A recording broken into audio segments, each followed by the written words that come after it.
better days, I pray for better days. Working hard cause I want extra pay. Talk to them seeds, but you must demonstrate. Cause it's your ways that they gon' imitate. Non-violent. Sometimes I wish I would've went to college. Frown proudly. Cause where I'm from, they hate you when you smiling. Your faith should be your gun. You can't leave home without it. The children being grown cause all the parents acting childish. You show them your reality, I bet they doubt it. You tell them all about your dreams, that's when they out it. Your own blood. Ain't no family no more. They do you badly for show. You try to patch up your soul, Lord knows you on a mission to show him you so submissive. The prayer said in silence, you know the devil can hear him, pay attention. Know the war's within, how much time do you spend? Try to balance your zen, then again, losses is lessons. You tell me you trying to win, we know about saving money. You tell me you trying to spend that blood on it. Sweat, tears, you put that love on it. Your best years was just a dumb moment. You tired of going hungry, can't deal with fate making your life lonely. Your lack of faith that left your soul boning. But you gon' work and you gon' strive, do what it takes to survive. What is truth, what is a lie? You know that war's inside. Some get draped into the fake, they don't know what to decide. Wrong choice, meet your demise, keep that between you and I. You realize, some people you gon' let go, you visualize. The things you need to feed your soul is on the rise. They not gon' wanna let you go, but it's alright. It's cool to bury what's gon' grow. Went from wrong to the right and to the dark to the light. It was a hell of a fight. You give it all your might. Gotta hold on tight and you stay strong and precise. You fight the war that's inside, cause it might change your life. From wrong to the right and to the dark from the light. It was a hell of a fight. You give it all your might. You just hold on tight and you stay strong and precise. You fight the war that's inside, cause it might change your life. I ain't the person that I used to be. So what I do today ain't things that you used to see. Stay the same, no, things change usually. Some folk I may know might get reintroduced to me. Yeah, I ain't the person that I used to be. So what I do today ain't things that you used to see. Stay the same, no, things change usually. Some folk I may know might get reintroduced to me.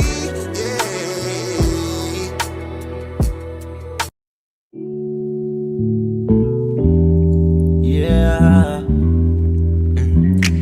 Don't be stressing on the dumb shit, cause God is gonna make a way. Just keep going and keep your faith, so you can win this race. This race called life, yeah, yeah.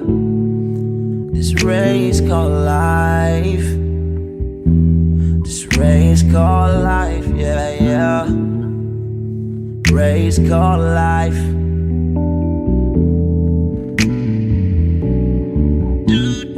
Yeah, yeah, yeah, yeah, yeah, yeah. I'm grinding cause I know that I'm gon' get it. I just gotta have vision, keep faith and be humble. Have some patience with it. I've been A1 since day one, and always on my job. I never been a fake, never had to steal and rob. Cause I do good business, I'm too good with it. And even though I'm on this road, I'm still daddy to my children. You know I do good with them, and don't like being missing. But I hate when my bills are thicker and my pockets get thinner. But I can't stress up on the dumb shit, cause God is gonna make a way. I keep going and keep my faith in my pace, so I can win this race. Win this race called life. This race called life. I'm just trying to win this race called life. This race called life.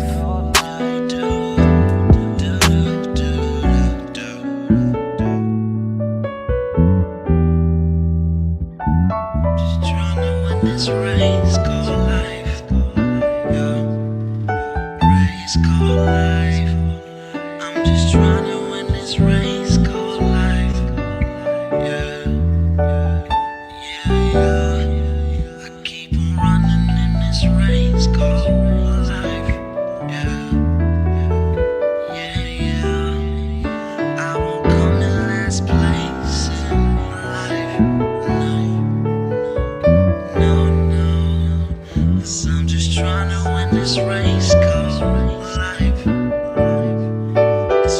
race called life. Girl, I just gotta win this race called life. This race called life. Just gotta win this race called life.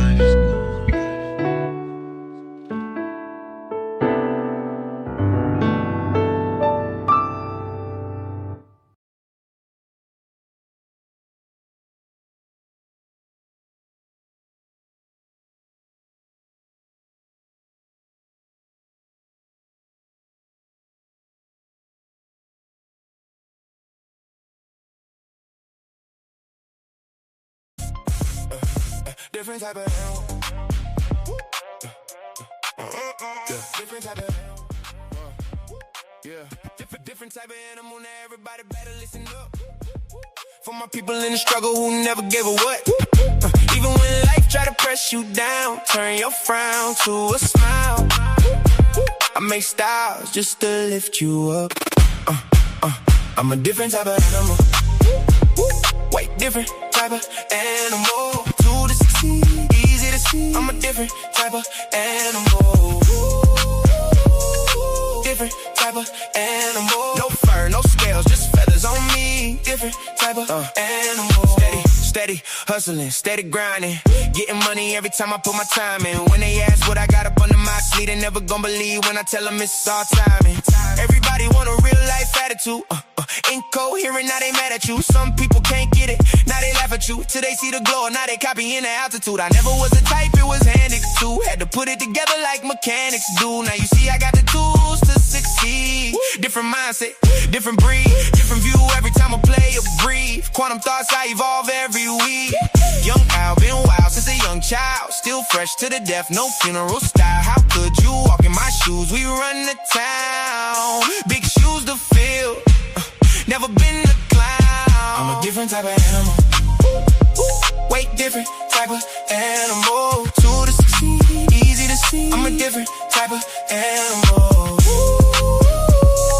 Different type of animal. No fur, no scales, just feathers on me. Different type of animal. Talking about the block, I've been around, fighting through the hard times till it spin around. Game tight, move smooth, never hear a sound. Big pressure every time we hit the town. Couldn't touch me with a yardstick. Running through the paper on that backyard business. Chasing dreams, chasing cream to the team. Rich 5'8", but I'm standing on that stand tall mindset. See these monkeys trying to pull me from the tree. Yeah, they put me down before that just turned me to a beast. So I hopped into the streets, showed the hungry how to eat. Oklahoma on my back, now I'm bringing pressure to the beat. Cold hard world, colder in the streets. Money on my mind, barely get to sleep. Dreams feel close, still feel out of reach. Lights up ahead, I just want a little piece. Still a student of the game, don't qualify to teach. Learn lessons every day, so I evolve every week. I'm not an animal, life just got wild. So I did what I had to do, the other routes was foul. No copy, no paste, you can't get my style. Heart on my sleeve, still walk with a smile. Judge me by my past, take a look at me now. I ain't doing this for me, I just wanna make my mama proud. Quantum only is untrue, yo, we bringing it out. Why y'all watching me? Better watch the crowd. I'm a different type of animal. Way different type of animal. To the succeed, easy to see. I'm a different type of animal. Different type of animal. No fur, no scales, just feathers on me. Different type of animal. Different type of animal. Different type of animal.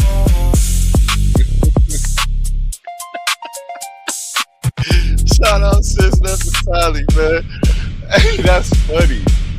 This is funny, man. Different type of animal.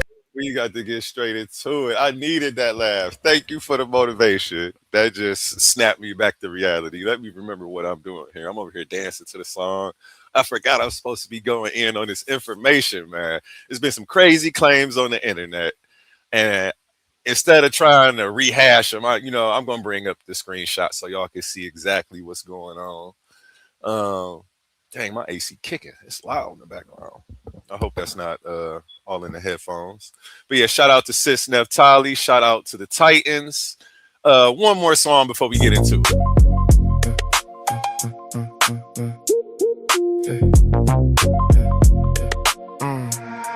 I just opened up my eyes, cause I heard the cries, filtered through the lies. Listen close, I don't believe in ghosts, even though I tried. I recognize the patterns when they form inside the mind. Ignorance ain't the crime, it's refusing truth when truth arrives. We got the topic, give the line, debate you anytime. That's fine. You done crossed the line.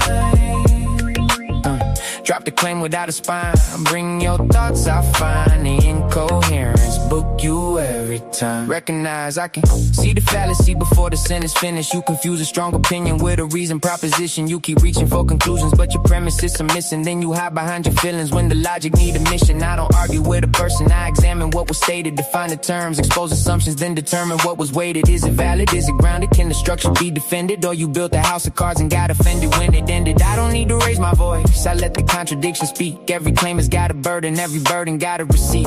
You can decorate confusion, you can dress it up in pride, but a polished contradiction is a contradiction every time. I just opened up my eyes, cause I heard the cry, filtered through the lies. Listen close, I don't believe in ghosts, even though I tried. I recognize the patterns when they form inside the mind. Ignorance ain't the crime, it's refusing. I tried, baby, I just don't believe in ghosts. Sorry. That's fine. You done crossed the line.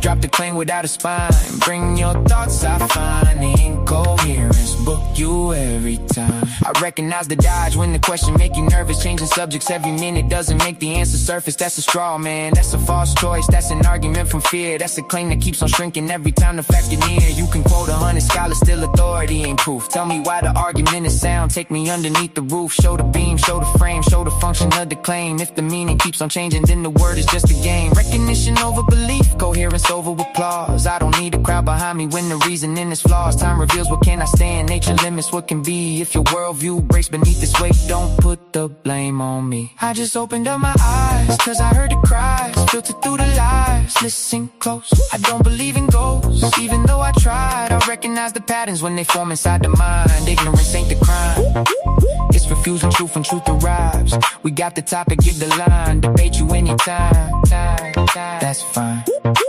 You done crossed the line. Drop the claim without a spine. Bring your thoughts, I find the incoherence. Book you every time. They want mystery to rescue every gap they never filled. Then call questions disrespectful when their explanation gets grilled. But a question is a mirror, it reflects what you provide. If the answer disappears, there was nowhere left to hide. I recognize the bad at first, the claiming. Okay, I'm ready, and I'm back. Shout out sis Naphtali. She says, okay, fire. I see you have all your white daddies in the background. Let me show you what she's talking about. She is hilarious for that one. That's funny. Yes, I did make the graphic. I did. Those are not my white. That's funny. Okay, let's get serious though. Let me get serious. I'm supposed to be taking Naphtali serious right now, but she believes dirt, magic, and a voodoo rib and incest are the reason for the human population today. I just beg to differ. You know what I'm saying? And we're about to get into some of the claims that they were putting out on social media today. They were coming at me real hard today on social media, man. All in good fun, though. All in the effort of healthy intellectual discourse. Shout out King Herc in the building. Shout out OTK in the chat. We about to go ahead and get into this presentation. Just something I slapped together real quick. Let me make sure we still... What do y'all see? Okay, sweet. Where do humans come from? You know, Naphtali would love to tell you dirt, magic, voodoo rib, and incest. My answer is going to be the evidence strongly suggests a process called evolution through natural selection. And we do have a debate coming up real soon. We're going to have a face-off July 5th and actually lock in a topic. So make sure you tune in for that with me and sis Naphtali. And here goes some of the claims that I'm about to get into. Today's topic, you know what? Let me go back here. Today's topic was Charles Darwin a racist? For over 160 years, Darwin has been celebrated as one of the greatest scientific minds ever to live. But tonight, there's a twist. Tonight they trying to say I'm following my what does she call him again? My white daddies in the background. Yes, my AC finally got the temperature up so it can cut off. That was really loud. Yeah, we're about to shed some light on some knowledge that people don't know about Darwin. We're going to go over some of the quotes and claims that they were dropping in the chat. And I'm glad that they actually asked the question. I think it's very important to go over topics like this and to dispel some of the myths, to give nuance and context to some of the chatter that's out there. Um, and I'm stepping out of my host spot and I'm doing it myself today. This rebuttal will be done by none other than yours truly, moi. So we also have Israelite Williams running to Queen Naphtali's defense. He asked me directly, A1, do you believe Darwin is a racist? And my statement was, where is my comment at? Some of his statements can be considered racist, but it's a non sequitur to natural selection. Non sequitur to natural selection, which is what we're talking about. I'm going to need you to focus on the topic and the science and leave the politics out of it. Claiming he's a racist, don't listen to him, is not how we debunk science. It's childish and unacademic. Let's do this the right way. This is my response to his direct question. He claps back. Real science is based on observation and experimentation. The theory of evolution is based on nonsense that some white supremacists decided to promote. Let's not be coonish. I believe that's where he's going with that, brother. If that man is a racist, then his so-called theories have to be looked at as racist theories. And I think that that's a logical fallacy. And we're going to get into that amongst a host of other fallacies he's committing right here. We're going to get into all of that though. And he doubles down. Some of his statements can be considered racist. Are you being serious right now, brother? At least he calls me brother. And so I know he's still coming from a place right here because I've been called way worse. He says, are you saying Charles Darwin was not outright racist and white supremacist? He's trying to lock me into some stuff that I really don't think matters when we should be talking about the science. But, let's get into it. He continues, and I'm actually going to rebuttal all of that first stuff first, and then I'm going to rebuttal this, which is a quotation that he dropped from Charles Darwin from his book, which I have over here. I just don't think you've actually read it. And based on how you interpreted this quote and the context that you left out, I know you haven't read the book. I know you're cherry picking quotes to try to slander the guy. The book doesn't even cost that much money. I suggest you order it, get some context and nuance, but don't worry, I'm here today.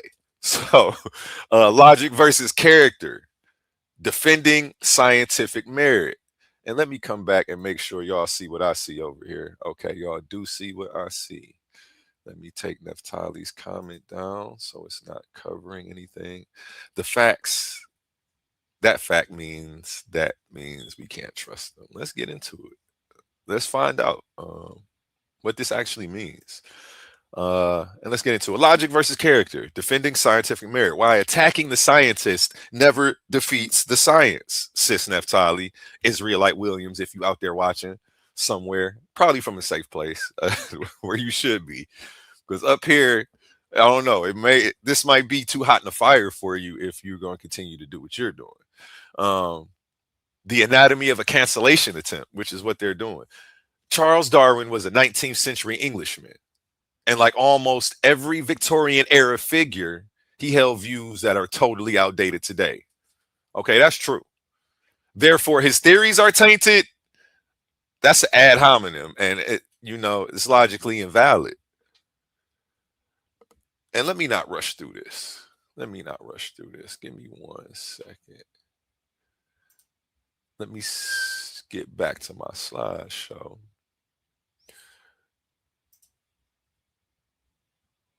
I'm actually watching it from the screen, but I need to be over here so I can flip through. Okay, I done lost my spot. 1 second. Where is my little notes at to my hat? Pull up my notepad. I had some notes on this.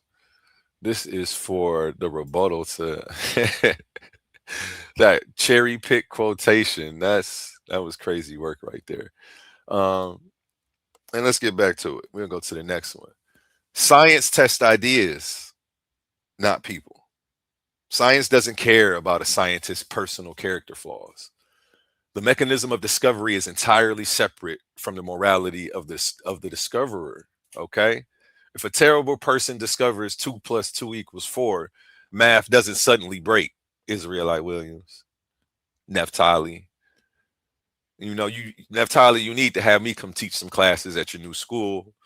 I'm let me know, put me on the payroll, we could work something out. Because if you guys don't know this, we have a problem.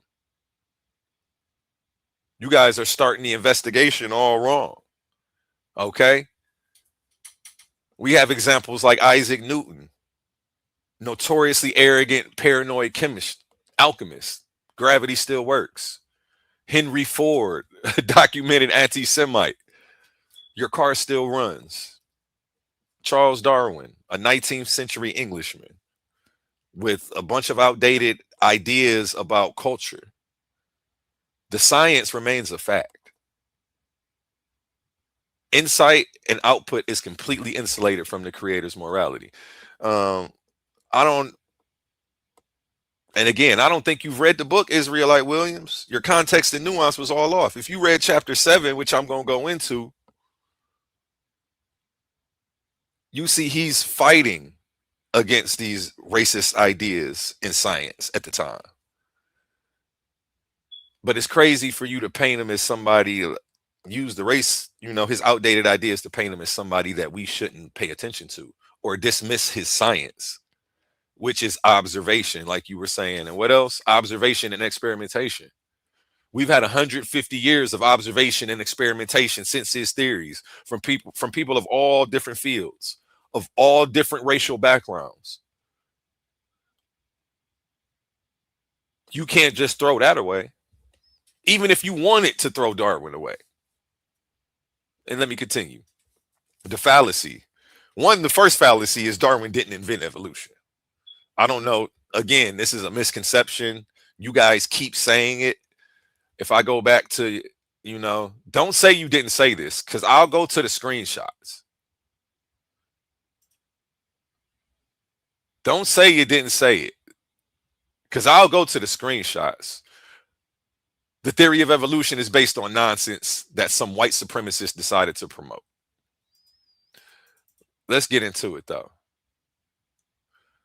The reality of the situation, Darwin observed an existing mechanism called natural selection. Science is the act of uncovering pre-existing realities, not authoring them. And this is something that you guys, like, I don't know what's hard to wrap your mind around. It's a bunch of people who came up with stuff who don't culturally share the ideas that you do.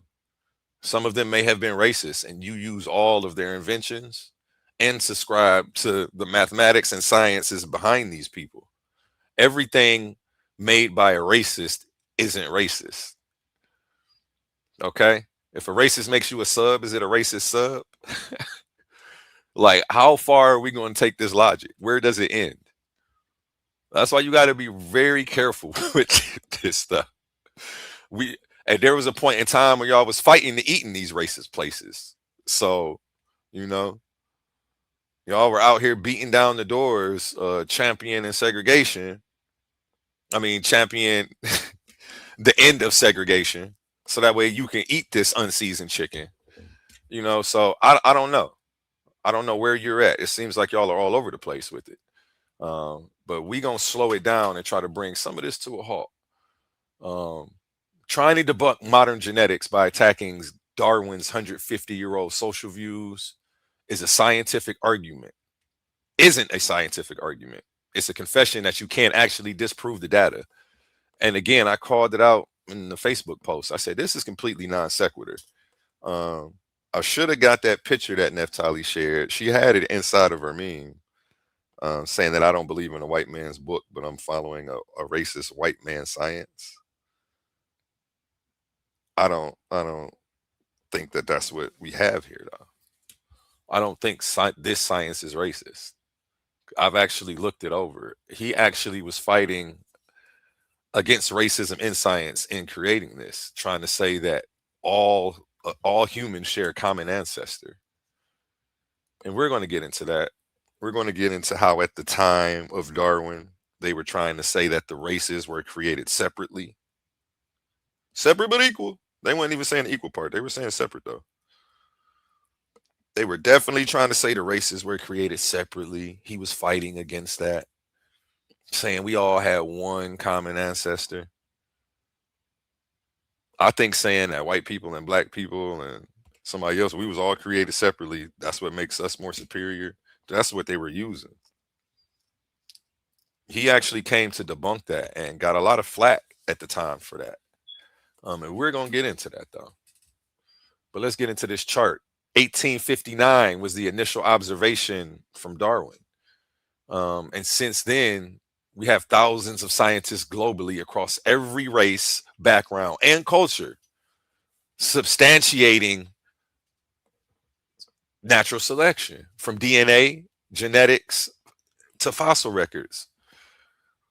I told Sis Naphtali going against evolution is trying to say that every paleontologist is out here lying. Like, it's got to be one of the biggest mass conspiracies across several different sciences to try to prop this up. It just wouldn't work. The amount of evidence is so staggering. Like, the only way you can't believe in evolution is if you don't look at the evidence, which I don't, again, I'm sure she says the earth is 6,000 years old. She's a young earth creationist. I think she's a lunatic for at least adopting those concepts. I don't think she's personally crazy out here in the streets, but yeah, I think those are some crazy ideas, and I'm trying to keep it respectful at the same time. So don't, I'm not up here to beat Naphtali up yet. When she gets up here and we get to that face off, it's going to be gloves off. I'm going to leave the ad hominems at home, though. That's really not my style. I try to keep it classy and about the information. So you're not about to hear me throwing a bunch of ad hominems at Israelite William either. It's just not my style. I feel like it's tasteless. It doesn't progress the conversation. And what are we really learning? You know what I'm saying? I try to keep it to the academics. So as long as he doesn't start that, I won't start that. And he's yet to do that. He's continued to address me as brother, so I'm going to continue to do such. But brother Israelite William, y'all just rabbit ass mine, brother. You look at the evidence. The fossil record, the genetics, the DNA. How can we deny this stuff? Right? It's also a genetic fallacy. The fallacy of irrelevance, judging an idea's merit based on its origin or source rather than its actual substance. And as soon as I see people doing that, I already know bias is shifted in. I already know they're moving fallacious. Here comes the incoherence. Attacking the dead guy who noticed it first is a textbook execution of this logical error. Okay. Am I making sense? Am I shedding light on anything for you? Let me see what these comments talking about. Ad-hom, shout out GD and Capone. Which part? Which part was the ad-hom? What they was doing? Did you notice it? Did you catch the ad-hom in their attack? Did you catch the genetic fallacy and what they doing? And of course, it's all on the Facebook wall, so it's okay. They haven't shown up to the debate with this stuff. I hope they don't, because I'm going to take them to the top rope. And you already know what's going to happen. The incoherence. Exactly. Only the incoherence. Ad homs and incoherence all over the place. This is how they moving though, man. moving the goalposts. Now we not talking about evolution. Now we talking about the guy's character. What's going on? Like, it's hard to have, when people do stuff like this. This is usually why I stop the back and forth banter. It's hard to have conversations with people. They be all over the place, and they don't be realizing it. But maybe they're just expressing their personal bias. Well, what they're doing is expressing their personal biases, but they're using it as evidence, and that's when it becomes an ad hominem attack. Using his personal life to dispute the scientific claims and evidence we found over 150 years isn't going to win you no debates, boo boo. It's not going to get the job done, Naphtali. I hope you bring more than that in the Bible if you plan on debating me. I'm a veteran at this. I'm not no rookie. Okay? It's going to take a little bit more than that. They call me the Bible breaker for a reason. Not to be taken lightly. Not to be taken lightly. Let's keep it moving. Let me get back to this slideshow. Let's get back to the slideshow. Okay, where was I at? Okay. And again, Darwin didn't invent evolution. Okay? He observed a mechanism called natural selection. Over the last 150 years, thousands of scientists of every race, background, and culture on this earth have tested, verified, and proven evolution using DNA, genetics, and the fossil record. Trying to debunk modern genetics by attacking his social views isn't a scientific argument. It's a confession that you can't actually disprove the data, so you're trying to cancel the guy who noticed it first. Okay? Let me see what slide y'all see. Yep. Okay. Oh, we still on a genetic fallacy. I was looking at I got two slideshows pulled up. Let me close this one. Back to where we were, the genetic fallacy. This is a fallacy of irrelevance where an idea is judged good or bad based on its source rather than its actual merits. The author is not the authority. Okay? Let's get into the next slide. The author is not the authority. If Darwin had been the worst person to ever live, the geometric progression of DNA, mutations, and the fossil layers of the earth would still remain exactly the same. And if you don't know what that means, make sure you show up to the face-off with me and Naphtali, because I'm going to be questioning her on some of this stuff to see if she knows her ish, I know you know the Bible. I know you know the 6,000-year-old creationist myth. We know you know all the myths. What do you know about science, though, sis? I'm about to pull you out in deep waters. I hope you can swim. I hope you ain't scared of getting that perm a little wet. We gonna find out. The source's character profits, right? Now, here's what you have with prophets. The source's character guarantees the truth. Biblical prophets, apostles, stuff like she's used to. That's what I'm saying. She's out of her league right now. She's stepping into my lane, and that's what you shouldn't do, Naphtali. Just stay over there debating the Bible about the Bible with other people who believe in it. You stepping way out your league, and if you bark up the tree and it fall on you, I'm gonna say I didn't warn you. Okay, now with scientists, no individual is a prophet. On the origin of species is a historical text. It's not a biblical text. But according to her, she say the Bible is historical. I don't know. You can't win with these people, man. You can't win with the amount of pseudoisms that they're putting out at such a high rate on a daily basis. If I was out here actually trying to stop it, I'd be online all day. I'd definitely be getting more overtime than I get at my job. I'll tell you that, to say the least. Okay. And again, I repeat, if Darwin had been the worst person to ever live, the geometric progression of DNA mutations and the fossil layers of the earth would still remain exactly the same. Darwin was a passionate Abolitionist who fiercely opposed slavery and used his research to argue that all human races belong to the same single species. This is the ultimate irony. You know, they're trying to come at me like, brother, you following the racist, brother. You a grown man in 2026 following the racist scientific teachings of some white man. This is how they have my post coming at me. Like, bruh, if you only knew. Can you tell me Darwin's thoughts on slavery? No, because you're cherry picking quotes to try to make him look bad. You've never looked into that side of it. Okay? They're cherry picking history to attack a man who was fighting the very prejudice they accuse him of. That's the crazy part. That's the crazy part. And if you know about this and you agree, drop a 1 in the chat. If you think I'm batshit crazy and it's me, drop a 2.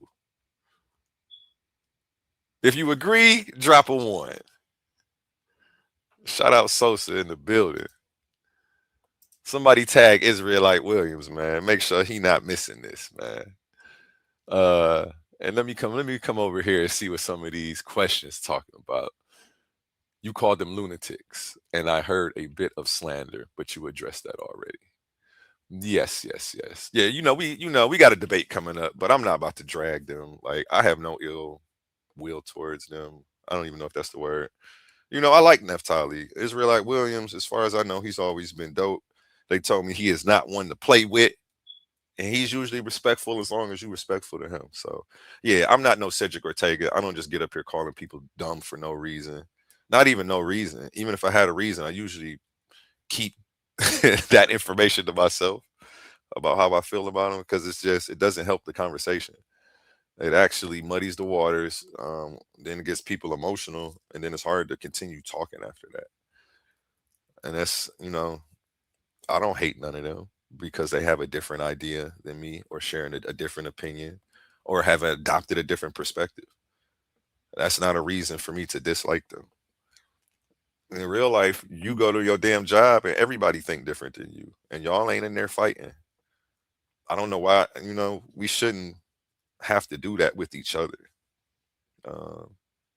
And thank you. You definitely pointing it out. But again, like I say, I'm coming from a good place, and I've already talked to both of them. They know I'm not like that. So, LOL. I don't know, A1. You might be barking up the wrong tree, says Sapphire. My old Cleveland homie going against me. It's okay though, man. It's okay. I know y'all might not be in the same camp, but it's still the same tribe, man. Y'all both rock with the Bible, and I know you probably a creationist, Sapphire. God made everything of his kind. What is a kind? I need to know. Can somebody drop in the chat what a kind is to me? Is it a species? What is it? Is it a genus? How are we identifying kind? You feel me? All right, let me get back to the presentation now. I was over here just checking the comments, seeing what I was missing. Shout out Haru Clown TV. They fight at work, but it's tamed because they know they'll get their ass fired. Facts. So they can't hold back. They can't show good decorum when they want to. They just choose not to. We choose to bang on each other the way we be banging on each other. And some days I let them do it on here, but I usually be tight on it. It's hard, man. Some days I just don't want to work. I'll be like, y'all ain't finna work me. Fuck it. Cuss each other out. Go ahead. You got it. And then some days, I'm like, no, my dad gonna be watching today. Let me tighten up. Yeah, YouTube different, man. It's a little freedom over here to bang. But I don't want it to turn into what they doing over on Bigo or TikTok, though. I love it over there, but it's definitely wild over there. Damn, what's up with my mouse? Okay, there we go. Let's get back to this, though. Darwin was a passionate abolitionist who fiercely opposed slavery and used his research to argue that all human races, not just black folks, not white folks, not the aboriginals in Australia, not the black Englishmen, not your Spanish people over there in South America, all human races belong to the same single species. Okay. Now that at the time he was fighting against the racist ideas in science by bringing forth this. That's what y'all not realizing. So I don't know where y'all getting y'all information from, but we about to get into it, you know? And I want to lay this out right here as a defensive playbook for anybody who encounters these arguments. That's why I'm putting this out here. So that way you can share this to your people, or you can screen record these segments where I'm breaking this down and say, hey, when somebody hits you with that, here's what you hit them with. Because it's bogus, it's bullshit, and you need to have your defense ready. First, you need to recognize when the debate shifts from the data to the character of a 19th century historical figure, which is immediately what I did in talking to Israelite Williams. I told him, hey, bro, this non sequitur to natural selection. Can we focus on the topic? It appears you can't win the argument scientifically, so now you want to dismiss his claims based on character. We're not doing that. First step is identify the ad hominem. Step 2, you want to pivot to the genetic fallacy. You're going to state clearly that the output is insulated from the creator. And you can use the math analogy, the gravity analogy I gave you, or the Henry Ford analogy. Henry Ford was a damn anti-Semite. Your car still runs. It don't matter if he was the worst person in the world. If he discovered 2 + 2 = 4, does that make math incorrect now? Or am I following one of my racist daddies when I go in the store and try to figure out how much change I got? Step 3, demand data-driven disproof, which is exactly what I did with Israelite Williams. Like, brother, if you don't, if this is all you got, I guess we can end the conversation here. If all you have is slander and peer pressure, let's go back to what he was saying. If all you have is slander and peer pressure, you're not about to convince me. I can't be manipulated.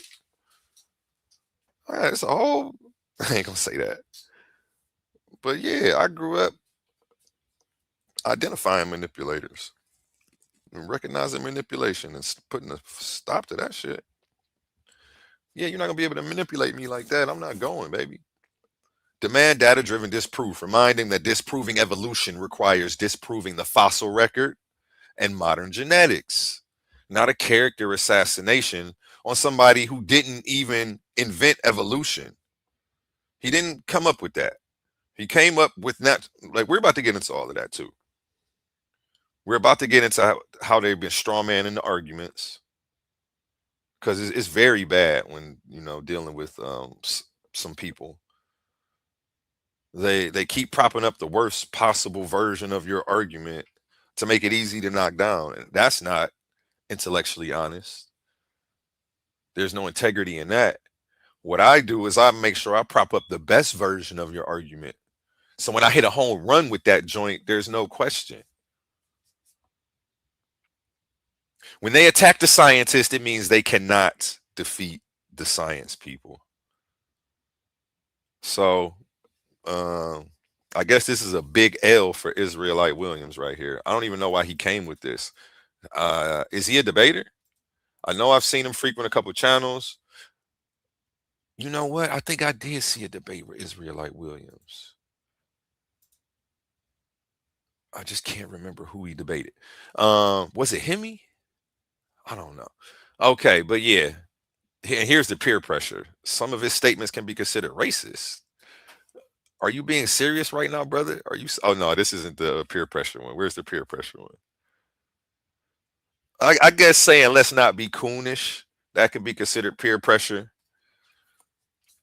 He's trying to peer pressure me into believing him absent of any evidence that evolution is wrong. Just look at this man's character. We don't have to go over the science. We don't have to go over the archaeology. We don't have to go over the genetics. This man was a 19th century white man, and look at how he thought about the people at the time. That's enough. That's not evidence, Israelite William. And calling me a coon isn't going to peer pressure me to come into your side, brother. He didn't call me a coon. He said, let's not be coonish. So I guess my behavior is coonish. And that's him being respectful. And I'll accept that. I appreciate that, brother. Because he could have just said, you was a goddamn coon. Kept the brother to himself and then said, if that man is a racist, then his so-called theories have to be looked at as racist theories. It's fallacious. It's a genetic fallacy. It's an ad hominem. It's a non sequitur. They're moving the goalpost. And call them out on it every time. I'm giving y'all the defensive playbook to deal with these creationists. Okay? So I hope y'all at home taking notes. Shalom. Shout out who we got in the chat, man. Shout out Brass, man. Shout out Kassad. Shout out everybody tuning in, man. All right, let me get back to the science, man. Let me get back to the knowledge. Where was I at?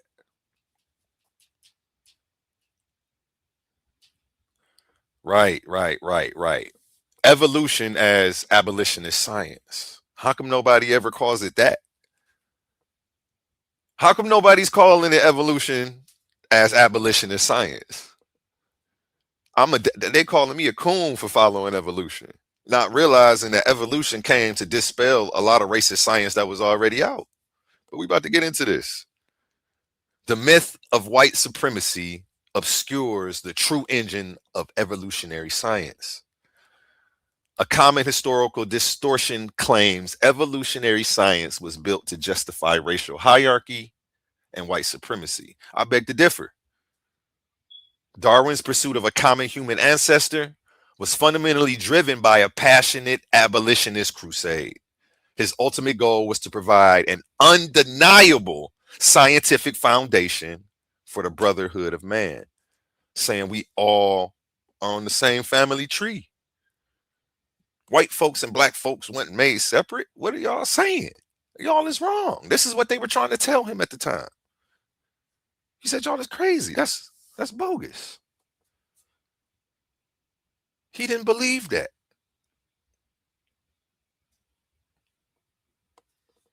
Let's keep it moving, man. And a lot of this stuff y'all probably never heard, and it's okay.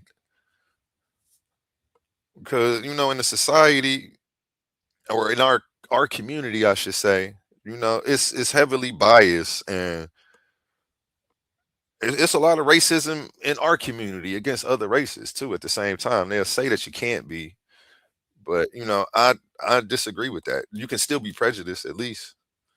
So it's a lot of prejudiceness going on in the conscious community against white folks, Asians, etc. Some of it's warranted, some of it I believe is unwarranted. But that's another topic for another podcast. Let's continue with evolution. Let me pull my notes back up too as I'm reading this.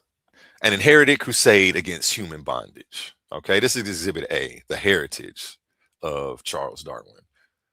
Who was his grandfather? Who were both of his grandfathers? Charles Darwin was born into an elite network of prominent British abolitionists.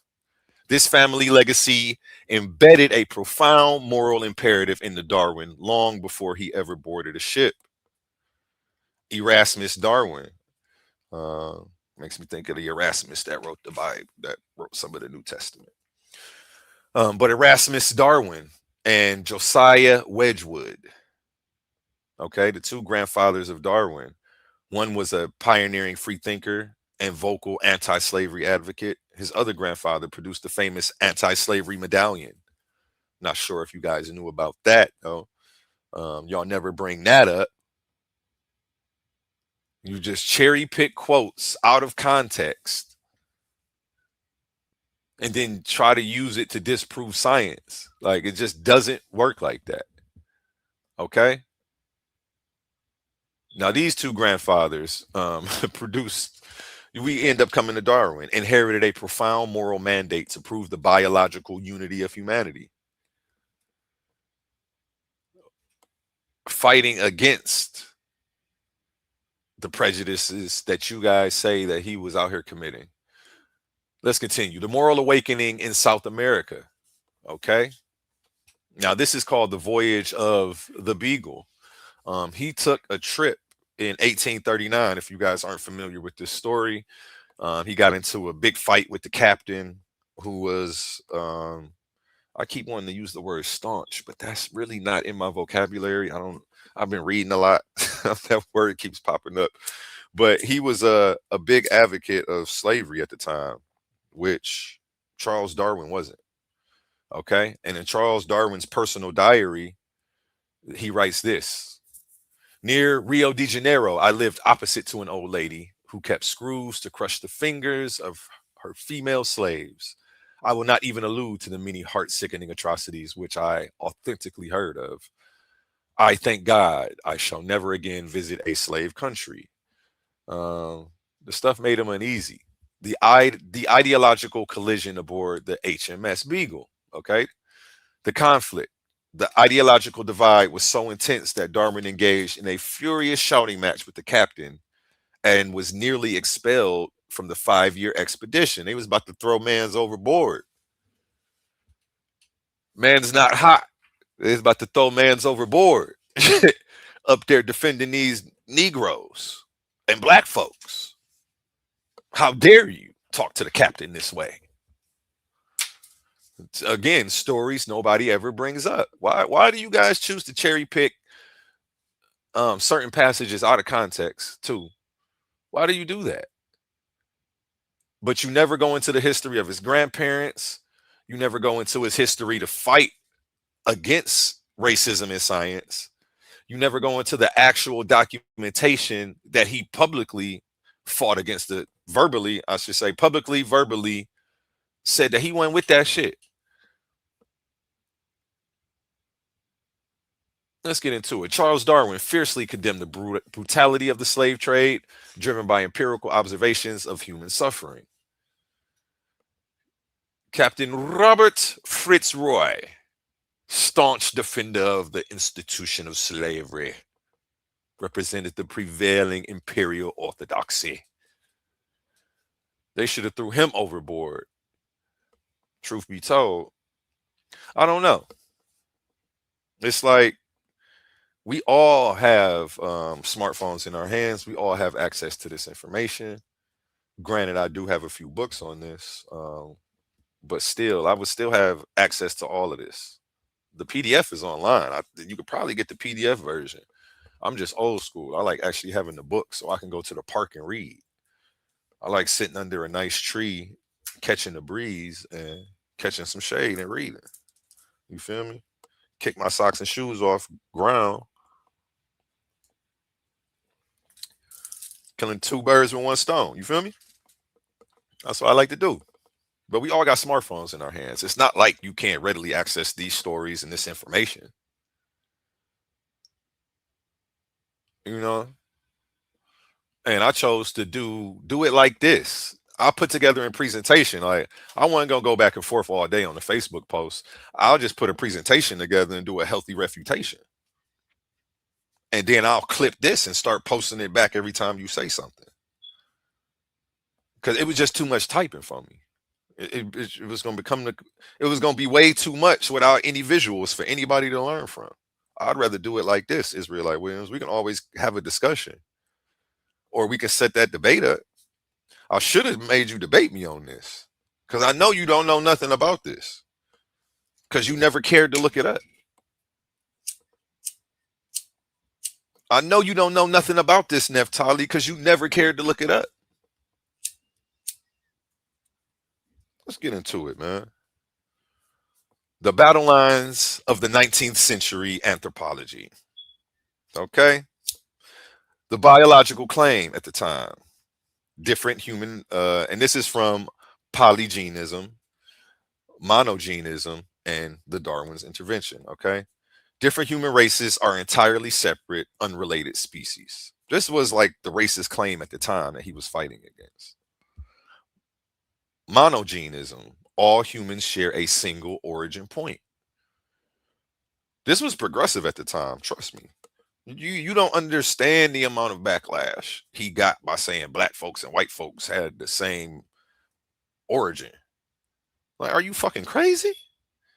Them white folks is like, no, we don't got nothing to do with them savages. They don't come from us and we don't come from them. The same way you try to treat our common ancestor, Israelite Williams, is the same way the racist people of the 1900s who were trying to stop Darwin from what he was doing were saying. You got more in common with the racist people at the time than Darwin does, Israelite Williams. And you don't even realize it. Because you over here wanting to fight against a common ancestor, the same way them racist people was. You got more in common with the racist people at the time than Darwin does, Israelite Williams. Go figure. Go motherfucking figure. Let me come back over here to the chat because I'm cooking right now. Okay. Yeah, tag Israelite Williams. Tell him get in here and tell him I just said he got more in common with the racist people of the 1900s than Darwin does. What they both have in common is they're both fighting against his theory that says white people and black people have the same origin point. Okay, he provided the definitive biological mechanism proving shared ancestry. Now, the social application of these claims, weaponized by slaveholders to justify human bondage. Yeah, I guess it is reverse. I didn't say it was reverse racism, but he definitely got more in common with the racist people at the time than Darwin did. I literally just proved it. So you as well, Naphtali, if you're fighting against all humans having a single origin point, you got more in common with the slave master of the 1900s than Darwin does. Why you trying to say I'm following some racist white man? But let's get back into it. The social application, okay? Polygenism was weaponized by slaveholders to justify human bondage. Monogenism argued for the moral brotherhood of man. We all one big human family. Y'all hear me say it all the time. It's only one family, the human family, broken up into nationalities. I say it all the time. And anybody who looks at it any other way is just lacking comprehension or not well learned. And that's just the way it is. You want to be trapped into these social constructs. You want to get into these different religious texts and get trapped into their dogmas. That's on you. I can't, if it works for you, cool. But the scary part is when your worldview doesn't match what reality is. That's when it gets scary out here. It gets, we only been here 6,000 years. I can't even imagine thinking that. Like, I'm trying to figure out what about the stuff we got you know what? I'm not even gonna get into that right now. That's a whole nother topic for a whole nother episode. I'm gonna leave that alone, Naphtali. You might not never even bring that up around me. So we may never have to go through that.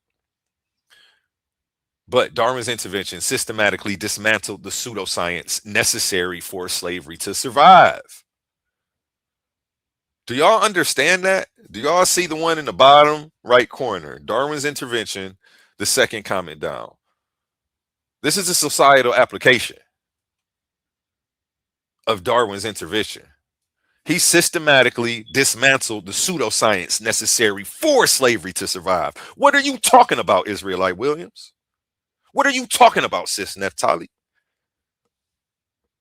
I'm giving classes every Friday and every Saturday. I'm expecting y'all to be here front row because we got a lot to learn, I see. We got a whole lot to learn. But don't worry, I'm going to take you to school. Let's continue. Exhibit C, the science. Forging a scientific weapon against pseudoscience. And shout out Israelite Williams for quoting chapter 6 of this book. Out of context, of course. And we're going to get into the quote that he dropped and go over it line for line. So that way we can get some understanding today. Because based on what he said, it was clear that he didn't understand it while he simultaneously telling me I didn't. Charles Darwin, 1871, The Descent of Man. In his secondary major work, Darwin directly targeted the racial pseudoscience favored by slaveholders. He aimed his data specifically at the polygynous camp, forcefully arguing for the unbreakable unity of the human species.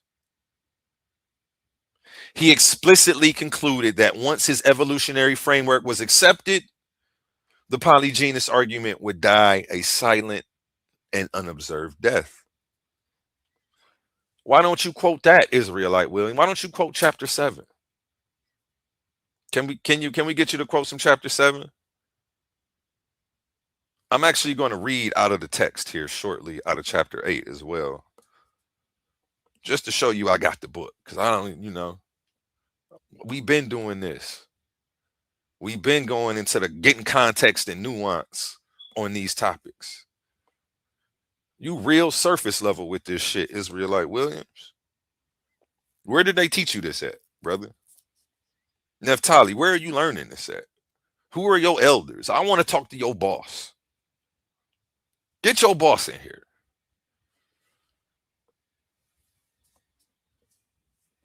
Let's continue. You know what? I'm going to save this. Exhibit D, the letters. A private archive of unwavering support. From who? None other than Darwin. Who was he supporting? The abolitionist. Over 15,000 letters in this archive. What do the letters say? What are the letters? The letters, the Darwin Correspondence Project. Let's get into it. Yeah, it's a whole project at Cambridge University. Have you ever heard of it, Sis Naphtali? Couldn't have. The way you was talking on my Facebook. Couldn't have, Israelite Williams, the way you was talking on my Facebook. I'm cooning. I'm coonish. I guess. Let's not be coonish, brother, he says. Let's get into it. I don't think I'm cooning. I know I'm not cooning. The Darwin Correspondence Project at Cambridge University archives a massive volume of private letters. The American Civil War. Correspondence with American botanist Asia Gray reveals Darwin intensely monitored the conflict from abroad. The motivation. He staunchly supported the Union specifically out of a desperate desire to see the final abolition of slavery in America. Quote some of these letters, Israelite Williams, instead of quoting chapter 6 of Descent of a Man out of context. We on slide 24. I done went through 24 slides on y'all. We at the end though. Granted, we are at the end. We coming to the end. We about to go over this excerpt right here. I guess he thinks he's doing something by quoting this. Here's an excerpt from Charles Darwin's The Descent of Man. At some future period, not very distant, as measured by centuries, the civilized races of man will almost certainly exterminate and replace the savage races throughout the world.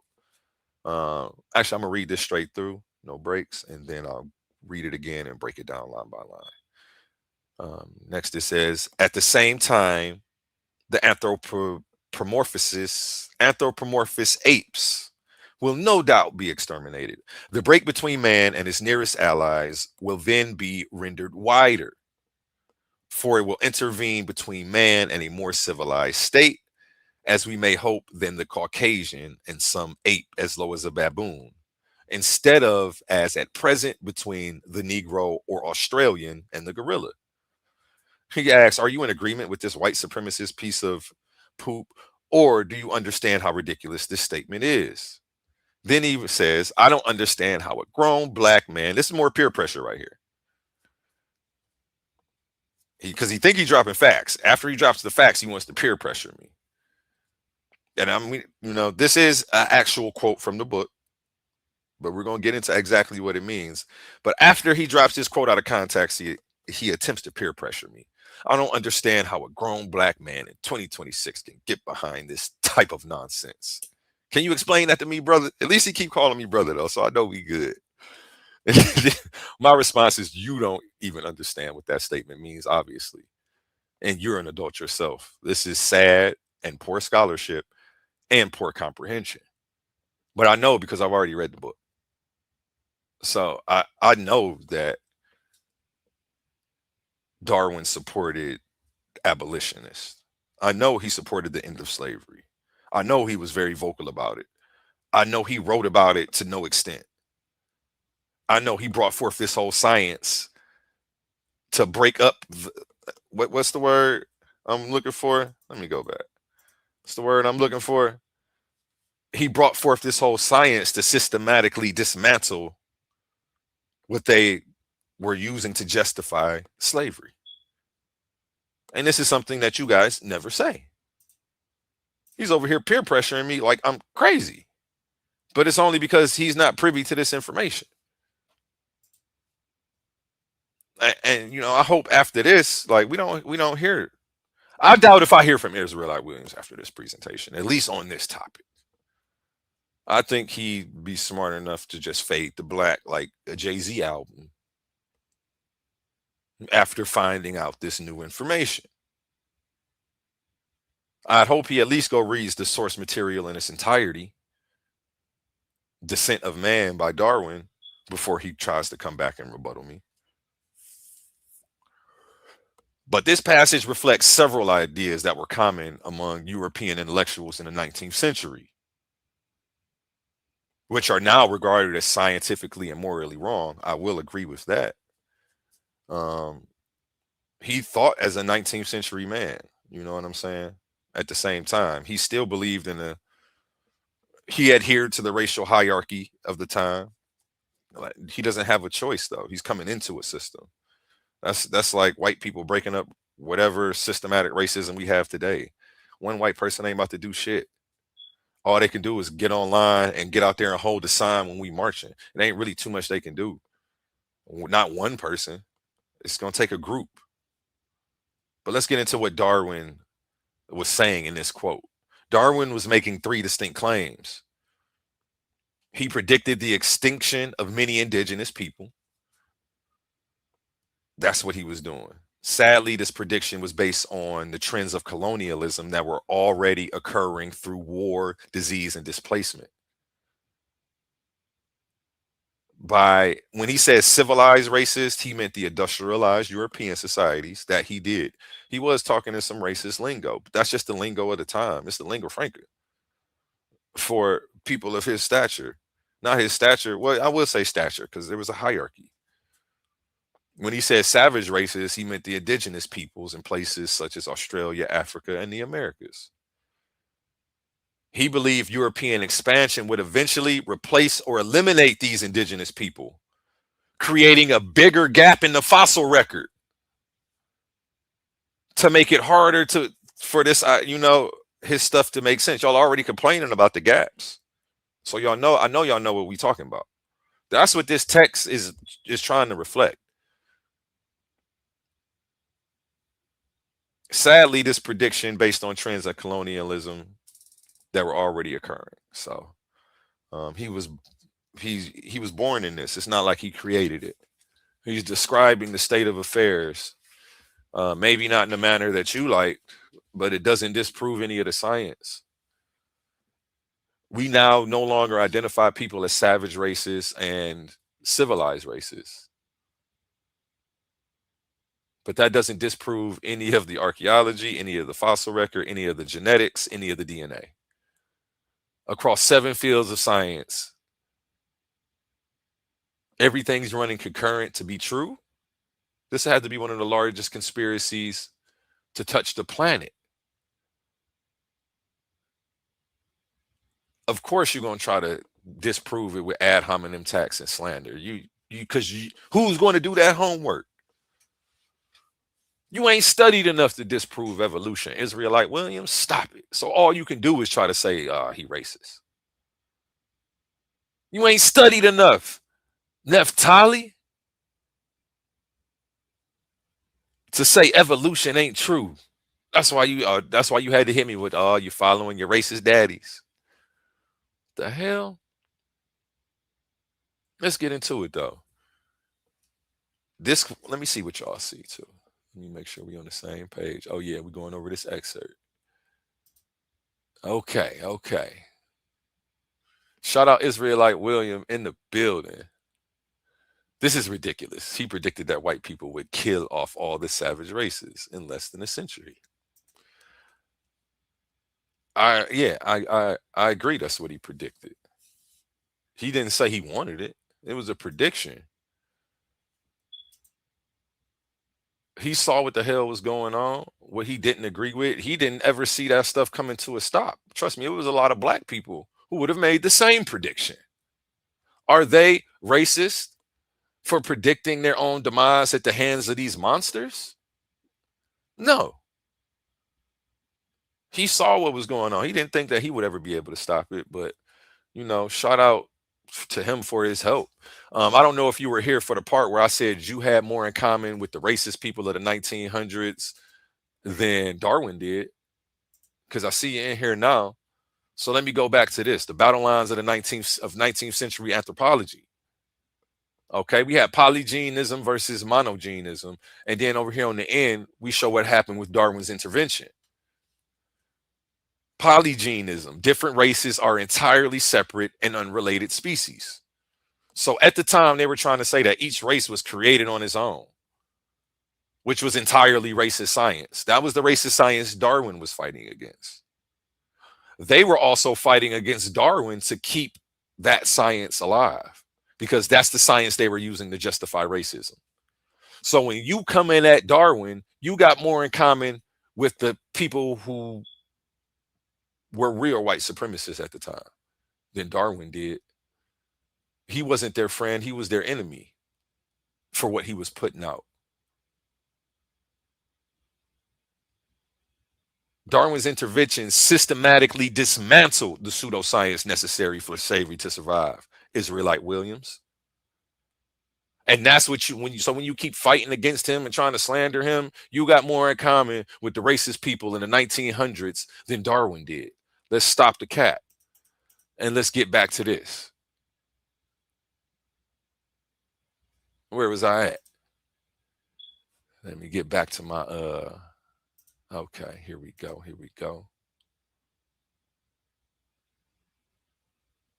He argued that the evolutionary gap, now in this comment that Israelite Williams posted, he's arguing that the evolutionary gap between humans and apes would appear even bigger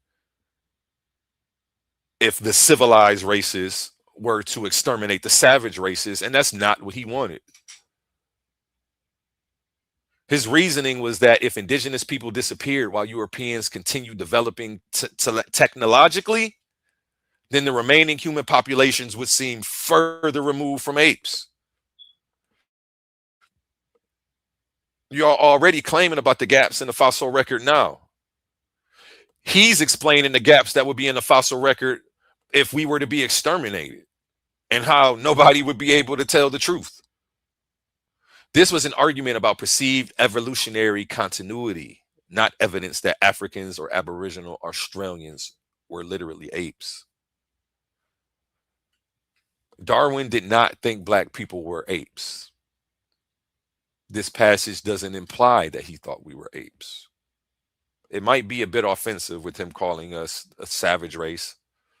It's a bit offensive him calling white folks the civilized race. We know that's pseudo. There's no evidence for those claims. There isn't 150 years of fossil record for those claims. There ain't 150 years of new DNA studies for those claims. You see what I'm saying? This is how if you want to disprove it, you got to go to the science. Israelite Williams. Darwin believed all humans share common ancestry and belong to a single species. In fact, he explicitly argued against the view that different races were separate species. So I don't understand what the problem is. He was out here literally an abolitionist fighting against racism and trying to defeat racist science with his when he discovered natural selection. I almost wanted to put evolution in there, but he didn't come up with the theory of evolution. Somebody hit the link. You're going to have to wait a second, whoever that is. We got Israelite William in the building. I'm gonna let you up here. Just give me a few minutes to finish this, and then we'll discourse. Shout out you for tuning in and tapping in. Let me get back to it. Where was I at? Was Darwin a racist? Um, Most historians actually answer yes by modern standards, though with important nuance. And again, that's all I came today was to give you nuance. I'm not going to say he wasn't a bigot, but he did want to see things change. He was definitely an abolitionist fighting against slavery and was fighting within his own mind at times with what he had been taught and indoctrinated into. You got to remember, racism isn't it ain't in your DNA. It's learned behavior. It's indoctrinated behavior. So, the same way you groom people into it, I guess you can groom them out of it, or some people can groom themselves out of it. But nonetheless, let's continue. Evidence suggests racist views include statements like the one above, frequent references to higher and lower races, which we see in this text, acceptance of Victorian ideas about civilization and hierarchy. Who else we got up here? Okay, somebody else popped up. Shout out Israelite Williams. He popped up here. I was gonna let him stay up here. I only had like a few more, like one more paragraph to read. But then I was gonna give you the floor. I'm not rude. I'm not like a lot of these other people. Gonna mute you out and kick you off because you don't agree. Let's get into it. Yeah. The evidence shows he was more progressive than most of his contemporaries. Okay. He argued that all humans were one species. He opposed slavery. He believed differences among human populations were relatively recent and not evidence of separate creations. Let me let Israelite Williams up here. How you doing, Israelite Williams? You know what? Go ahead, take the floor. I'll let you talk uninterrupted. Can you hear me?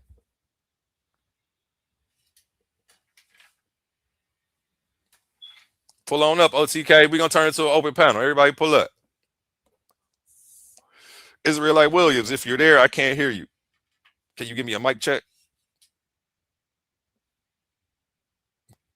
Can we get a mic check? Okay, we got Massa Hercules up here. Let's get a mic check from you, Massa, while Israelite Williams figures out his audio.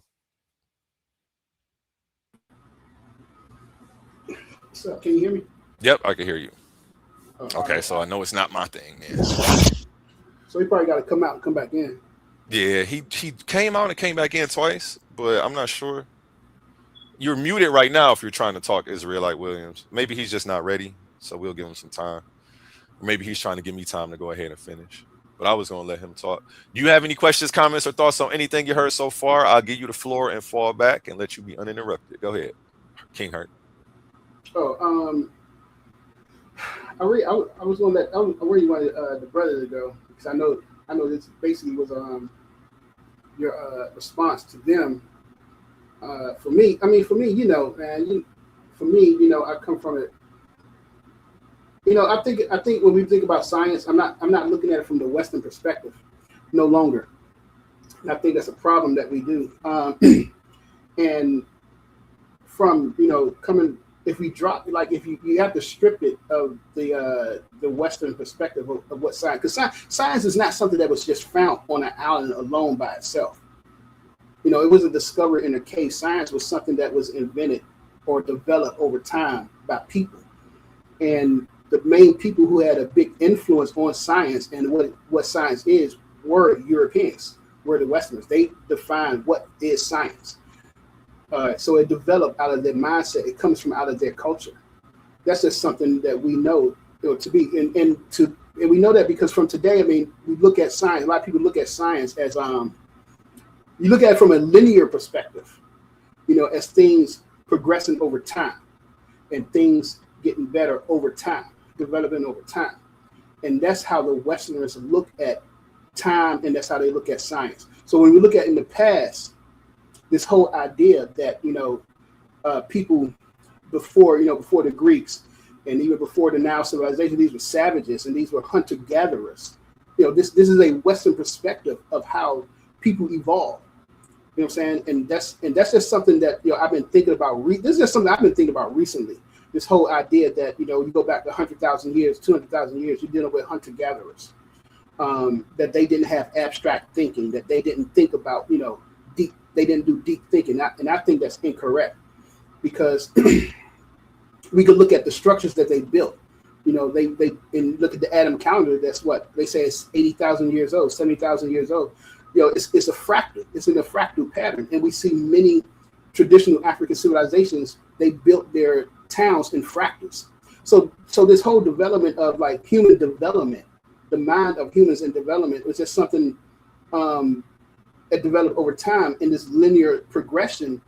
For me, that is a Western perspective, and I can't subscribe to that, because we see too much of human mental deep thought in what they call ancient times. So when I'm looking at science, when I look at this whole thing of science, first of all, you have to understand that science comes, I'm looking at it from, science is developed by people. It's not something that, just found in a vacuum. And, Maringa Ani, she talks about it in Yoruba, that science is a tool of racism that they use for them to define and how, things are done. The definitions of how things are done and how we define and what to do in science come from Western definitions. They don't come from an African definition or indigenous definitions of what is done. And so we can't look at just, some people think that science is a racist. We think like as pure as mathematics, it's pure math, but that's not what science is. We have to deal with the interpretations and how you interpret and how you relate things to today's or the world that you're living in. That's where the racism comes in at. It comes in at that level. Not when we're functioning with the math and the angles and you're doing the archaeology digs and you're finding this, but it's the interpretations that they have done over the centuries, and the papers that it's still today, still to this day, you have papers being published, peer-reviewed papers that talk about the biases against the African mind, against Black people. And so we know that racism is deep-rooted in science itself. And I think that Maringa Ani proved that in her work when she did it. She had a whole chapter on science and this whole idea of universalism. This stuff is being universal. It applies to everybody. But again, science wasn't found in a vacuum. It comes from human minds. I see the brother Israel is on. So, I that's just my perspective. I think it wasn't found in a vacuum, man. We always educated in the Western, I say this all the time, we always educated in the Western system. And I just think it's time for us to put the Western concepts on the back burner and start, as Black people, start using, try to put African concepts forth and see where we can get in the future. So I think I like that idea.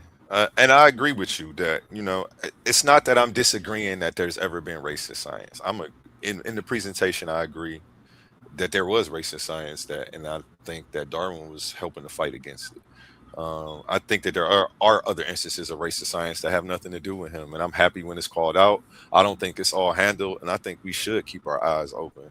And to agree with your other point that we should try some African, some more African, what's the word you use again? That's that point of view, African point of views on philosophy and point of views on science and I think we should in the world. Yeah, I agree that we should definitely entertain them at least and know them as well, even if we still have to implement our Western philosophies, being we're in a Western society currently. But I think the best way to fight an oppressive culture is really to embrace your own. So I do agree with a lot of what you just said. I think when we get into particulars though about certain instances or situations, that's when the disagreements will come about. Yeah, definitely. Because you might think something's racist that I might not think is, and I might think vice versa. I might think something's biased, and you might be like, "No, that's cool." Yeah, definitely. You're going to have that. You're going to have those particular, I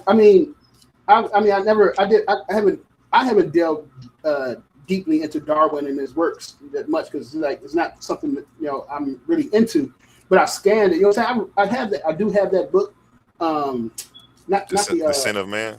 Yeah, I had that one. Because like you said, it's a PDF. Yeah, it's right on. I read. I scanned. It was like a couple of years ago. But I just you notice some things, and you're like, wait, what the hell? You know what I'm saying? And then people come up like, oh wow, he was a racist. know what I'm saying? He's racist because there's the things that he say, just like other white people say the same thing. All these savages, black people and stuff, but the Europeans are civilized. I mean, you're gonna have little small nuances like that. That's going to make people look at things differently and approach it differently. You know what I'm saying? But like you said, the overall, but like you were saying, the overall work of what he was putting down, I think you were trying to say his overall work on the science itself wasn't racist. And my only pushback with that is like his overall work still represents the mind frame of the Westerners, how they view this linear time, as progression. You know what I'm saying? This as things getting better as you progress, humans evolve. Everybody gets better over time, and you develop this more advanced thinking. You know what I'm saying? And it advanced in the West and Europe, and they the ones who have this more advanced thinking. But I understand what you were saying that his overall work wasn't racist itself. Or what I'm saying, the things that he was said might have been racist, but his overall work. I think that's what I think he had a racist tone because he was born into a racist society at a racist time. But what he was doing, his observation and experimentation was genuine. That was untouched by his thoughts. He would take his findings and then, he said some stuff. But that's how they categorized and talked about people at the time. It makes me think about the Ben Eaton presentation last night, because he was saying that he really tries to embody the time and put himself there, how people would talk, the feeling of the people, how they thought at the time. And he thought like a regular 19th century aristocrat at the time, and we have to recognize who he is, but that doesn't mean that no aristocrat can come up with something. And that's not what you were saying. We're in agreement. But I understand what you're saying. It represents the whole body of work somewhat. So it's like, okay, we don't put him at the top because he was still that. But we just still recognize the contribution that he made. The stuff that isn't relevant, we're going to put to the side. And, we're going to rock with what works. And let's give the floor to Israelite William. He's been waiting patiently. This whole presentation was about him and Sis Naphtali. And appreciate you for even asking the question and giving me the opportunity to be able to respond like this. I think this is how it should be done. Go ahead. You got the floor. Okay. Peace. Can you hear me? Yes, sir. You sound great. Okay, good. All right. So listen, right? So one of the quotes, right? You was breaking down one of the quotes that I put up, right? And you was telling me that I don't understand the quote, right? And so this is the quote. At some future period, not very distant as measured by centuries, the civilized races of man will almost certainly exterminate and replace the savage races throughout the world. At the same time, the anthropomorphous apes, he's referring to black people when he says anthropomorphous apes, will no doubt be exterminated. The break between man and his nearest allies will then be rendered wider. What will intervene between man in a more civilized state, as we may hope, than the Caucasian and some ape as low as a baboon, instead of us at present between the Negro or Australian and the gorilla. So my question to you is, you're claiming that wasn't a racist statement? Is that your position? No, that's not what I'm claiming. I didn't. Okay. All right, let me rephrase that. And I like that you ask direct questions. You ask really direct questions to get straight to the point. Right. Okay. So let me ask you, is that a racist statement? Is that a racist / white supremacist statement? That's my question to you. Yes. And I don't think that's yes. Okay, so let's go on. All right, so because what you said first was that this is not a racist statement, was like he's trying to unite humanity. You were saying on your little breakdown, you were saying that this statement, that I took it out of context, and what he's really trying to do is unite humanity so that there's no, I forget what was your exact words? Do you remember? Unite humanity under one species and common ancestor. Right.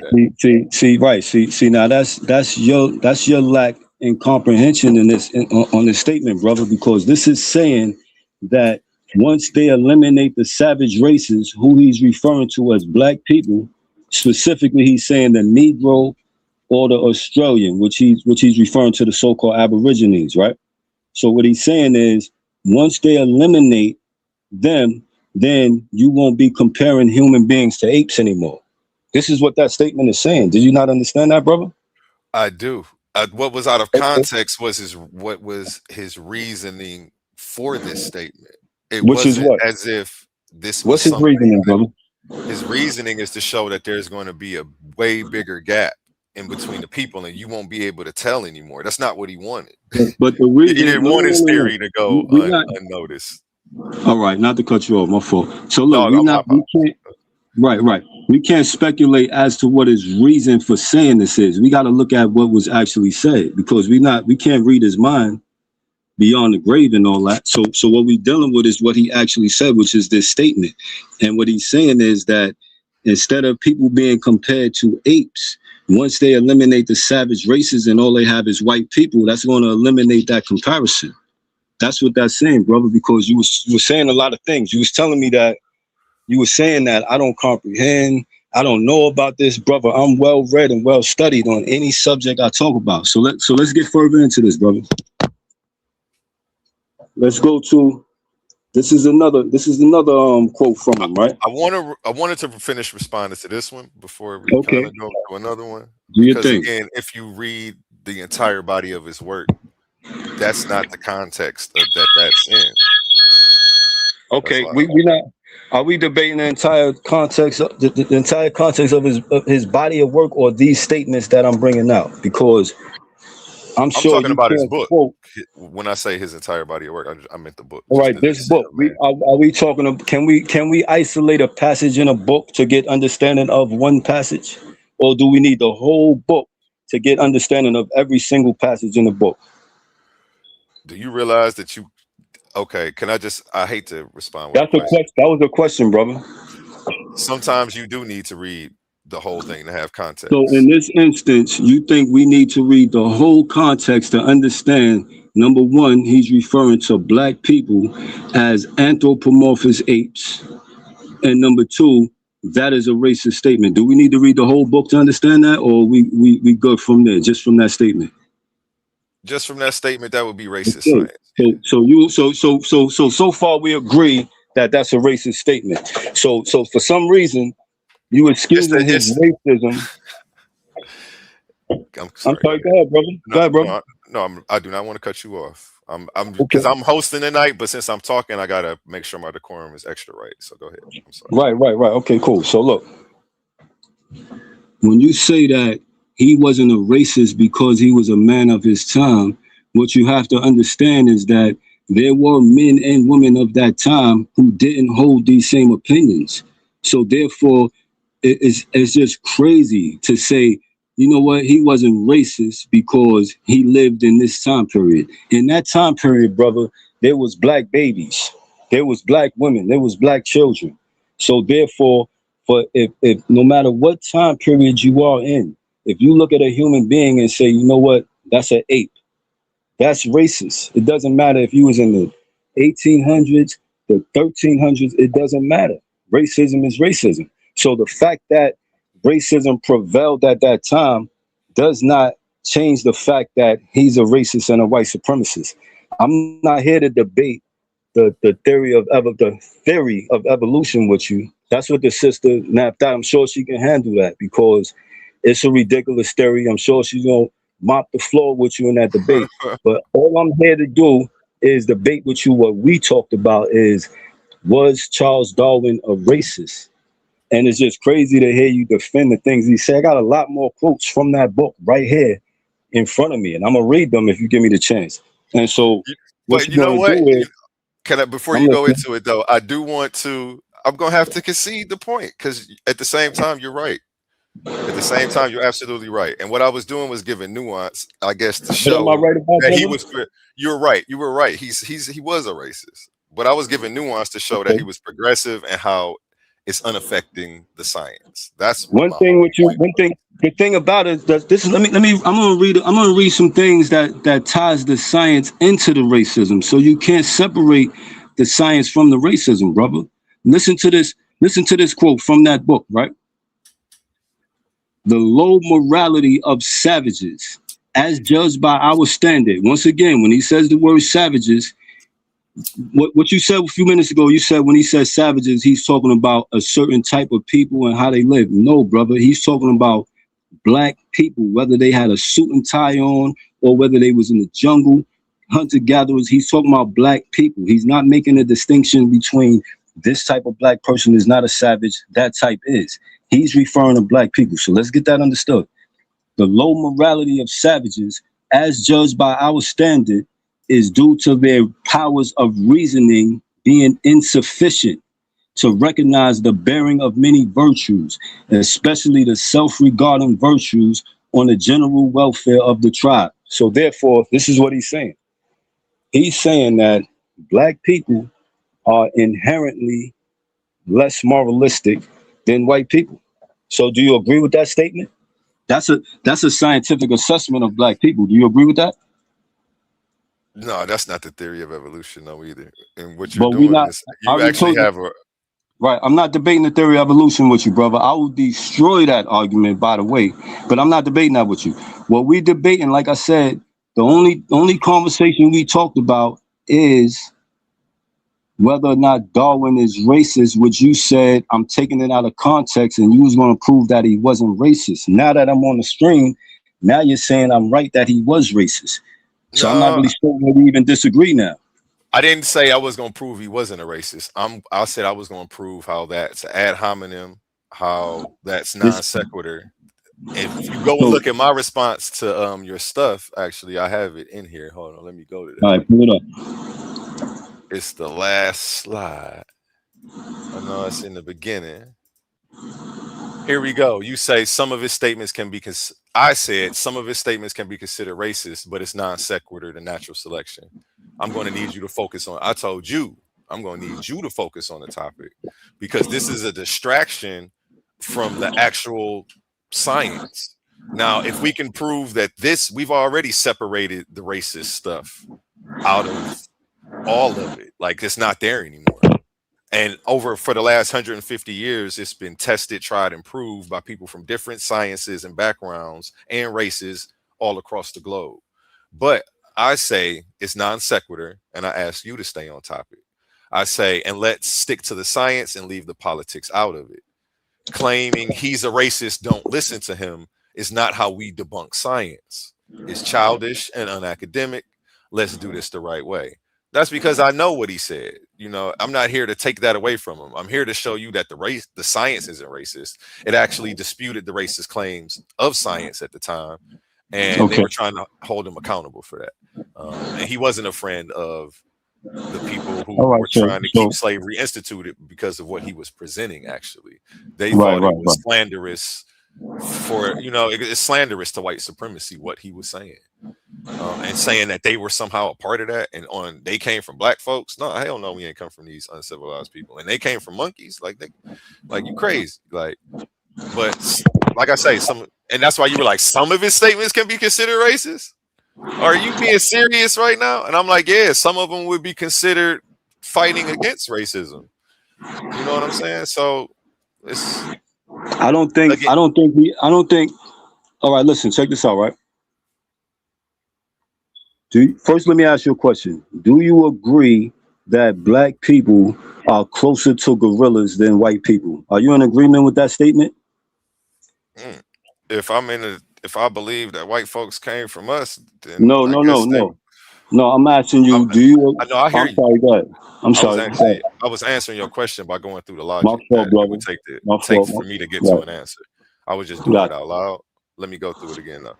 If I believe that white folks came from black folks and they're last on the evolutionary tree, then I guess we would have to be a generation, past generations closer to the original. Yeah, we would have to. We're closer to the original. We always say we're the original man, but now it's trying to be used against me, because it makes Darwin seem racist to say that we were closer to the original man. That's literally still what you're saying, whether you realize it or not. Right.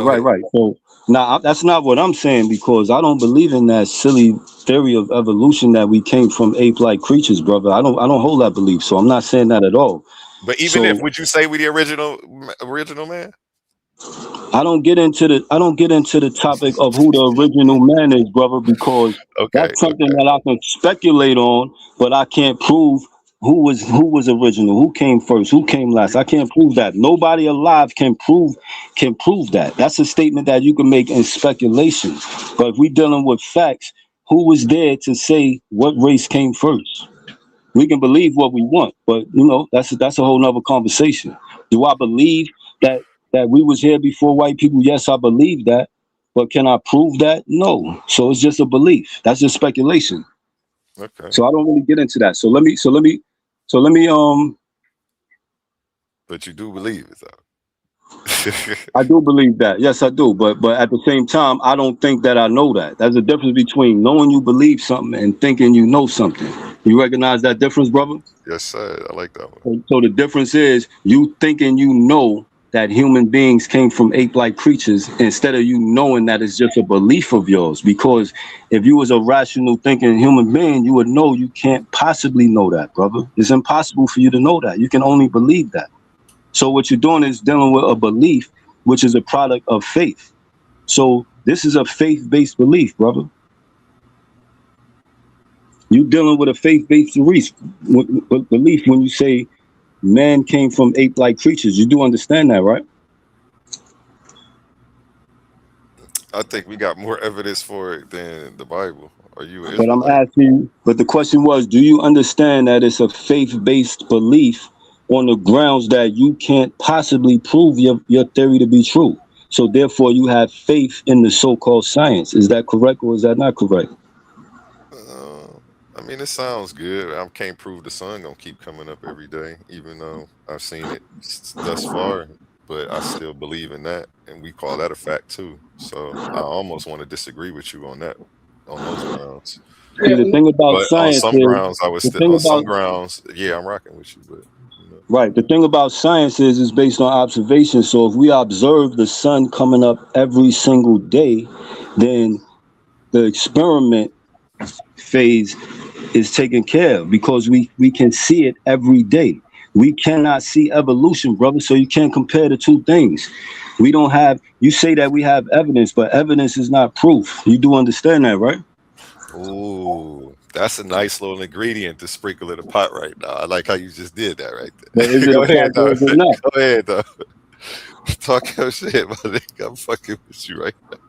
That was Right, I right. nice. think Go ahead. the point. Can I say something real quick? The point of like where you said that we can't prove who came first. You know, which races or whatever, quote unquote races of people, whatever came first. But I think the work by the guy, the Italian Cavalli, Sulfur, in the book, the history and geography of human genes. They did show that people that we consider like pale skinned people with little to no melanin or very little melanin did not appear on the planet until around 6,000 BC. That's the work that they showed. So you can say these dark skinned people was here first before you had pale skinned people. Right. You can say that, brother. You Non-melanated people. Right, you can say that, and I won't disagree with you for saying that. But what I'm saying is, it is a belief. It's not a provable, observable fact. It's just not. Well, See now, you're not going to have an observation because you're not going to be there. But I mean, you could prove stuff through science, through the scientific that technique, because he proved it through DNA. He showed the DNA. see, you saying that he proved something through DNA. This is requiring faith on your behalf because you never seen a DNA sequencer in person in your life. You don't know how they work. You don't know what they're made of. You don't know if he's interpreting the That's not information. true. Let me talk, brother. Let me talk, brother. You don't know if he's interpreting whatever information he got from the so-called DNA sequencer. You don't know for a fact that he's interpreting incorrectly. So therefore, you having faith that he's interpreting that information correctly. So it goes back to a faith-based belief. Because there's one thing to believe and there's a different thing to know. So we need to separate what we know from what we believe. You understand where I'm coming from, brother? Then you saying it is not that is not a fact, that is belief, that falls on you to prove that. That doesn't fall on I don't me have or to. the person, Why does or it the fall person on that me to already prove done it? the research. Why does it fall on me to prove it? I don't understand that. Because you're the one who's saying that this is just a belief. It's not actual results. So I still don't understand why it falls on me to prove it. Because you just said it is not facts. Yeah, and it's not. So, but you still didn't explain why it falls on me to prove it, because I said it's not a fact. There's a difference between a fact and a belief. So if I can't prove that something is not a fact, then that means there's no difference between facts and belief. Like, I don't get where you're going with this, brother. You're making a claim. And I'm saying the research has already been done. So what I'm doing, brother, hold up. You're making the claim without doing the research. And you assume, and then first of all, you assume that I did not understand anything about genetic sequences and coding, and that I've never been to or observed it in action. So you're again, that's a false. You're making false claims. So if you're going to make the claim that it's not true, then you have to prove, because he already proved it. So you have to prove it, and you cannot. But the thing is that you're just saying it, and you're not proving, you're not showing it. You're just saying it. That's what I'm saying. You're just saying it. Where's the evidence of your proof? That's what I'm asking. Okay, brother. Now let me clarify something. I'm not making a claim. I'm denying a claim. He made the claim. Do you understand the difference, brother? Okay. He made the claim. Listen, what I'm saying. He claimed that according to his DNA evidence, this, that, and the third. That's the person making the claim, which he didn't prove it. He made a claim. And so I'm denying the claim. So what can be affirmed without proof can also be denied without proof. You understand that, don't you? Do you understand? Do you know the book that I'm talking about? No, I have no idea. What book are you talking about? I said it's The History and Geography of Human Genes. By Naphtali Israelite. And it's, all right. So you're saying, I'm saying that he did. You said that he didn't do the work. They actually. Let me ask you a question. Let me ask you a question, brother. Are you listening to me? I'm listening. All right. What materials? If we wanted to make a DNA sequencer right now, off the top of the head, what materials will we need? Do you know the answer to that? No, not specifically. No. So you really don't even know what a DNA sequence is, correct? I know what a DNA sequence is. What is it made out of? If you don't know, what is it made of? What is it made of, brother? Who invented it? What's the principles? Listen to this, brother. What are the principles of its design? It was designed along certain principles, the DNA sequencer. Do you know what principles it was designed along? Can you answer any question I ask you about a DNA sequencer? Yes or no? Because I can ask you 99 questions right now about a DNA sequencer. Can you answer one of them? Yes or no? Probably not. But all right, so no. Okay. So listen. Let me finish. Hold up. Are you a geneticist? Not at all. Okay, so and neither are you. And neither are you, correct? No, I'm not. I'm not. Okay. So all right. So all right, you got something to say? I'll listen to you and I'll respond after you talk, brother. I'm just saying, brother, you're denying his claim. You're denying the research that people have actually done in the lab, that they've actually done the research. But you have not done the research yourself. You're just denying it. And I'm asking you, where's your proof? I'm saying, where's the proof at? And I'm gonna repeat this. What can be affirmed without proof can also be denied without proof. So he didn't prove that XYZ was the first person on the planet. That's impossible to prove. That's not possible. The only reason you believe it's possible is based on the results of a DNA sequencer, which you have no idea what that is. So what I'm saying is that this is a faith-based belief. You don't know what a DNA sequence is. You don't know how it works. You don't even know what it looks like.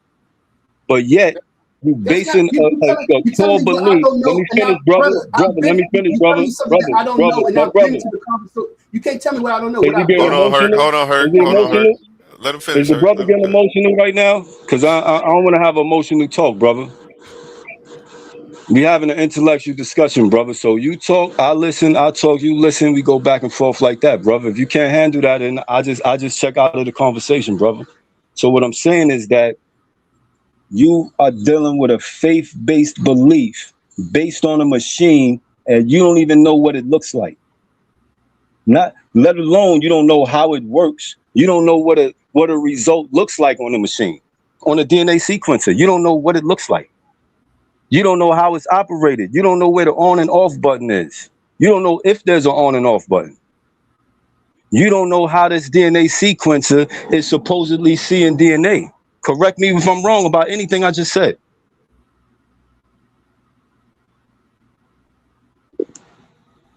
You finished?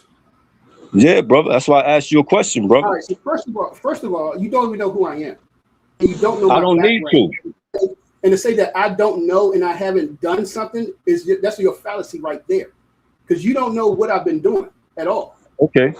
And so Feel free to prove me wrong, brother. Feel free to prove me wrong right now. Here's the thing. You have no research to show.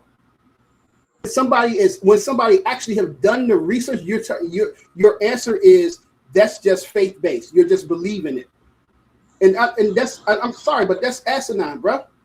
You need to do the research and show them that they're wrong. Besides that, the conversation is over with. Okay, brother. Good talking to you, brother. Good case to you, brother. Okay. A1. You there? Yeah, I'm right here. Yeah. It's been a good conversation, rotary phone over there. That's a rotary joint. Yeah. It's a good conversation, brother. You know, it's nice talking to you. All right? Yes, sir, man. I appreciate you pulling up, man. You're welcome over here anytime. Yeah. So look, yeah, we might talk again one day, but next time, you know, put that respect on my name next time, because you see how this conversation went, right? Right or wrong? You were saying a lot of crazy things, so right or wrong, brother. Just I don't think I was that wild, but I got you to pull up, brother. So it's a victory for me. It's a victory for me. Case to you, brother. I appreciate you, man. Have a great day. And all that. All right. Yeah, it's going, man. But yeah, science test ideas, not people. If a terrible person discovers that 2 + 2 = 4, math doesn't suddenly break. You feel me? You wanted to say something, King Hurt? No, I mean, I'm agreeing with Roy Chat, because Roy Chat was like, yeah, he's making claims but haven't done the research, and just saying he denies it, and that's all I'm saying. If you deny it, just show it. Explain why you deny it. I mean, come on. I mean, come on. You deny somebody who's done some work on, you know what I'm saying, the pesticides in your community, and you haven't done it at all, but yet you saying their research is false. I mean, yeah, it's almost like you got to be qualified in the field to jump out the tree like that. I mean, not even only be qualified in the field, but to like even to do a meta-analysis. You know what I'm saying? Just meta-analysis is just, you know what I'm saying, you just reading the papers, just reading the research. Even if you could just do a meta-analysis to counter somebody else's argument, you know what I'm saying, and come up with why. So that's all I ask. Is like, where are you getting it from? You can always say why. I don't get it. And that's all I ask. Like, where you can always do that. That's why I just that's why he feel like he boxed me up, but it was like he hitting the same button on the joystick and just doing that little sweep and kick. You can't get it. Like, he just go believe me to the ground. That's where I was like, okay. You gonna believe me to the ground, huh? Well, I guess I gotta believe that the sun gonna come up tomorrow. I can't prove that, but I gotta say it's a fact. Like, so at what point are we? Okay, you know what? I guess I can see it then. At that point, if I'm being honest and not being disingenuous, just for the views, like, I don't want to do that. Yeah, I understand. But you can do that about anything, bro. But you won't get it off with most people because they can't be honest in their conversation. But yeah, that's a move, I guess. What he did. Forget proving it wrong. Just raise doubt. And as long as you can do that and believe me to the ground. And then yeah, I'm like, But yeah, I so, do know about it. So in a debate, it wouldn't work. In a debate, it's not gonna work with judges. On an open yeah. panel with the host, you got it. And that's all I'm saying is that you just all I'm asking is just show what you believe. If you believe that something is wrong, don't just say it's wrong. Show why you saying it's wrong and why you think their work is Yeah. wrong. You know what I'm He, saying? he, But he of didn't course, show you up to look. actually prove anything except for that we don't know as much as we saying. Like, what is he trying to do? You think you know that shit, but you don't. You just read some books. It's all good. Like, it's just All on right, the book. anyone, y'all about to fix me Like, something to eat, bro. yeah, how you beat that? Just because they Y'all teach about it to in the books don't mean it's real. It's a belief. crazy. But y'all about to go. Y'all about to fix me something to eat, Yeah. man. I'm starving. I'm All gonna right. holler at Have you, a good man. day, man. Have a Good good day. presentation, good work. Yeah, man. I was straight beat. I'll holler at you later, man. Good work, though.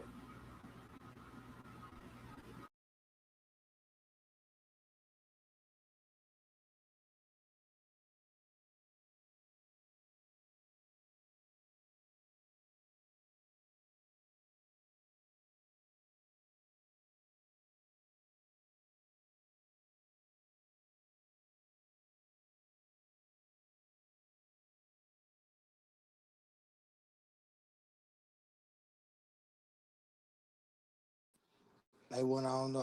Think I might have to leave and come back because I can't hear you if you're talking. Let me see.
kicked the power cord out the my shit just restarted.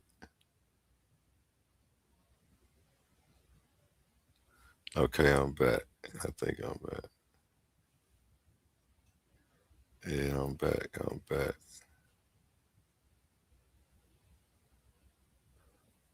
Mic check. I seem like my mic low. Okay, image file. Yeah, my computer restarted. My bad about that, y'all. We back. Let me put on some music until I get my presentation back up. Cause I'm not done.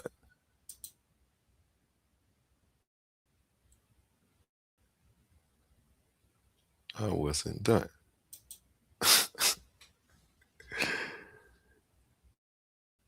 Let's keep this shit going.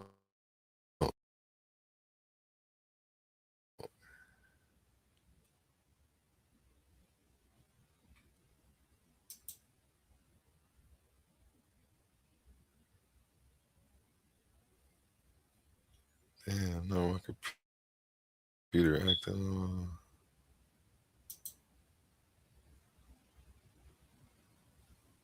It's taking this good old time getting back together.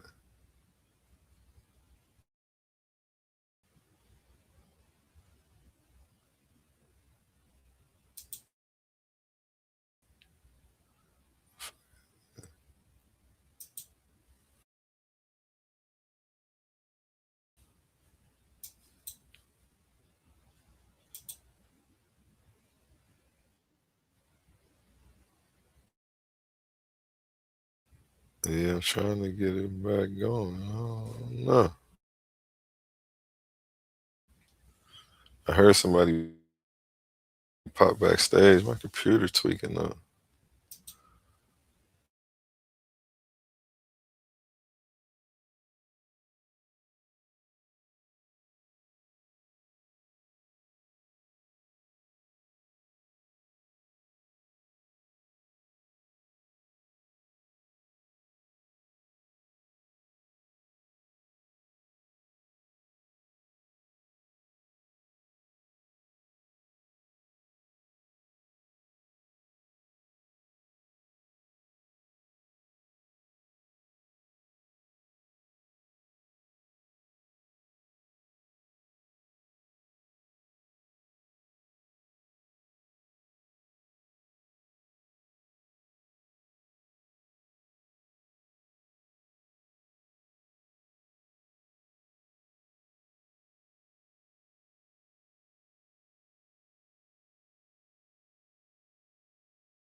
Okay, I'm back.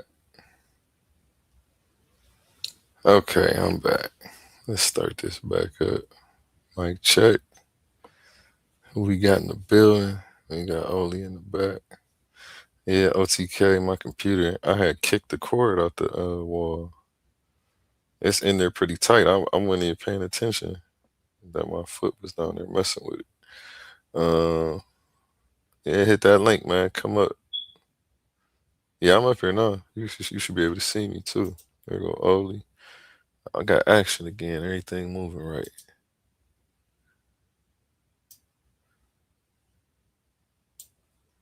Yeah.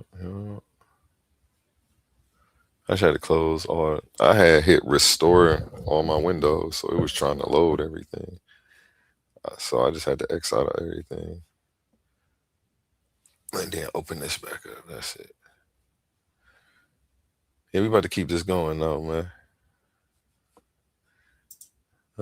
Pull up, open panel. Let's talk about it. Everybody who saw the presentation, come up, get your thoughts. I finally had a presentation. Pull up. You know, them usually cost, but that one was on the house. You feel me? Hit that link, OTK. It should be pinned in the chat. Let me get Oli up here. He dropped. Pull up, Oli. Tell me what you think about it. That link is in the chat.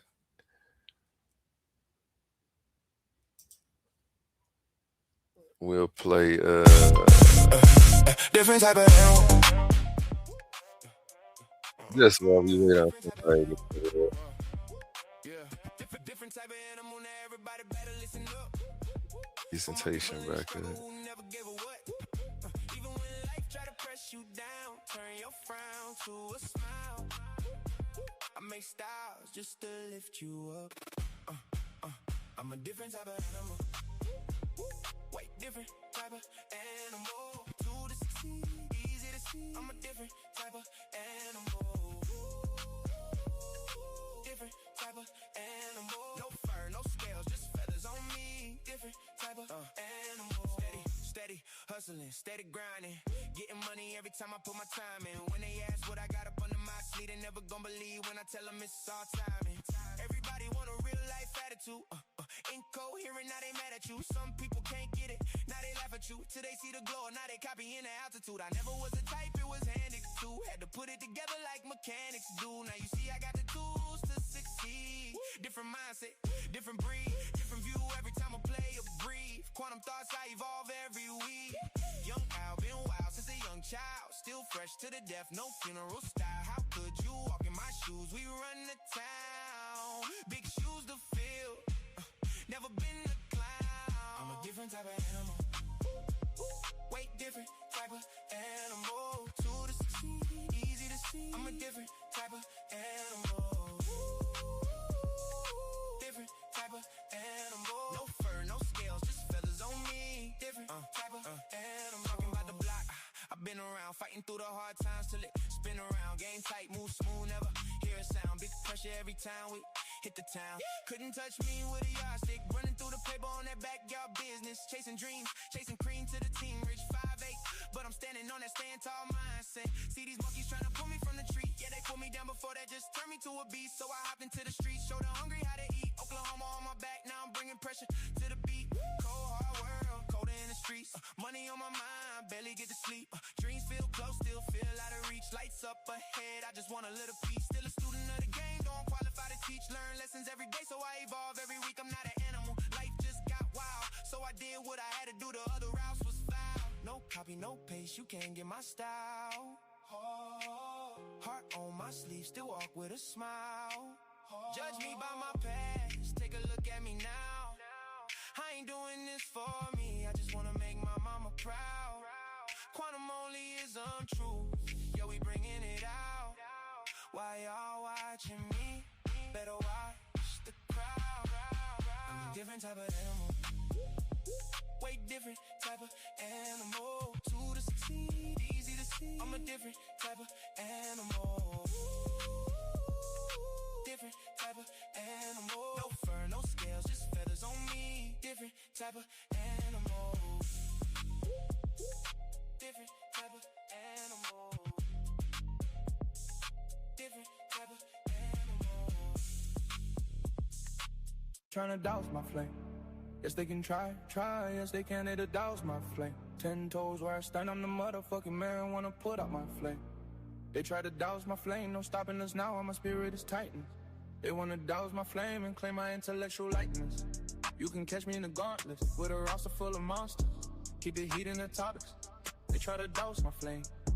Ain't no stopping us now, but my spirit is tightened. They wanna douse my flame and claim my intellectual likeness.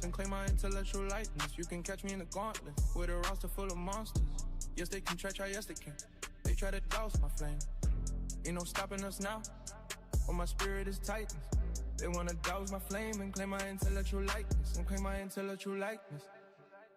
You can catch me in the gauntlet, with a roster full of monsters. Keep the heat in the topics. They wanna douse my flame. If I pull it out, it's a profit. These scriptures keep flowing while teaching disciples. You can catch me in the gauntlets, with a roster full of monsters. If I pull it out, it's a profit. This the sound of insurrection. Keep around in the weapon. Blowing loud, it's a session. Lighters up, shake met the goddess. Pour out effervescence, be the runner-up, the next contestant. Not hearing you haters, ain't no blocking my blessings. They try to Why, yo, I know this shit I got is hard. Yeah, it take the pillow. Take the pillow in the bed away. You be standing up saying, damn. So I get it. I ain't mad. Reality is a bitch, yo. Yeah. Reality is a real bitch. It's all good, though. Mm-hmm. So, man, what I miss on that call? Yeah, that nigga was crazy. That nigga think that gravity is on the whole ocean. Nigga is on the molecules, you crazy motherfucker. Crazy. I mean, it's a nut, man. It's a nut, yo. I seen it. I heard it just now. I heard it. He wow. What he just left? What happened?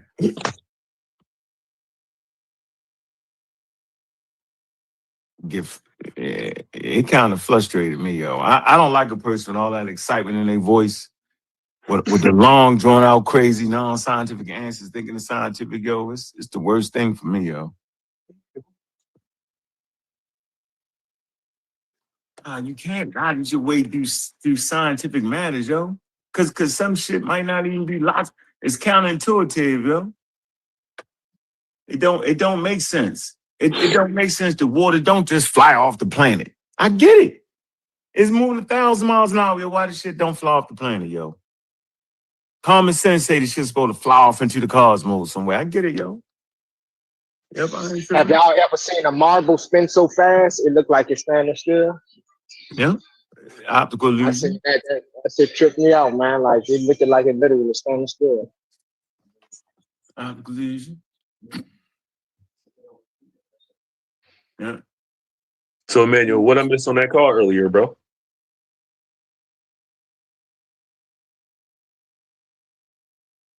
What's popping with you, young scribe? What's going on, family members? Chilling. You already know. I had a presentation. Did you catch it? No, I came in when dude was saying something about you can't understand how the DNA works, therefore it don't exist or something like that. I'm like, where did y'all find dude at, bro? That's crazy. Yo. So somebody else heard this, okay? Because he left. Like I heard it, bro. When he left, he was like, "Hey, what? You see what happened when I came up here, right?" Like, you didn't do nothing. Like, yeah, he left out like he was cooking, bro. I was so like, that's kind of cringe, bro. Like, so you telling me if you don't know how nuclear fusion works, the sun ain't real? Like, the notion that you absolutely have to understand how something works 100% in order for you to validate its existence is crazy, bro. It's tons of things we don't understand how things work, and we're very okay with it existing. Like, I don't understand his argument. I really don't. I hope that wasn't his grand point. Yeah, he was just gonna believe you to the ground.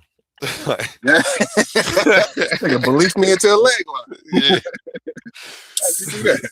Like, you believe. You don't know if the sun gonna come up tomorrow. You gotta believe in that until you see it. That's how we know. Nah, I mean that's already that story's already been written every day prior to my existence. The sun has risen, so it's just like I could just that's going to happen, nigga. That's going to happen. It's like and to the weatherman say it's going to be some type of eclipse today. You know what I'm saying? But even that don't denote that the sun didn't rise. I don't know why I'm over here. He thought he was cooking. They thought he was cooking. It was a ham sandwich. Yeah, it was a peanut butter sandwich in the microwave, yo. It was a ham sandwich. Let's go. But I'm gonna let him have it because I want to keep it decorum. Somebody else. I see the point where people will probably get to yelling at him, like get out of here, like. But I ain't gonna do it. Hurt should have been stunned. Hurt should have had his foot on his neck, man. Ain't no way. Yeah. It's Hurt did. Hurt did his thing, man. But he peacefully let him walk away, though. He a good man. Oh, you like it? Thank you, son. Thank you. Barbecue King in this bit. And shout out OTK to the stage. OTK, you check out that presentation? Hell yeah, I was in there checking that out. What you think? I didn't hear when dude came up though, man. I had to do something and I didn't hear that, man. I missed that. Yeah, you gotta check that out. Damn. But the presentation, it was a good presentation. It made a lot of sense. Drop a quick summary. What was the presentation about? I'll pull it back up and do a quick scan through these slides. You know I'm a geek for the information, man. Let me see. I can explain it too because it was very good. That's how easy it was to understand. Because if I can explain his summary, but damn, that's how. Let me see what you got, OTK, just to see if you still got it. Let me see if you was really listening. Yeah. So the whole thing about Darwin, you know what I mean. You brought up multiple things. You brought up his bloodline for one, and you know what I'm saying. One thing you didn't bring up is where he learned his actual studies from. That's the only thing I didn't see you bring up, your boy John. But that's another day. I'm gonna get to it though. I'm gonna get to that. I'm gonna touch on that. That's coming. How could you be a racist if your damn teacher is black? or South American? How could you be? How can you be racist? You hired him now. Yeah, I was gonna say, yeah, you still can be, you know, to an extent, but it might teach you to fall out of it too, because it's learned behavior. Yeah. Could I ask a question though? Go ahead. Yeah. It's like just how the old dude, well, that made the Big Bang Theory. I think a lot of us believe that he put his beliefs to the side in order to work on some information, right? That made sense in reality. So. Can somebody put their racism to the side and still, you know what I mean, and still be working on evolution? Yeah, because I go over that in here, you know, that his ideas were progressive for the time, and they were actually here to dismantle the ideologies that were keeping slavery together, and how they were using genetics. They were saying that all the species came about on their own, and whereas Darwin was saying, no, we all have one common ancestor. Right. And we're all one human family. And it was like, nigga, you fucking crazy. Yes. Smack you. Yeah, so all the racist people was upset about that. Yeah, because that didn't go along with white supremacy. Got classified in the animal group too. Yeah. Well, yeah, like you said, if you think about the time, what they were saying during that time, like if you put everything in context, they'd even would associate us with humans. You know, so they try to take that away from us. So along with all the little monkey narrative and that stuff they were saying, like, yeah, I can see why people would think some shit like that. And that's what messed him up because Darwin, when he did do his little research when he wrote his book about human evolution or whatever like that, he did everything started out of Africa. Boy, they did not like that. They did not like that when he said that. Yes, it's a bunch of stuff that he said that went against what the racist institutions were saying at the time and using to keep us in slavery. So that's what the presentation was about, and it was also about the fallacies of just even using that, like, Right. I'm And gonna the go. whole main concept of the bill to me was that I don't care if you calling a person a racist or a person is a racist. You can't discredit the work that they put in. You can't judge the work by what a person is. Because if we go back in history and we look at some of these people works right now today that we be using, if we find out about their true nature, man, we probably wouldn't have no history Yeah. because What they you all say? been What you say? He was they a all racist, but he was a good racist. No, no, right. but he They knew how to all come up with they something. all would they all Like, be but he can do racist to a math. point. He was good at math. That nigga know two Everybody plus is two is racist 4. at a Yeah, point, that was in my you know? presentation. Yeah, I literally saw that. it. Yeah, I saw that part. So, yeah, and that's what I respect about the whole presentation. It is that don't try to discredit his work. You know what I mean? Because There you go. There you of go. what he was or what they use his works for after him. It wasn't him that used his works and started eugenics. It was one of his family members who also had the name Darwin. See, that's why I be wondering, do people Mm. really be knowing what Darwin they talking about? go But ahead, I Yeah, leave teach. that alone. I ain't know that. You just taught me something. Yeah. So Yeah, you might as well go in brother. now. You might as well go in He now. had a brother, but they say cousin or whatever like that. His name was Darwin. So him and Herkovich, they the ones who came up with eugenics. They use his works Mm. to create eugenics. That's where the racial science, that's where the scientific racism, social Darwinism came into play. But it wasn't Charles Darwin. He was fighting against that. Mm. Word. He was fighting against that. So they kind of I, shunned him. Oh, real shit. I know in that Because they narrative, he had wasn't invited to no cookouts. Yeah, they had too much funders, man. They had motherfuckers like Rockefeller, Kellogg from the cereal. No, they had a bunch of funders who was funding this eugenics movement. This is Ellis Island, my brother. So okay, so you saying like paid science have always been around. Like when I say paid science, I mean like the Yeah, science big back in time. the day that said cigarettes was okay to smoke, the science that was saying pop is Yeah, healthy to drink, like that type of science, like when the corporations get involved for their product to be pushed harder. You saying that was going on back then? Yes. So if it wasn't So, a yeah. product, let's just say it was like a concept. oh damn, that's a good question. They was even paying for science to get held back. Right, Mm. facts. So people like GE people and like them, Darwin, and other people's dog who them people. say that no, science cannot prove a God. They was considered pseudosciences. They try to discredit all these boys' work. You know what I mean, man? And Mm. damn. Now when you're dealing with that tobacco, I look at cigarettes a little different way, tobacco at a different way, because I don't know nobody that had cancer before cigarettes came out. When everybody was smoking tobacco, Mm. I never heard nobody dying of cancer.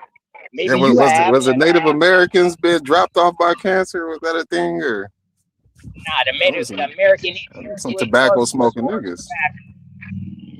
Oh shit, my bad, y'all. Motorcycle roll by. I'm outside.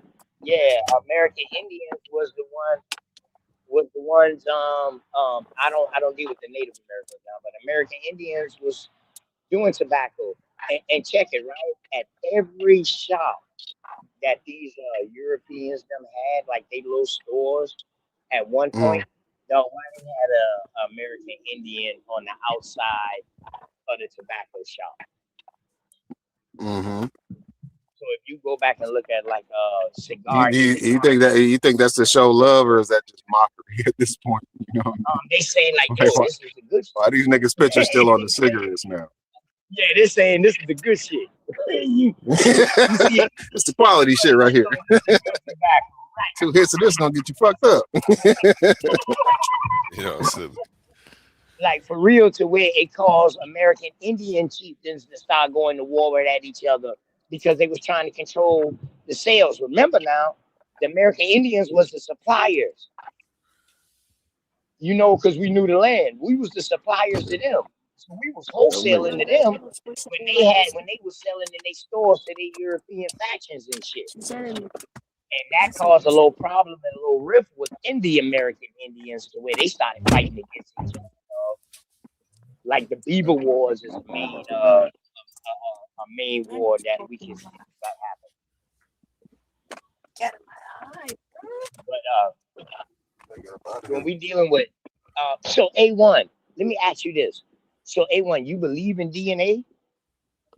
The DNA that can trace you back to Africa DNA, not No, the you gonna believe me to the ground like Israelite Williams? Headlock time.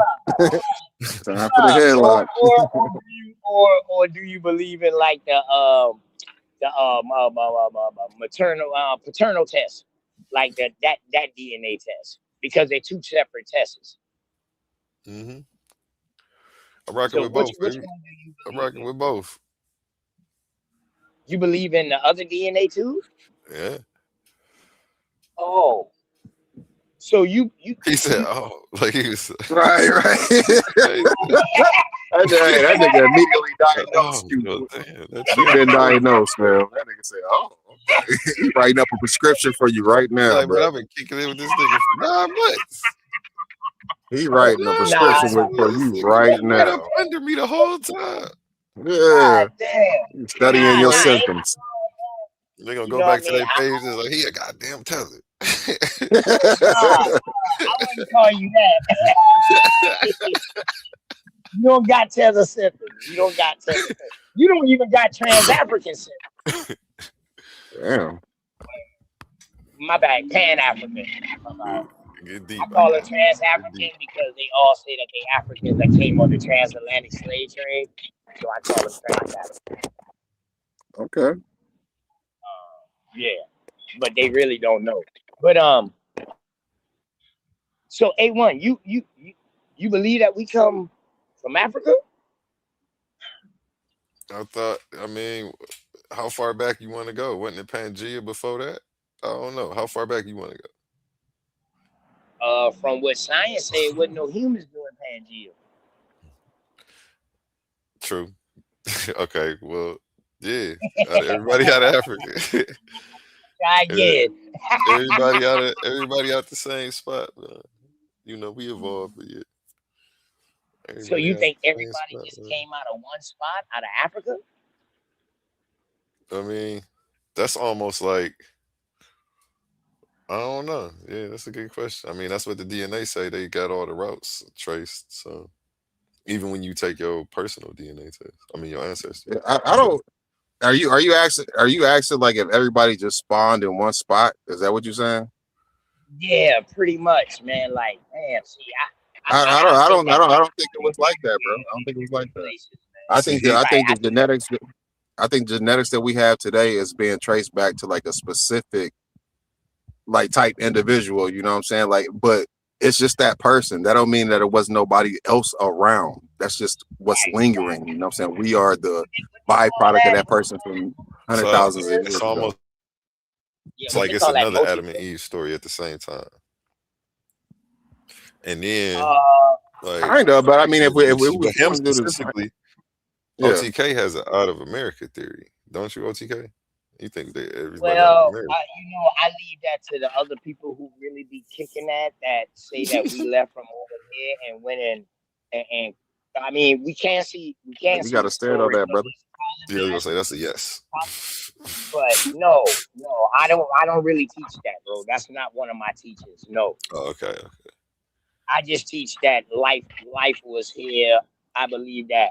I know life probably started. Hey, well, what you say? Out of America theory? Not first, but at the same time. But I don't you believe know that. What? If we talking about America, what are we talking? South America, maybe? Yeah, what are we doing? Where are we at? Or is this back with Pangea? You just talking about that location that became America?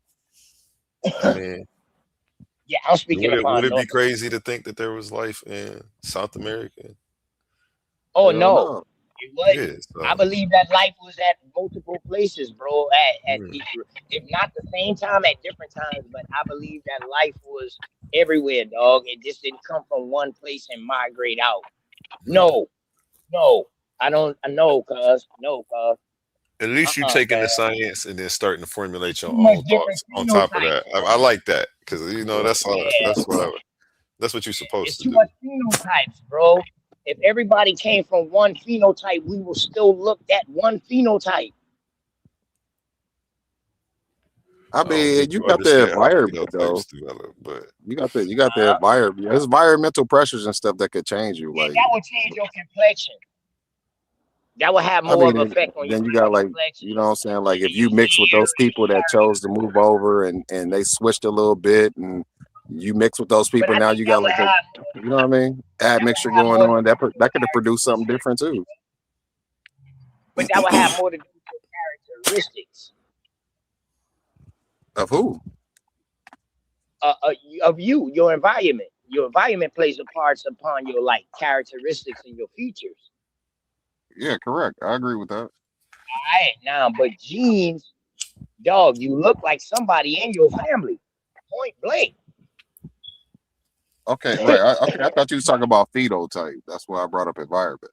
Yeah, so that's what I'm saying, bro. It's too many different phenotypes out here today to say that we all came from one phenotype. In that case, dog, we will all be looking pretty much. Just say, let me just use this for instance. All Chinese. We'd be I mean, looking like but everybody you in do your understand how like if you migrate to like a different place, your so that phenotype will means be like changed. no, that means it would have to be a different people with a phenotype that you bred with. That's what Yeah, I that mean, explains. considering all of that, bro, like you, yeah, like, but you making it seem like somebody phenotype changing is like not a thing. Like it could definitely happen. That's why I brought it like into breeding and like your environment. Like these things play a role in a motherfucker not, you know what I'm saying, being washed out of his Africanness or somebody being washed out of their whiteness or you know what I mean? Like it's still gonna be there. Like it's still gonna be traces of it, but phenotypically you can end up looking like somebody else if you breed with somebody else and your environment's in the right place. Okay, all right. I rock with that, bro. I rock with that. See, I'm not one that hate on things. You know what I mean? That people have an explanation for, and I can agree. That don't mean I have to roll with it. I have to believe it, but I gotta respect it. You understand No, what I'm straight saying? no. Yeah, we all grown men here. It ain't like I don't feel like I just scored a slam dunk or some shit. Like we just talking. Nah, but that was some good shit though. You know, that's some shit to make me want to go deep into the research. So next time you Right. bring that shit up, I have an answer for you. He said I'm gonna cook your ass next time. That's what's up Fast, you though. was I quick, fuck with it. you was light on your feet, man. I fuck with it. A1, man, are you ready for this powerful argument the sister about to present to you, nigga? The dirt, the magic, the voodoo. You ready for that? He put a target on his back. He don't know that, boy. He put a target on his back. I feel like she been kind of playing coy, like shit. I seen something like you asked how far along on this chart are you? She went straight for the gusto. She like, I'm full, I guess I'm in full clown mode. Like, you know what I mean? Like that's high level defense right there, nigga. We gonna roll into the joke because I we got going. something for you. Yeah, we going in, man. Like Yeah. she's on the hit list right now. We Wow. got a debate coming up, so make sure you check that out. Absolutely. Face off on the 5th of this July 5th. The face off. Okay. So yeah, Okay. check it out. Who would you say is the more experienced debater out of you two, honestly? Ooh, she's faced some heavy hitters, man. She's experienced. I'm not taking her lightly at all because I've seen her in the ring, and she is definitely a scorpion.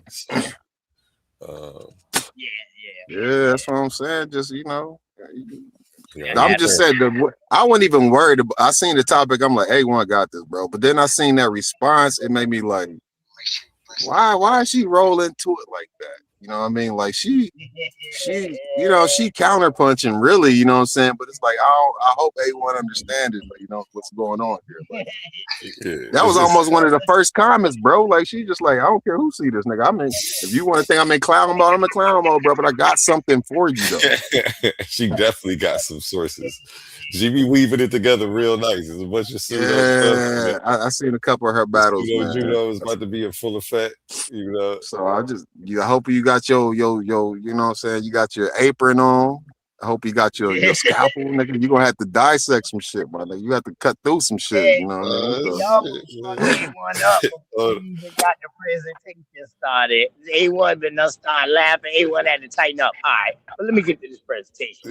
But she almost had him at the very beginning. I got faith in A1. You got to see what the official topic is gonna be. Like she gets to agree with me and ask me as many questions as she wants to figure out how she wants to word it or what my ideas are, you know. So I'm gonna answer honestly and try to give her, you know, so she know what she facing. It's not. I'm not gonna. No trickery. You know what I'm saying? So I don't want to do no ambush scholarship. It's really easy. You know, the science is the science, man. I'm not doing nothing new. But the science can't answer everything. I'm not trying to recreate the t-shirt. The t-shirt only got 2 sleeves, bro. We only got 2 arms. I can't recreate this thing. Yeah. I ain't recreating the t-shirt. But I do got something fresh, as you see. When I come, I'm coming with fresh material from a fresh angle with some fresh jokes at least. So let's get it. Let's get it, man. Shit, I've been saying, boy, you've been getting beat. I said, damn, man, you dog, if you keep going in, you about to make evolutionists scared to debate me, bro. It's still some parts about it that's questionable, though, man. But, you know. And we can talk about that. We can talk about it. It's definitely questionable. Okay, so, I mean, who can talk about it? You want to talk about it right now? Right now. Go ahead. Tell me what you think questionable. I'm just saying, bro. Like as far as when a nigga just get straight to the point, like where did life come from? Somebody just asked me this today. I had some what them people called the Mormon. Have some of the Mormon people come to my house today, and motherfuckers was like asking questions and shit. So I started asking questions back. We ended up in a conversation, and the question, where did life come from, came up. You know, it was posed to me, and I'm just like, well, there's different theories. You can read about the deep undersea vents or how life may have rolled in on the comet. And I'm not talking about life, but just like the fundamental, like the building blocks of life. You know what I'm saying? It's very plausible that the building blocks of life could be here. But when we go to recreate how, okay, first of all, like a cell is very good at reproducing itself, like 99% accuracy, right? And that's something that we can prove, right? That's something that we can see. We can explain it. We got the theory of evolution to explain it. We can explain how things change, how people. We just had a conversation about phenotypes, how that can change. Like how we can do all of that. But when it comes to how the fuck did how did that first cell get here? The motherfucker that's reproducing itself 99% accuracy, like. How? You know what I'm saying? Then we try to get in the lab and do that. We cannot do that. We cannot create life. You know what I'm saying? We haven't done that yet. But everything after life is created, we can explain that shit. We can explain it, but it's like it's still up in the air. And I had to be honest with the girl. Like I'm just like, there are theories, you know what I'm saying, that people that the science community told around, but we can't really put our finger on anything as exactly like this is how we recreated abiogenesis in the lab. So when I don't know the exact date, but I know they have. Okay, maybe I shouldn't ask when. What experiment are you talking about? We can pull it up. Yeah. OTK just close. But we could definitely pull it up. I've had whole episodes on it already. So it's just okay. Well, help me out. Yeah, I'm not, and I just don't want to misquote nothing. So I'd rather just pull it up and we can read it. Or what should I look at? Are you talking about that Miller Urey experiment? And I think that's the name of it too. Okay, so here's the thing with that. And I'm gonna have to brush up on that before the debate. But I'm not even gonna talk about it right now. But yeah, no, you can't. I mean, it's whatever. Okay, the thing with that, because I used to fuck with that too a long time ago, but it was just like I kept stopping myself from using it because I already know the weak points at it. You know what I mean? It's like the way that he did the experiment, you cannot say that is the same environment that was present during the time that we so-called saying this could have happened.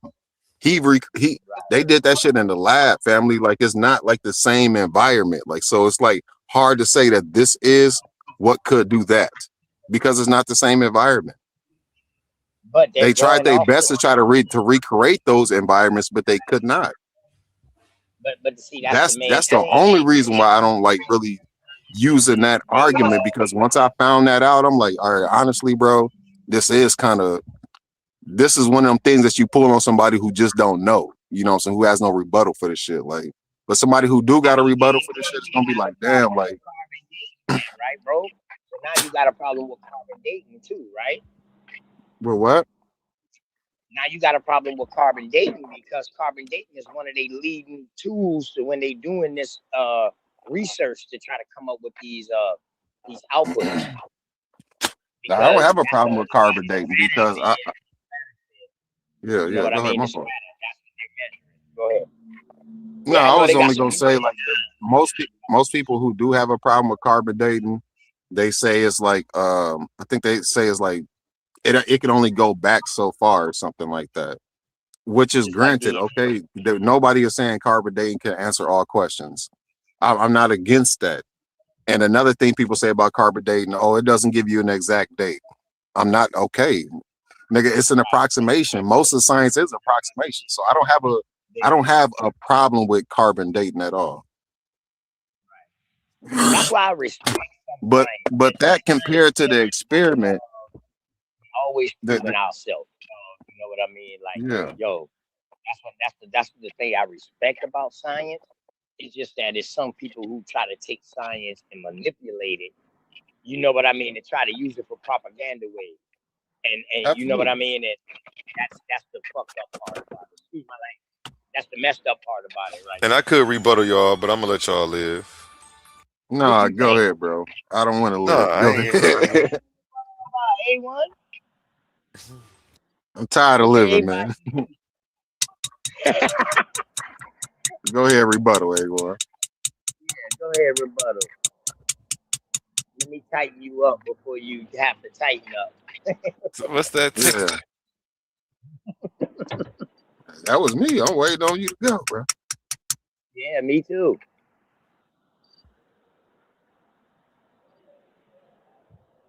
He blowing smoke. He caught his bluff. Right, and he know I'm one of the wildest motherfuckers, man, out here. You know, you gotta have problems sometimes.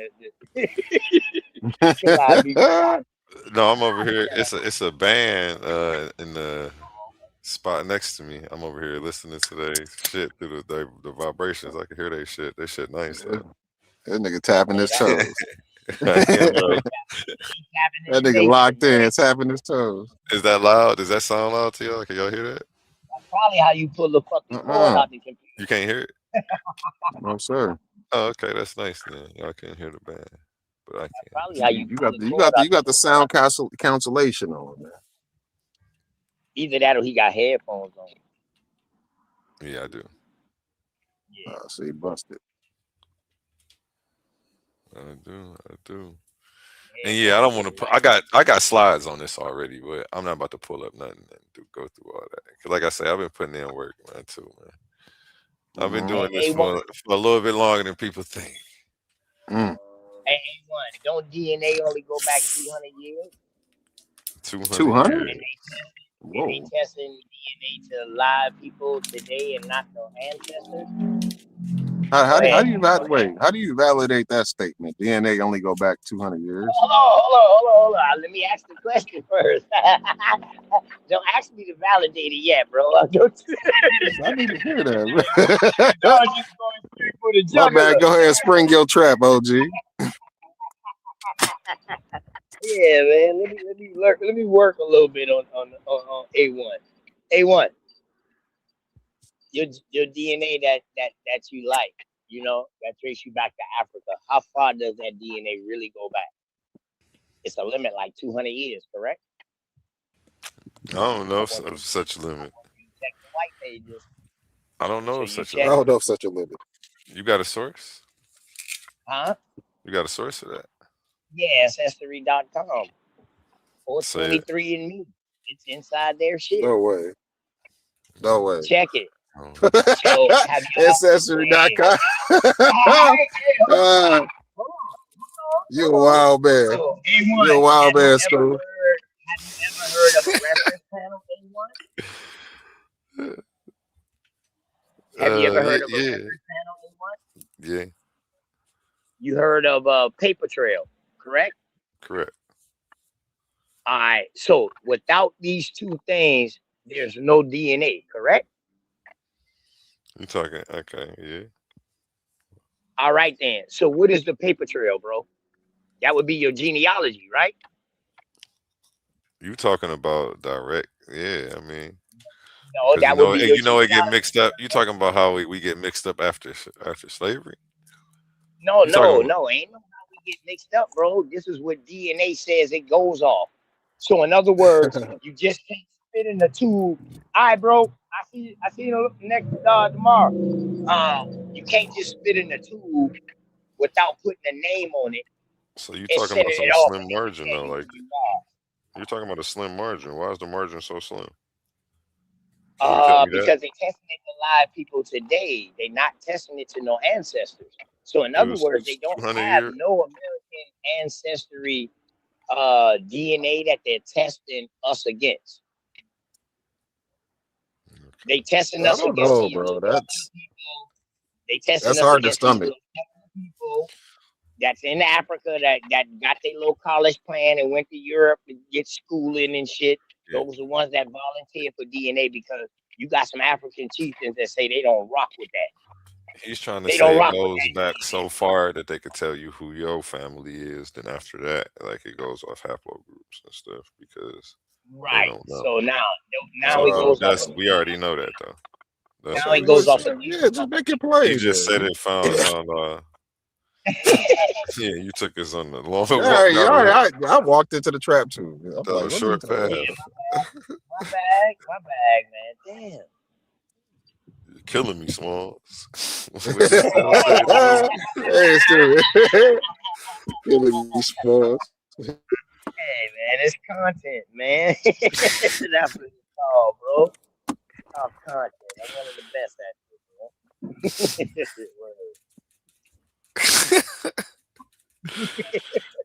You funny, yeah. man. So Niggas tread haplogroups are lightly over made up. here. Like it's a gator in the water. That's how we acting. Yeah, Right. I'm a gator. Big fan. Go ahead. That's your question. Um, haplogroups. That's something that was made up, correct? Everything made up, man. Everything's subjective, man. Until So it's objective. Until that's really your cousin. haplogroups are not subjective, though, correct? I mean, they're not objective, right? They're subjective, correct? Yeah, I'm just saying, yeah, yeah. They could have called it something else, but yeah, that's what we rocking with. Bet, Man. bet, Yeah. bet. So how can people use this as 100% facts Do y'all if hear it's that music? subjective? No. Oh yeah, yeah. I heard something in the background. Well, it look like they playing something jazzy. It sound Yeah, like. them niggas is nice.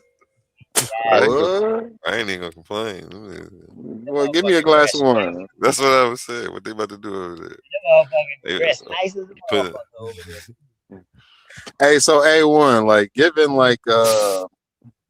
like maybe like the path of humanity and evolution, we can see that. Would you agree that it's like our evolution is intrinsically linked into our ingenuity?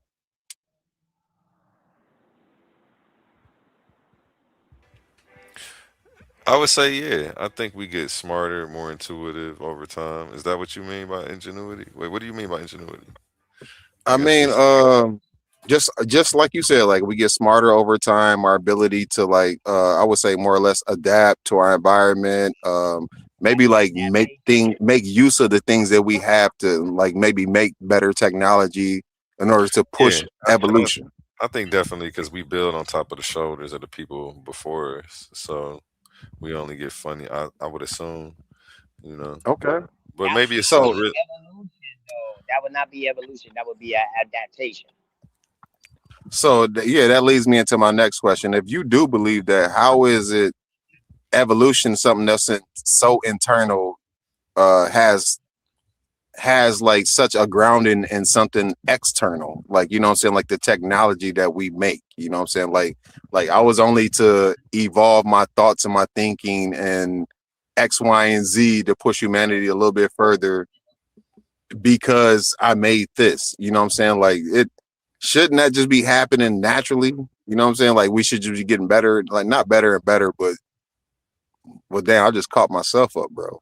yeah.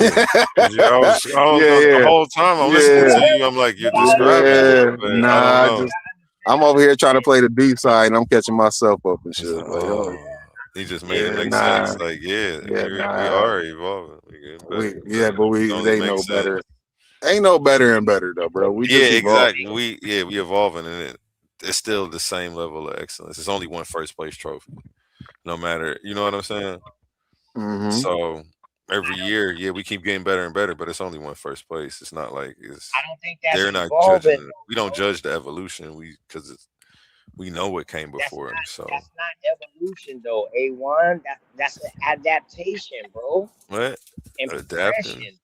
Yeah, but that's what Yeah, I'm saying. Like the ill No, logic behind what I was trying to say is that because we invent technology and it pushes us further, therefore we're getting better and better. But the ill logic with evolution, it has no direction. You know what I'm saying? Like I can't say we getting better and better because we made technology or we made the James Webb telescope or you know what I mean? I can't say we're getting better and better. That's just I can't tie I that see to what you're evolution. saying. I didn't get that at first, so I'm glad you reiterated Yeah, it. that's why I'm like, oh, let me slow down because I No, was so creating a fallacy, you bro. was really in deep. Okay, well that changes my response then, because you're absolutely right. So yeah, Uh, and we can't say we necessarily. I mean, because we don't know what the end looks like. So it's right. all fun and games until either it exactly. turns on us. But So as okay, of now, I mean, we can't even say, man, there's so much more technology that can be in harmony. I would think that would be better. The more Big technology fact. we make that puts us more in harmony with the planet, that's what I can I say. mean, but we use the word better. But I mean, Continuing, even though we putting the word better in parentheses, right? That we don't need to have that conversation. But I'm saying when we say better, it's like isn't the technology like taken away from like our human nature in a sense? Like nigga, like let's we had this conversation, not me and you, but I mean, as a grown man, I believe we all had this conversation. Like nigga, I barely remember phone numbers because it's so easy just to program it into my motherfucking phone. yeah, Like it is certain things that technology is stripping us of. I got to that's be honest crazy. about that. And my peoples used to get mad because I ain't say their number, and I'm like, that's because I like you and I'm trying to remember it. So when you call, I see it. Hey, Nigga that's But finessing crazy, at an bro. all time high. That's like I was that's like serious. that's like That the was the double real. conundrum what you just explained. Like, motherfucker, you getting smarter with technology and advancing, but yet you getting dumber because you can't. Your memory skills is lacking. You can't remember numbers now. Mhm. Okay, Damn. here comes the rope a dope though. Like you're not getting dumber. You just have a tool.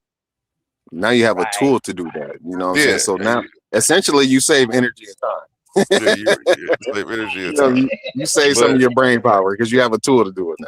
but at the But same time, you're not building certain muscles that you would be building having you did it without the Right. tool. So Right. yeah, I mean, but at the same time, is that important information? Like is that truly important information that I I mean, need to store it into my brain? Like, nah, I have a tool. That's the smart thing to do.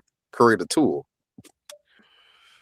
I mean, I think I everything don't I know. mean, that's like saying like, oh, nigga, like because I'm not walking from America, from North America to South America, I'm no longer going to be healthy. Like, Some no, people nigga, don't we want have to a use car, nigga. some people just want to use an axe and they don't want to use the chainsaw. Yeah, That's big cool. I facts. mean, I they're gonna guess be that's okay. traditional, and you know what? They're gonna bring out certain qualities that you just can't reproduce with a chainsaw.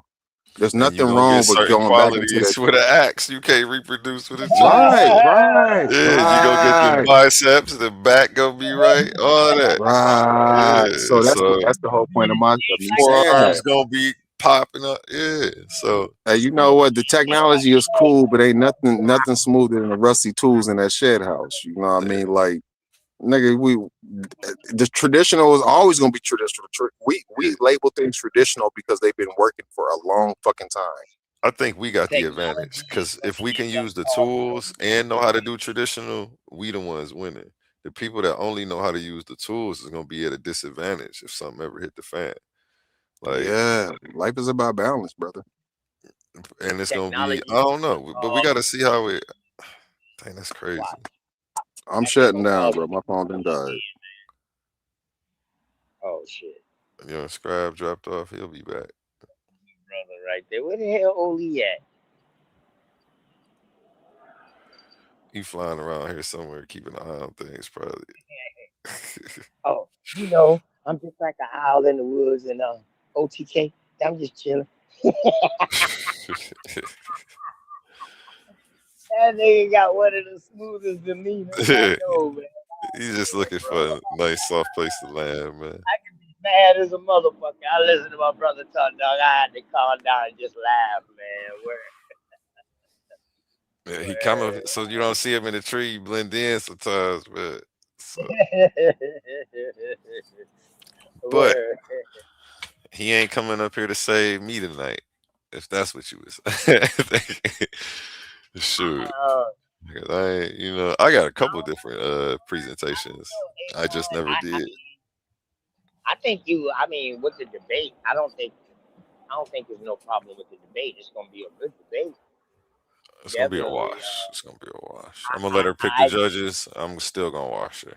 I just had a disagreement with one or two things in your presentation, and it was about the DNA thing. You know what I mean? And that was one What of the what page of the presentation was that?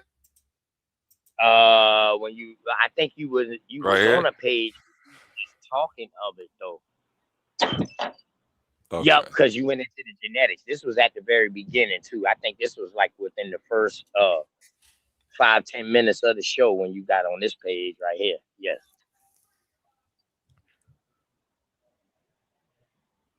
But the way you explained it, you was like, yo, you gotta use the same thing to debunk this. You can't use some person's behavior or anything like that to debunk their works or discredit their works. You got to go by the science. Yeah, until you can prove otherwise. And And I'm till not you even saying nobody have to go with it, but just don't be telling us we crazy or tripping until you can study the science to show why the science is wrong. That's the only way Mhm. you can do it. You can't just say it's a belief me to the ground like Israelite Williams did. Granted, I let him get it off. It's like the ankle lock you just can't get out of. You know what I'm saying? I'm gonna let her, but I'm fair. Like I ain't get Damn. this punching on him and because I was annoyed by it. So he got that off. Crazy. Shout out Israelite Williams though, man. Definitely a seasoned debater, as I see. He's definitely nice with it. That was nice. So would you consider Darwin to be a geneticist, bro? No, genetics that came way later, bro. We didn't have the tools to look at it the same way that as when he came up with and observe natural His selection. grandfathers then was trying though. The motherfuckers was Yeah. trying like a motherfucker to try to figure out about the genetics. I think that's where they got the theory called pangenesis or some shit like that. Hmm. I think that's the name of it. It's called pangenesis. But that's where Darwin went wrong at with that. You know what I mean? Or something happened with pangenesis in Darwin, and his and one of his counterparts who was also writing about genetics or some shit like that too at the time. They was going back and forth with each other. You know what I mean? And I think that pangenesis is where It might have been his damn family member that came after him and did that. I got to go back and look at, but I'm gonna have that all for the debate too, because all that gonna play a major part with this, you know. But go Yes, ahead. sir. Yeah. So was it pangenesis or pathogenesis or some shit like that, right? What was the name of it? I'm about to look it up right now for you. You Pathogenesis? said it was gonna be in the presentation, so I had stopped. But Nah, you good. You can bring it up. You bring it up. It's all good. I don't call out the name shit so people can look for it anyway.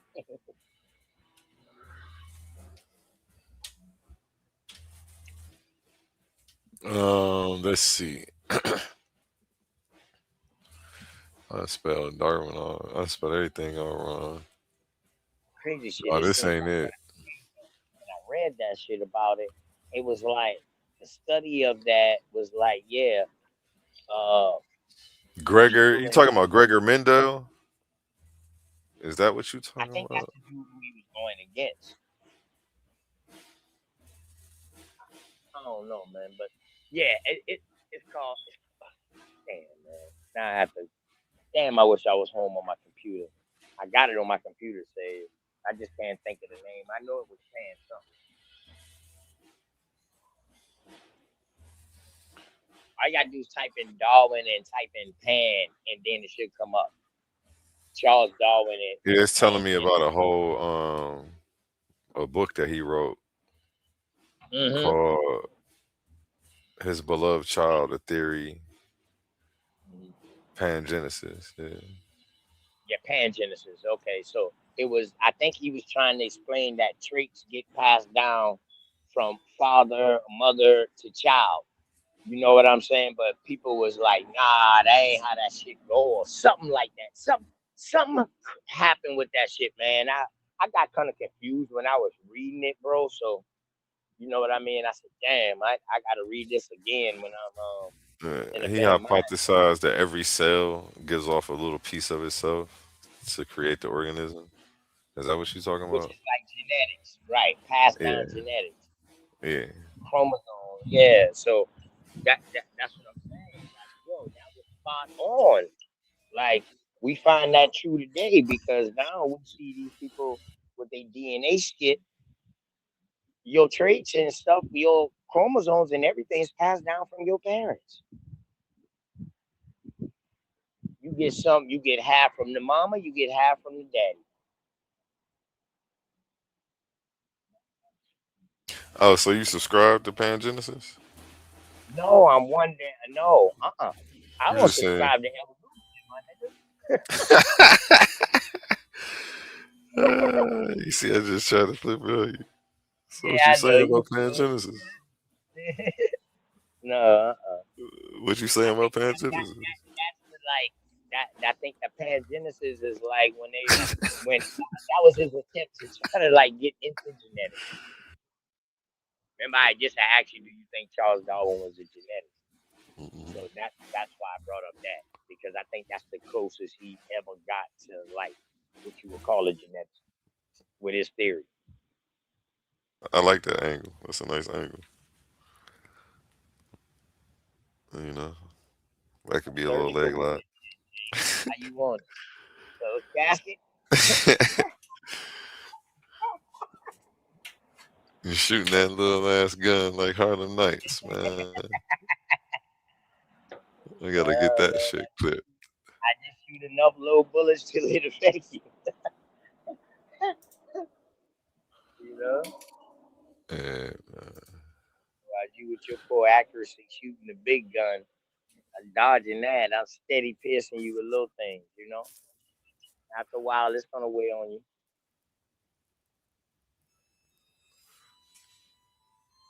yeah, I was So you cooking. believe in the transatlantic slave trade narrative too? Oh, you grilling me today? Huh? You want to know everything? Say no more hiding in the shadows, A1. Gotta wait to see if I debated or not. Then you'll know. I'm trying to see if I'm working up on a debate. Why you gonna pull? You gonna do some episodes that convince me otherwise? Let's see. What? I mean, it all depends. Oh boy, Once I what see it where your depend on? mind, yeah. I'm trying to Once I get an see, episode. What you mean? Let's see how I get. Let's see if you got some sources. nah, man, come on, bro. I'm like a general of war. I study my opponent Oh first, man, or this is crazy. yeah. I just don't jump into the ring. Like I studied evolutionists that night. If you He don't was got in the that sources, big you house. don't got the sources. It don't matter if you started yesterday. I don't got the Do sources you of have the what? sources? Okay. I can prove that you ain't Then come say from that Africa. then. Say that then. Say it What? again. I don't got the sources. I ain't never say that. I was asking That's what you a you. question. Are you saying that I don't got the sources that you ain't come from Africa? Oh, that was a question. Oh, okay. Clear that up. Right. Yeah. Yeah. I heard I Good don't got try. the sources. I was gonna say that. Good try, Just say bro. that part. Come on, Because it sounds bro. like You you're know running that. from an episode right now. I don't know what's going on. Nah, bro. Nah. Yeah, if you don't got the sources, you don't got the sources. I'm gonna That's tell you, bro. All I need is a little rocket fuel, and dog, I go in for you. You know what I'm saying? I go in for you, and I can drop you some shit. But the thing is, dog, it ain't gonna be no different than when I was on Sarnetta. When I dropped the bill for a whole hour, he opened the panel, nobody came up. Let's He said, go. "Damn, Let's do OTK, it. you got everybody scared." I said, "Nah, they just gotta respect the info." You If know, you I was got the bringing up sources, you got the sources. What they say. You know, people want to see the sources, man. They want to see some slides. They want to see something. They want to see you pull the book out, something. Read from the book. What book is that? Let us, we'll take that. It ain't gotta look all fancy. It could just be you. So, but as long as you could tell us where to go and we know what's going on, shoot, we gonna look. I want to look at the material. I've been trying to get somebody over here so that way all these rules, you see how I study and the methods I apply. You know, I say don't just judge me by what the information I'm talking about. Judge me by the information I'm staying away from too. But you know, like yeah, I ain't rocking with that. That don't make no sense. But hey, you know.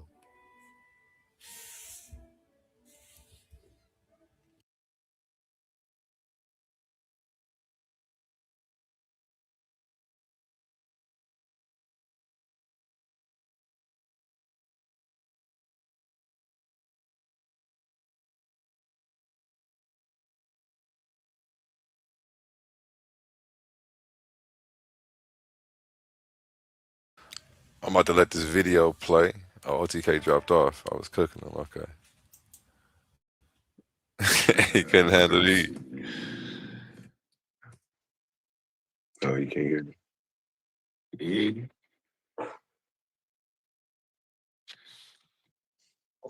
That's why I thought. Where you be at in the city, huh? We need to link up, man. I get you some lunch. Where you at? I'm in Jonesboro. You in Jonesboro? Yeah. Yeah, I'm around, yo. You know that shit ain't. It's all connected, yo. You know, my partner Yasharan, he used to be over there by the Black Madonna by y'all. Shrine of Black Madonna. Yeah, I used to go there, yo. That's when man, about 18 years ago, yo, when them niggas beat me up. I was talking about humans popped up in different parts of the earth, yo. Man, them niggas beat me up, yo. You know, I had a big ass mouth, same big ass mouth, yo. Talking shit. Man, the niggas was like, I had Dr. Ben's books and all that shit. They was like, you ain't even reading the books you got, yo. Was doing a lecture, yo. Man, had my nephew with me, yo. I'm talking shit. Same shit everybody else be talking. Man, them niggas ate my ass up, yo. Whole class full of motherfuckers. I got embarrassed in front of a whole class full of niggas listening. I had the biggest mouth for like 8 weeks. Helped start the class and all that shit. Yo, got everybody roused up. Man, that old nigga beat me up, yo. I'll never forget that day, yo. Y'all niggas get beat up in the back, yo. Imagine getting beat up in front of a crowd. It was about 40 people. They all wanted to see me get down. Yeah, I'm gonna get him, yo. Had a little of that Nuwapian mixed to it. A little bit of that. Y'all the anti-religious swag, nigga. You wasn't a Nuwapian, was you? Nah, I was around it, yo. I wasn't actually that, but I would say I was. That's the truth. But I wasn't actually in the cult. Cause that's a real cult, yo. So it was like they would try to groom people from the outside. You wouldn't even know it, yo. It's just like these online internet groups. Niggas be grooming you to be in their shit before you know it. You spending all your money. You meeting up with niggas. You just in a fucked up position. Then you know you wait for your family. You saying some shit that's totally different. I didn't get to that stage. I was on the outskirts. Beat you up though? Who was it that beat you up? Pan African or from the Black Shrine of the Yeah, yep. It was the teacher. I forget his name. Kazembe, not Kazembe. I can't even think of his name. Because we kind of started that history class together. Because I had a lot of Sarnetta DVDs. I had all the shit. Right. So we transferred that shit to a disc and kind of started the class. Yo, and I just was a loudmouth nigga. He was like, yeah, nigga, we gonna see. Man, that nigga slow walked me, yo. And I'm talking shit. He was like, well, we're gonna fight with the books you got. I had all of them. Man, this nigga went to the section. The shit is crazy because you reading Dr. Ben's book, but the evolution shit and the fossils, you don't even feed into it. You go right to the religious aspect of it. Nigga, I went there, yo. The nigga say right on this page, how you going against Dr. Ben? I looked at that shit, I was like, what? I was like, well, he don't know what he talking about. You know, that's a death blow. He don't know what he talking about. And I start talking about how Europeans popped up out of Europe and America. Humans came from there, yo, and they just beat me. They was like, yo, they don't even make no sense. I just got beat up, yo, looking crazy as shit from my nephew, yo. And one lady said to me, she said, since you claim to be so African, what problem do you got with the other animals in Africa? And so you were anti-evolution back then? I was anti-evolution all the way, yo. The same way y'all be thinking. Hold on, don't say y'all. Don't say y'all. I'm saying we all start there is what my point is. We all on different spectrums.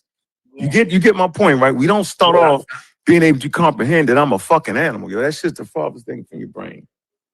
You don't think that, bro. You think y'all out your mind and you got a religious origin of humanity and don't even know it, yo.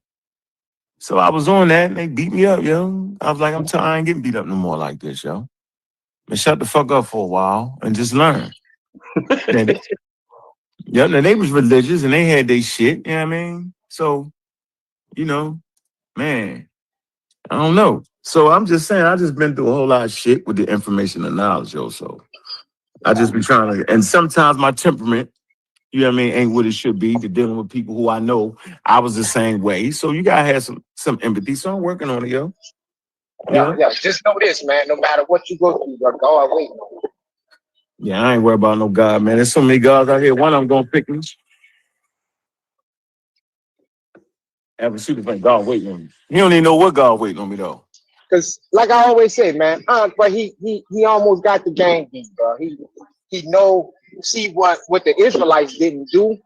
They didn't add all this fanciful, fantastical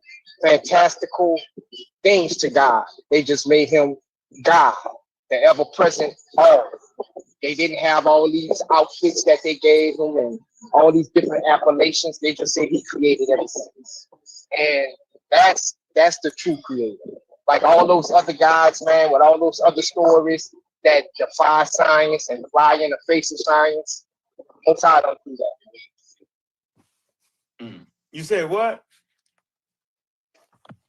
What'd you say? The Most High doesn't fly in the face of science. The Most High do what in the face of science, yo? He doesn't fly in the face of science. Now, when it comes to, he doesn't contradict it. Like when you see the stories of the talking donkey and all that, yeah, granted. But he's the creator. So yeah, granted. Right. If you accept the position that he created all things, he could do those type of things. But what I'm saying is the natural things that we see in the Bible, like say for instance, you know, when we look at the Book of Owaski, it said a lot of things that's not scientifically accurate. But the Bible doesn't go into deep science, but it goes into basic science. And the Most High does, like, nothing about science contradicts the Most High. Nothing at all. Yeah, At least that's science how I feel. it do contradict it. God don't need science, so he don't need none of that. Yeah, that's I a just look at human thing. science. It's a human idea. Yeah, I just look at science as his handwriting. You should Like just he look at does. science something. You should look at science as something that the humans he made created. That's better, yo. Do that. Make more I don't sense think that way. they created. Huh? I think they discovered it. They didn't create it. You would say that, right? They didn't create it, but they discovered it. And it was all there for, you know, the Most High made that You for get man my to point? You discover. get my point though, yo? No, I see what you're saying. Yeah, religion ain't supposed to be scientific. It's a belief system, yo. It give you room to do anything you want to do in your brain, yo. Science don't give you no room. Nah, that I won't. I don't believe that religion is a Tripping, belief. yo. It's not. Nah, they Bronze Age religions, yo. They didn't know this shit they know. All the shit we know about the cosmos we learned the last 125 years, yo. It's steps. You don't just get that. So really, if you want to be real, if you're a God person, yo, to understand God, you have to understand the natural phenomenon, the stuff that occurred natural. If you're a God person, that would be the next logical framing of it. Okay, well, you know, God is that's the pantheist, yo. That they say God is natural, nigga. So to understand God, you got to understand nature. So really, science is the only thing that really understands God. If we're gonna look at it that way. Oh no, I would agree. I agree. Yeah, yeah, crazy as shit. But it is what it is. You can get in. You just think you trying to merge science with religion, yo. It's not gonna happen. That don't work. Don't make no sense. God can do anything. He don't need no atoms, protons, neutrons. Well, once the intermediate kingdom come and the civil war is over, maybe then you can address that topic. Yeah, we address that. You know, but right now Kemet going through a renovation, and I don't know if the house gonna stand after this. Them niggas don't know. Them niggas don't know Kim and Shorty.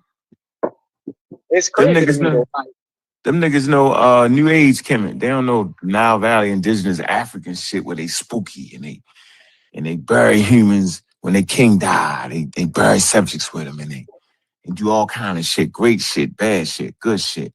It's a culture, bro.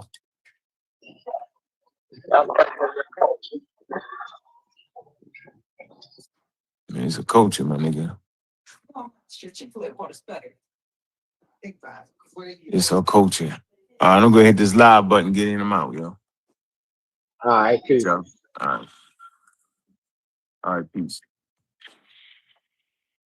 Yeah, so shout out to the men of the hour, man. I just watched that debate again. Black Power.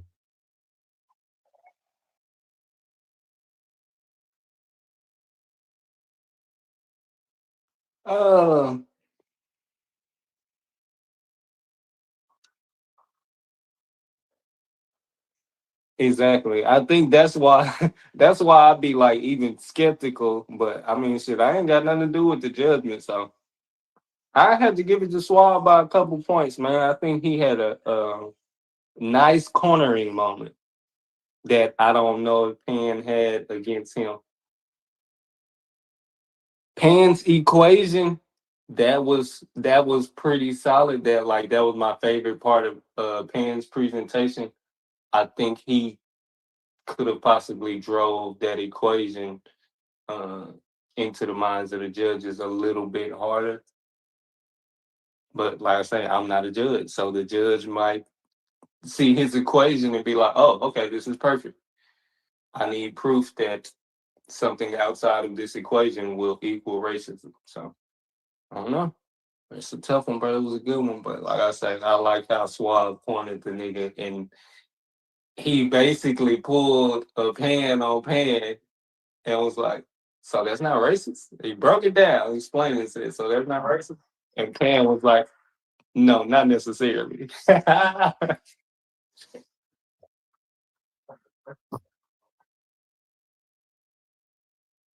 Hey, No, yo, I I can't front. appreciate it, fam.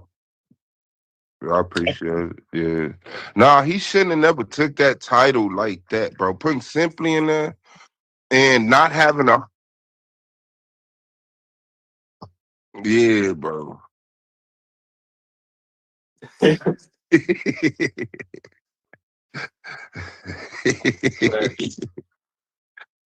Hey, this white app. Y'all can hear me? I'm muted. I really was just talking, but I'll let him go ahead. Can y'all hear me? Yeah. I hear everybody. Yeah, he shouldn't have took that title, dog. You know what I'm saying? Like, I really think he just didn't respect. I told him that before the debate.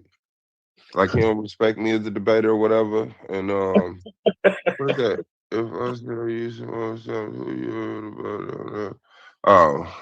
and yeah, that was just it. I just feel like, you know, I thought a couple of things, but you know what I settled on is he just, you know, confident in his damn self and you know didn't respect, you know, my intellect, and it was like, shit, man, what's the title, man? When we gotta, and you know, shit, the shit ran on for a minute. The motherfucker tired. He usually go to sleep earlier.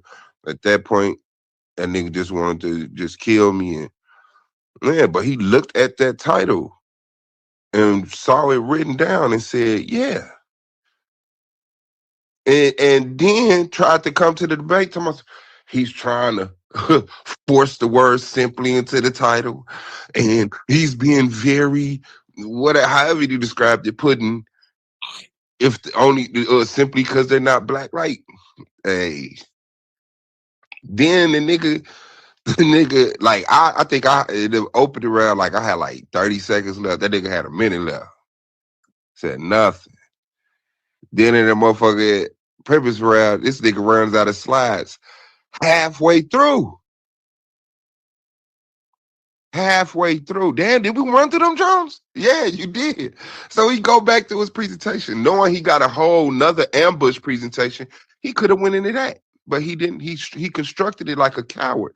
He wanted to give little tidbits, and then after my rebuttal, flush all this information with these tiny ass motherfucking depictions of information. Man, bro. And then the whole time he's assassinating my character. Notice how he's doing this. And he tried to do that.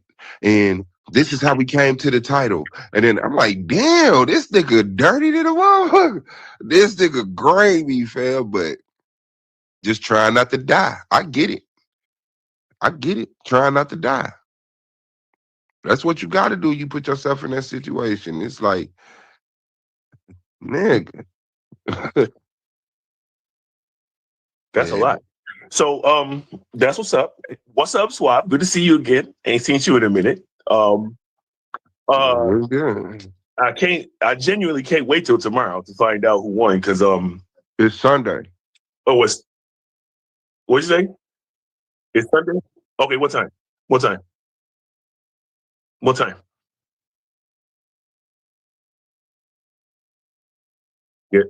Yeah. Let me know, because I got 11 p.m. 11 p.m. I got a thing on Sunday. But just let me know. I'll be there. No, he just tried to say it late. So, like, I open what I was Sunday. about to say was, Man, no, I open. So the latest I'll be there is like I want to say 3-4. If I want to give some grace to my assistant manager. let me. All right, I'm gonna check on that time, and I'm gonna get back to you in here. I'll just type it in here. What I was gonna say about everything though was, it's interesting that Sunshine just popped up after all this time. Now trying to convince everybody that he won. He don't seem very confident. I knew I won this shit from the title. And Emmanuel, you still there? Yes, sir. Yes, sir. So, like, the part that you were so impressed with Cousin, right? It wasn't. It wasn't the title, bro. And the screen that is up while he's talking shows resources that is allocated specifically for white people. So if we're adding stuff to the title, right, we can also add that, you know what I'm saying, we could decide to give resources, point white people in the direction of resources that are for them.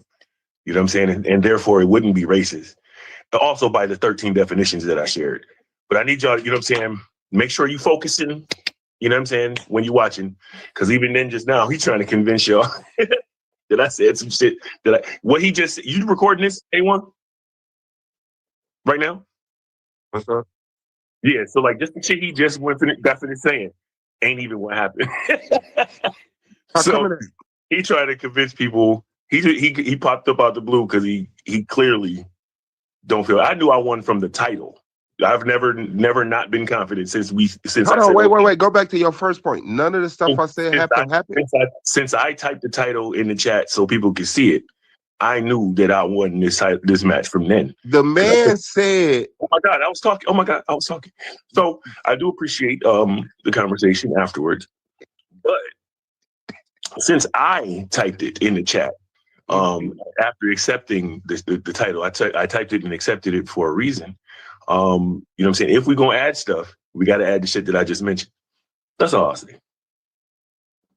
Yeah, the man said, I tried to shoehorn simply into the title. Not true. He said that. It's not true. That happened. Then the dude said, well, I wasn't really going to take the title until he put simply in it. I never said the title without simply in it. That's not true. Like Pan thinks he thinks he's so smart that everybody else is dumb. And because it comes out of his face, hidden behind the cartoon, people believe it. So that just showed me like the social circle he got. Like people don't really hold him accountable. Like, no, that ain't what happened. Like, cause you got to be realer than that. And when people are watching the debate in the euphoria, I get it. But once people rewatch it, they're gonna be like, Pam, what the fuck was you doing? You came in with a bullshit opening like you didn't know you was debating today. You came into your opening round, ran out of all of your slides in 5 minutes. And the only definition you showed was my definition, simply. You copied and pasted my presentation into your presentation in your opening and still ran out of time. Goofy. That's dead right there. It ain't no reason to go nowhere else in the goddamn debate. You left a minute on the clock in your opening, 6 minutes on the clock in your premise, including my fucking slides. Hello? Had to double back and fill that time up and still had a minute left. Then you come into your rebuttal / enforce round and you come flushing with all of this ambush scholarship, wannabe scholarship. Look at this and look at that and look at these definitions. Look at this slide. So pay attention to this line. Look at this. Nigga, you a bum. You are a fluffed up, propped up bum that is very loved. And you hide behind that goddamn avatar. You thought I was slow. You thought you was fast. You thought your tactics was work. You thought you was slick. You brought your ass to that debate with that motherfucking 23-hour motherfucking PowerPoint. And you died. You died on your questioning round. You died on my questioning round. You died. You died in the face-off, and you died in the after party. Everybody came on there and said you lost, and you caught an attitude and jumped off the panel. Yeah. But don't quit debating. Don't quit debating. But I don't gotta use gal. You shouldn't have took that title. But since you did, I understand you got to do slithery shit. You can't just stand up here and say, man, I picked up a fucked up title. That nigga Swab, he did what he had to do. I agreed to a fucked up title. And he executed what he needed to do. There was no way out of that. I could try to introduce negativity. I could try to introduce harm. I could try to introduce black associations with resources for people. I could try to distract in all of these ways, but what I can't do is come right down the middle and say, simply because they're not black, you died. Yeah, I can't wait till the motherfucking result show neither, fam. I'm glad you fucking excited. I mean, not so excited. Like I said, I'm just expecting the shit that I expected since I typed the title into the chat. It's the same. And I'm just hoping you all right, bro. You sound stressed out, bro. Please tell me you haven't been feeling like this since the debate was over, because this is a lot. There was a lot you just said right there. You cool? Yeah, I'm excellent. I'm relaxed. I'm Oh, just you serious lost. about this debate So shit. just take a deep Yeah. breath. You I lost. don't So need to take a deep breath. You just need to stop this deflecting and recognize your ass got murdered. And you can keep laughing, chuckling, giggling, tickling your goddamn self, whatever the fuck you want to do. But you came into that motherfucking debate and lied and had to lie over and over and over again. 1/3 of your motherfucking information was trying to get people not to like me. Go back and listen to the shit. Oh, he's trying to do this and he's trying to do that. You tried to you almost put it together. He was like, he wants you to pay attention to simply. But he couldn't do nothing with it. He said, and I do too. No, you don't. Because you'd have had the definition of simply. And you didn't. You didn't want them to focus on the time. You wanted people to say, should black people in today's time share resources with white people? You wanted everybody to get emotional and say, I ain't giving shit to no motherfucking cracker. They already got resources. We broke. Black people can't be racist. All this victim shit. But when you broke it down to the title that you agreed to, none of that shit mattered. And then you tried to say the way we got to the debate was we was talking about black nationality. No, we wasn't. It's in the face-off. And I asked you, if black people was going throughout a neighborhood passing resources out, and white people didn't get it simply because they were not white, is that racist? Yeah. And then you tried to act like that was no scenario. Not because we was oppressed by white people, not because they've cornered the market, they made a monopoly, not because they good and dandy, simply because they not white. So Dead. Suave, let me ask you this. Gideon, what's good, man? What's good? What's good? Good debate, man. It was a fighting debate.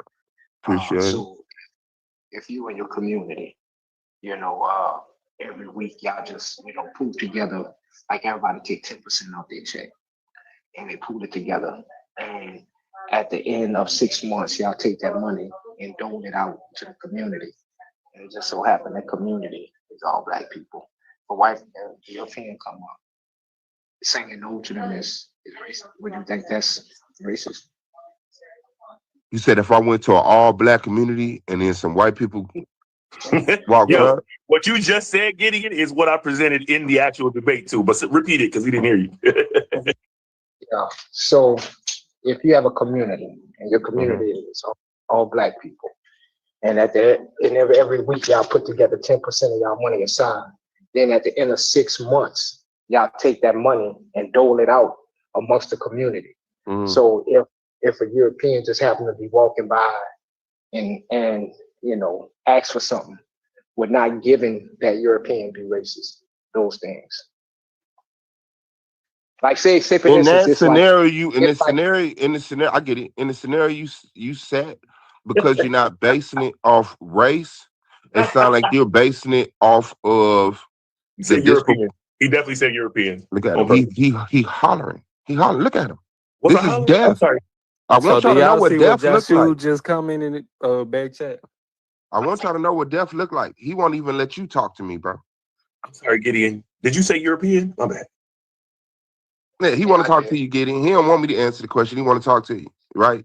No, I'm telling you, bro. Yeah, you said, and a European walk up, right? Yeah. Yeah. Why did you gather the resources? Who are the resources for, Gideon? Well, it could be for anything.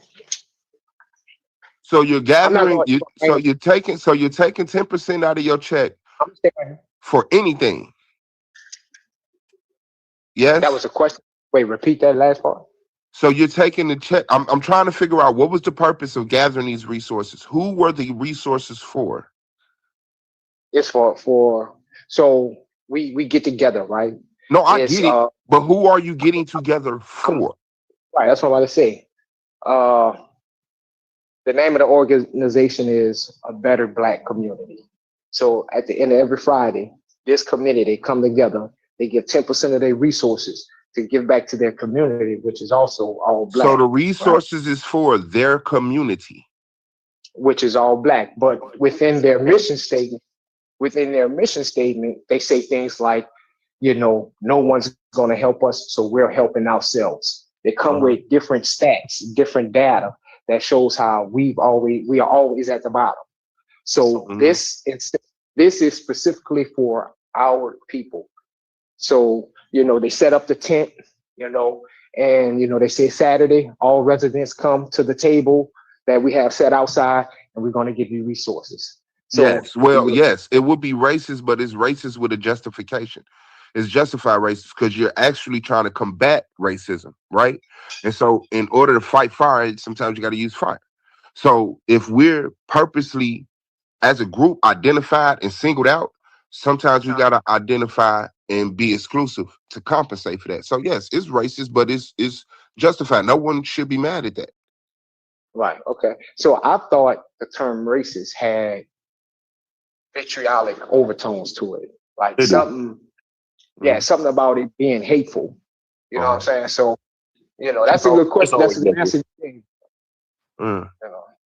But no, it's see, it's not about hateful, right? But if a white person lives in your community, you live in a majority black community, and you go out and don't give resources to that white person, that harms them because they're in the same community as you, right? So that community is poor. So they not like a millionaire staying in the projects. You go out in the projects to give out resources, and there's some white people in that motherfucker that's broke too. And you give resources to the black people and you skip over the white people. That's gonna be harmful to them. You got this is funny as hell. You gotta change the topic. You gotta put something else on the topic, right? I'm talking about his scenario. That's not the topic we had. I'm sorry, I thought y'all was finished. My bad. Go ahead. I'll wait. I'm talking about his scenario because his scenario includes more than simply because they're white. He's saying because he's putting it like in today's frame, right? Or some real frame. Black people are struggling, white people, but like he said in the mission statement, it say something untrue. Since nobody will help us, we help ourselves. Well, other races are helping black people. Other races are donating to disproportionate people. A lot of black people get a lot of resources from white people, Mexican people, Asian people. So even though it's low and few and disproportionate, especially in certain areas, but if that's your mind state and you say, because of that, we gonna start taking money and then going out and giving it to the community. But your intention is to only give it to the black people in your community. Yes, that's racist. Yes, that's racist. But with the title that we had, it's just simply because they not black. It don't matter if we up or down, racism ever existed, slavery ever happened. Man, if black people, simply because they non-black, they don't give resources to these people. Yeah. It's based simply off of because they not black. It don't matter about institutional racism, the motherfucking school to prison pipeline. None of that shit matter. Simply because they not black. So do you get that? If you go out and you give resources to people and you don't give resources to other people simply because they not black, is that racist? No, I mean, I'll say this, bro. You'll talk the draws off for none in Sunday school. You know No, what I'm could you saying? answer that question though? Is that racist? If you Yeah. focus simply because they not black, is that racist? No. No? No. What is it? Nah, it's people focused. It's people. If it's That's not what racist, it's what? it could be a plethora of things. Don't give me one. If it's not I Strategic. just racist, I it's gave you Strategic. one. People, it's you Strategic. people just said put you replace the term because people focusing can still be racist. Yes. So if but it's I mean not racist, what is it? you could There's a put racist descriptive anytime. terminology. Any term I chose to put, you could put racist in there. Okay. Okay. That's because it's racist. And you're trying No, to deny that. Because even if you no. say, well, it's prejudice based on race, which is racist. So when you But replace a descriptive term like racist with a whole phrase like people focusing on themselves, you're dumb. nah. So You're where's unintelligent. the hate in all of that? And people who's taking their own money, you see what I'm saying? Their Uh, own money and putting it towards what they want to. Now you're making a dictatorship. man, no, Like man. I'm this rabbit hole. If you go down with me with this rabbit hole, you gonna come up a monkey, bro. You ain't coming no, down the same. I'm talking to you and I'm replying to you. I'm listening, so I'm in the hole with you. But what I'm saying is that the title is one thing. Your scenario steps outside the title, just like he agreed. I said, if you add anything else, are Okay, you what was Like the going going title? outside out the into the context of the community. title? He said, yeah. So the Adding moment anything you else, like add, going out into the community, passing out. Nobody said anything about that in the title. There was no so the passing out moment, message. so the moment, so the moment you add another variant, not the action, because the action is already agreed. So you can have the scenario, but it's because we're poor, you're adding something else. Because they're rich, you're adding something else.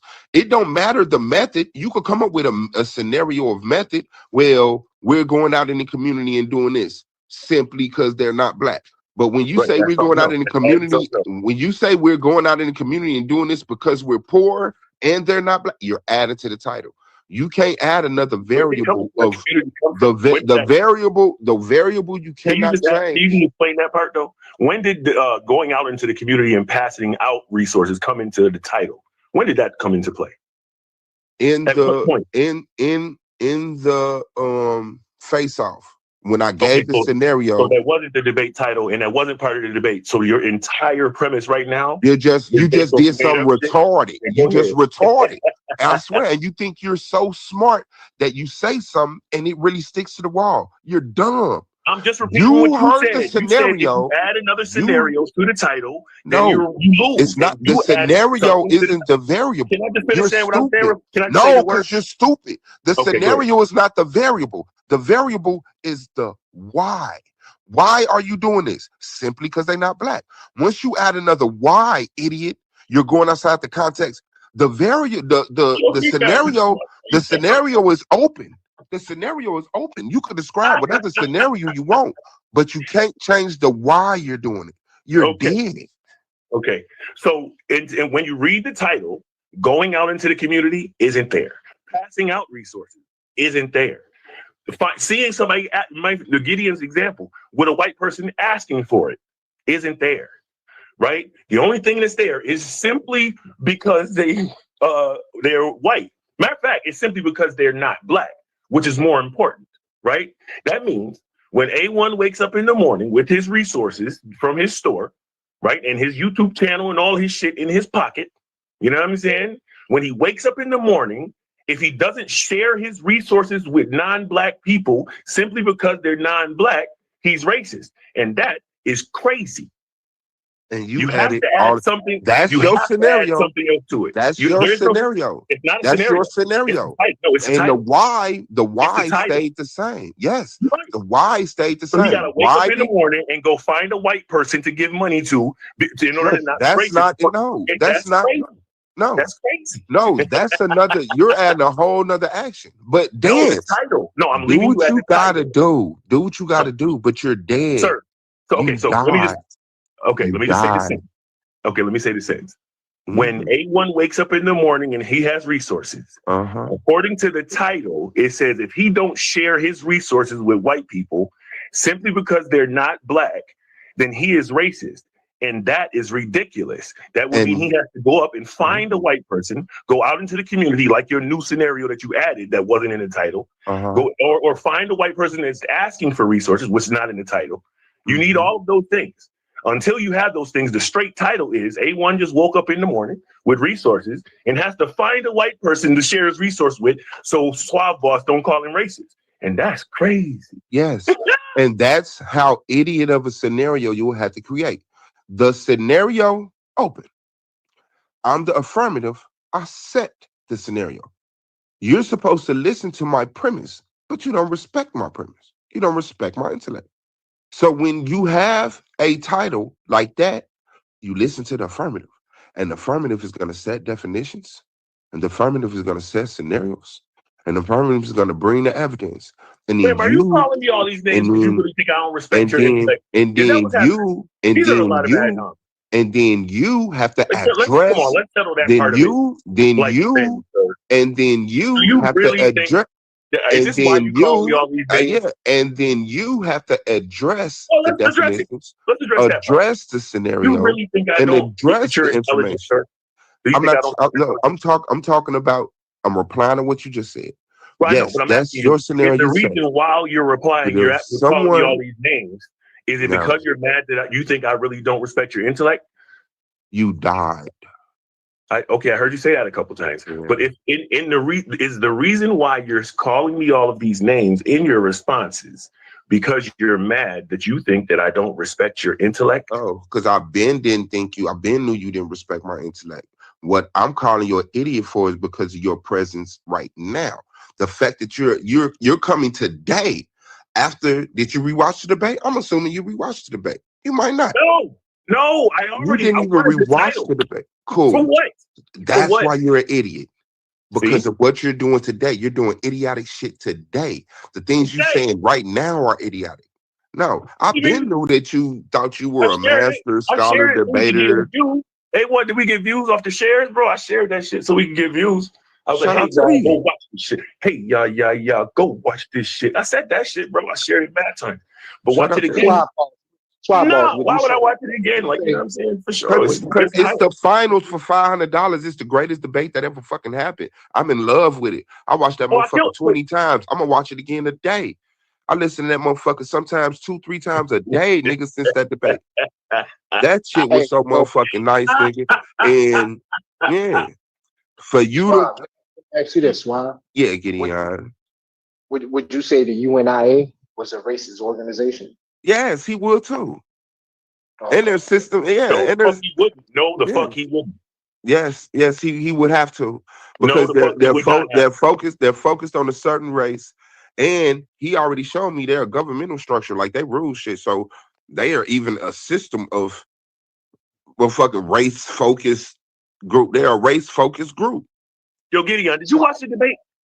Yeah, I seen it. Now he want to ask you, did you watch the debate? Do you agree that the UNIA is the UNIA a race-focused group, Gideon? To answer your other questions, though, Gideon, just all you got to remember is he said, Gideon, why he don't want you to talk to me, Gideon? If you say I love black women, that's racist. He thinks that. Why is he swinging on that branch? How many branches he's gonna grab and throw at you? All of your other questions. Gideon, just answer the question, and I'll let him bring that up.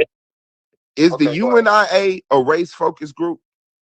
Yeah, most definitely. Do they have the power? Yes. Okay. Are they racist? So, of course not. Are they practicing racism to combat racism? Are they? Of course not. Of course not. So they're a race-focused group that has power. So that means they disproportionately care for their own people, right? Right. That's not racist.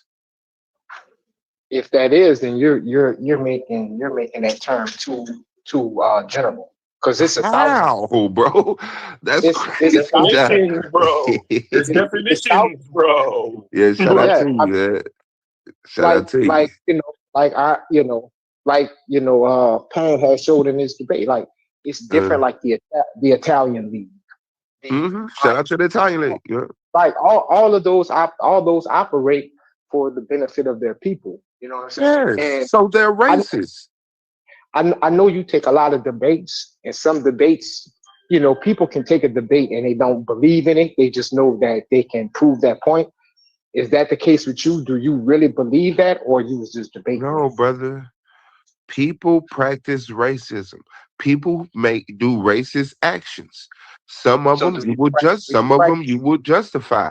We're not mad at people being racist in the mind that my money goes to my people. We're mad at the fact that people be racist in the fact like I'm gonna deprive you of money. I'm not shopping well, or however they do it. But when we sit up here and say support black businesses, that's a racist tactic to improve black businesses. Wow, wow. So in your own This words, nigga you're a said racist. wow twice. That is crazy. Did you hear rape? What did you hear when I said racist? I heard you say people standing up and speaking up for their people to tell their people to support their own people is racist. So supporting other people isn't racist. But what sense does that? Bang. You said supporting other people. Fucking bang. How I walk this down That's so a many ways. sound effect. That means nothing. You're a cartoon and all you have is sound effects. What do you mean supporting other people? No, if I'm a black person supporting another race, that's not a racist act. I'm supporting another race. So you're saying, so let me ask you this. Would you say you're a racist? Not a blanket racist, but I do racist actions to, compensate for racism, white supremacy. According to your paradigm, your first foot forward is based on racism. Yes, I'm here to combat racism, and I have to No, I'm use tech. saying your first. Okay, so you're saying to fight racism, you use racism. I've been forced to, yes, because black people have been targeted. I have to target black people. So how can you fight racism? Right. What's the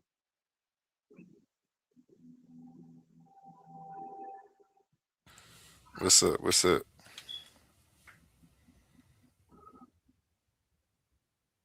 Hello. Yeah. Questions, thoughts, or comments about the conversation?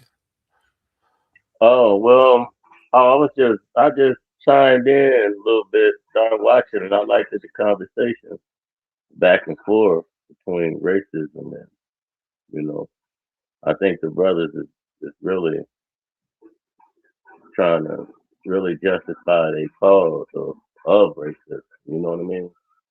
Like it's up in the air. Seems like one trying to not defend but defend like everybody is equal, and the other brother is like we trying to really be for ourselves, try to gather ourselves together and go for and dealing with racism. You know what I mean? Yeah, for sure, for sure. Yeah. Understand what you're talking about. Yeah.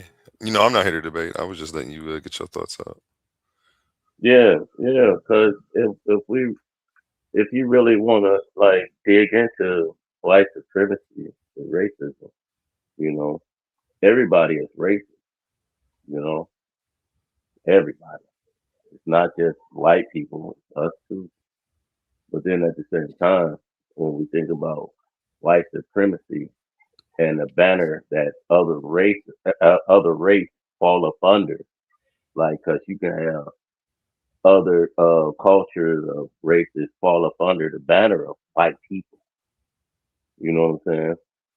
And everybody is not black, so other ethnic groups can come to America and build businesses up from the ground, get opportunity for homes. I'm talking about start from nothing, and then look at us like y'all been over here for so long. How come y'all couldn't do it? Because we never had the opportunity that y'all have, you know. So they piggyback riding off of our fighting struggles for the amendments that we went through. You know what I mean? So as far as like we don't get bank loans and stuff like that as far as immigrants or jobs, because if we speaking about jobs, my job I'm like the only black person on my ship, and it's Mexicans, more Mexicans, and a few white people. You dig what I mean? So you know, they had it's like they had to throw me up in there to keep the little racial boundary. Just okay, we have a black person that do work here. You know what I mean? That type shit. So we still got to first. We got to recognize the problem that we have with each other. We got to recognize and accept the things that we and stand up for the things that we do to each other and recognize our fault of carrying on like the slave mentality. And then we go forward. You know, we come together with respect. That's the first thing we have to do is respect one another and we can go forward with it. Point blank. You know, no questions asked. If I respect you, like me coming onto your panel, you respect me, I respect you, and we build it, you know, and we go from there. No matter what side of town you're from, what sex you banging, what religion you claiming, as long as we have an understanding and respect for one another, we can do anything with each other. You dig what I mean? Yes, sir. Yes, sir. I agree. I agree with that. Uh, I'm gonna go ahead and let the video play till somebody else come up. You know, see what they talking about. Oh shit! I done clicked the back button. Where the hell was I at? Excuse my language. Yo, Gideon, did you watch the debate? Yeah, I seen it. I seen it. Now he want to Yeah. ask you, did you watch the debate? Do He you said agree that in the the debate, UNIA is the UNIA a race focused group, to Gideon? answer your other questions, though, Gideon, just all you got to remember is he said, Gideon, why he don't want you to talk to me, Gideon? if you say I love black women, that's racist. He thinks that. Why is he swinging on that branch? How many branches he gonna grab and Answer throw at all you? of your other questions Gideon, about just answer the question and I'll let him bring that up. Is the UNIA a race focused group? Yeah, most definitely. Do they have power? Yes. Okay. Are they racist? So, of course not. Are they practicing racism to combat racism? Are they? Of course not. Of course not. So they're a race-focused group that has power. So that means they disproportionately care for their own people, right? Right. That's not racist. If that is, then you're making that term too general. Because it's a thousand. How, bro? That's crazy. It's definitions, bro. It's definitions, bro. Yeah, shout out to you, man. Shout out to you. Like Pan has showed in this debate, like it's different, like the Italian league. Shout out to the Italian league. Yeah. Like all those operate for the benefit of their people. You know what I'm saying? Yes. And so they're racist. I know you take a lot of debates, and some debates, you know, people can take a debate and they don't believe in it. They just know that they can prove that point. Is that the case with you? Do you really believe that, or you was just debating? No, brother. People practice racism. People do racist actions. Some of them you would you would justify. We're not mad at people being racist in the mind that my money goes to my people. We're mad at the fact that people be racist in the fact like I'm gonna deprive you of money. I'm not shopping well, or however they do it. But when we sit up here and say support black businesses, that's a racist tactic to improve black businesses. Wow. So in your own this words, nigga said wow twice. That is crazy. Did you hear rape? What did you hear when I said racist?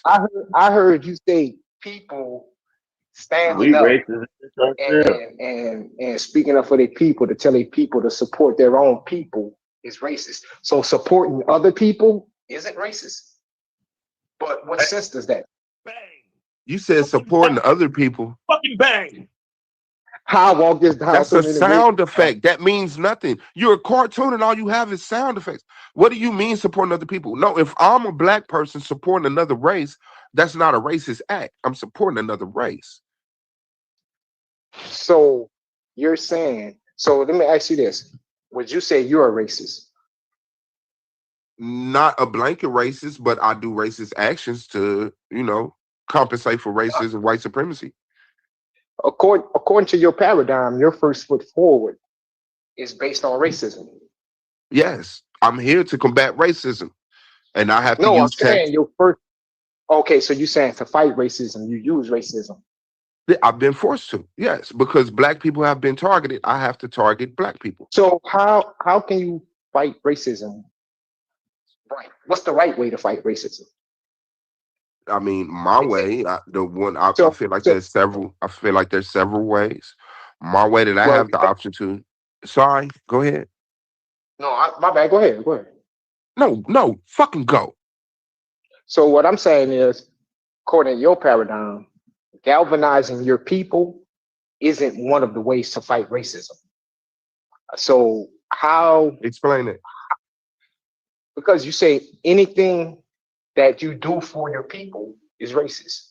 You said if you go and patronize a black store, that's racist because the person heard over the radio. If I focus on patronizing black stores, if I just walk into a store and a person happen to be black, my purpose here is because I needed this. But if I'm going out of my way to buy stuff that I don't necessarily need, or when I do need something, I make sure I find a black business. Those are racist tactics. Yes. So if your son had a store and his store was 20 minutes away from you, and they had another store 5 minutes from you, no color, nothing, whatever. What store are you going to support? At times, both. Okay. Sometimes I'm gonna feel like driving to my son's store, and sometimes I'm gonna go around the corner to the store. That's because it's convenient. Because I'm not being racist at that moment. I'm being self-sufficient. I need a mop. Let me go get this motherfucking mop to get this shit up. Convenience is one thing, but you're gonna go to your son's store specifically to support him. So, and when I do that, right, that'll be supporting my son. That'll be wrong according to you.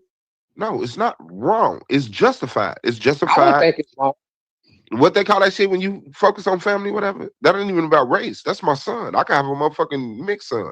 My son could be half motherfucking white. Well, black people, we are family, right? I mean, humans are family if you're saying that. Yeah, I mean, we are, but we are more closely related to our sons, our brothers, our cousins, our aunts. Yes, you're more related to your immediate family, but I could be more related to a white person than I am to your sister or to you. That's true too. Okay, that's true too. Yeah, so that's stupid. That's true too. Why'd you bring that up? But that's an outlier. That would be stupid to say because you're. But it's the obvious outlier because your point is to say that I'm focusing. When you go to one European and have a child with that European amongst all the niggas in your DNA. So that would be stupid to say, so like for real. I mean, that's the scenario you set. You set a stupid scenario, you get stupid fucking breakdowns of it. There's no way to go around the stupidity in your scenario. So, like you said, man, you say you're a racist according to your paradigm. So if you, I said sometimes I practice racist actions. I said I'm not a blanket racist. I would not say that I have a problem to the degree that you have a problem. You know what I'm saying? If you consider yourself a racist, I'm just saying sometimes if you met me doing a certain thing, you would say, "Man, that man's a racist," because that's the only intel you got about me. Right. This is why I'm saying you're a racist to probably the utmost degree, according to your paradigm. Because soon as you hit panels, you're like, "This is why I boss Black Power." That term right there makes you a bona fide racist according to your ideology.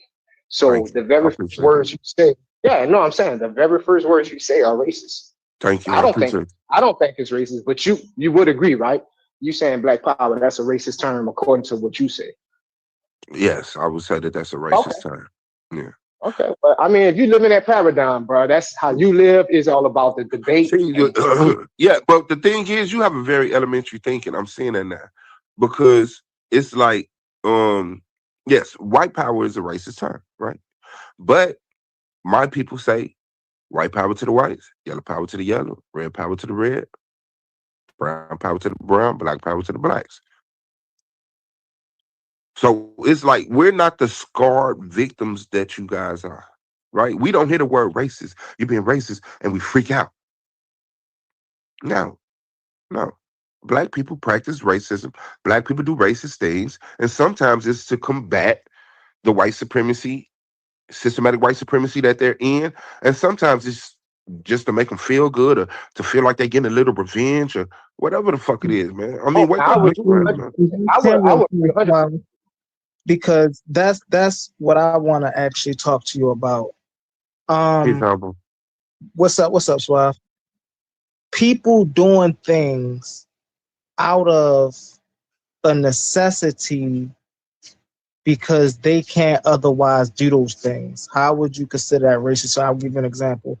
Y'all was talking about the Italian league, but how about the Negro league, right? Baseball, right? They created the Negro League because they wouldn't allow Negroes to play in their league. So they then went and started a Negro League.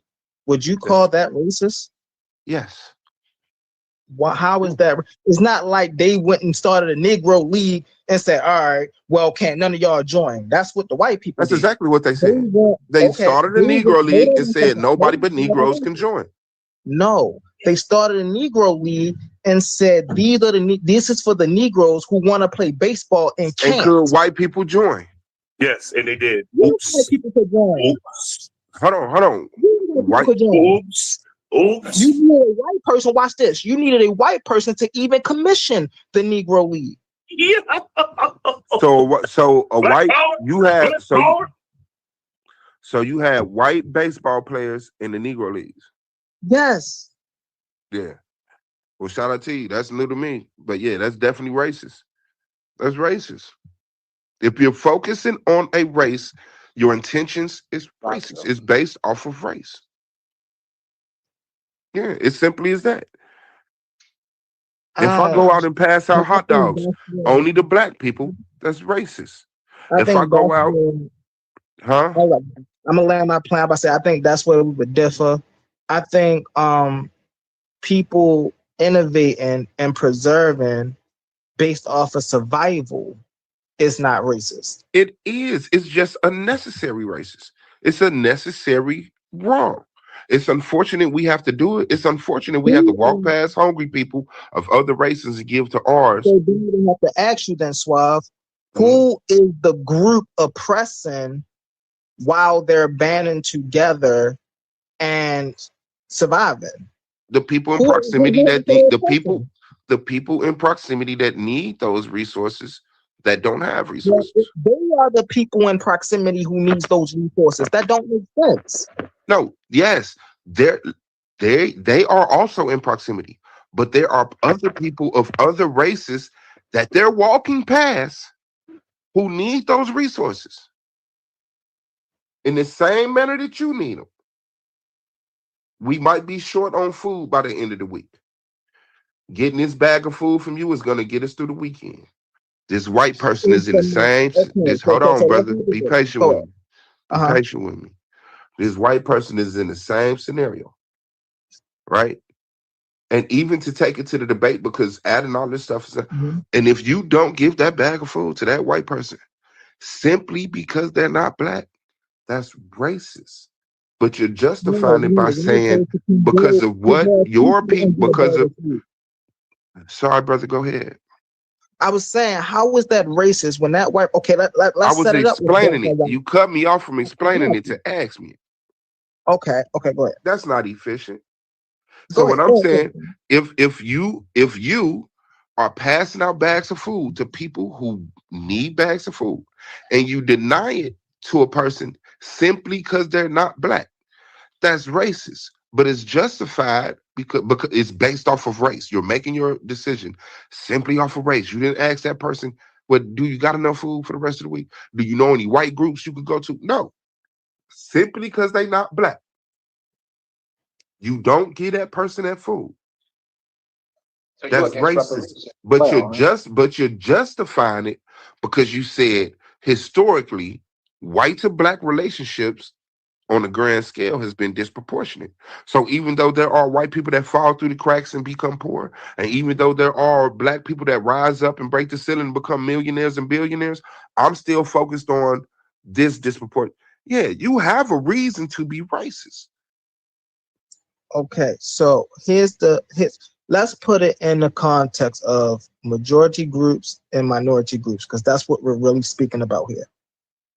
If the majority group have plenty of resources and the majority group have little to no resources, so they band together to keep their resources. If a member from the majority group who have all the resources come and ask the minority for some of their resources, and the minority say no, because you already have all of the resources you need, how is that racist?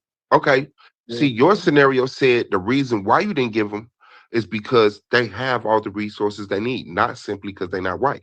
Now, let's say an Indian person, Indian person comes to you and say, "Hey, can I get a bag of food? I don't have resources like the white man." Would you deny them, knowing that they didn't systematically oppress you and that he's poor? Would you give him a bag of food? Yes, because he's under the same oppression we all was under. Okay, so that's not racist because you're able to look past your race and give to another race. That action right there broke the races. But when that white dude came up and said, "Can I get?" You said, "No, you got resources." You didn't say because you're white, so you're not practicing racism. But when you in same scenario, but the only reason why you can't give no food to nobody is because you're not black. That's racism. You're not considering your history with someone. You're not considering how many resources they got. You're not considering anything else other But than their all of that race. goes into the decision. The reason all of that is important because all of that goes into the decision whether someone holds resources or not. And outside of the debate, you're right. But within the debate, the only reason is simply, say it with me, because they're not black. You can't consider anything else. Yo, It's humble. simply because they not black. It don't matter that they oppressed you. It don't matter that they richer than you. It don't matter that they on the other side of town. None of that matters. Your decision is based simply because they not black. Hey, yo, humble. Can I ask you a question? That don't. Hold on, humble. Let me ask you That something. don't register. You don't get that? No, because there's more than that. It don't. In real life, it is. In real life, it is.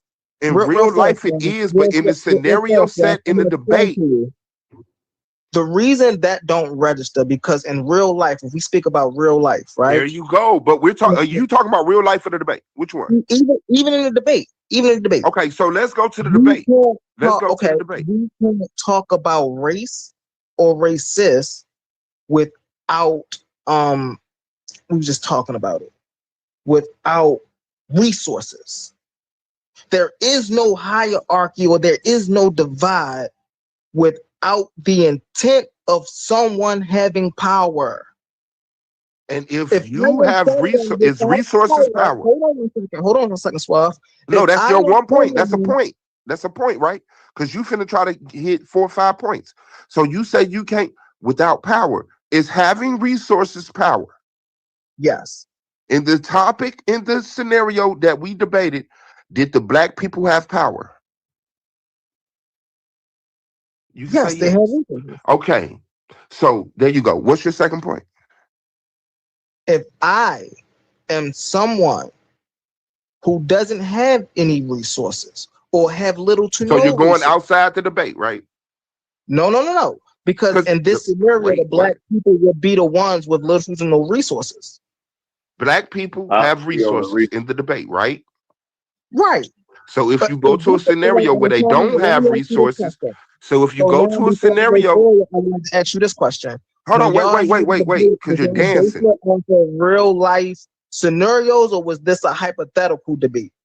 Brother, it's a debate. It's a hypothetical. Okay. It's a debate. Okay. I made up a hypothetical scenario. I made up a topic based off of it, and he died. So I'm asking you, if you go to a scenario where the black people don't have resources, That's sir. a fact right there, Suave.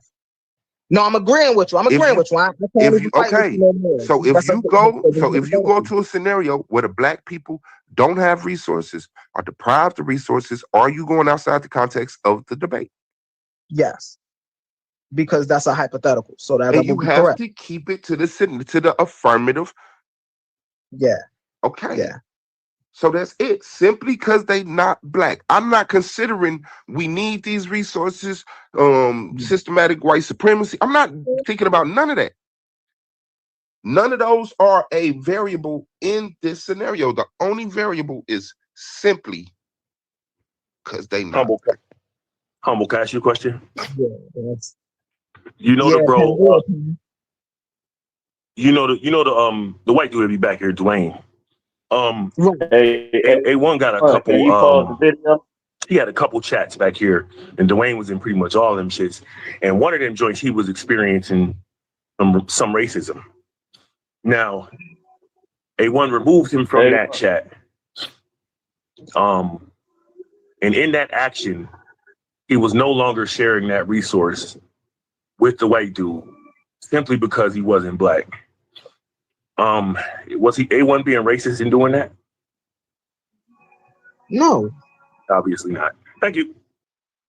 And that's why I had to ask why was this debate based off of something that's real or this hypothetical? Like he said, it's hypothetical. So in hypothetical, like you got to deal with that. In reality, though, we know, and this is why I feel like our points was missing each other, because in reality, let's use A1 and Dwayne for an example, right?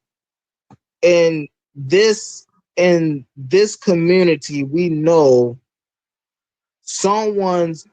we can find more YouTube panels of someone of Dwayne's stature than we can of A1 stature. So if A1 deny, okay, bro, this is just not a place for you, right? That's not hurting him. That's not depriving him of anything, because he can go somewhere else and be just as successful or even more successful.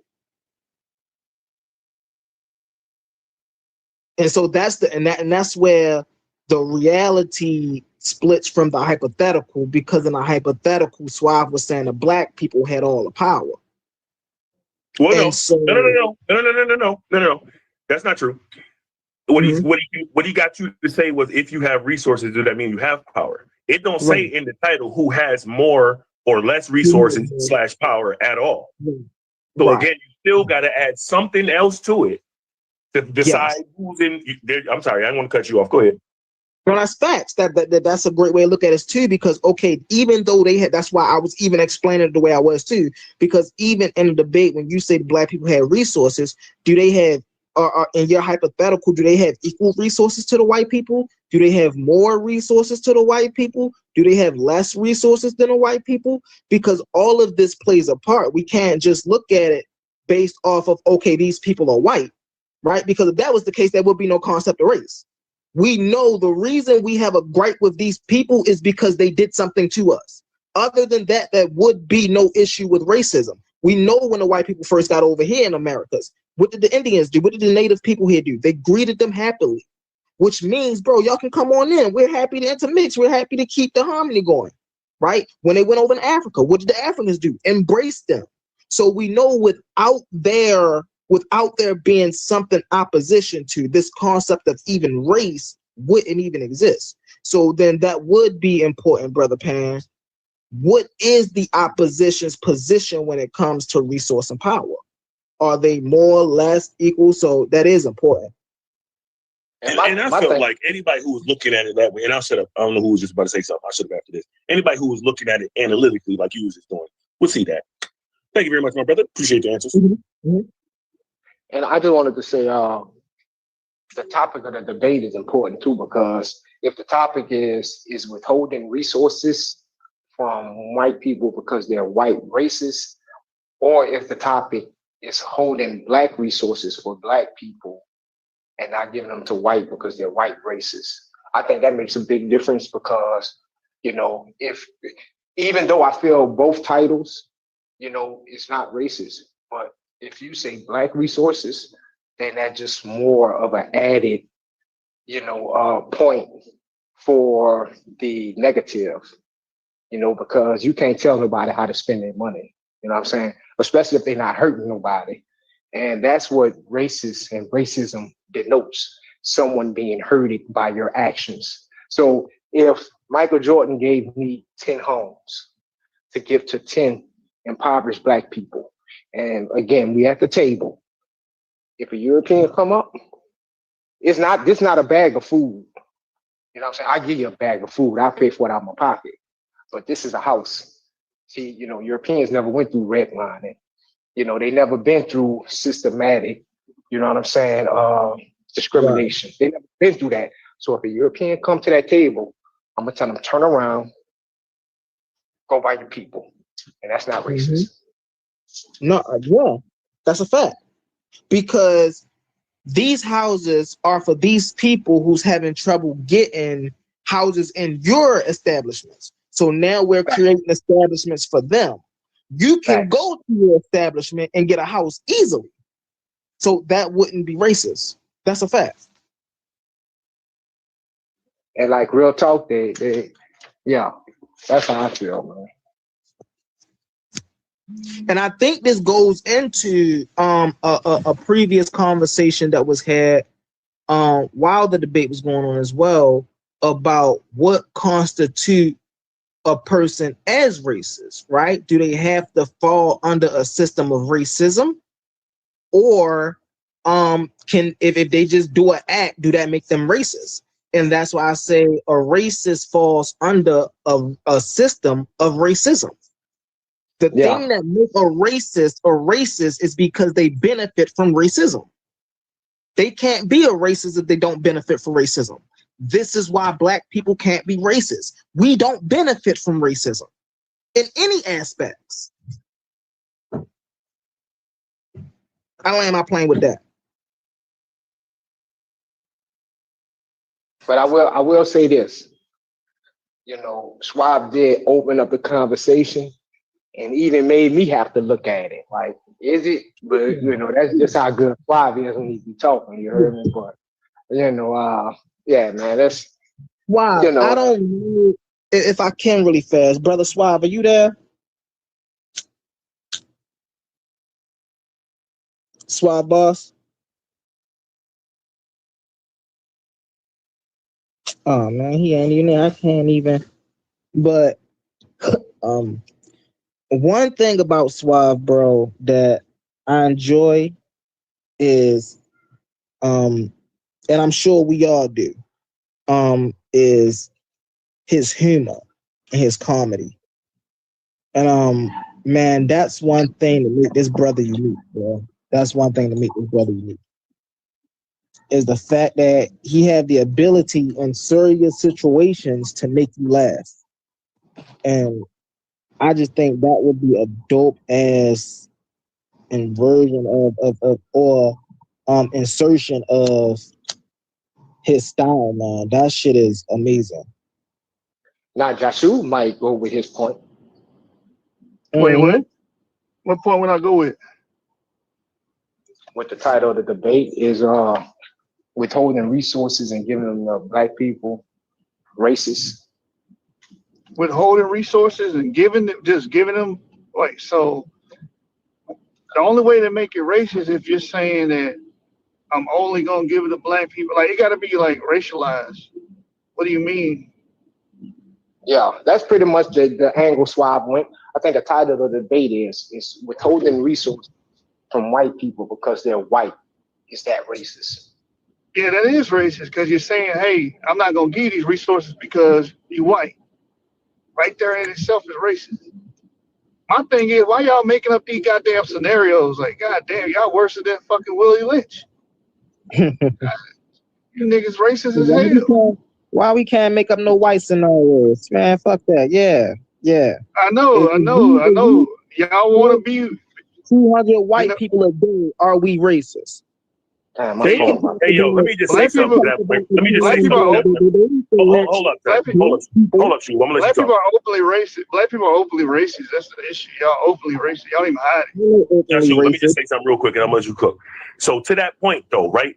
We was talking about black nationalism and what we should do in that vein, and got to this topic because cousin didn't want to stand on that, right? So to that, as far as why we don't talk about them type of topics, that's why we came from that to this nonsense, because he was standing on the other thing for weeks and weeks and weeks, and when we got to the face off, he whittled it down to this silly little title. You know what I'm saying? So that's how we got here. Feel me? So okay, y'all go back to that shit. Real fast. So yeah, this is what I don't like, bro. Let me say this real quick. If that's the case, a lot of niggas will be back here woofing, acting like they really believe in whatever the fuck they believe until it comes time to the negotiation and the debate. Now you don't want to stand on shit. Now it's hard for you to come out and admit what you believe in. But just a second ago, you was up here woofing, acting all tough like, yeah, I'm really about this shit. I can't stand that, man. Then when we get in the ring, That's not like Calabero. I was in the back chat with that dude for 5 hours trying to find a topic, bro. But real fast though, I would mean, if love you think I'm bullshitting, anybody think I'm bullshitting can go watch the face off, and you can see how we got here. I'm about to try. I would like a future debate. I would like a future debate between Pan and Suave. And I would like to see a debate on them debate the topic. What's more beneficial for our people moving forward, Pan-Africanism or the Black Power movement? I think when y'all future had it. Well, first of all, wait, what? Why would I have that debate? What? Hold on, Joshua. I just thought I heard you agreed with it pretty much. But if you didn't, that's my fault. Listen, fucking that title right there, we could have had that, but we ran from that. Like I said, just watch the face off. And me and Joshua ain't debating no more. He beat me for my championship. I'm mad at this nigga for life. So it's what it is. Wait, hold on. Let me set something straight. Why the fuck what I got to do with Pan-Africanism or Black Power movement? What makes you? What about me? I know since you took off your Zeeks and all that, man, you kind of been hard at the Africans, man. So you know one thing, and I will say it's in the sense of you don't make excuses for them. You know what I'm saying? You kind of call it as you see it. You know what I'm saying? Whether you see it right or wrong, but you know, if I had to guess, I would say, yeah, Joshua, you know, he'll pull out DNA and all this, saying like it ain't no black people and all. So, you know, yeah. But that's I'm a Bantu, man. What Bantus do in Africa? What they know for doing? Destroying. Okay. All right now.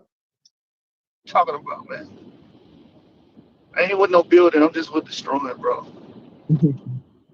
So why would you put me in that category? Hey man, destroying black people. Yo, A1, you see that message I put back? Go ahead, y'all.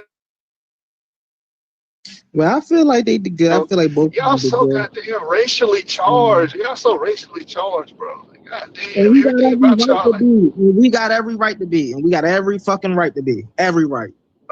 No, you don't. You don't got a right for nothing. Wasn't nobody saying that when the white people were so racially charged. Yes, right? we were. We were complaining. And our ancestors was complaining about that. What? You know what happened when we were complaining? We got hung for complaining. You know what happened when we complained? We got civil rights. Hold on 1 second. So now that we can say fuck the white man straight to his motherfucking face, we got every right to do so. Because when they did it to us and we couldn't do nothing back, we couldn't. Now we can. I wish the motherfucker would. What do you mean? What do you mean? We did. We fought back. We didn't lay down and take it. We fought back. What you talking about? We got our civil rights. But what happened? Yeah, we had. You know what the civil rights movement was about? That shit wasn't about slavery. Of course, slavery ended in 1865. Of course, it wasn't about slavery. It was about rights. It didn't have anything to do about race. That shit was between Britain and England, the civil rights. That shit ain't have nothing to do with what was going on over here in the immediate. The things here just nasty because they're in a crossfire. They got caught up in all of that. But that stuff had nothing to do. Hold on. Let them talk, because I'm finna ask them to debate this shit. I'm asking, hey, A1, set this shit up. Watch this. That had to do with the Union, right? And the Confederates, the North and the South. That had nothing to do with the strict application of racism at all. Damn, I ain't Hold never heard on, that hold one. on, wait a minute. We talking about the civil rights movement, right? Why the hell you talking about the Confederates? Why is you time jumping, bro? No. Now he's talking about the civil rights movement. You said civil war. Nigga, No, you I said didn't. civil war. No, I didn't. Now he said civil rights. You misheard him, Humble. He said civil. He said civil rights. Oh, civil rights. I apologize about that. Then what are you talking? Oh, you said the civil. You know how long the civil rights? That's crazy. That you even now you really died. You said we had the civil. What happened to the civil rights? What happened to Martin Luther King when he was marching in Selma? What happened to him? Did they get a peaceful march? Exactly. You said what? Yeah, he did, but he died. He died for a good cause. Because now, did they get a peaceful march, or was they getting bombarded with rocks and shit? Hey, that's what men do. We do the hard things. We're not women. Women do that soft shit. We do the hard shit. Listen, we take matters into our own hands. That's what men do. We're dealing with the civil rights right now. During the civil rights, right? When they was marching and when they rode the bus, right? When they called them the Freedom Riders, right? Was they able to ride through Montgomery peacefully, or was niggas getting snatched out the side of the bus? Of course they were not. Of course. They were met with resistance because people were racist like you are. So you can't say we had a time where we could stand up and nothing would happen. No, we did not. I didn't say that. You did.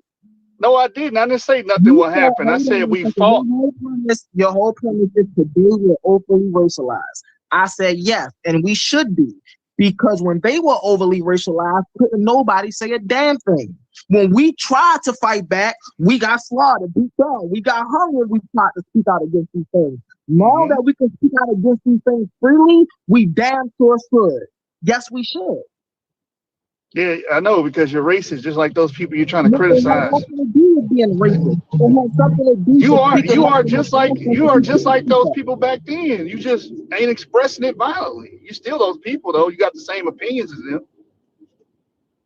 You're racially charged just like they are. You have a hateful mind towards other races just like they did.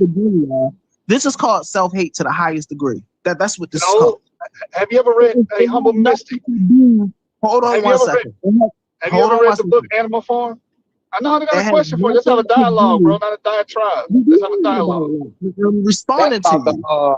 The meat farms in Chicago, I think. No, the Animal Farm. The movie, the book Animal Farm. And so, what I'm explaining has nothing to do with the blatant hate of another race. It has everything to do with what that race did to my people. That's the problem that I think we keep sweeping under the rug, bro. What did they do? What do you mean, my people? They're your people too. Those people that you talking about who committed those acts are your people too. If you keep abusing an animal, what is it going to do? It's going to turn around and bite the shit out you. Have you been abused? Have you been abused? You live very well in America. You ain't getting abused. You're not getting abused at all. And so this the point that people miss as well, right? Just because the plaque on the top of your head turned into a badge on your shirt don't mean we're not oppressed by the same systems they were. The clothes what are you being oppressed in? The people are not different. The people why are can't not y'all never different. answer this though, Humble Mystic? Why can't y'all never? How are you being oppressed? Tell me how you're being oppressed. Can you answer this question for me? In 2010, there was a woman, right, who was afraid for her life, right, and she was playing a God. And a white police officer, 3 of them, shot and killed this black lady. Why they do that to her? Why they do that to her? What was the justification of that? I don't know. Maybe they're racist. I don't know. But my point, that's not a. But are you oppressed? Exactly. Are you oppressed? Are you oppressed? I want to know. I want to know. Are you oppressed? I don't want to hear random stories. I just want to know. I just gave you an example how whenever somebody can kill you with that's no an outlier. justification. One second. That's an outlier. Are you oppressed? I'm not getting. I apologize. Hold on. Whenever somebody, I answered your question. Why can't you answer mine? I just said yes, and I'm explaining to you why. Whenever explain. somebody can take your life unjustifiably and get away with it, that's oppression. You're not being oppressed, bro. See? You're not. And this is what they do, bro. This is the stuff. This is what the brainwashing does. They just sweep all of this stuff up under the rug. Oh no, that don't matter. That don't mean nothing. It's okay. It don't matter until it happened to him. And then all of us that's sitting up here talking about what happened to the lady is gonna be saying the same thing about him. Yeah, them police was fucked up for doing our brother like that, man. But if it happened to one of us, he wouldn't think so. You know what he'd say? Oh man, maybe they was, maybe they just didn't like the brother for some reason. Man, it don't matter. It's okay. They could have been racist. If your story is true, then maybe they were racist. I don't know the individual outlier situation that you brought up, but I just asked you a question: are you oppressed? And you're doing all this hopscotching and shit. Yes. I just said yes, and I explained how. All right, what's your example? You didn't explain how. You didn't. When one race of people, how am I oppressed in America today? Right? There is a race of people out here who carry a certain authority, who have the ability to take my life today or tomorrow and get away with it scot-free. Oh, you talking about black people? Because they get away with murder against other black people all the time. And the clearance rate, the highest degree, bro. This is self-hate to the highest degree. Humble, sure. I hate myself, right? Because I'm telling the truth. So black people have the highest. Hold on, let me tell you something. Because you said there's a race of people that killed a race of people and get away with it at a high clip. Well, you just described black Americans, because most of our murders in our major cities, in LA County, Dallas, Houston, New York, Philly, majority of the murder cases go cold. Now watch majority this. of them. No. That fits the description you just said. So let me ask you this question now. You asked me a question. Let me ask you this question now. Are there more white people or black people incarcerated for murder? Are there more black people or by volume it'd be more white people by volume. But that wasn't my point. That wasn't my point. Hold on. I answered your question, but let me give clarity, because that was a straw man. Because my point was that most black people die by the hand of another black person, not a white person or a Hispanic person. So that ain't the goalpost. No, that was what I brought up, because you said there's one race. Hold on one second. I got you. I'm gonna let you get in. I promise. I asked you a question. You asked me a question. You moved the goalpost. I asked you a question that's dealing with the situation that we're talking about now. Is there more white people or black people incarceration for murder?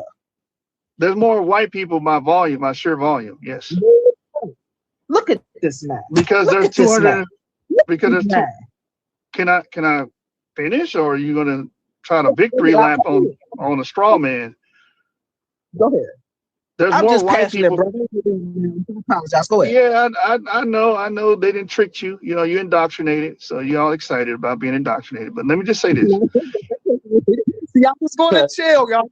I was going to chill. But so what you just said did not erase anything that I said. Again, the number one killer for violent murders amongst black people are other black people. Whether it's femicide, whether it's man-on-man homicide, it's always a black culprit. And the issue is we have a no snitching policy, and people are afraid to say anything. So what we call a clearance rate is low in every dominant black community in America. Every one of them, there's a low clearance rate, meaning they don't solve the murders. On this question I'm about to ask now, is there more white police officers in jail for killing black people, or is there more black people in jail for killing black people? This is a straw man question. I don't know the data on that, but I would have to assume yes, because there are more because there are more white people. Can I just answer the question? Bro, he's a great dancer. He's a great dancer. I said I would have to assume yes, but I don't know the data right off the back of my hand. And the reason why I have to assume yes, because there are more white people. You know why that is? And the reason that question is important, because most white cops that kill black people get passed. The only thing that they don't go to jail. The only thing that happened to them is they might get suspended for a couple of weeks, a month or two without pay.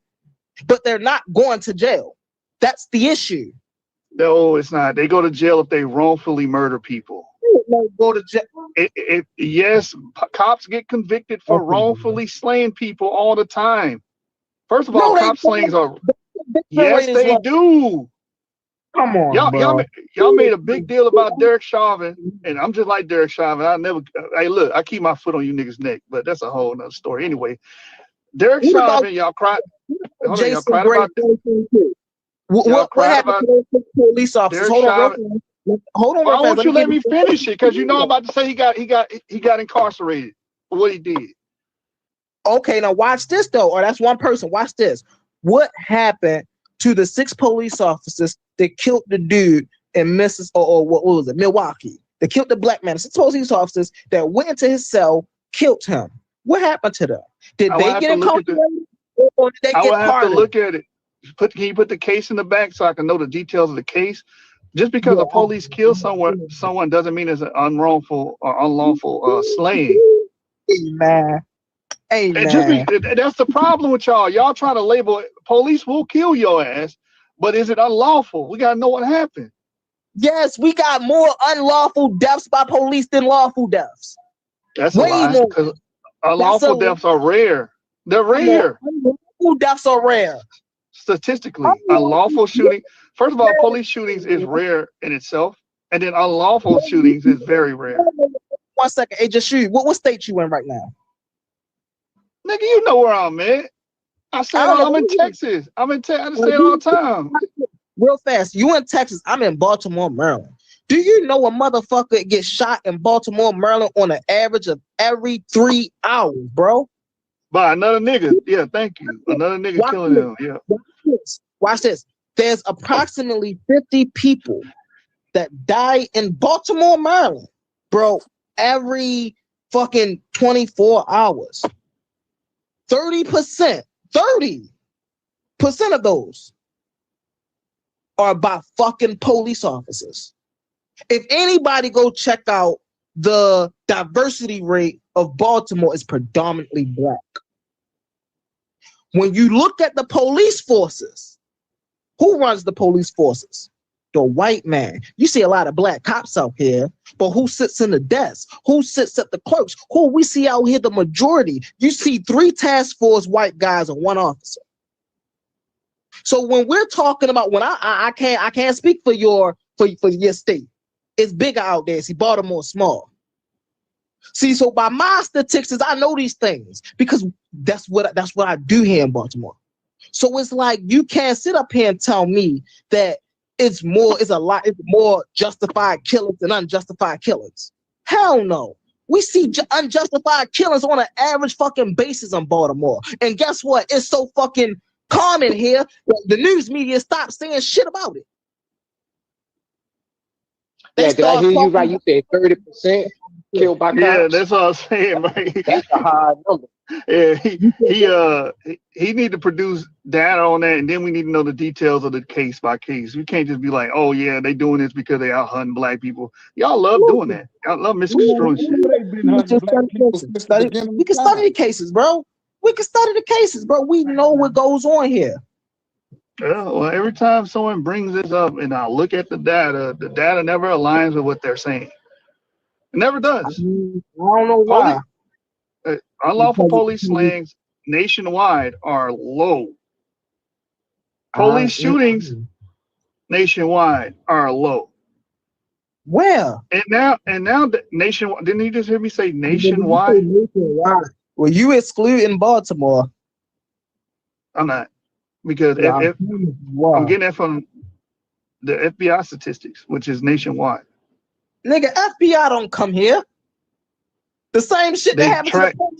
They track They track everything that goes on in all the major cities. That's how we know what per capita, murder per capita, black, white. A fun research for y'all to go do in Baltimore, right? Damn, when the fuck was that, baby? 2000, what? 2009, 8, right? What started to happen down here was similar to like a martial law and shit, right? They started calling like the navies and shit down here. That shit didn't last for all of 45 fucking minutes. Why? Because we don't know how to fucking act in Baltimore. We them rebellious motherfuckers. You think you about to come and control some shit? We about to show you how much you not about to control some shit. And we fuck everything downtown. Everything. So police involved fatalities in Baltimore from 2013 to 2023, only 43 killings by the police. 43. From 2022 from 2022 to 2026. Hold on, I gotta find that data. That's what I was able to find. Like I said, that's extremely rare. Killings and that's crazy. Those numbers are crazy. I would challenge those numbers too. Those numbers are crazy. Police, take the blame. You ain't lying. Hell yeah. What do we? But so you get them just make up your own number. I'm actually here. I'll put it in the back chat what I'm looking at. Policescoreboard.com. You can actually see the data on that.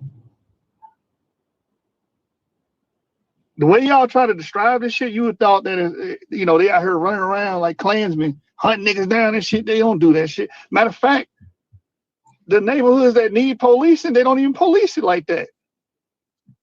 They don't even go over there and police because they know what people like you gonna say. Oh, look at the white man oppressing the black man. And then the community suffers because they're not getting policed properly. Hey, bro, you know we have an average of 4 police SWAT cars on our block at any moment. Average. I look out my window right now, I'll show you about good 3-4 of them. That's all they do in Baltimore is patrol. So we can't say that in every hood in Baltimore. Every hood. The issue I'm gonna say that's good, bro. I feel like one of the issues we have in Baltimore is we're too far gone. We're too what they call it, degenerates. Right? Like that process is already sailed with us. So I don't think there's no rehabilitating these people, man. Definitely not the way they trying to do it, man. Definitely not the fucking way they trying to do that shit.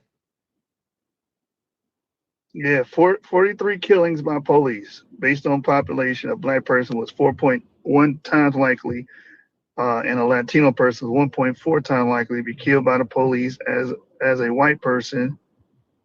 As a white person, and to be killed by police as a white person. I'm trying to read. I don't know if I'm reading that right. 2013 to 2023. Yeah, we more likely to kill even by the Latino people. You just read that? Yeah. No, it's saying that black people and Latino, the likelihood of a black person or a Latino person to be killed by police, and it's saying how the likelihood of a white person getting killed by police in Baltimore. Black people are the highest at 4.1. Black people are the highest. You ain't gotta tell me. I know. Yeah, that means out of the 43 people killed, there's a large portion of them being black. That does not mean they're going out and killing. Hold on, how do you interpret that? Do you think they mean they're going out killing droves of black people? It's 43 people. Out of 43 people, majority of them was black. What did that let you know? What did that tell you? Who are they targeting if the majority of the that tells you that the criminal activity. When you shrink the number, it get worse. It don't get better when you shrink the number. Mystic. In 3 years, out of them 43 people that got killed, that tells you. 2023. Hold on. That's because and 3 years, my bad. Out of that 1 year, from 2022 to 2023, from 43 people that got killed, majority of them were black. What does that tell you? That's only 1 year. What does that tell you? That black people are violent offenders.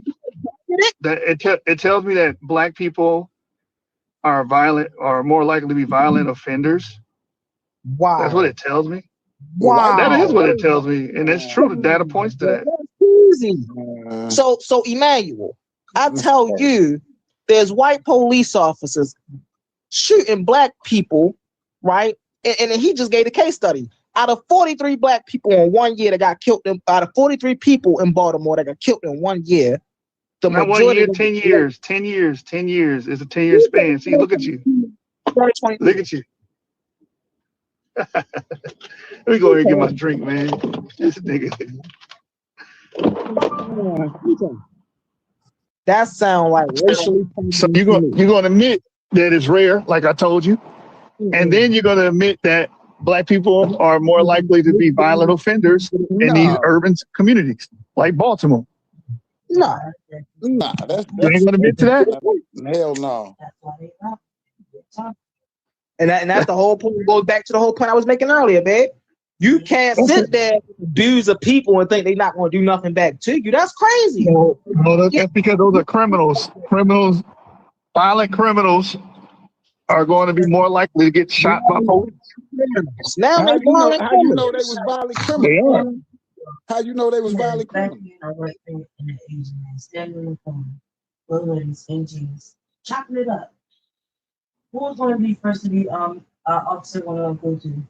The black dude. The black dude. Off rip. Oh man, y'all are being professional victims. Take them shoes off. Nah, You ain't need to nobody know paying what's no in your victim. Them sock. is the facts. You go to every major city and black people get killed more by cops. As a black person, which y'all serve me. That's a fact. So that's why. Anytime you got a white, every time you got a black person and a white person, and that's a fact. They walk down the street, the number one thing that comes across their mind is a drug deal. Thank you. A drug deal. But that's racially profiled. Hey man, you scaring the public, man. Scaring the public. With all your little racial mumbo jumbo. No, man, the white man been the most violent person in the world. I don't know what 43 you're talking people is about. not a lot of people. 43 people is a lot of people. And those that are interacting with police where they have to use deadly force are usually violent goddamn offenders. Like, we gotta stop this shit. No, you gotta stop yes, that. They are. You gotta stop that what you doing. Nah. Like it ain't been a history All right. of So they just randomly picking.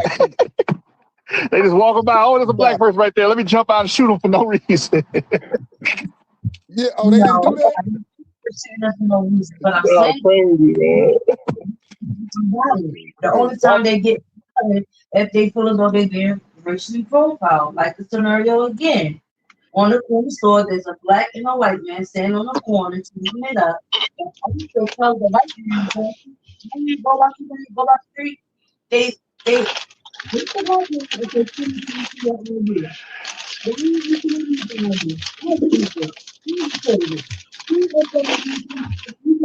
Go ahead and go down the street.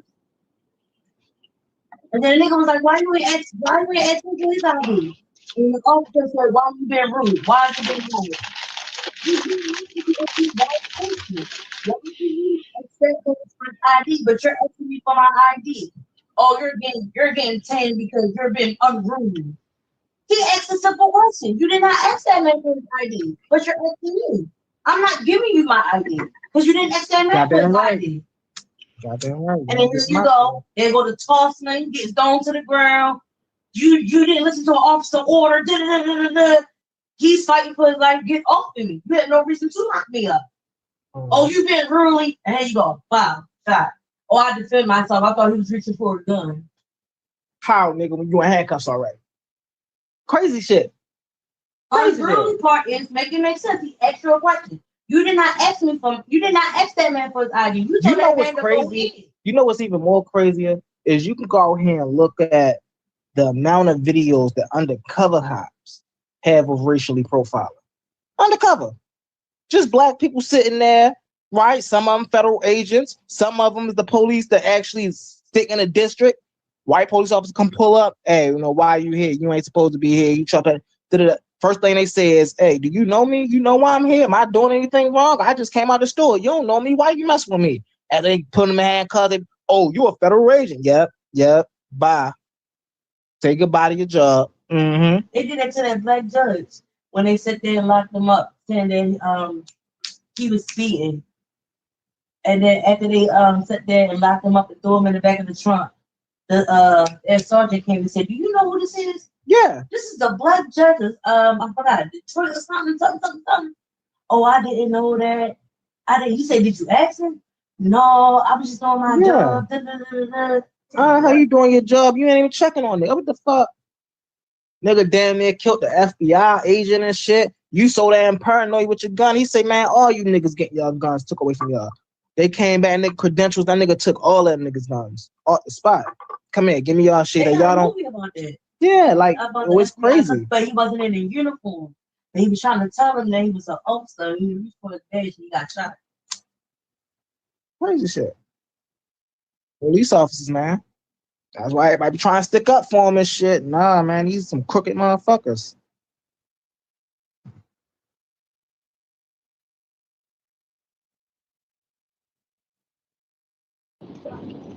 No one's saying that police officers are all perfect, but what you said was wrong. I told you police slams were rare, and then I proved it. And you brought up your own city, and I showed you your own city that they're rare. You gave me 1 year of 43 shootings. That is not rare. I gave you 10 years. I gave you 10 years of data. Read the years back, and don't make them up. I put it in the back chat. What are you talking about? Let me see. Let me go back there and look. 2013 to 2023.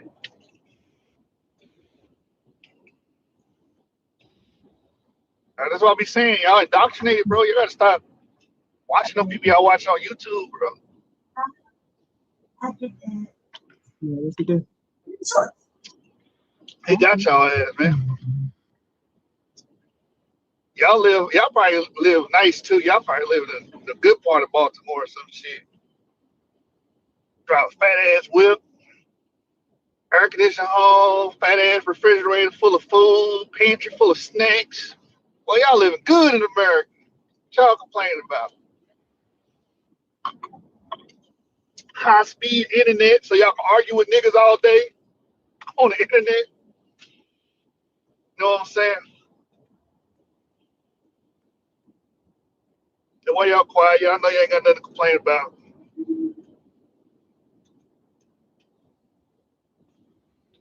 My man Humble probably, every day he see the police officers shake their hands and shit.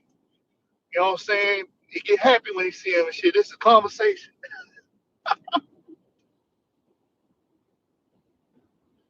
Hey, one man, when you gonna let me turn one of these niggas up in the ring, bro? Damn, man, my shit disconnected or what? What's up? Yeah, I can hear you now.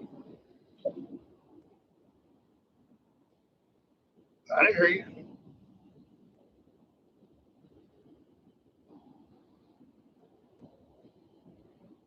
Nah, I can't commit to no tournament now. Cause I gotta do how many rounds? 5 rounds or some shit?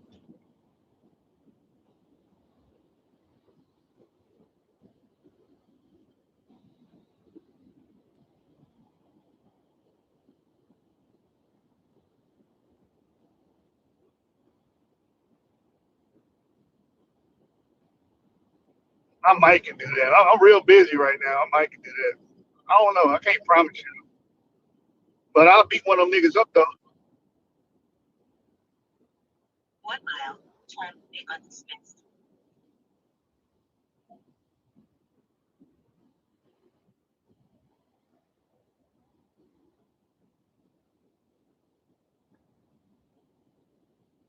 Oh yeah. Pan won that. Yeah, I ain't got. What's racist?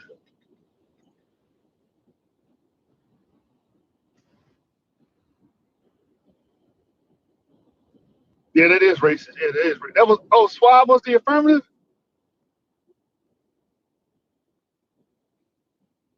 Oh, okay, yeah. Swab got that, man. I was just going off the strength they was paying and shit. I don't know.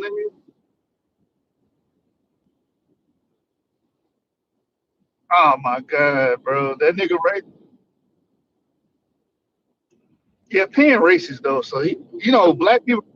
when black people are racist, they do everything to try to convince that they're not racist. You know what I'm saying? I'm not racist though. You know, nigga, your ass racist as hell.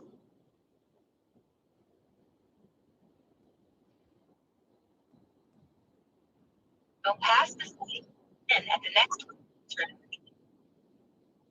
Damn.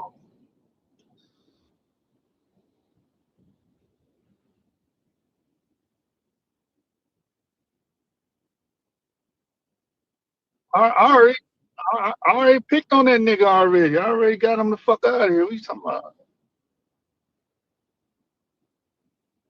Yeah.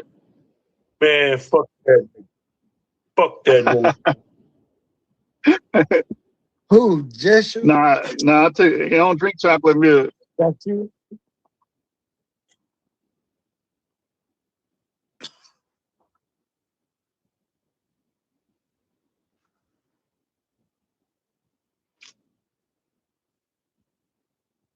Yes, sir.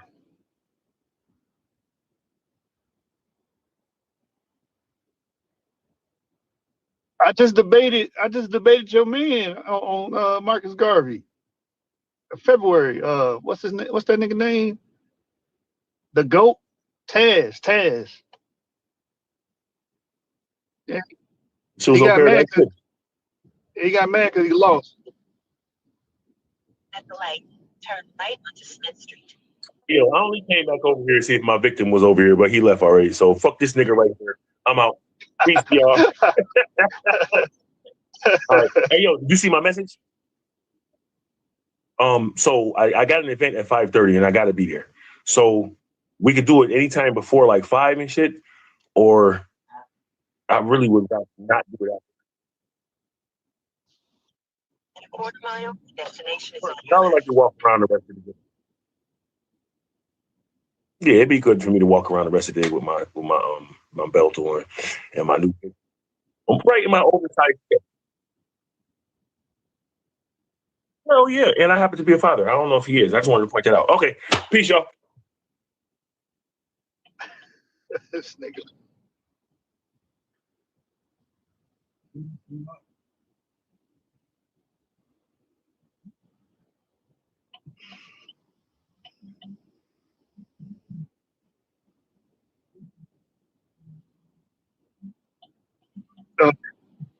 Let me get humble on our police slayings rare in America. I beat that nigga ass on that. I'm beating him up right now, man. I'm beating him up right now.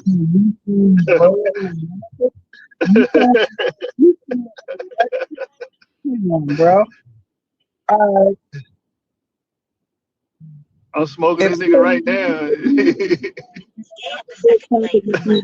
Our debate topic would be: are police slayings on black people rare in the history of America? That will be Now our you want to topic. do the now you want to do the history because he got. Hey, look, God. Hey, look. Lucifer's good, bro. I got this nigga switching up already, bro. What we can do, hold on one second. What we can do, right, is go back to the main topic, right? And this could be a serious topic, right? This could be a serious topic. Are black people defending themselves against the opposition of former racism? What? What is it? Who your opposition? Who your opposition? Who's the opposition? Your fellow American? Your fellow American is your opposition. This is crazy. What was that title again? Is black people protecting themselves against white people racist? Is that racist? Is that let me turn my Bluetooth down. I don't want anybody thinking I'm a racist lunatic like you. Let me turn my Bluetooth down. You said what? Black people in America protecting themselves from white people, is that a form of racism? No. I'll take the negative on that. Wait, hold on. Wait. Why would they need to protect themselves from their fellow Americans? I'm trying to figure out. Come on, Quan, don't help them out. I'm sorry, Humble. I didn't know what was going on. I'm sorry, man. I apologize. Wait, hold on. What I need help with? Did you hear yourself? You just said that black people need to protect themselves from white people or some shit. I said Is black people protecting themselves from what? Is black people protecting themselves from the Eurocentric system that governs them? Is that a form of racism?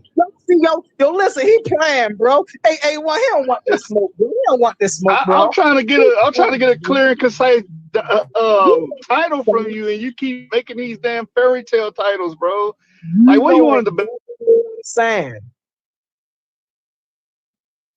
You know exactly what I'm saying. And this system that we call America, if black people build a system to protect themselves against that, is that a form of racism? I think it's a bad framing of a topic because America is you're a citizen of America. You're talking like you're not a citizen of America. Black Americans are citizens here, but they need to be protected from America from. They get their protection from America. America protects them because they have inalienable rights as being American citizens. I don't get it. That's bullshit. That's bullshit. So you don't have inalienable rights because you're an American citizen. Is that what you're saying? Okay. That's the debate right there. That's the debate. They say you do, but we don't. Nigga, you are a very privileged person here in America. Like I said, sitting in your nice little home with your nice little refrigerator. You probably got one of them motherfucking, what you call them motherfucking Whirlpool refrigerators, nigga. Washing machine. You probably got the stackable washing machine and dryer and shit. You living good, bro. Stop it. You know what I can't do? I can't go 20 about 20 miles away from here, right down the street. There's a little community called Little Italy. You know what I can't do? I can't go buy no land over there. You know why? Because I'm not Italian. I mean, I'm pretty sure if the land is up for sale, you can bid for it if you got the resources. You just hear what I just said. I heard what you just said. I heard the claim you made. Italians can, but I can't. Yeah, sure. And you know that? You spoke to a realtor over there or something? How do you know that? You spoke to a broker? Quit lying. I mean, y'all just be saying. And the broker told you you can't buy shit over here unless you're Italian. That's what the broker told you. No, in Little Italy, because that's a community built by the Italians. One of their laws, one of their rules in their community is there's no outsiders. White or white American, as you want to call them, Black American, as you want to call them, Hispanic American, as you want to call them, none of us could go there and buy any land. You know, that's a class action lawsuit. Time out 1 second. You know what can't happen anywhere in America? 10 Black people can't go anywhere in America and buy land and say that very same thing. But we got Chinese people doing it.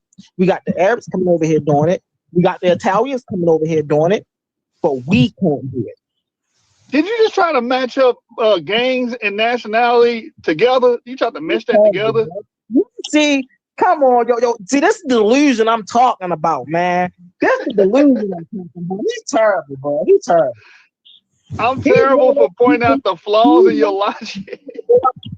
And put on magic glasses, and he believed in the American dream. And so to him, when he go outside, everything is glitter and gold. But I believe in the American dream because I'm afforded all these opportunities because I was born here, just like you are. There's nothing in this world that you...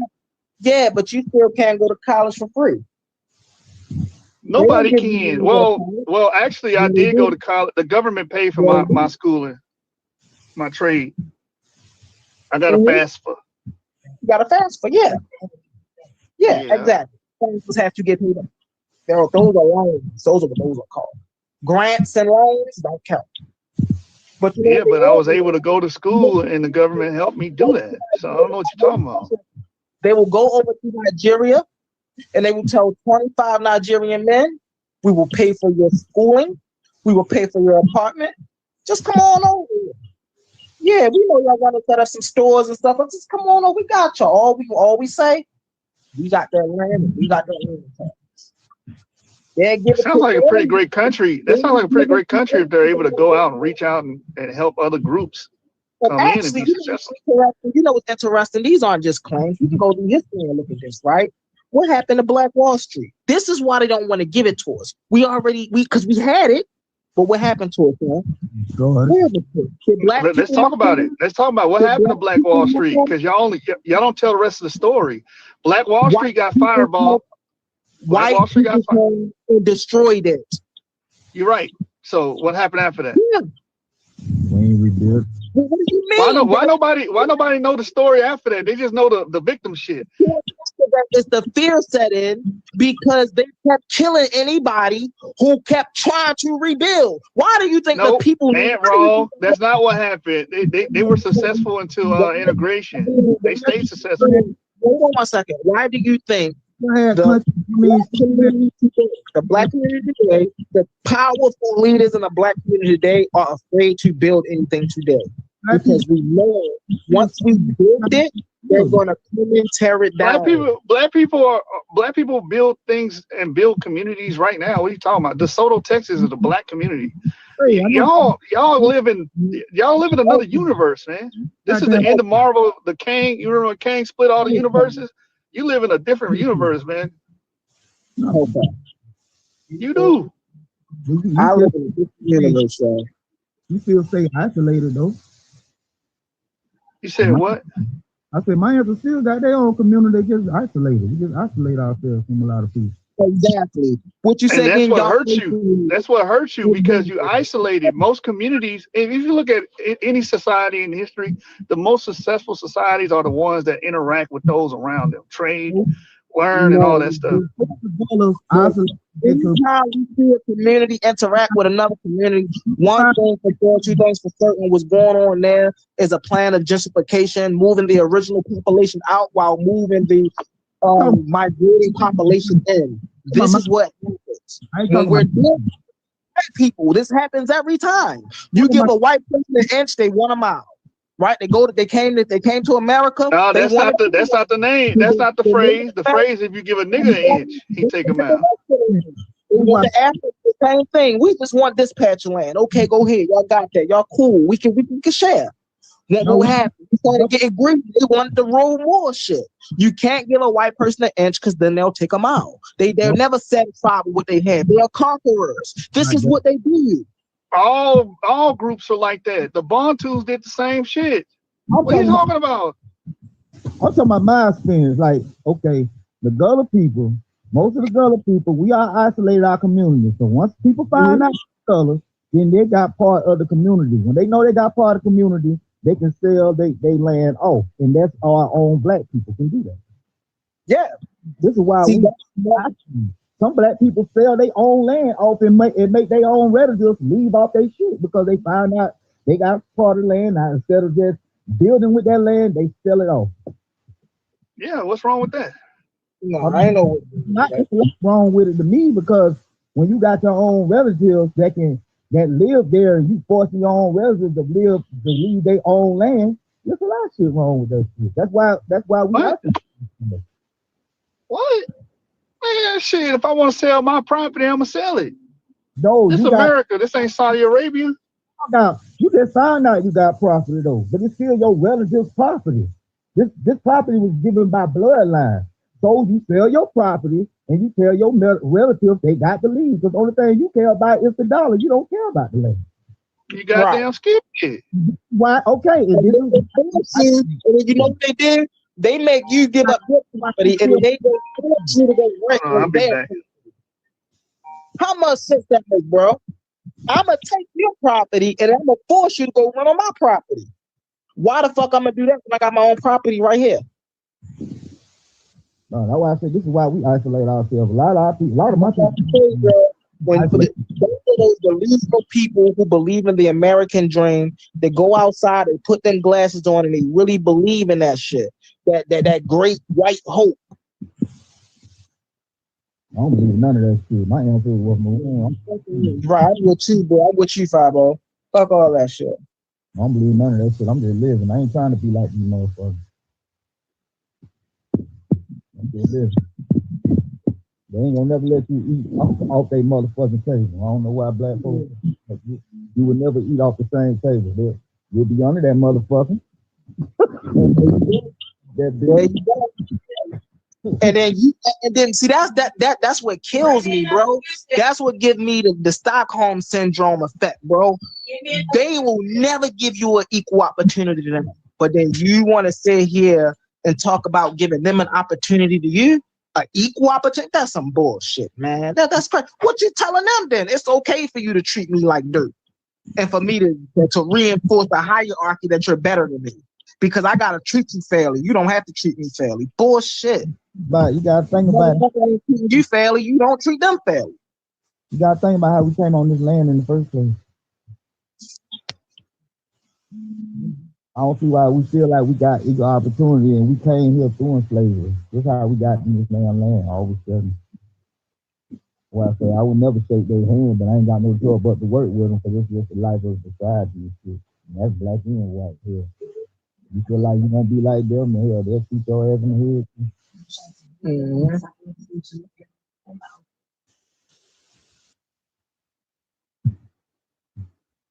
No, I'm over here taking a favor. We over here just talking. We just having some good conversation. Bro say, what's wrong with selling your land? God damn, you just selling your fucking soul. You sold your land, you might as well sell your soul too. Shit. Like I say, that's why a lot of the brothers say isolated. Like I say, you got people. Let's say you got somebody like me. Don't never step foot in Charleston, South Carolina. Never step foot in the Sea Island. All of a sudden, I get a damn letter that say I got a petition to some land to my ancestors because I found out that I'm Gullah. I got Gullah ancestors. So instead of me trying to get close to my ancestors, guess what? I sell this damn land off. And now, of course, most of the people in this community, they got to leave. And they've been there all fucking life. Yep. So it's all about the dollars of them. When you can be using this land for crop, food, all types of shit. Something wrong. There's a lot of wrong there. Yeah. Nah, that's that. And the crazy thing about it is it goes into what I was saying earlier. You can't even get the shit back. No, you can't get it back. Once you sell it, you can't get it back. They ain't letting you go out there and dominate. Like, for example, Trump got Trump Towers, right? All of that concrete around Trump Towers belongs to that man. We can't go out here and do no shit like that. No, man. Hell no. Look at how many issues just black preachers go through with getting a building for a church. A white man want a church, they've set it up right nice and crisp for him. Black person go through a church, you got to get certifications, you got to get sizing rights, you got to get water rights, you got to get property tax rights. Come on now. Yeah, but one looking at real life in America and tell me this is fair. Hell no. It's not about race no more. It's trying to talk a lot of it, man. That's all it's about. What ain't all the power. It's about resources. That's what it was always been about. Resources. And keeping resources away from a select few group of people. Because they know if we attain the resources, right? See, white people are facing one major battle that really ain't got nothing to do with us, right? It's called white genetic survival. They are in fear that one day in the future there will be no white people left, and they don't want that. Everything that we talk about is just bits and pieces of that white genetic survival. Now, why are we so predominant? Because we have a dominant gene, melanin. The melanin, right, mixed with their gene, dominate. They have a recessive gene. So our genes dominate their gene. Which means if we intermix, they will be wiped out. People don't think about that shit, man.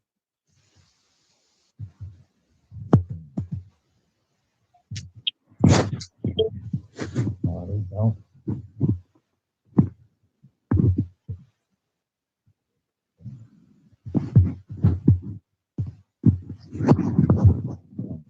everybody doing? What up?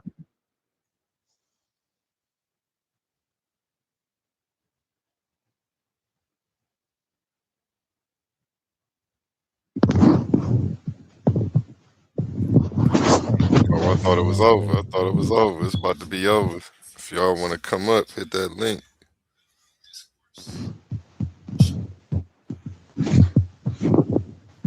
What they talking about? What they talking about? Pull up, Omar. I'm waiting on my healthy reputation, man. I never got that, man. Yeah, that's the end of that one. That's the end of that one. I got a lot of behind the scenes footage. Yeah, I did a presentation addressing Israelite Williams and Sis Naphtali. And now I'm just playing videos. Let me pull this down, pull another one up. While I play an intermission song for y'all.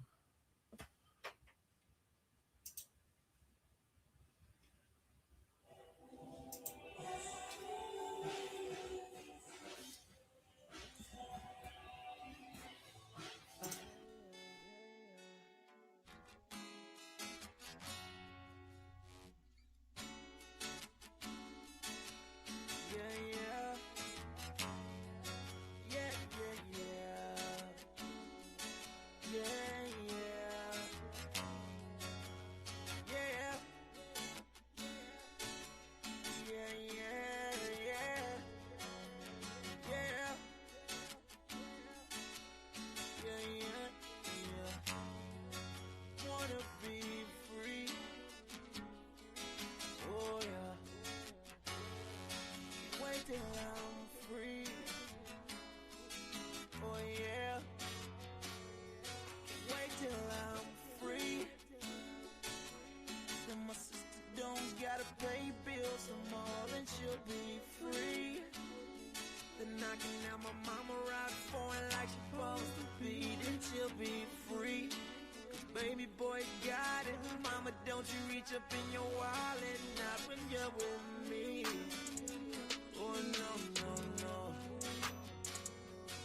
So when I'm free, I'ma be right back home where I'm supposed to be, not in these streets. Trying to make a living for myself and my family so I can breathe. So if they need new shoes, I ain't gotta worry, 'cause it's all on me. Yeah, yeah, yeah, yeah. The only time I feel free is with a mic, bright lights while I'm on the stage. They cheer for me. I got my whole family backstage doing the same like it should be. That would make me feel free. Yeah, yeah. That would make me feel free. I just wanna be free.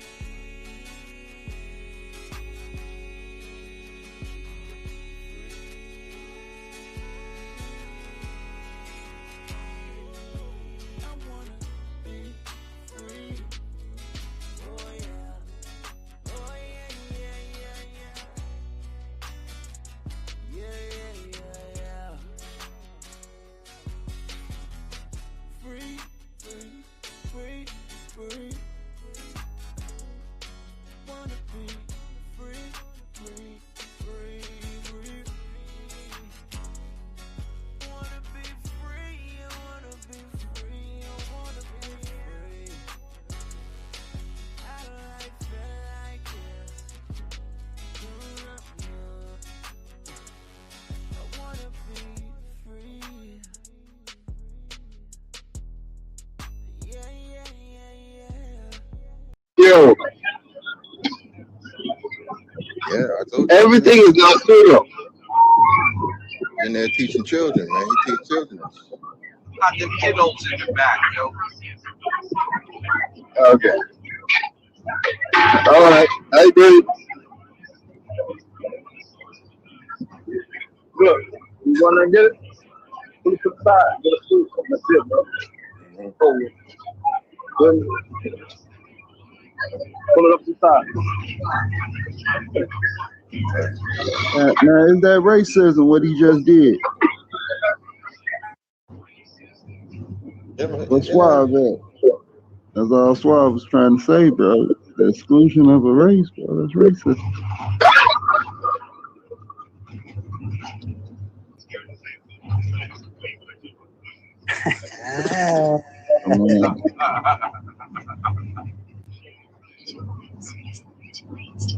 Hey, and to Tahuti next, A1.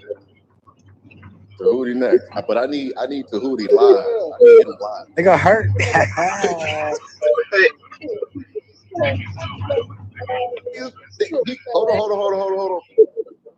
Hold on. Before her go, I was provoked. They hit me first. Yeah, somebody got like kids and everything back me. there. Yeah, that's me.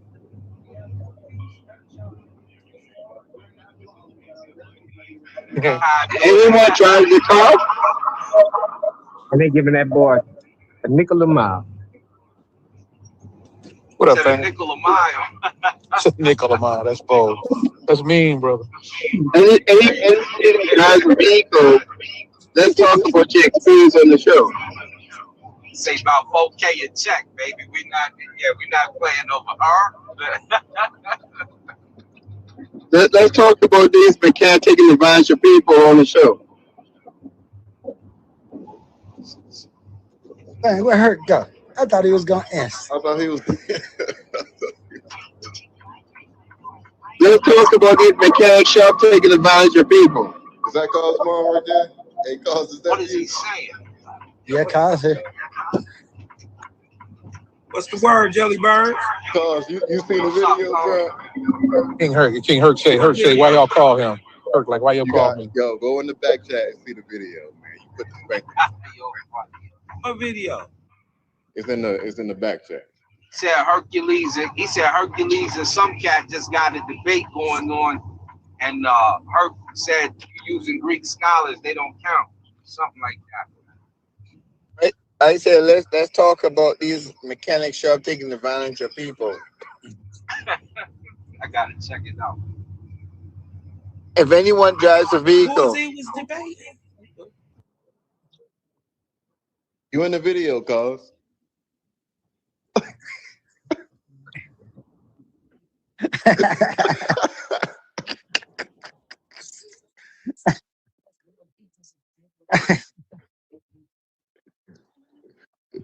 Yeah. No, for let's real. do a show real, man. on the. Yeah. Right. Thanks. Yeah. Shalom. Yo, Shalom, what up, A1? Chilling what you up to, man. Oh, shit, relaxing. I just I saw you was on and shit, so I said let me hop on, man. You know what I'm saying? It's Friday, you know what I'm saying? Just enjoying a Friday, relaxing. Hey, if you missed my presentation, go back and check it out. I should just rewind it and replay it after this. I did miss it. So was it kind of pertaining to this subject, this Darwin thing? Yeah, it was I rebutted the Facebook post.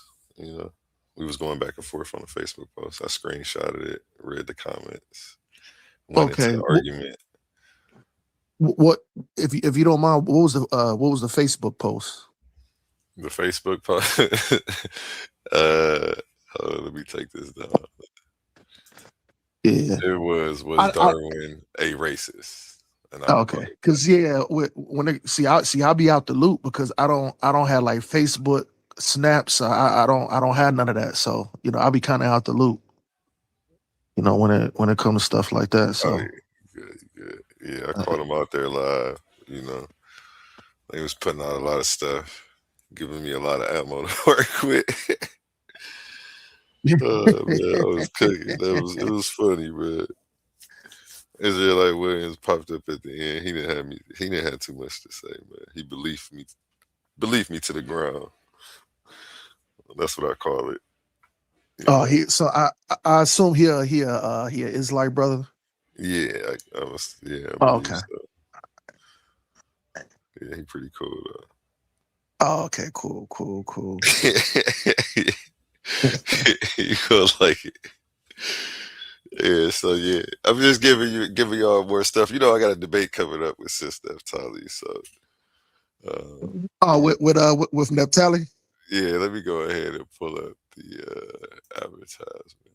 Is it about this Darwin thing or about something else? Well, you know, we're gonna have a face off and we're gonna see Oh, okay, I see. what she wants to do. So Right. I'm not forcing her into nothing. I'm gonna probably let her come up with the topic. And I just maybe help refine the title a little bit. I ain't too pressed, you know? Yeah, I'm familiar with her. She's if I'm not mistaken, I think she a Negro only Israelite though. She don't believe in she don't believe in the 12 chart thing. You know what I'm saying? She Negro only from my understanding. You know what I'm saying? I didn't know that. Okay. Yeah, she don't like I said, from my understanding, she don't get down with the 12 tribe chart. So she think y'all all Canaanites? What does she think? well, she think. Well, hold on. I don't want to say she think. I'm just saying from the last time I heard her spoke, I'm not sure if she changed her point of view on that. But from the last time I heard her spoke, I mean, she was bringing pretty details saying that the 12 tribes are Negro only, because as far as the 12 chart and what I believe, the tribe of Judah would be considered Negro or like African American. So as we would call so-called African American. Okay. So that those would be as far as like Negro. You know what I mean? But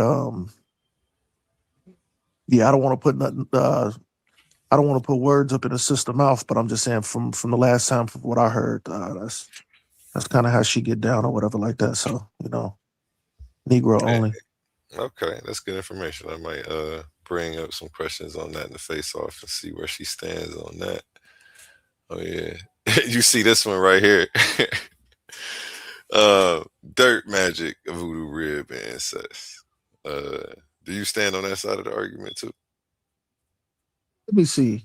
Dirt magic. You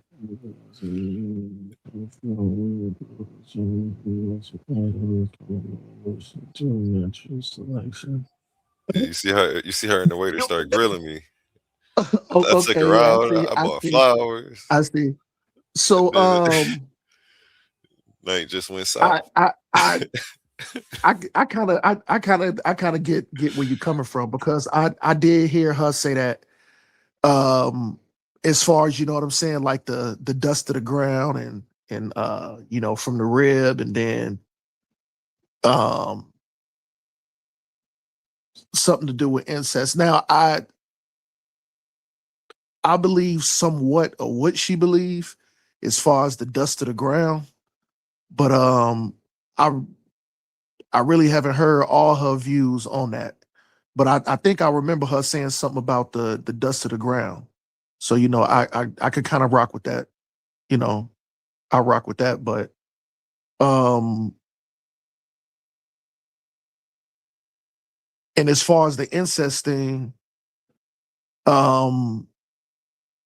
as far as the flood, you know what I'm saying? Because it was only 8 of them. I think it was like 8 or 10 of them after the flood. So, you know, they would have to repopulate the world. So it wasn't incest like, you know what I mean? Like the father sleeping with his daughter, or the son sleeping with his sisters, or, you know, it was more their cousins. When you look at the biblical narrative, you know, so, You know, it wasn't like the daddy was the mother was sleeping with her son, or the daddy was, you know, sleeping with his daughters, or the daughter and the son was sleeping with each other. It was more through the cousin. You know what I mean? So let me look at this other thing.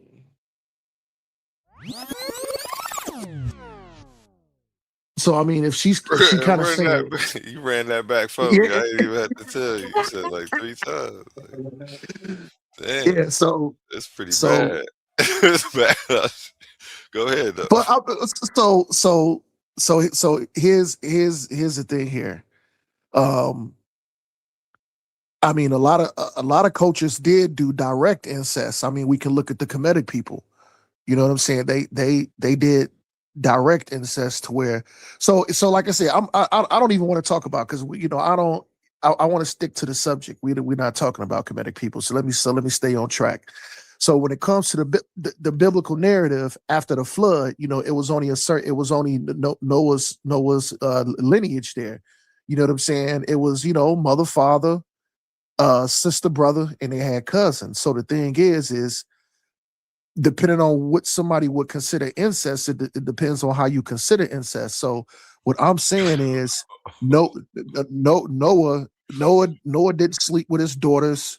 The Noah's wife didn't sleep with her sons, and the sons didn't sleep with the daughters, and the daughters didn't sleep with the sons.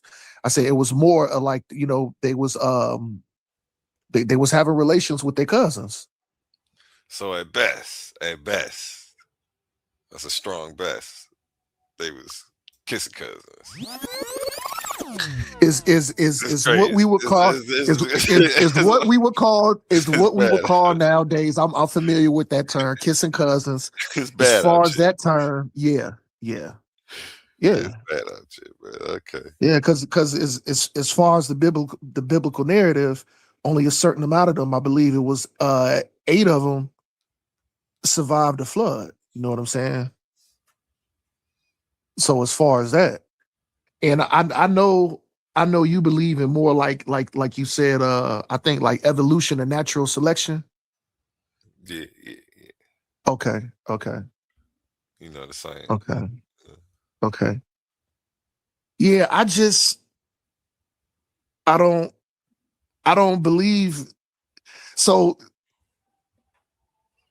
I want to get your point, because I've had different dialogues with people, and not everybody, when we talk about evolution or natural selection, not everybody has that same viewpoint. So when you say evolution, do you mean like coming from, I don't want to say monkey. I know it's Homo heidelbergensis, Homo erectus, and if you go ahead, because I know you know the terms more better than me. You know what I'm saying? I like that you want to use those names, because it creates less confusion in the conversation. And when people keep saying the word ape, or monkey, because it's I not don't like what's to use going that. on. And it's one is a classification, the other one they talking about is a species. So it muddies the waters just to keep using that word, which sucks.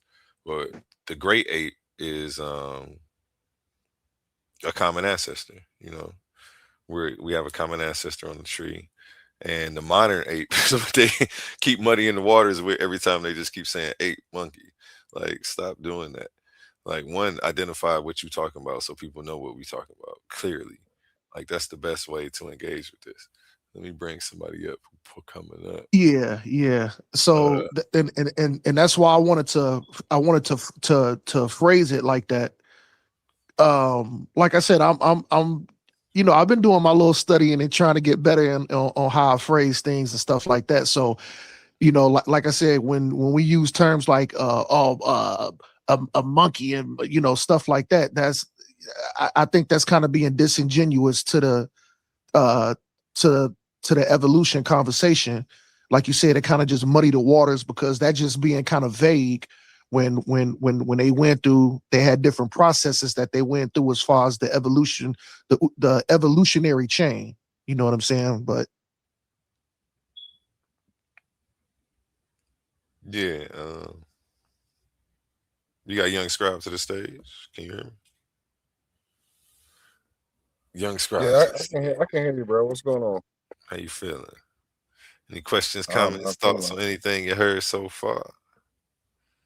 Man, I just tapped back in because my phone died last time I was in there. So I forgot. Oh yeah, we was just going in on left early out like a homonyms. ghost. We was just going in Said on that. early homonyms. What about him? What about him? What was your question, Omar? Again, I forgot. No, so I was just trying to get, like I said, I've dialogue with a few people when they talk about evolution and natural selection, and some of them agree on a lot of it, but some of them have. I'm not saying like big points of disagreement, but just little areas of slight contention. So I just want to get like your as far as like your logical belief or the steps you abide by when it comes to as far as evolution and natural selection. The steps I abide by. I mean, we got the fossil record, we got genetics, we got DNA. It's a lot that overlaps to make this what it is. You know what I'm saying? So, that's where I stand with it. I don't really do the Adam and Eve, the incest thing. That just you can't found a population off of what you are. Oh, that's what you wanted me to get to. Okay, yeah, the rebuttal to what you was really saying. You can't really found a population off what you were proposing, but I just wasn't rebuttaling you. But that's a whole nother topic, and some more science and slides that But so I get your point. I get your point. You know what I'm saying? That's not a bad thing. But things diverge from one another, so that's even more. Yeah, but so it's this just is like, also what I kind of. y'all, My bad, A1. My bad, A1. Go ahead, brother. My bad. No, my bad. I did cut you off. You started before me. Go ahead. No, I just want to say that. So do you think that this evolution thing and natural selection? Do you think it's like 100%? Like there's no, like basically saying like that's not up to be scrutinized. No, I'm not saying it can't. Or is that something just like it's like 100% written in stone, and there's no other explanation for, you know what I'm saying, how people came about. I mean, even with all the mountains of evidence, we still leave a possibility for, it's just, it would be unscientific to say 100%. It's not unscientific to talk in the absolute like that. So, and it's definitely up for scrutiny, but people have to do the work and do the science first before they can show me where the science is wrong. They can't just tell me, they can't look at the homework, and because they can't do the homework, say the homework is stupid. So that's what's really going on. It's like childish classroom behavior. But it's cool if somebody studies genetics, then they could tell me the genetics are wrong. The same way Israelite Williams just came up to me and asked me something pretty much similar in reverse, though. He believed me to the ground, which was what he was doing. He was like, so there's a chance, right? He was like, so you don't know, you believe in it. I'm like, well, I have to believe the sun is going to come up every day. But I can't say that it is tomorrow with the 100% certainty because I still don't know. We got to get there. So, I mean, to that percent, if that's what you're talking about. But, everything is up for scrutiny and to be updated. That's a beautiful thing. It's not a dogma at the end of the day. We don't approach it like that. People are still digging every day. They're trying to uncover new fossils and fill in gaps in the thing. Different gaps present different stuff. There was new findings recently in the last year that showed that there was another species that somehow popped up and went extinct at some point. So yeah, it's always going to be new stuff coming up. That's how science works. But yeah, I don't know if you want me to differ from that too much more. I really can't. It's academic. I don't try to definitely jump out the tree. No, I know you don't. You know what I'm saying? You as far as my dialogues with you, they've been pretty solid. You know what I'm saying? I definitely respect them. You know what I mean? I haven't like tried to argue you to the ground. Either you haven't tried to like argue me down to the ground. You know, we said a little something. We kind of shoot back a little information. You know what I'm saying? And you know, we kind of just let that shit ride after that. You know what I'm saying? So, uh, I respect everything that you're saying, brother. You know what I'm saying? That you know, it is a possibility that it can be up for scrutiny, but that's what we're supposed to do, you know, to keep these rooms and to keep this shit kind of healthy a little bit. You know what I'm saying? So, you know, I respect that, A1, man. You're a good brother. I respect that. Yeah. I mean, even if it wasn't for the room, science is constantly scrutinizing itself. So that's why new stuff comes up. New studies bring new information, and sometimes the new information has to change the old information. And that's how science works. But then that helps us get to a better explanation, and it better explains the new stuff that we're gonna continue to find. So, you know, science doesn't lie to itself. That's the beautiful part about it. Uh, but yeah, I should put that on the shirt. Yeah, science ain't gonna lie to itself. So.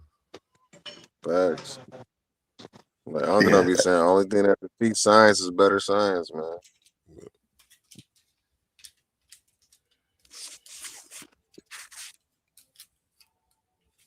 Yeah. Man, where everybody else at, man? Man, it's Friday. It's Friday. It's Friday. I guess it's on me to hold it down tonight, man. You know? Hey, man, where everybody at? You know, it's on me to hold it down. It's my night. They want to see what I can do by myself. You know? They said, "What are you gonna do when you got to get up there and debate and talk?" Hey, I can do this. No, I'm joking. I just wanted this to be my night. I wanted to do a presentation. You know, you missed the slides. I'll scan through a couple of them, but I ain't gonna. I'll re-explain maybe one. I ain't gonna go through the whole presentation though for you. Yeah, we got the debate face-off coming up July 5th. Be there, be square. It's going. I like that, man. What is that going to be like? Is that what, like next week, Friday or Saturday or something like that? Next week, Sunday. Oh, Sunday. Okay. All right. Yeah, next week. Yeah, I'd definitely be in the building. You know what I'm saying? Yeah, we about to have the face-off. Know what I'm Figure out saying? what the topic gonna be. Go over the structure. Get everything locked in. And then tickets will start going on sale. Yeah, so be ready. Yeah. Yeah, you already know. Yeah, I was expecting my God, man. My God, man. My boy, oh yeah, man. My God. Only took the night off, man. He flying around, man, somewhere. Oh yeah. my boy out there, boy, that boy out there being nocturnal, huh? Yeah, he chilling, man. Only good wherever he at, man. He's somewhere. That's my boy right there, boy. They don't tell him what only up to, man. I know we having What he fun. got? What he be wearing? learning. A Seattle cap too? With the Seattle cap on? Yeah. Oh no, he not from Seattle though. No. Okay, I thought his little character be having like a Seattle hat on or something. He do though. He do. He definitely do. I didn't put him in the corner of my slides. Don't worry.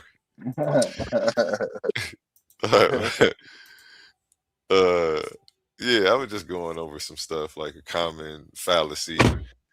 People always say Darwin he invented that. There's some stuff that he invented. Like he didn't invent it. He observed something that was already going on called natural selection. Like so that's how science works. Is nobody invents it. It's an observation. So that's just them straw man and stuff. And this whole argument that he came up with is moving the goalpost from the topic because he couldn't dispute the science. So that's really what this was about. Wait, what happened? I went down. So you know what? I did think of a question for you though. I did think of a question. So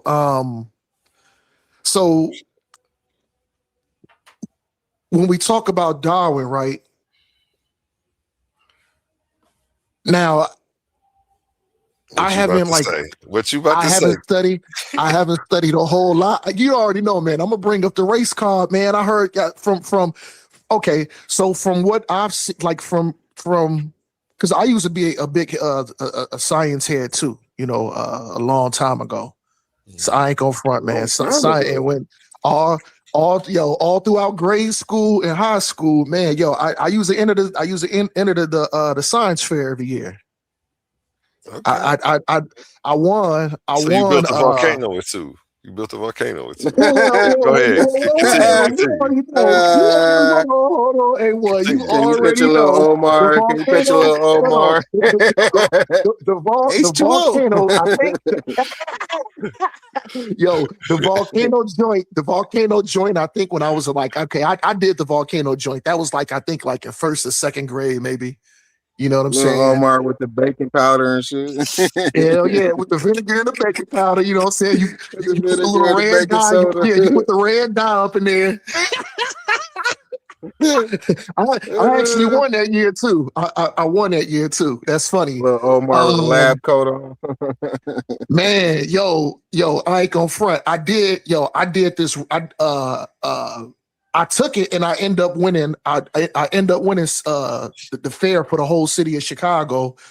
I think this was like this. I want to say, was this in 8th grade or my freshman year in high school? I think it was in 8th grade. Because you know what? Once I went to high school, it was over. Like once I got in high school, man, that's What you mean it was over? What was over about it?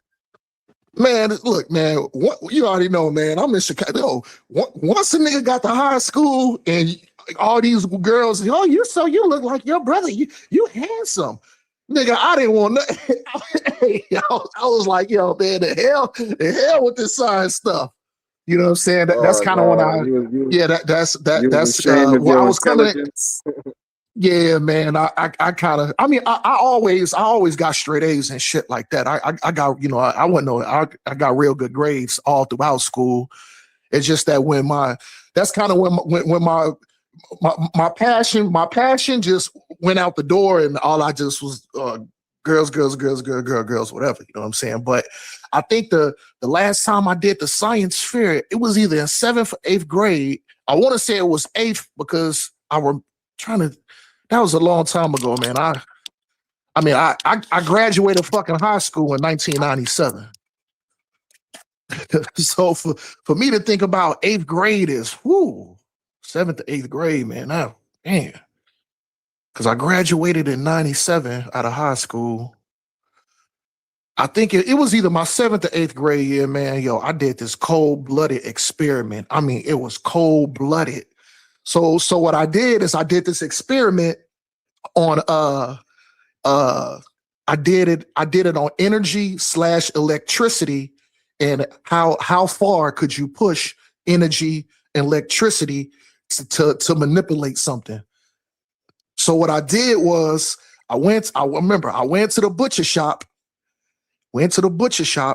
and I asked these niggas for a cow's heart. And they looking at me like, the hell is this little boy up in here asking for a cow's heart? So I end up buying it. I gets the cow's heart. I got, man, it wasn't like no double D batteries or nothing like that. I got like I can't remember if I used like one of those big, like 12 volts, or it might have been I think it might have been a car battery or something like that. It was so long ago, I can't remember. But man, I had this sick experiment going on, man. I was down in the basement, man, cooking, man. Yo, I end up making I got arteries, and then I got the blood, and I got the arteries, and I kind of sewed them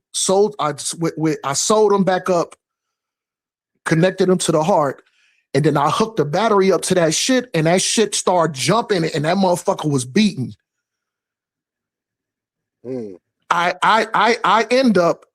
took that experiment to city, and I won a city science fair because of that.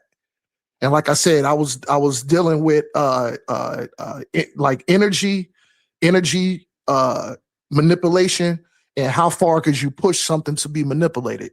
So basically, I took the dead heart, reconstructed that shit, hooked it up, and made that motherfucker pump and beat. What was your parents thinking when you was downstairs working hard in their basement on the cow's heart? Man, man, my motherfucking brothers made fun of me, man. Them niggas was like, man, you fuck yeah, because I'm coming back. I literally I didn't have a lab coat on. I had the lab smock on, and I had these big black gloves that went up to like my elbows. So I'm coming back up in the crib. And I had the goggles on. I had the little goggles on because I didn't want the stuff in, and I had the thing covering like my nose and my mouth because blood was squirting out. When I was trying to perfect it, blood was getting everywhere. So I was trying to master it. And when I was coming back up, you know what I'm saying? Well, my mother really didn't see because my mother had a salon at the time. My mom, she used to come back. She come into the crib like midnight, 1 o'clock. She doing hair all day. So, she's seen it a couple of times. She kind of knew what I was doing, but it was majority of my brothers. It was my brothers, and I showed some of my partners that shit, and they, motherfuckers thought I was crazy and shit. They was like, man, my brothers was making fun of me and shit. Man, what the hell wrong with you, man? You down there, man? You sure you all right, man? You okay, man? You ain't crazy? I'm like, man, fuck about my business, man. Let the man scientist go to work. Let the man scientist go to work in the basement. I'm trying to bring it back to life. I'm trying to bring this motherfucker back to life. Yeah, man. I end up. I got a ribbon. I got a ribbon, and I got a plaque for that shit, man. So yeah, man. So yeah, man. Shit. I did real good, like in chemistry and shit, man. I used to be all interested in the periodic table, man. I used to spend a lot of time up in the library, reading H.G. Wells books, and I got real heavy into science fiction and shit like that too. I was real heavy in that. That was my thing, man. I reading, studying, shit like that. So, I had a pretty strong background in that. And like I said, until a nigga got in high school, that shit went out the door. Quick than a mug. You know what I'm saying? So, yeah. So, the way I kind of look at it and observe it, like I said, like I have an idea, and just because I don't necessarily believe in it, like I could understand, like my thing is I look at my old self and see how I was fascinated with those kind of things. So like I said, I don't throw it out the window, or I don't disrespect people for believing in that, because like I said, I was fascinated and I believed in that kind of stuff, back then. So long story short, going back, back in the day, I ran across some Darwin books that I looked up into. You know what I'm saying? Like I said, I was in the library a lot and shit like that. I ran into some Darwin books looking at, evolution, natural selection and shit like that. So, and I ran into some other books about his personal life too, just about how he was racist. That's what I wanted to, talk to A1. Well, had him kind of address that. So my thing is, based upon that, would you say that his frame of thought is as far as certain areas of evolution, natural selection would be kind of tainted, because he was racist.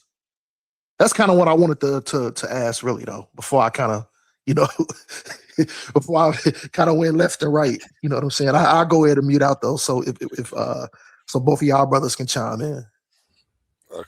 Well, yeah, everybody else can go first. Then I'll go last. I mean, all right, we already. You already. I mean, I don't think he heard your explanation on it. So basically, you'll just be doing a review for him. Yeah, I was gonna treat it like it was a debate real quick and just rush through these little couple slides. Hey, what No, about the no, smoking, no, bro? no, no. Go. You no, He you know clipped what? up. We can dialogue. We can dialogue. We, you know, No. you know. I'm Listen, just saying we don't have to. I mean, I really ain't got nothing to say to what his question, but I think you should just go ahead and do it because he didn't hear your explanation earlier. Okay. I didn't. No, Yeah. you're right, Herc. You're right, So Herc. I didn't. you said, do I think any of his stuff is tainted? And I guess I could start with this slide. This is slide number 12. The author is not the authority. This isn't like your religious text. This ain't like the KJV. This is science. So the source of character guarantees the truth is what happens when that's y'all thing. That's not science's thing. We don't judge the science based on the character of the person. So let me go, and I'm jumping around, but that's just to start. And then I wanted to go, where is the slide at? Before I even go into the fallacies, if a terrible person discovers that 2 + 2 = 4, math doesn't suddenly break. And, I'm not following a racist person when I go in the store to try to figure out how much change I'm supposed to get.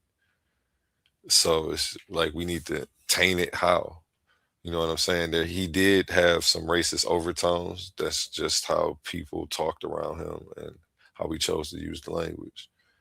Do I agree with it? No. Do I think that we should be identified as savage races? No, and we're not. Like, then I go into how thousands of scientists around the globe from every race, every background, and every culture across every different walk of science find that this is true, from people who study fossils, from the genetics to the DNA. So this would have to be the biggest conspiracy to touch the planet for all of this science to overlap to prove this true. Then we go into that. So, we can disregard the rhetoric. And if we, and it's not even like, he started something that really grew, because over the last 150 years, we have filled in a lot of, the fossil records, one. Two, they didn't have the genetics and the DNA stuff back then. So, like, we're really killing the game now. But, nonetheless, Henry Ford was an anti-Semite. Your car still runs, though.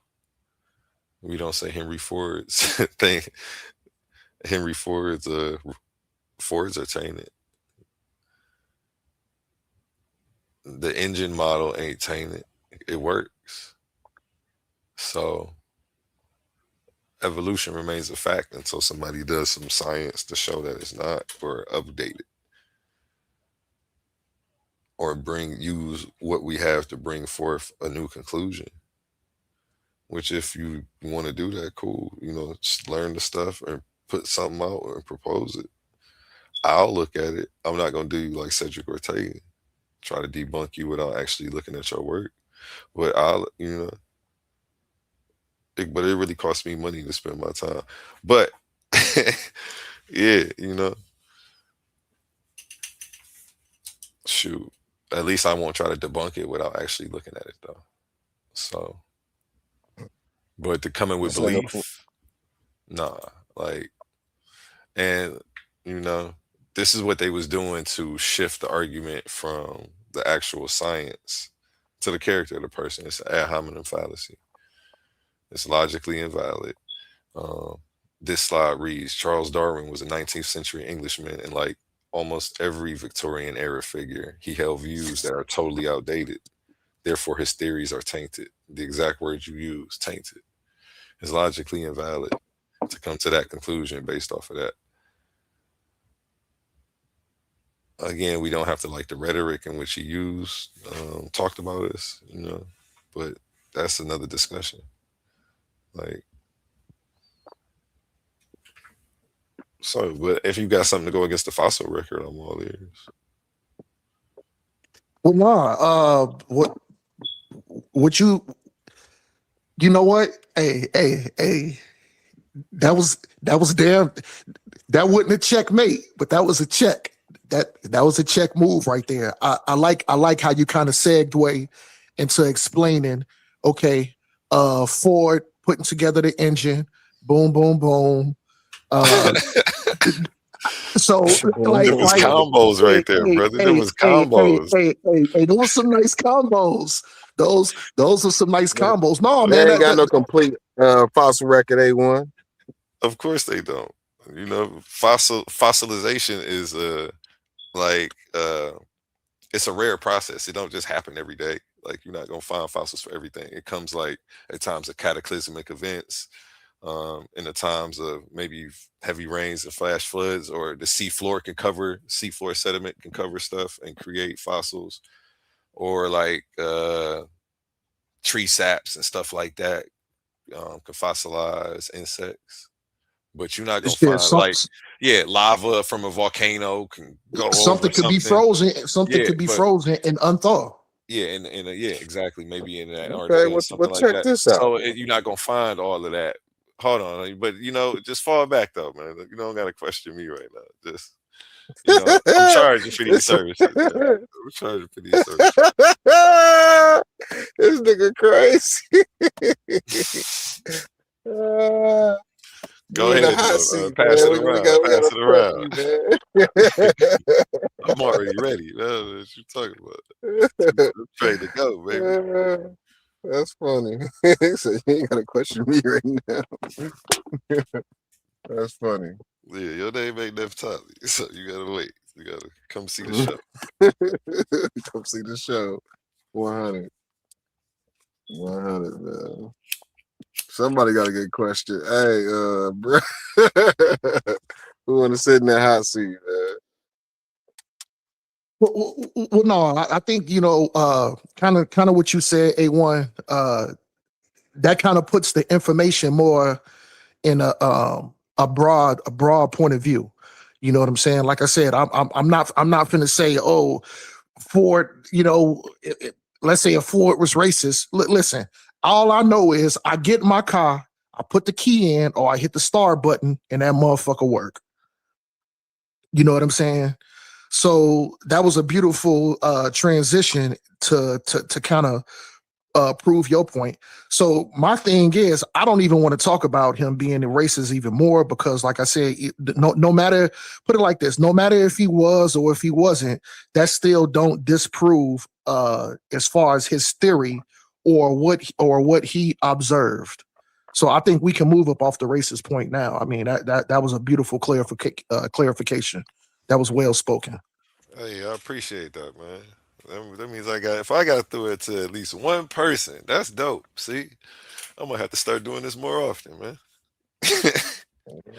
You might come on over to the dark side. Hell no. No. My thing don't is, fight the light, man. Don't fight the light, Omar. Yeah, you already know how brother Omar do. Yo, when a brother make a good point, I salute when a brother make a good point, even if I don't agree with the whole ideology. If it make me stop and really think about it, you know what I'm saying? Like I said, like I don't mind putting A1's buffs on. You know what I'm saying? I don't mind putting his buffs on and looking through his lens. You know what I'm saying? Straight up. Shit. So you know what I'm saying? Shout out to So I don't even want to. So even if he was or if he wasn't, really, I think it's a bullshit conversation for anybody to bring up. It's more a sticking to these things that you pulling up that you got on the screen, sticking to these facts, sticking to still. If it has flaws, or can it be up for scrutinize? Can it be corrected, or is it correct? Is more of the questions to ask and dive into. It has nothing if he was racist or not, because the information is kind of speaking for itself at that point. So salute to A1 for that, man. You know what I'm saying? That was a hell of a job right there. That's what I was looking for. And you know what? And you came through, brother. And you came through with the information. No sweat, man. Hey, that's what's up, man. I appreciate you, man. Yeah, I got a debate coming up, so yeah, get ready for that, man. It's gonna be sources on top of sources on top of sources, um, but put together the right way. I'm not gonna drown y'all with it, but yeah, it's gonna be right, man. The same way this was, man. It's simple. I teach. I really feel like most of my debates don't even be debates. Um, it'd be me teaching moments for me. So at the end of the day, I don't care if it ain't no winning or losing. Either I'm gonna learn something new or I'm gonna teach that day. So that's how it go for me. Right. So uh, yeah, So I it's guess fun. a question would be: can science itself be racist without the human input, or does it stand alone? I don't even understand that question. Can you? Without human input, I kind of get racism. what Herc. I kind of get what Herc Think saying. I kind of get what he's you saying though. can't institutionalize like a system enough where it works against like a certain group of people. But I don't think that's like what science is doing. Okay. I don't think they use science as a leverage against us, because in modern age science, like where they kind of tease away a lot of the scientific racism that did exist, they start revealing facts and truths that can't not be racist. And inherently it's just not racist. Like when they say life started in Africa, who's gonna look at that as racism? You know what I mean? Like, but at the same time, we see it in the past, the system has been leveraged against motherfuckers, like when they said we were looked at as 2/3 as a human being. You know what I mean? But again, I don't think it's like that anymore. Not modern science. So And it's not so much the science, but I think you find it individually, like Mhm.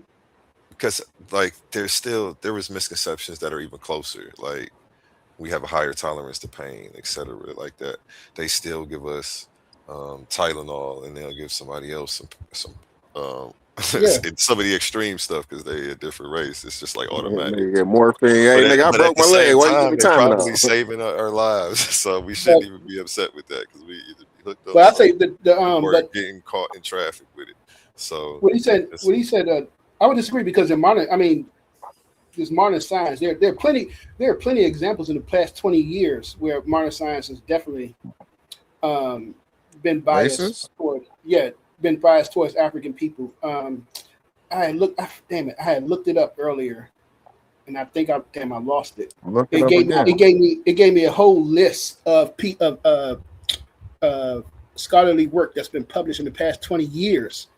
That just shows biasness. You know what I'm saying? I mean, again, we're not talking about the science itself. We're talking about people in the science community publishing papers and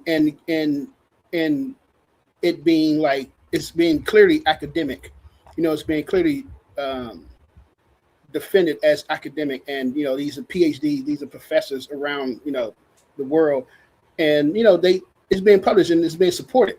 And so I don't see. That's why I say I can't say I don't see the racism in science has went away for us by other people. Okay. Yeah, I'm just saying. You Yeah, I think that it's still. I mean, racism is still there. We know that. You know what I'm saying? And no, they I agree with that. and yeah, I think you see it. I think you see it a lot. Like when you read certain shit, you're gonna see it. You know what I'm saying. You'll see it around and like stuff. what? So Like what? Read like what? Tell me. um, He ain't gonna give you one no paper. I mean, Now I'm one about paper. depressing. Now I want to see what Herc talking about. No. One paper that always that's in my mind because because because of the math is this lady, this professor in Houston, two professors in Houston at Houston University. They wrote a math paper on algebra, and in the paper they specifically said black people didn't contribute anything to science. So they didn't have a scientifically mind. I can't even think of. Damn it. Hold on, I'm gonna look it up because I got her name. I got her name because that shit was written like back in 2019 or 2020. when she came out with that paper. But I mean, like the science is always, I mean, this is always there. It's in you know, scientific community.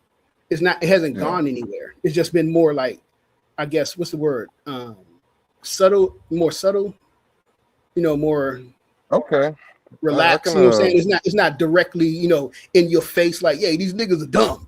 You know what I'm saying? It's not like that. No, I can somewhat agree with that. Kind of like what bro was saying about the Victorian era and how what's his face was believing. Like he had like some error in his ways, you know what I'm saying? But that may have been due to the time he was around, you know what I'm saying? Like I think that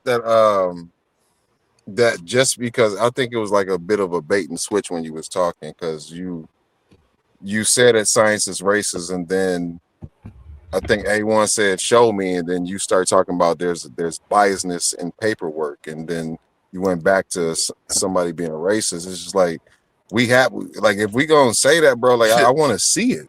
You know what I mean? Like I show me exactly what you talk. I don't want to see no biasness. I don't want to see somebody with or one individual that's saying some messed up stuff. I want to see a common consensus within the scientific He didn't community show us that they that's came really up just with like fuck these niggas. You know what I mean? Like he need to in show us modern day. He need to show us some math that make it when anybody added up the medicine get added wrong to harm us. Like that's what we looking for. Right. That's racist. That's been done. I mean, the Johnson & Johnson lawsuit a couple of years ago. Y'all didn't hear about that? Okay. Well, yeah, stuff Okay, like you talking that about to the those extremes, yes. But like, yeah, you got. But I mean, but was that really angled towards black people specifically? Yeah, in the lawsuit, they knew that talcum powder causes cancer, and they specifically advertised it towards black people. Okay, hold on. Let me slow down. It's real quick. I want to validate. I'm just want to validate something. I want to validate something that Hercules said. I think Hercules is probably talking about that study out of Rice University. They was absolutely being biased and racist. It was a study out of Houston, which came out of Rice University, if I'm not mistaken, Hercules. Yeah, Rice University. It's thank you. I know what you're talking about. I know what you're talking about. The advertising at that point is racist, not the science that it took to make the product. So it's not racist. This nigga dark. This nigga dark. He said the poison was right on, nigga. The poison was working fine, nigga. I mean, yeah. I mean, come on. If you're gonna do the research and you know that your outcome is poisonous, all right. You could say, yeah, my methods are correct. Your methods are correct. But now your methods are correct. So are you going to use that on people, or do you say, well, no, let's not even use that, let's not even go that route? That's a moral issue, bro. That ain't no science issue. Yeah, because they know. So the whole thing, what I said earlier to A1, what I was saying earlier, earlier when we was talking, I said the whole concept of the whole scientific concept of this linear motion, of linear progression, is a Western concept of things getting better over time. And you are looking at people in the past as prehistoric, or these are hunter-gatherers, they're not scientific, and you get only up to modern times, European times, where you get to be more scientific people. So that's a concept that we get from Western culture, and we don't think of it as a flaw. It's a flaw, because that's a character flaw. I'm thinking of it as to be mixed with science. I'm thinking of it as because we get the notion that people 100,000 years ago, these were hunter gatherers. They were running around just doing whatever. They're not thinking, having deep abstract thoughts. However, them niggas was it, bro? Like what? No. Let's pause right there. I want to see. Okay, go ahead. I want to see. So, however, if we look at like things like the Adam calendar, if you look at things like the Ashango bone, these are things that you don't just do just to be doing. These are deep evidence of abstract thinking. You're looking at a fractal. They're making a fractal pattern, And we see fractal patterns all throughout African societies, African nations. You see all these fractal patterns. You see the prime numbers. When the Ashango and Lobambo bone, this is 30,000 and 40,000 years ago. This is abstract thinking. This is not a concrete thought that, you know what I'm saying, this is abstract. This is deep thought. So you to look at abstract thinking, even with the game, the Makala game that they did. The Makala game is dated to be 9,000, 10,000 years old. That is, you're looking at them using logic and, you know, circular logic to capture them players, but they're using deep thinking to reach these conclusions and to do these calculations. So it's not just again, in Western culture, we look at time as linear. They didn't see time as linear. Time for them was circular. So it's a different way of thinking and viewing your calculations, because if you're viewing time as linear, we do calculus. Time is linear, so you're looking at the rate of change. You're looking at change of things over time. And circular, if you're viewing time as circular, you're not going to think about wanting to have the rate of change. It's about having a harmony, getting into a harmonic pattern, because you're coming right back to the same point. You're starting at one point and you're coming right back to the same point. That's what, you know, x equals x plus 2 pi. You're just coming back right to the same point. So it's a different way of thinking that has never been analyzed, because we grew up in the West and we only view time as linear. So that's why I just look at it. I've just been looking at it as different. It was a complete different way of thinking than Western thinking. And so I disagree that back then they didn't have deep thoughts on, you know, deep stuff and abstract thinking.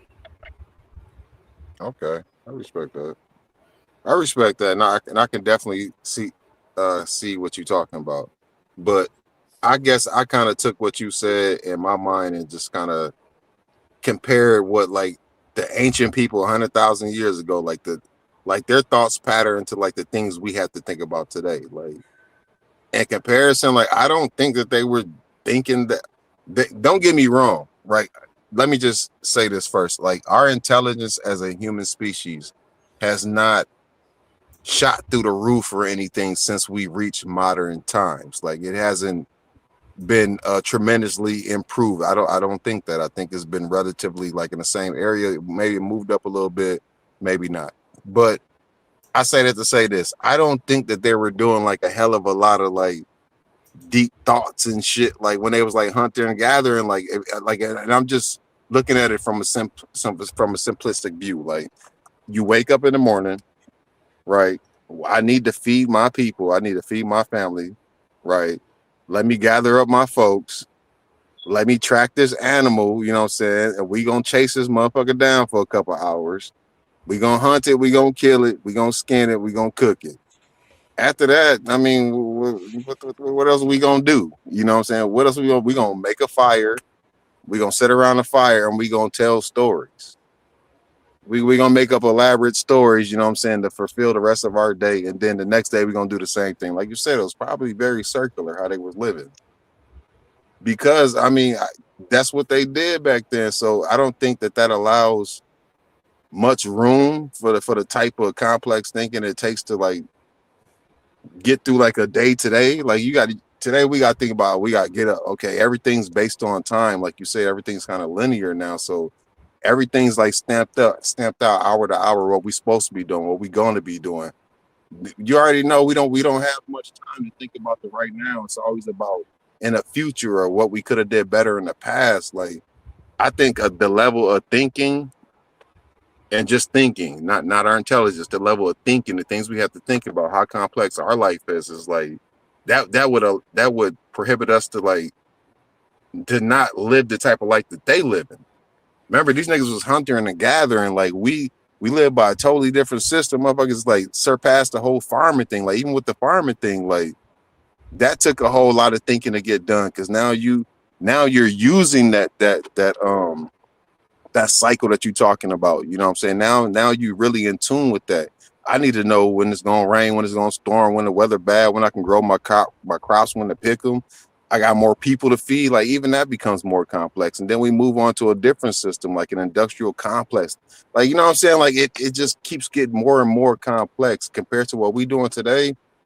I don't really think they was thinking that, and not to say that they wasn't thinking, because that sounds super messed up, but like to the level that we doing today, I don't think they was at that level, bro.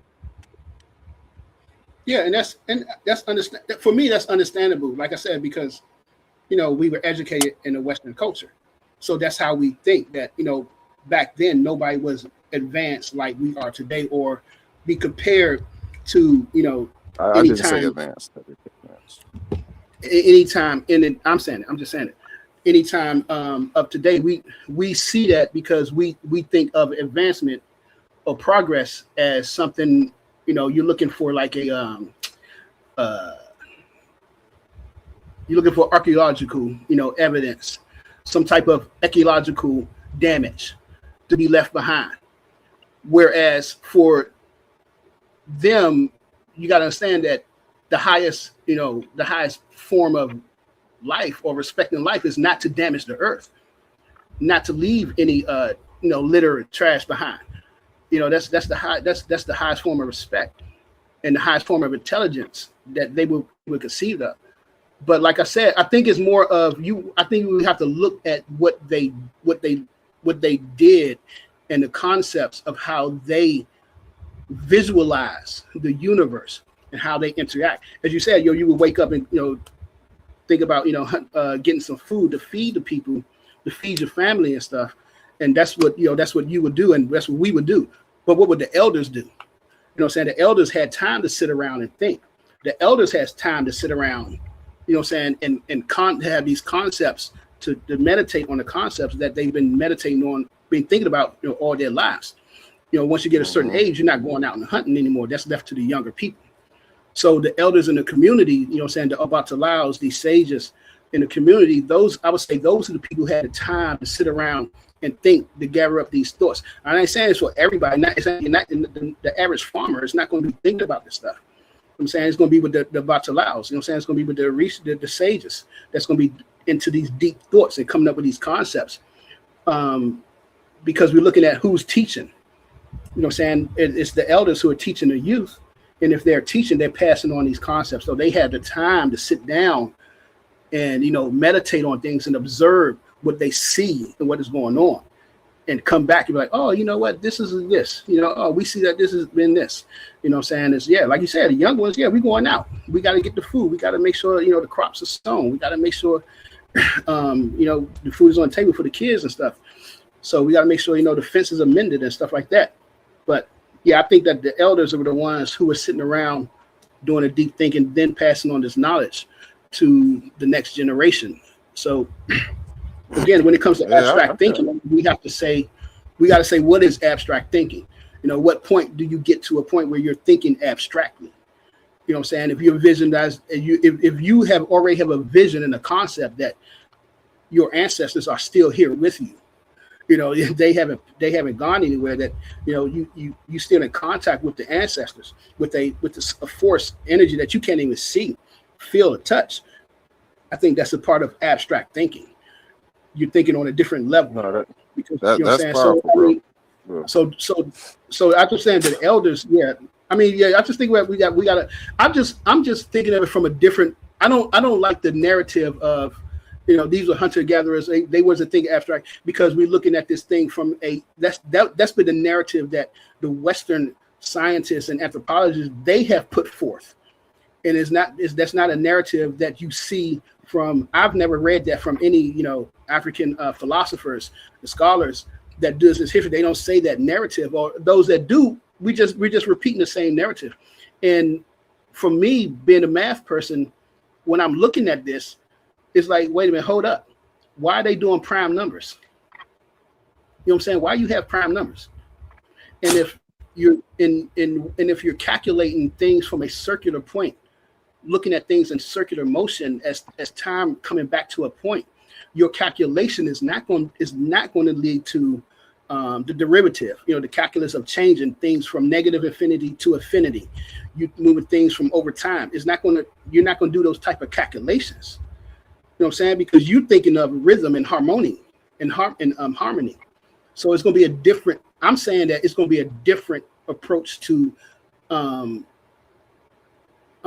your mathematical understanding and your development towards math is going to go differently than as we do in the West.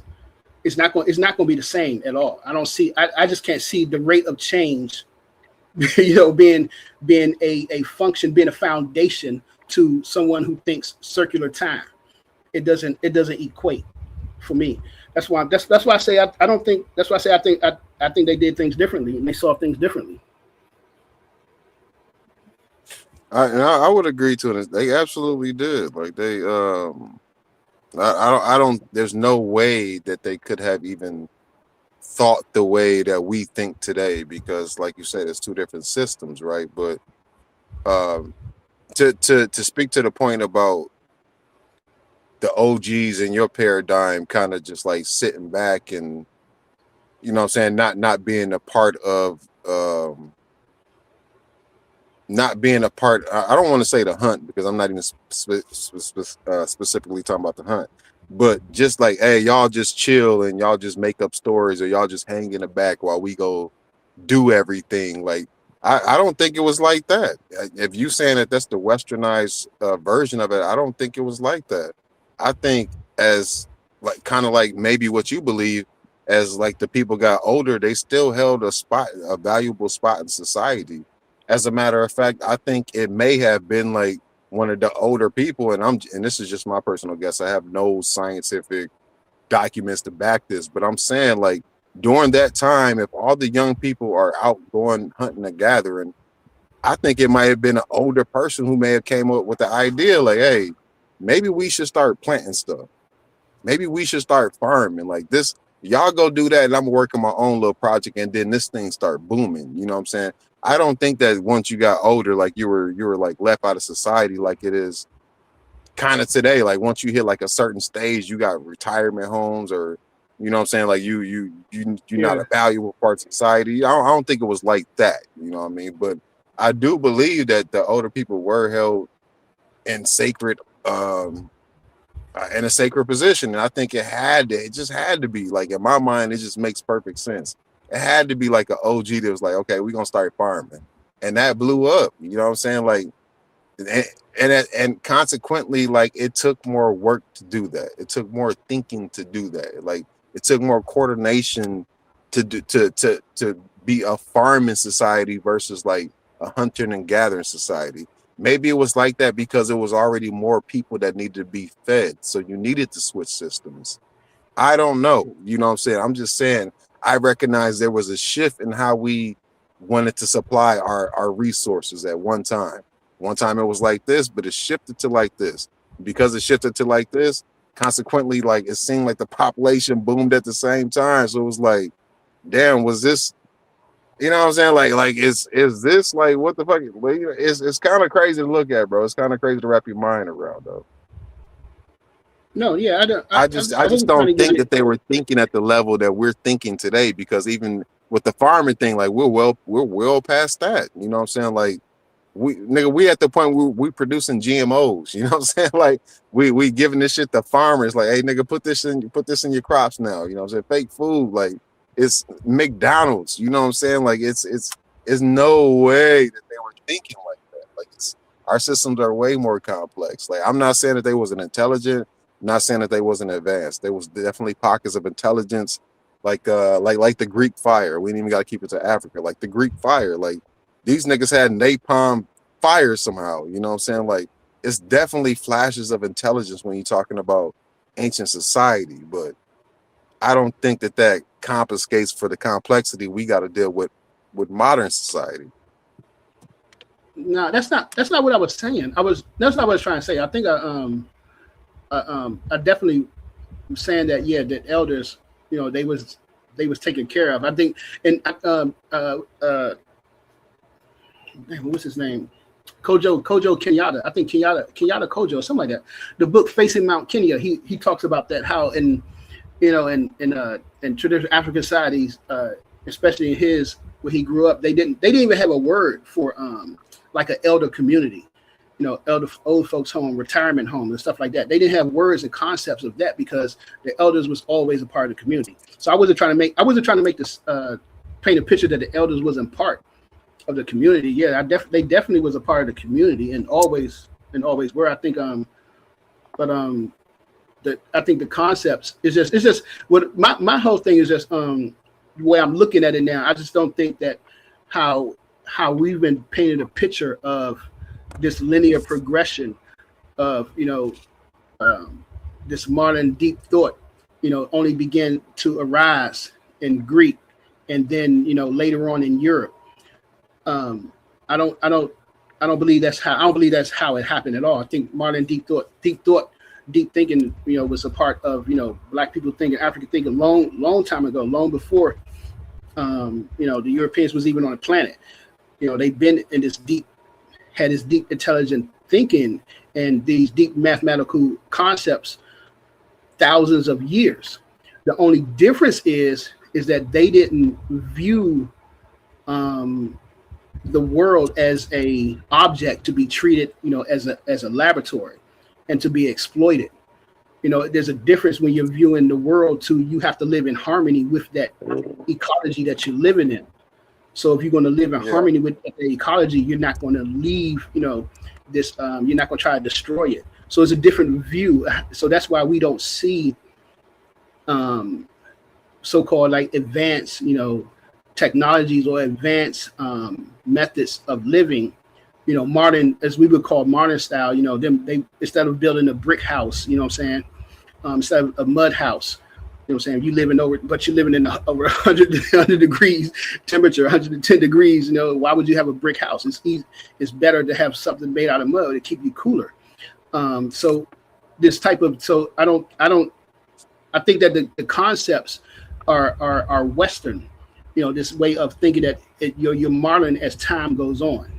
That's what I'm saying. That's what I'm fighting against, this concept of this Western concept of, you're getting more advanced as time goes on. Because, you have different competing, these are completely different opposite epistemological worldviews. The Western worldview is completely opposite of the African worldview. Their epistemologies are complete opposites. So where one is looking to advance technological wise, the other one is looking to advance harmonic wise, having this harmonic frequency, this trying to rhythm with nature, and the other one's trying to advance going against nature to control and dominate nature. So you're looking at two different styles of advancement, and because of the aggression of the Europeans, I don't think we never got the chance to see and fully that development of the African mindset from history. So what, they just been totally dominated or what? No, it's just well, of course. I mean, you coming out and coercion and just the mental domination, and you got people thinking the way you think. Because as I say at the time, we all graduated from Western people thinking the way you think. we all graduated from Western. We all graduated from Western dominated. Do you feel mentally not dominated? me, not no more. Wait, No. King Herc, I got a question. Do you feel mentally dominated? I said not me, not no more. No. Okay, so what led to your liberation? Decolonization, understanding of self. You got to decolonize the mind. This is what most of our scholars know. Most of our Black psychologists talked about. We got to decolonize our mind from what we've been taught by them. To maintain their Western hegemony. So we got to decolonize our mind. And most of us haven't done that. We don't think about doing. We just think about. I think a lot of Black Americans understand the educational system here is, some of us, I ain't gonna say a lot, I say some of us understand the educational system in America is detrimental towards us. But most of them, you have a few of us who take the time to read and study, outside of what we learn from school, to learn, what really went on, and to do the decolonization. But the majority of us don't. We have a lot of people that don't. And from my experience of when I lived in Africa, the majority of them over there definitely don't. They still believe in what they learned from the British or what they learned from the French. They still believe in that. They still follow Hegel and Descartes. They still deeply rooted in their philosophy and the way of looking at stuff. But So yeah, so I is think there any way to use the tools provided to you to liberate yourself? that's the argument that Jacob Carruthers was making in Science and Oppression. It's like how are you going to use the same tools that the oppressors use against you to liberate yourself, to liberate your mind from what their concepts are? I think that's a I don't know. It's hard too, because we see a lot of our people like check into Geop, John Henry Clark, who not Dr. I don't think Dr. Clark went to school, but a lot of people who went to these universities, but at the same time, Amos Wilson's, they woke up, they realized, like, wait a minute, man, what are y'all teaching us? And they start, like, that's why they started the Black psychology department at Chicago. It's like some things. I don't know. It's kind of hard. I think for me, it depends, because some people you can, but it seems like it seems like if you do, you're just maintaining the system. You're maintaining the system. You're not trying to just break away from the system. You're just finding other ways to maintain it. Okay, so you need to break away from the system in order to free your mind. That's what you're saying. You can free your mind within the system, but you're not doing anything to destroy the system if you don't leave the system. Okay, so you need to destroy the system in order to liberate That's yourself. not what I said. I just said you could free your mind within the system. I just gave you examples of check into Geop, Amos Wilson, No, John Henry I Clark. heard So, that. okay, I was then. just So saying, if but the follow-up was you were saying, if you do use the tools to liberate your mind within the system, you're often just propagating the system. you're not doing anything to change the system at all. Right. You're not I doing don't see anything to it. I change the don't see it. system. So I'm saying, like, in order and I'm not trying to flip your words. I'm trying to get deeper into your mind. In order to liberate yourself with the tools provided, you need to destroy the system.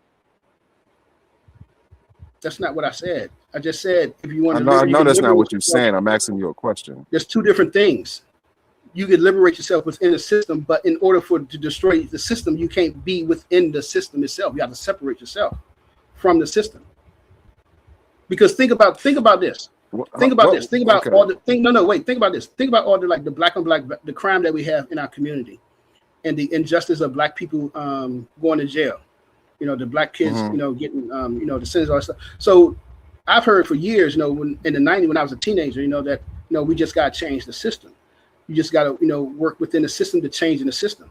But we have black people working in the system since the '60s, since the '70s, and nothing has basically changed.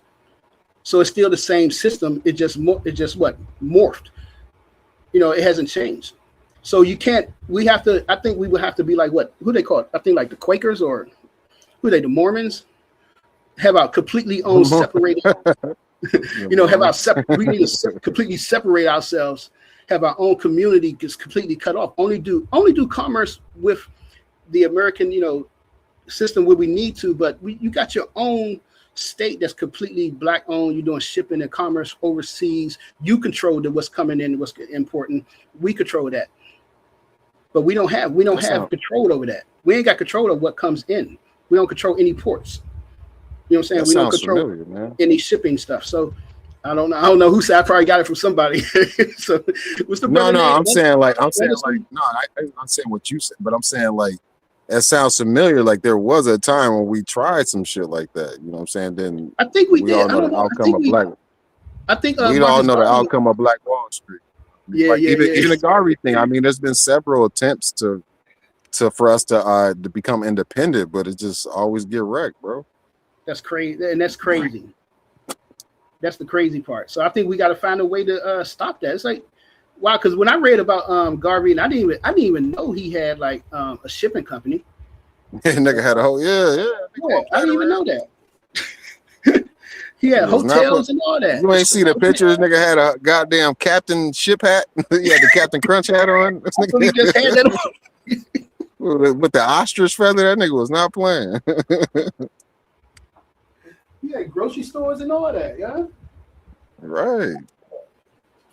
But I'm just saying, like, I think we be kind of scary though, because we've seen several attempts in history where we achieved to reach that level, and right before we get there, it just get destroyed by a big army boot. You know what I mean? It's just like ain't nobody gonna say nothing.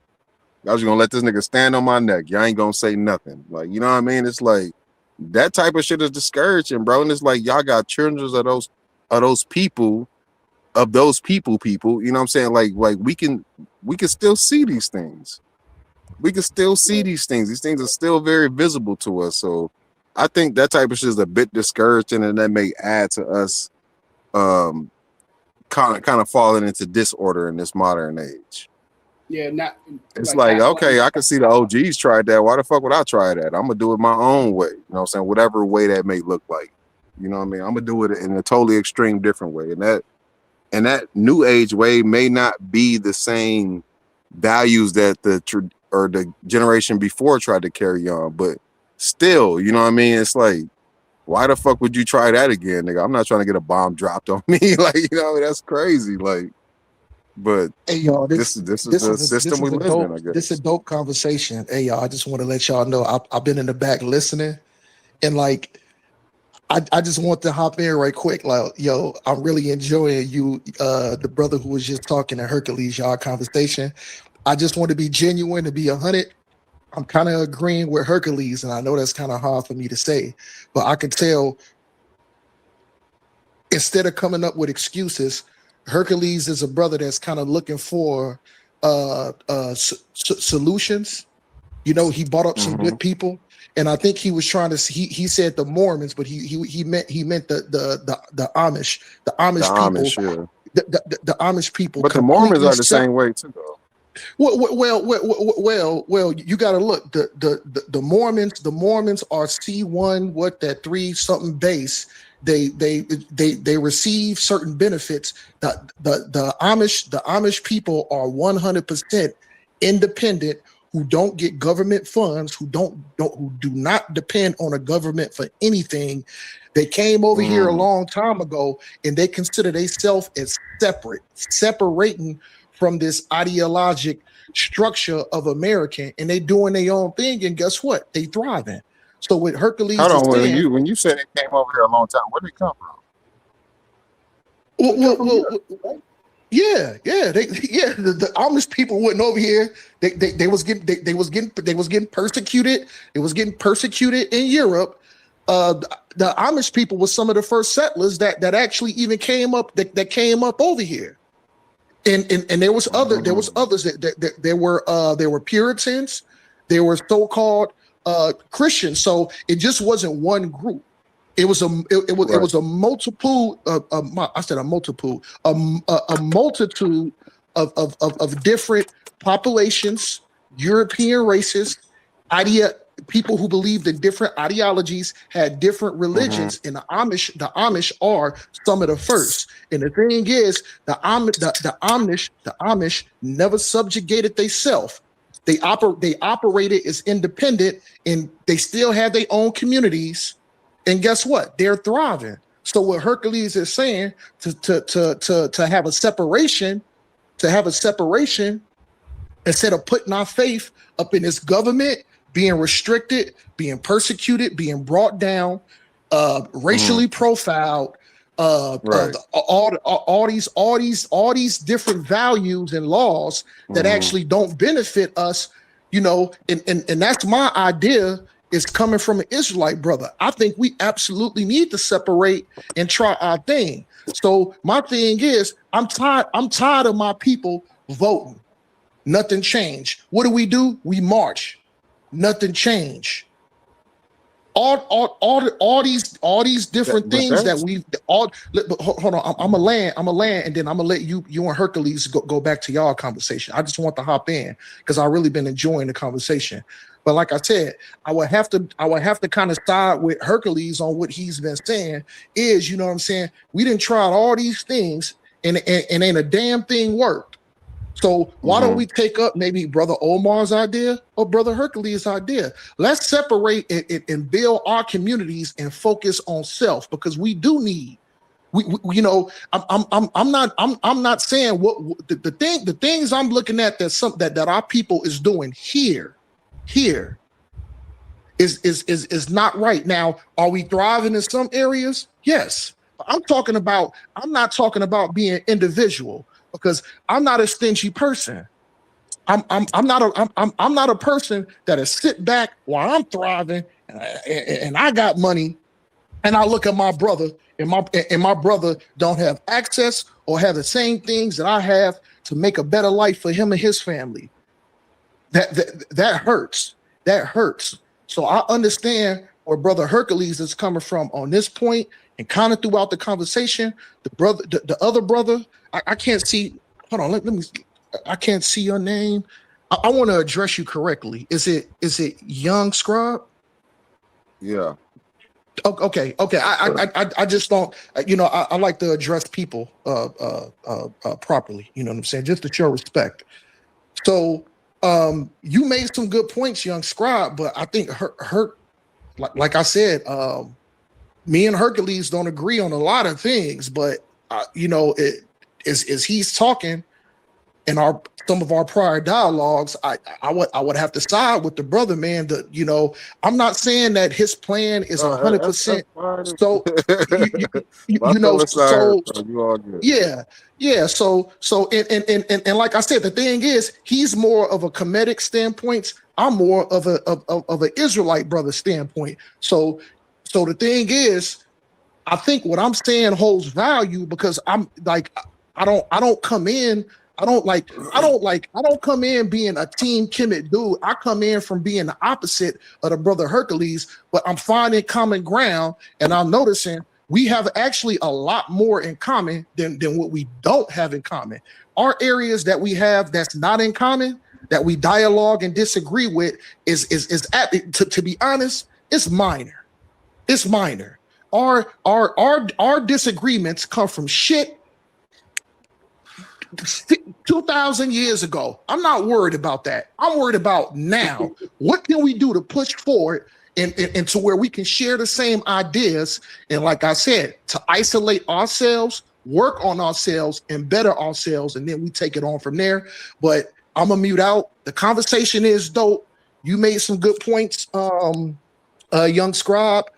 Hercules made some excellent points, and I'm just, I got to keep it a buck. I'm kind of siding with, no, not kind of. I'm siding with Hercules is kind of saying so far.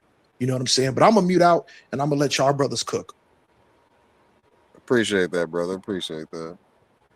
I've just said I don't think when we start talking about let's isolate from them, we never are in a position to truly build our own system. Mm-hmm. Right. I mean, isolation is a great idea. It's been tried before in the past.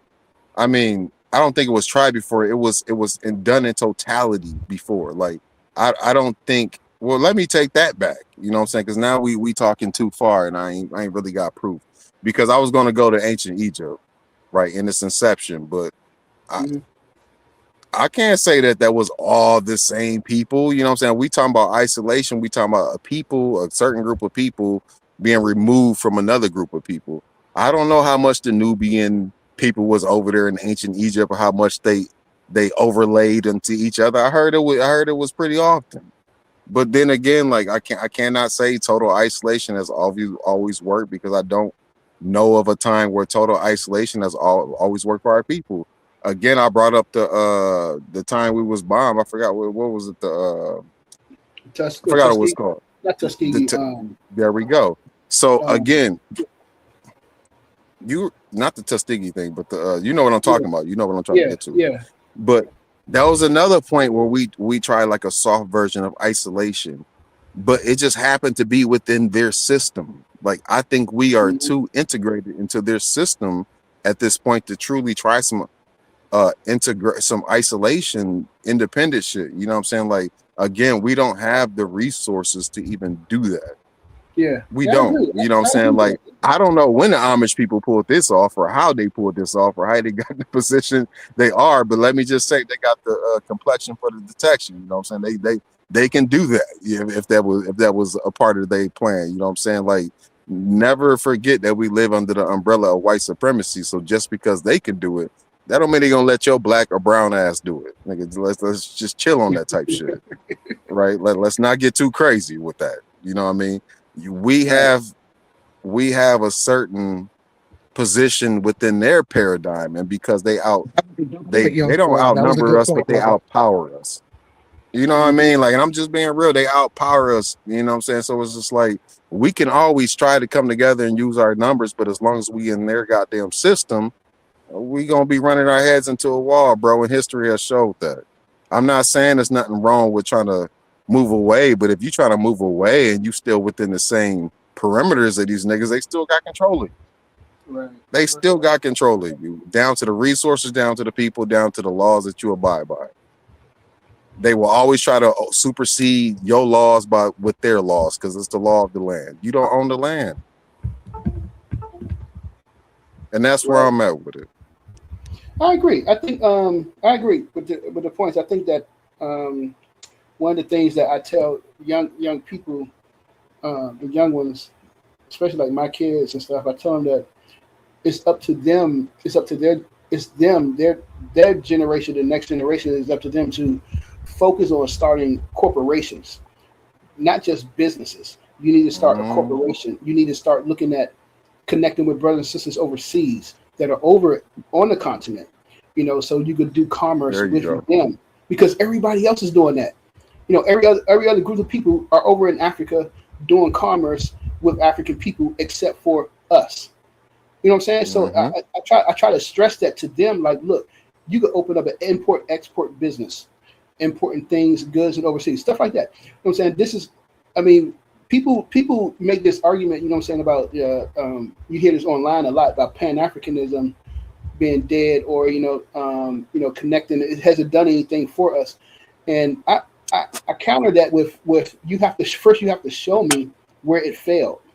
You have to show me where it was implemented and it failed. And the thing is that Pan-Africanism, this ideology of Pan-Africanism, especially here in America, amongst the black people, black community, has never been implemented on a citywide level in a black community and failed. So the thing is that if it never took off, it failed, bro. Yeah, our elders was laying the foundation of thoughts of what we can do and how we should implement things. And I think that, you know what I'm saying, and our generation, we kind of dropped the ball, but some of us didn't. They still held on to it, opened up businesses, doing commerce, but we're missing the point. The point is that we, just like every other group of people, the Koreans, the Chinese, the Japanese, they make sure they do business with their people. You know what I'm saying? I grew up in a martial arts community, you know, as a kid all my life, and, you know, Korean karate. And my Korean teacher always took us to a Korean restaurant. You know, even today, you know, my teacher, he passed, you know, all of us, the elders and stuff, we get together, we have dinner, we go to Korean restaurants. You know, I work with other Koreans, they only buy stuff that's made in Korea. You know, they make sure they buy stuff that's made in Korea. Chinese people do that. You know what I'm saying? We don't do that. So I think that I'll be trying to tell kids, you have to buy stuff that's black owned. You know what I'm saying? These stuff we have to put in our kids' minds now. So the future generations, I mean, the change is not going to happen overnight. You know what I'm saying? It takes time. And so these stuff, if we don't implement these things in our kids' mind, you know, we have to combat what is that? I can't even, whatever white America is putting out, you know, this images and stuff of white America, we have to counter-react that. And the way to counter-react that is letting our kids know, hey, support black-owned businesses. Make sure you at least buy some soap that's made by black people. You know, buy toothbrushes that are made by black people, something. You know, buy something, support it. And that way, you know, later on, you know, it start trickling and start coming in, and they start thinking about that. Because like I said, man, most of the Korean, I work for like a couple of Korean But you guys. know what's messed up, bro? You know what's messed up, though? At this point in America, niggas is like struggling, though, bro. Like niggas is struggling. I don't know if anyone wants to acknowledge that, but niggas is struggling. Niggas has been struggling for years. So I mean, go ahead. When we talking about like supporting black businesses and black products and black ventures and shit, like one of the things that easily comes to my mind without even trying is like the music. That is a direct one-to-one replica of, or it was supposed to be a direct one-to-one replica of our culture expressed in a different medium. But now what I do notice is that my kids' friends, little white motherfuckers, is duplicating our culture like so hard, bro. Like it's almost to the point where it's almost rolling off their tongue naturally. It's crazy to see. Like when I was younger, we can always pinpoint, oh, this motherfucker trying to be black. This nigga trying to be black. You know what I'm saying? But now it's to the point my kid got white friends, and it's like they almost mastered the copycat shit. You know what I'm saying? It's just like you can damn near not even tell online. I don't know if you game online, but if you gaming online, like it almost takes you like a minute to be like, is this a white motherfucker? This is a black motherfucker. That's how hard they copy the shit, bro. That's how hard. So like I say that to say this. When we at least in music, and I'm only talking about music right now. When our favorite artist is on stage performing his songs, expressing his culture on some one-to-one replica shit, and they pan the camera, it is mostly white people in the crowd. You know what I mean? It's like, nigga, we need to take care of our culture, bro. We really do. You know what I'm saying? Like it's ours, but it's damn near like we don't know how to handle our own shit because it always get taken from us. We don't know how. It's kind of like a cheetah, bro. Like a cheetah, fastest land animal. Motherfucker got all the tools to kill, but it can't secure the goddamn kill because a hyena can walk up and take it because the motherfucker tired as hell. I feel like we tired as hell, bro, and the motherfuckers just taking shit from us. There's a I was online. I forgot. It was on somebody's channel. I think last year. The brother explained to me. He broke it down. He said, "Yo," he said, basically said, hip hop culture isn't our culture no more. You know, it belongs to the world because we let it go. We didn't gatekeep it. We didn't gatekeep it. You know what I'm saying? When you think about it, like if you think about like mariachi, you know, the mariachi music, you automatically know that's Mexican. You know what I'm saying? Think about that stuff that's automatically Mexican. You know it is Mexican, and it's feel Mexican. But when it comes to hip hop, we allow it to be. He was explaining that we allow it to other people to come into it and participate and take it over. Whereas that now is no longer a black thing; it's a universal thing. And so he said we can't even claim it that it is a black culture anymore. Is now you got people in Japan and Germany and even Russia that's rapping now. You know what I'm saying? Even rapping racist stuff. It's like we allow them to take it over. But to your point, like you said, what you said before, that a lot of our people are hurt in this country. You know what I'm saying? We're struggling, and that's something that I've been thinking about for years. And it's like, why the hell are we still struggling? You know what I'm saying? Why did we've been here since the beginning of this country? You know what I'm saying? We've been here. We founded this country. We built this country. And we the ones that are still struggling. Not to say that you don't have white people out there struggling too.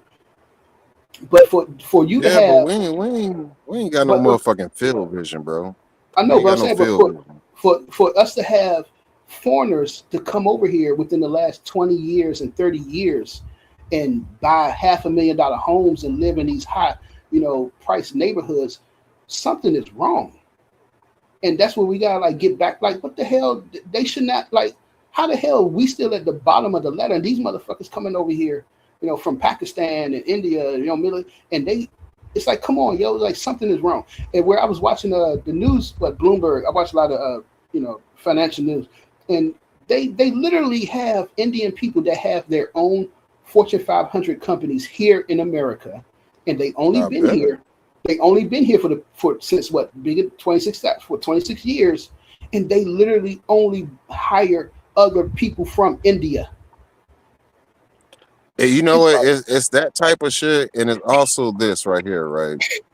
Like we in America, like we like to complain about our status in America and our situation in America and the conditions of America.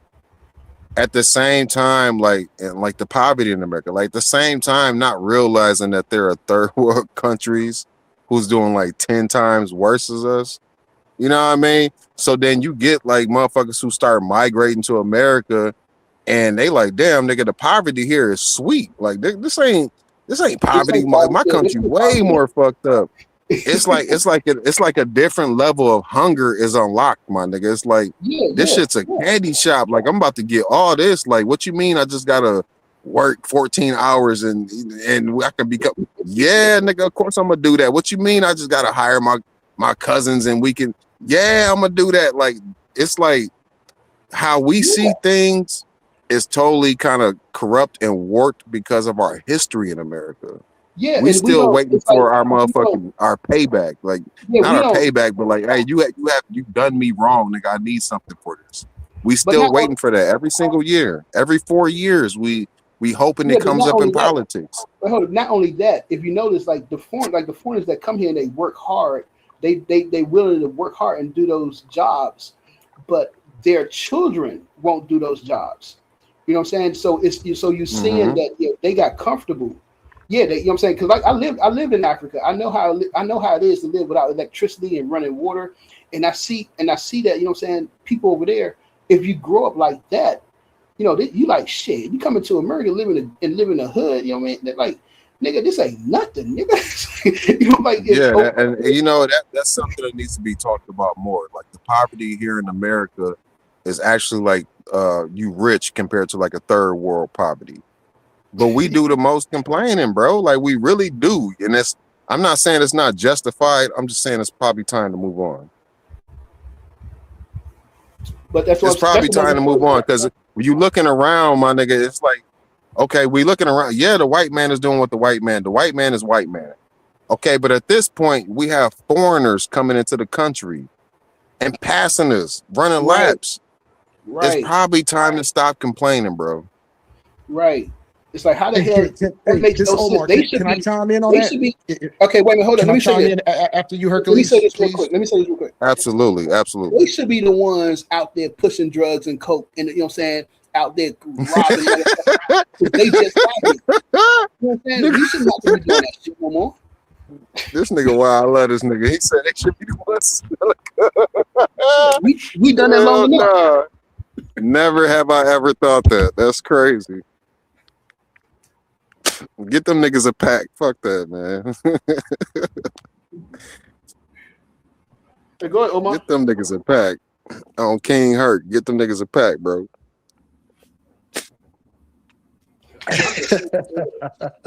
That's crazy. I just want both of y'all to know I'm still liking the conversation. Like I said, I just wanted to interject. It's still gonna be y'all floor. I just wanted to every so now and then interject some. So to the brother, I keep forgetting because I was looking up some stuff, you know, doing my diligent work. Young Scribe. Okay. He on Google. No. Actually, I was going back in some of my notes because, like I said, I have a big PDF file that I use to where I have different areas throughout my journey, and I touch on. I've looked at and researched a lot of these points. So the thing is, I don't have to jump into no AI or Google. I just go back to my highlighted areas on my files, and that's what I look for the information that I already had. And then, like I said, because I don't be in this every day, you know, I got a family now, I'll be working my ass off or whatever, but you know what I'm saying? It allows me to refresh my brain on the stuff that I looked at. So you know what? Hercules made an excellent point. So this is what you got to understand, young scribe. This is how the Korean could hold on, because I know you heard that term: Koreans, Pakistanis, Indians, Chinese, and other people. They say, "Oh, black people they got nothing but excuses. They've been over here for this long. They need to pull themselves up by the bootstrap. How can you be over here and still complaining and this and that?" This is how we complain. The same civil rights in the bills, in the declarations that black people fought for and laid their life down is the reason the Asian, the Korean, the Chinese, the Indian, the Pakistani, hold on, the Aki, the Arab, and all these people can come over here and thrive. Because you know what? What's their favorite term? Hercules can vouch for this. Oh, I came over here with the shirt on my back and one briefcase. And then hold on. And then what you telling me 2 months? Hold on. Let's even give them grace. Coming over here with nothing but one suitcase and a shirt on your back in 1 year. Let's even say 2 years. Now you got hold on. Is it spooky time? I don't know if I want to make it interesting. Is it spooky time or do I got to be on my P's and Q's? Just go ahead and say A1? Talk Yeah, stay on your P's. Stay on your P's. Okay. That's all I need to hear. That's all I need to hear, and I'm gonna respect A1. So okay, I'm almost done. You don't think any? Done, brother. Oh, my fault. Hold on. I'm almost done. Let me land. So this is to attribute what Hercules was saying. You know how they get over here with one backpack and a shirt off their back and say, I came over here with just the shirt on my back and $3. And then a year or two down the road, you own a liquor store. You own everything in the Black community because they get funded. They get funded. All they got to do is fill out the freaking application. They get the funding. They get the loan. Not only do they get the loan, they get the loan at super low interest rates, which is the sweat off of our backs, which is supposed to things that we fought for, the things that we laid our life down for, that these other nations get to come inside this country. Grassroots, like Hercules said, people that built this country off their backs. But another nation get to come in here, fill out an application with and when he come over here, all he got is a suitcase and a shirt off his back. And then a year or two, you got a bodega, you got a grocery store. What else you got? Oh, you got a Chinese restaurant. You got all these different businesses, and now they don't even know if it wouldn't for people like me, you, A1, and Hercules, they wouldn't even have a privilege to bring their asses up over here to fill out that application and get approved. Not fill it out once. Because I know plenty of brothers and sisters that I filled it out 3 or 4 times, 6 times. My credit score 780, my credit score 850. I have no debt.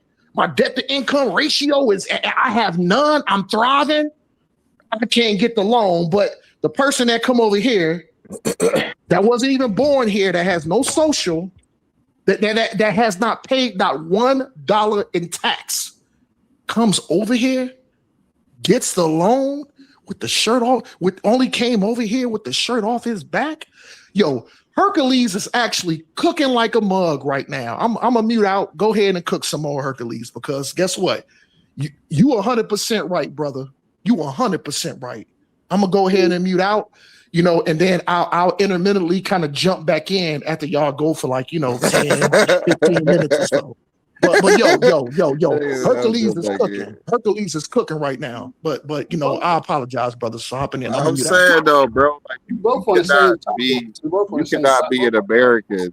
You cannot be an American and then be mad at the motherfucking the rights that we created. Right? Like you can't be mad unless you specifically talking about illegal immigrants. Right, that's a total different conversation. Like, you know what I'm saying? Like, but if you cannot be an American and be mad at different people coming over here and then using the framework given to them to be successful. We have to stop complaining. You gotta stop complaining and do something, bro. Like, you cannot be a full-blown American motherfucker and just living life just shitty.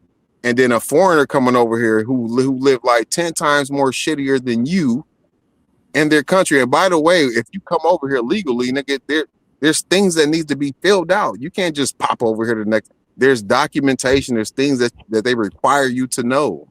Right. You're not just coming over here just stupid of what's going on in America. There's things that they require you to know. I'm not saying that they require you to know the nitty-gritty of the history, but there are certainly things they require you to know.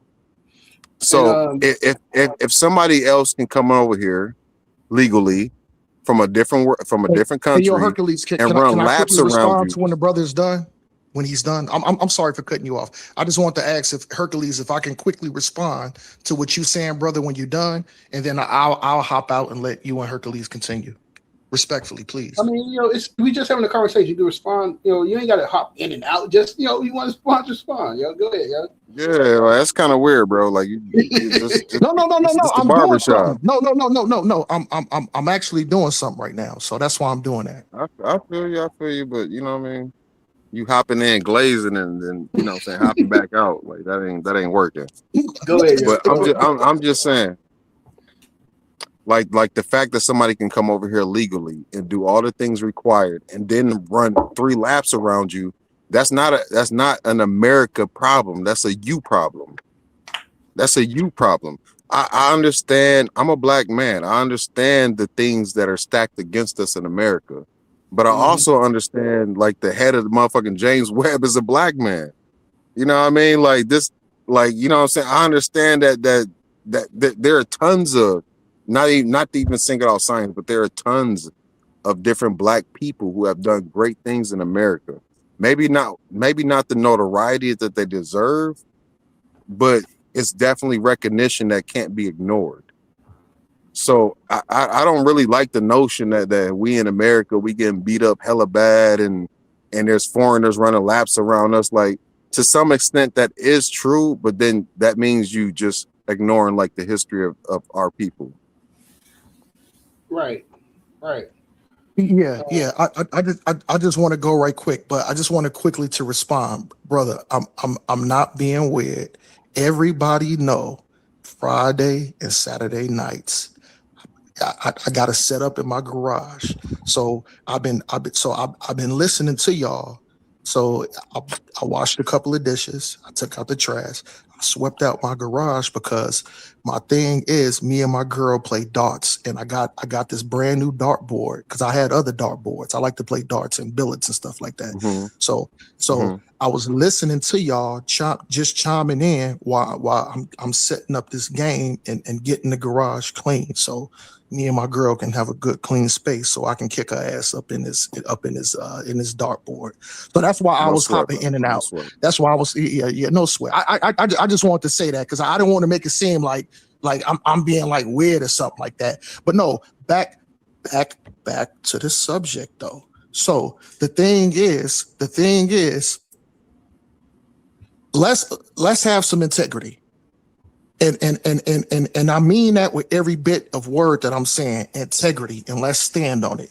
Let's not act like since we got to this land and we got freed that we had every avenue, and not only that, a fair and unbiased avenue to operate, to grow, to educate ourselves, to make ourselves better. Every time we try to educate, separate, become better, use these resources in a constructed government that is confederate against our people. And that's no lie. So the thing is, I'm not, you know what? I want to be direct, man. I'm not sitting here making up no excuses. You know what I'm saying? Because actually, I have a solution.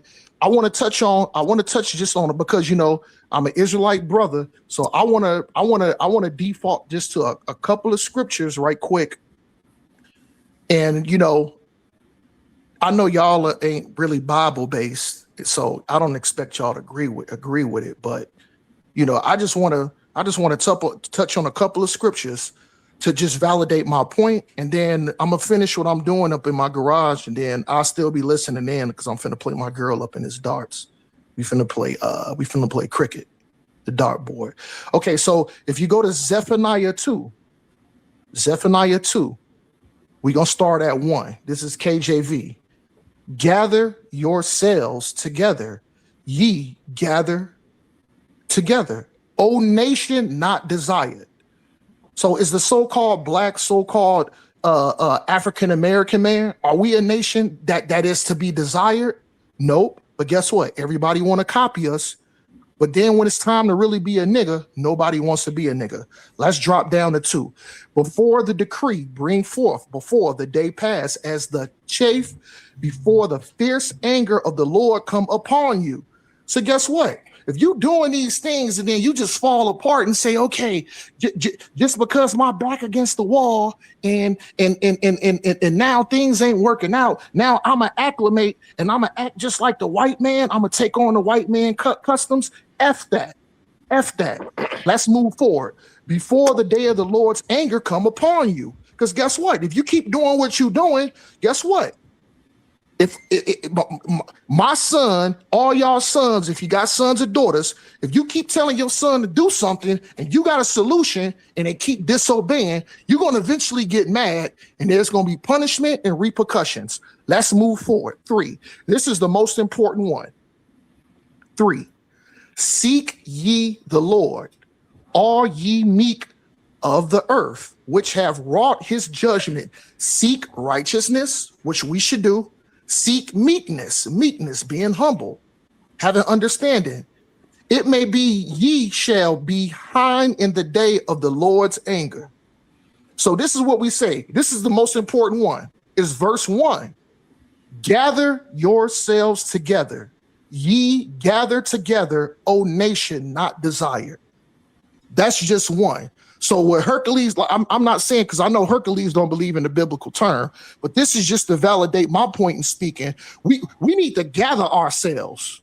What we need to do, we need to gather ourselves, try to find some way of independence. But I also, but here's the thing here, because I got to be fair. I also kind of agree with you too, young scribe, because what you're saying up in a social in a social and governmental box to where they are confederate against us. We are very limited on ways that we can actually truly separate and be independent. So I'm looking at it from your lens too. So I'm agreeing with you in some areas also, young scribe. You did make some good points. Those are good points.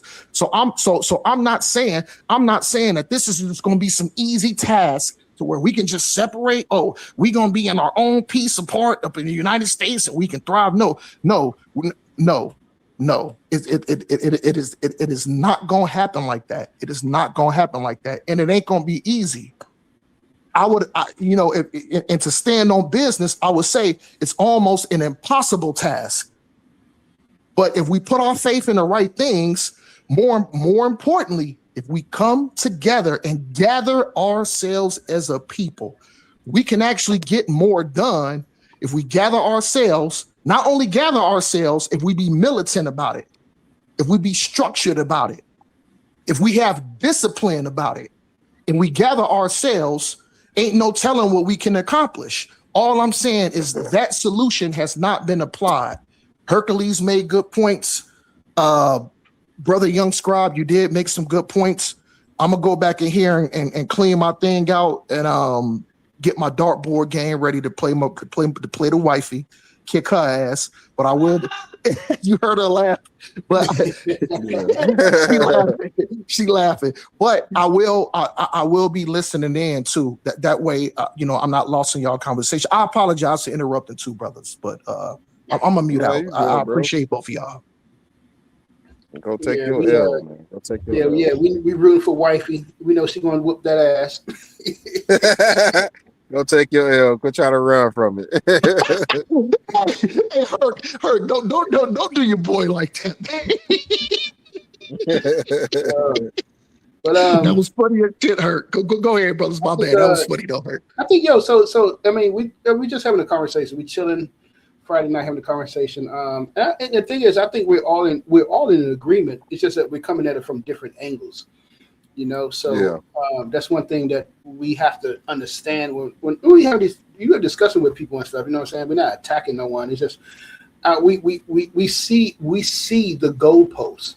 We're just attacking it from different angles. And one of the things that I was thinking about, God damn it, I should have looked up his name. The guy who wrote the book, was it Power? I think it was Powernomics, something like that. I forgot his name, but him and Amos Wilson. Amos Wilson wrote Blueprint for Black Power. I'm an Amos Wilson, so I ain't gonna never forget, Amos Wilson. But Amos Wilson used to talk about it all the time. And his because he lived in New York, he lived in Harlem, and he talked about seeing the businesses on Harlem going from Black to Asian, over the years.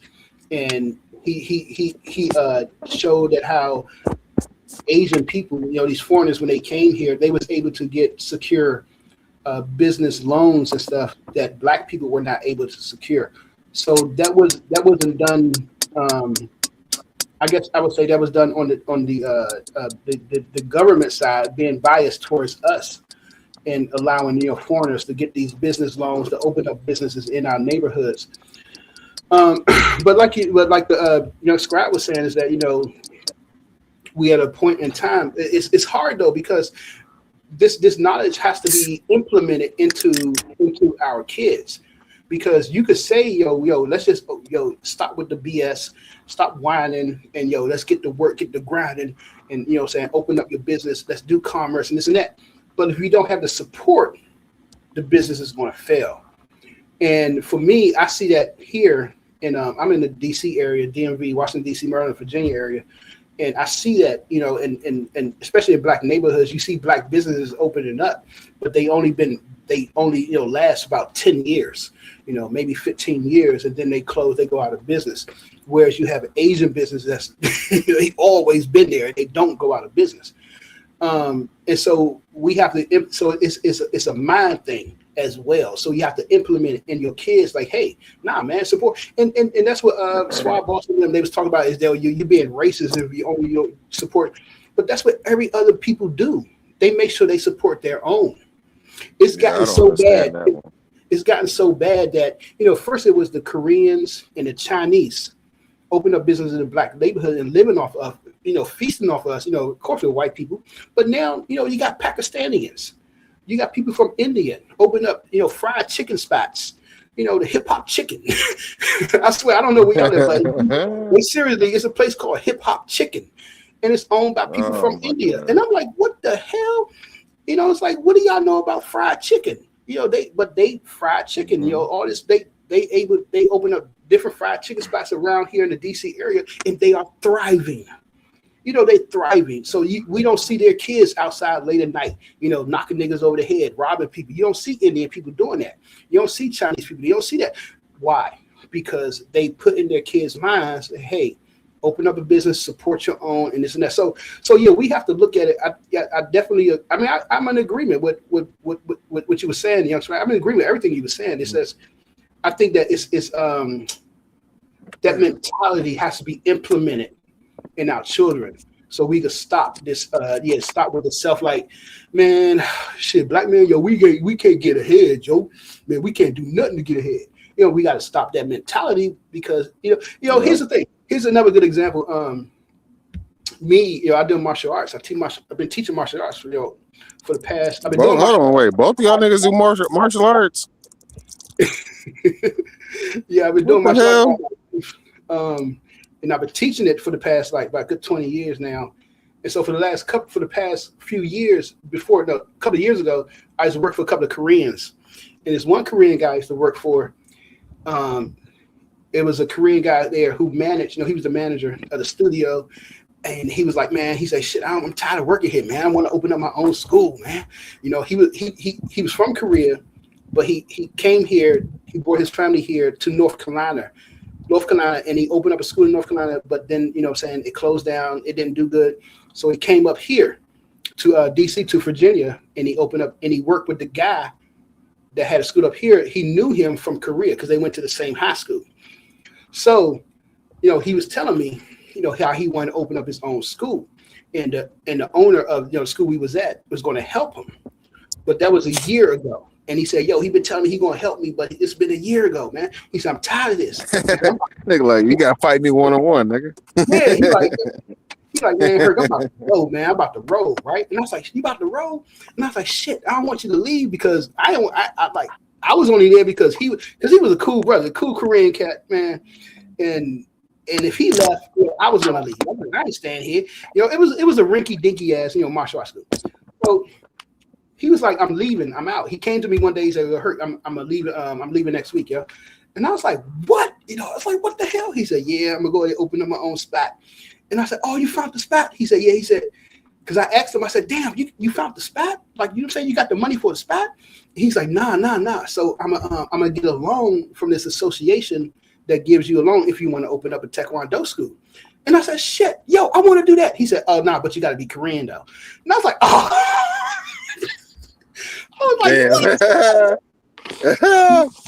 I was like, what? He said, yeah, there's an association, there's a Korean association here in America that they'll help you open up a Taekwondo school, but it's only for Koreans. And I was mad. I was like, man. And so, I mean, he did it, and he's thriving today. I go and hang out with him sometimes, but up in Maryland, he's thriving, man. So we see other people sticking together. And I think this mentality has to be implemented in our kids as well, that, we have to stick together, stop bickering and fighting with each other, stop. It's hard. It's hard because we're dealing with a system that teaches us to fight and bicker with one another. It's right. hard to do. But I mean, on top of the fighting and bickering, if it is written how you say it's written, how do any one of us become successful enough to want to latch on to, the next brother? Like, okay, you got this going on. I want to be a part of this. I want to help and support as much as I can. And then that become like a generational thing. You know what I mean? Like kind of how you saying, like, okay, okay, this my bro said we can open up a martial arts school. That would be tremendous growth for you. That would be tremendous progress as far as your martial art thing. Well, okay, well, you can't do it unless you're Korean. Okay, well, now I see that there's an opportunity that's only allowed for certain people. If America is structured like that, and America is blackballing all the black people, how the fuck do we rise to a point where, I'm saying? Well, because we can easily say, well, nigga, I go work for Jay-Z. Well, okay, well, the type of people that we're talking about that we don't want to work with are the people that are integrated, people who are not afraid to work outside of their own race. I think we need to work a little bit more to get there, because a lot of the talk that I hear, especially in the bat chats, and I feel like the bat chats is like really the soul of what the day-to-day motherfucker may feel like, because there's so much diversity back here. There's so many different, spectrums you can get with back here, but they all correlate to what a black man may think, or like the black person in America may experience. But if we all have this certain thought that, like, well, we can't get anywhere because of our environment, because of where we live at, and then we look at other people and be like, okay, they're getting places because they've been totally isolated. Well, that's not 100% fact, because you had to get here with somebody's help, right? It had to be somebody's help at the end of the day. Like, whether you say, like, whether we talk about the Asian, the Indian, the Hispanic person, like, there's always somebody that's willing to help that person. There's always a hand that gets that person going, where they can get that perpetual system going, where it's just like, well, this person got me started, or I got here this way, yada, yada, yada. But now I'm going to just only incorporate my family into this. Like, we don't need that. Nigga, we're already here. We're already here. I'm still not hearing why we cannot be, in today's age, why we cannot reach the success as our peers. I'm still not hearing that, bro. I think, for me, I think, like I said, it's the mentality. If you don't have the mentality of, I'm a hire black people, I'm saying, I'm gonna look for the best black person for this job before I pick somebody else. You can't find the best black shit. I gotta go to the expert. I think we don't have that mentality amongst our people, because I've been in discussion groups when I was in college where, it was like, I made this argument, and people, and I'm in a class that's all black, and everybody disagreed with me. It was like, nah, man, we gotta hire everybody. We gotta be universal. You just can't sing. And I'm like, damn, everybody else does that. They make sure they hire their people first, and then they bring on somebody else.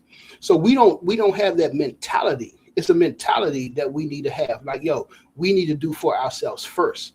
And it's hard because I know definitely, from the stories that I hear, from people who own businesses, it's like black people, like, man, niggas, they show up late, so from brothers, I work construction. I did construction, years ago, and I was working for a brother, and the brother had an all Hispanic crew.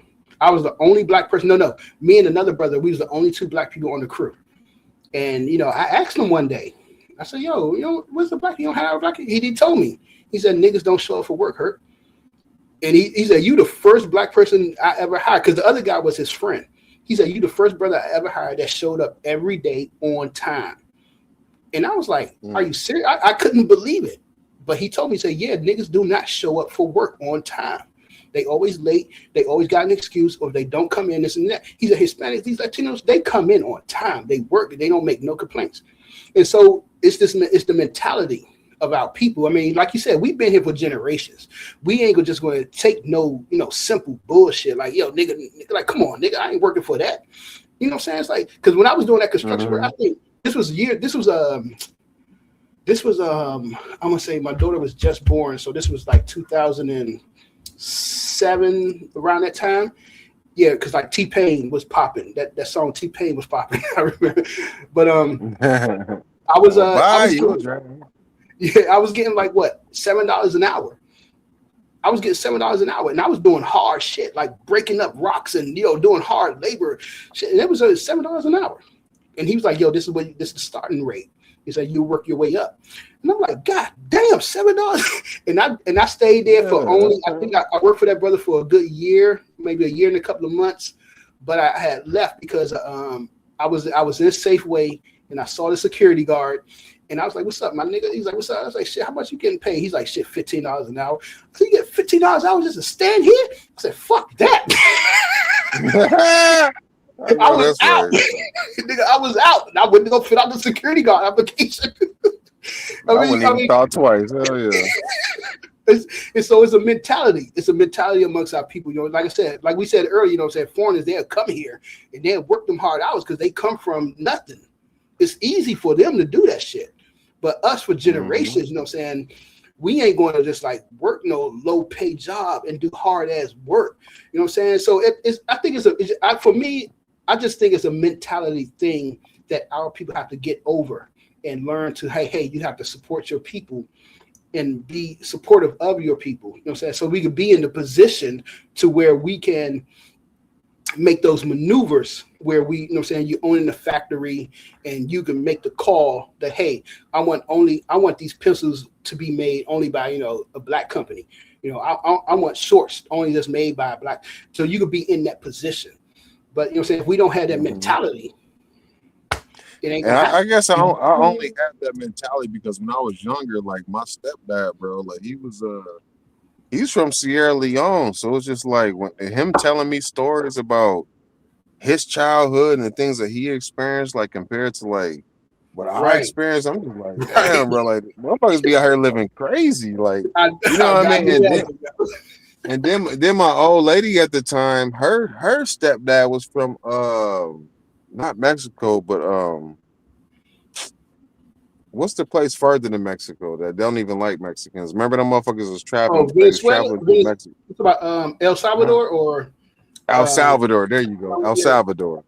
Her stepdad was from El Salvador, and he used to tell me even crazier stories about how he saw people trying to get over here, like niggas had to jump on a moving train. Like I'm talking about people arms getting ripped from the socket. You know what I'm saying? Like people falling and their legs getting ran over by the train itself. Like just the crazy shit he had to endure. You know what I'm saying? Like, and this is on some personal shit. Just like his drunken father, like hitting him with a hammer and shit. Like nigga, that type shit. Like, I'm not saying domestic, child abuse don't exist in America on the black side. But I'm saying it's like certain things like that just we never had to encounter jumping on a train to get to a better life. You know what I mean? Like it's certain things that just don't exist that exist with like a foreign I lifestyle, mean, you know what I'm saying, not in our their attempts to generation, get but to you're America. saying you think about your grandparents, your great, they'll tell you about those stories. But yeah, I understand what you're Yeah, talking about. and I'm 100% understand that, but I'm talking about when I'm talking to my grandmother and she's telling me stories about her history and the things that she had to endure. That's very different from me talking to somebody who's my age. You know what I'm saying? Who had to or around my age, I should say, because he was her stepdad, so he had like 10, almost 15 years on me. You know what I'm saying? But that's very different from talking to somebody who has 50 years on you. You know what I mean? Like you expect that kind of, you don't expect it, but it's more accepting that your grandparents had to experience something like that versus somebody that's closer to your age. Because now it's just like, wait, that type of shit still going on? Like like y'all still living like that? Like that's crazy. It's no wonder why when you get here, like you already like kind of amped and prepped to for success, because it's like, nigga, I come from the bottom. Like this is easy. Like the things y'all call struggling is easy life to me. So yeah, I had no problem like living with 4 or 5 of my amigos, and we all going in on the rent, and we all share a car, and we all work at the same job, because at the end of the day we all gonna get the similar amount of paycheck, and we gonna break bread like that. It's gonna be group economics, whatever we do. But we haven't got to that level. It's just like, Well, no, nigga, or we we move, more or like, we, nigga, fuck you because you look like me. Fuck you, like you're competition because you look like me. It's just like, or we so nigga, far like moved from that. We're moved from that level. I kind of I want to say that. I truly want to say that, but it's just like, in my day-to-day life, I still see this type of shit. So it's just like, I want to say that, but in my I still see this type of shit every day, bro. Yeah. It's like, like the story, like the same thing. My grandma. I always ask my grandma, about her growing up and stuff. And I even started recording it as she tell me stories and stuff. I just hit, grab my phone and hit record without her even knowing. Just always have these stories. And I wish I was able to record this when my dad was alive, because my dad, it was I think it was 5 of them. Five kids, and so it was 7 because his dad and mom. So 7 of them living like in a 1-bedroom house, and the stories that he would tell and stuff. It's like, God damn, you would think like it's crazy, you know what I'm saying? It's like, what crazy, but now for us, for me, I guess, for me is like I said, for me, I guess the work ethic was instilled in me by my dad. When my dad, when I was born, actually, my dad had bought an acre of land over in Maryland, and so I grew up on like a little small farm, as a kid. So I had to chop wood, I had to fucking cut the grass and plant the seeds, and we had a little garden and all that stuff. We had chickens, we had pigs, we had cows. I had to do all that shit, and so I grew up on a little small farm. Yeah. So I had a little work ethic in me. So going to work on time, being there on time, not getting lazy about, just because it's hard work, not getting lazy about it. It wasn't nothing. When I was in my 20s and 30s, that wasn't nothing. You know what I'm saying? It wasn't nothing for me. Like, yo, I'm doing this. I'm knocking this out, man. This ain't shit. Come on.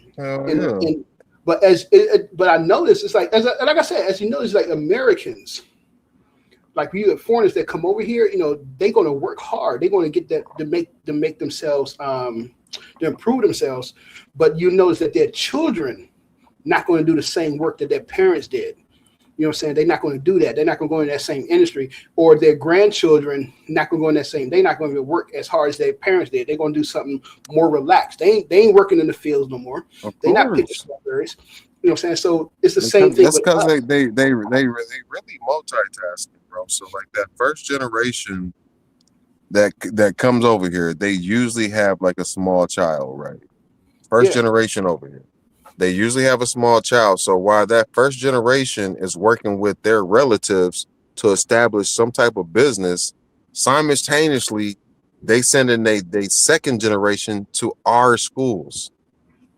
They already going to our school. So by the time they grow up and they got all they motherfucking foreigner grants for not being legal, but they just here for educational purposes. They got visas for that shit just for educational purposes. So Right. why they taking full advantage of our system, going to our schools and going to our colleges and shit? By the time they exit college, do you know what happens? They don't even bother these folks anymore. They not immigration. Matter of fact, this whole time you've been seeing ICE cracking down on motherfuckers. We ain't never seen no Asian motherfuckers on camera getting dragged away. We ain't never seen that, not one single time. Right. So I'm saying why they sitting here using our resources, using our schools and shit under that little visa for educational purpose. By the time that shit runs out, somehow the government magically forgets about these people. And you're right, they no longer have to do the type of work that their parents was doing because these motherfuckers are doctors and dentists and orthopedics, and they got some other high level class of job, you know what I'm saying, beyond what their parents is doing, and they take care of their parents, which is a beautiful thing. But let's Right. not forget your ill way of getting here in the first place. Yo, it was I think it was either ABC, I think it was ABC News. They did a documentary. I think it was a brief documentary on like the border crossing, people coming from the border from Texas and stuff like that, crossing illegally. And they showed how they showed so many Asians, people from China, crossing that border illegally. And when they interviewed some of them, most of them was middle class, like in China. They weren't poor. You know what I'm saying? Some of them, they had college degrees and stuff like that. But it was just easier for them to pay to come across the border through, Texas than trying to get a visa and all that stuff. And he's like, we can just get that later, you know what I'm saying, or just try to avoid, But it shows you that, like you said, you don't see the Asian people getting locked up, getting pushed out. We don't see the white people, the illegal white people that come here getting locked up, getting pushed out. And come on, you know what I be thinking, bro? Like I be thinking, like, of course America's racist, so they view the immigrants under the same scope. Like if you're more fair skinned, and not only because of your color, it's a different level of racism. Not only because of your color, but if you can benefit America in itself in some type of way, some form or fashion, then nigga, come on over. I view it like ancient Egypt, you know what I'm saying? Like, if you can come in and get totally assimilated into the culture, and you're not gonna throw any rocks into our calm ocean, then nigga, come on over. Come on over. We don't care what it's not about color over here. If you can align with this system, then you can get down with us over here. Right. So I think like I was saying, that I think we like all in agreement on this topic. It's just that the approach of how do we reach this goal. And I think one of the things that we think, like I said, is mainly the educational system, the mentality of our people, having having that mindset of, look, come on, man, let's support our people, let's do for ourselves and stuff like that. So it's I don't think I've talked to you before, but I work at the public school systems, teaching public school system, and just talking to like the middle school kids. It's like maybe the middle school grade, the 8th graders that was graduating, maybe it was like I think 60, maybe 65 8th graders, that was graduating, that was leaving. But out of that group, maybe 5 to 7 of them that actually want to learn. The majority of them was like, I can say something, maybe good 10 of them, but the majority of them was like, they didn't care. They didn't give a fuck. And it was funny because at this school, the principal actually did set aside time for us to talk to them, like try to reach the kids, talk to them, because it was, I forgot what day it was, but I think it was maybe during Black History Month. She did set aside time. It's like, yo, it was time that we didn't teach anything. We just get to sit around and talk, talk to the kids, about their lifestyles and, think about, making better, see if we could influence and make better choices, right? That shit lasted 5 minutes. Them kids was like, man, the fuck is going on, yo? Yo, I don't want to do it. And we was like, yo, we just, a good five minutes into the joint, each class was always like, yo, man, this is bullshit. Yo, we don't want to talk about this, man. Come on, man. Either, because nowadays they have smart TVs in the classroom, smart boards. And so like, could we just watch YouTube? Come on, man. Could we just watch it on YouTube? It's like, yo, no, listen, we try to talk. We try to educate, try to bring up stuff for them to, to understand who they are, what we are. As a Black people, these kids didn't give a damn. They didn't give a damn. And you couldn't talk to them. That was one of the things that the teachers, they always told me, when I first got there. Because when I first got there, I was gun-ho. I'm new. I'm gun-ho. I'm like, yes, this is it, man. I'm about to drop the knowledge on these kids, teach them the true science. I'm going to wake them up, get these kids.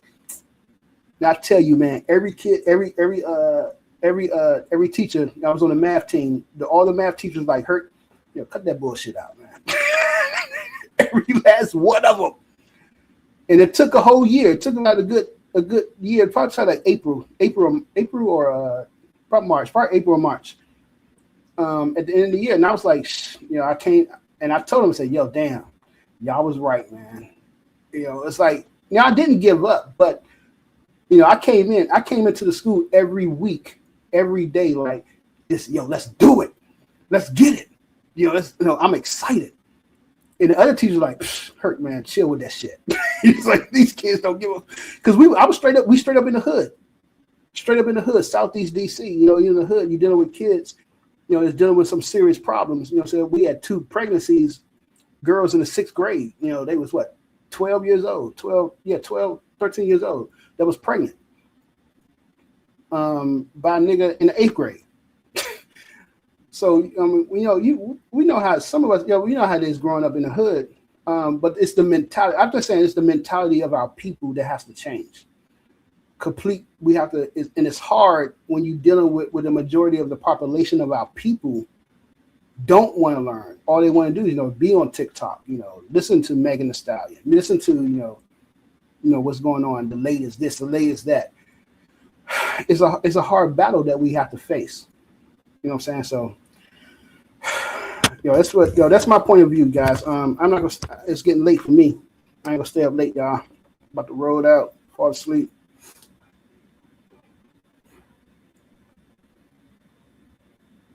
Can y'all hear me? Anybody there?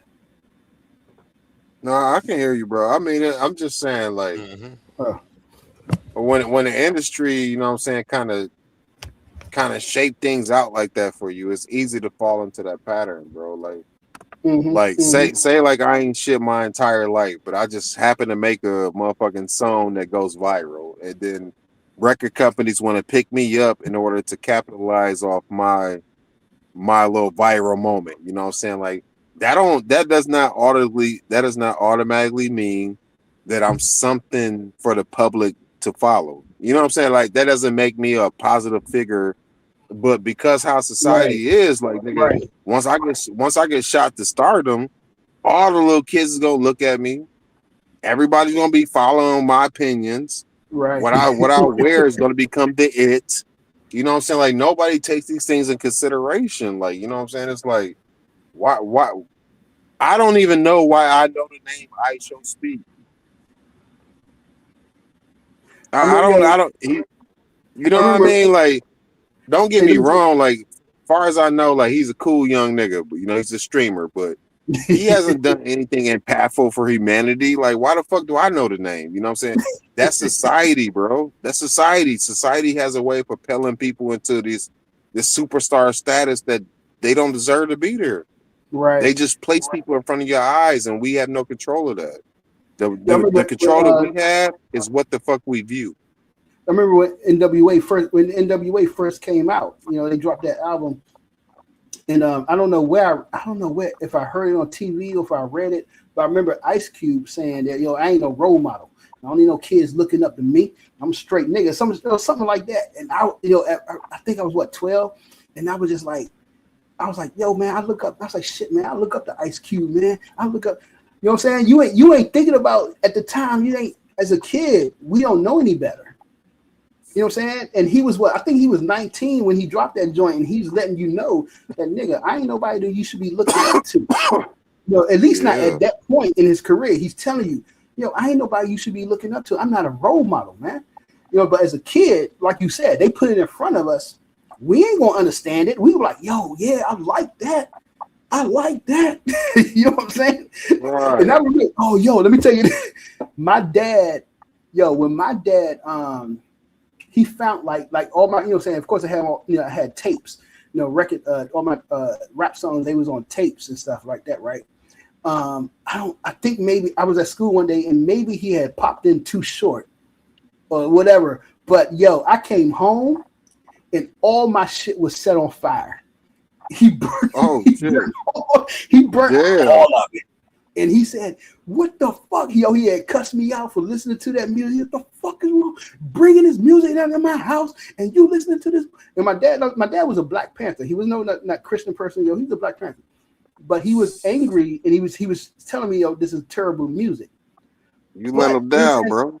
Yeah, but the way now I look back, I just wish he had went about it a different way to explain. I don't think he had the words to be able to explain how rap at that time could be detrimental, for my health, for my mental health. I don't think he had the words to explain it. You know what I'm saying? But yeah, man. Hey, to his defense.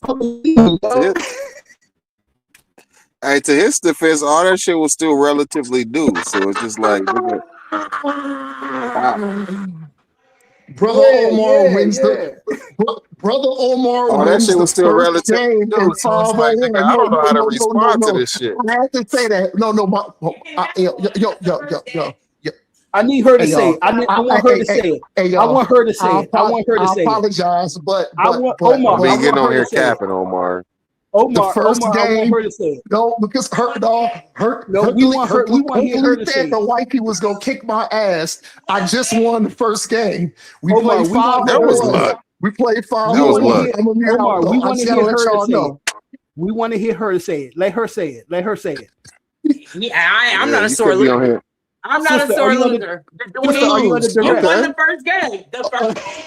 Okay. She capping a buck. She capping a buck. We need to make sure she's not under duress. She capping a buck. That don't mean you gonna win the next game. I was listening to I was listening to y'all brothers. Be quiet, baby. I was listening to what Hercules said before we started the game. Hercules was like, yo, Omar, she finna bust your ass. Yo, we played 5-on-1. You got to double in and you got to double out on your last point too. 5-on-1. I won the first one. I'm gonna mute out and That's then No, it's not a glitch. This is an actual game. Double is 5-on-1. 5-on-1 in dots. 5-on-1 double in. So that means you have to hit a double to even get on board to even play to where your points go down. And then whatever your last point is, if it counts, it has to double out. So you have to be strategic to make sure you can double out. So I won the first game. I'm gonna mute out. I'm gonna let y'all brothers know how the next game go. Yeah, he glitching on the rules. I ain't never heard of that. He glitching. I apologize for interrupting y'all. My apologies, brothers. It's all good, man. Stop running, bro. She waiting on you.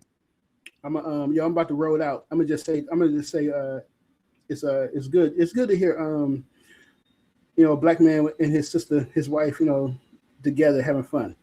It's kind of good to hear that. Me and like he said earlier, me and Omar, we bump heads all the time. But it's good to hear a brother, having fun with his woman.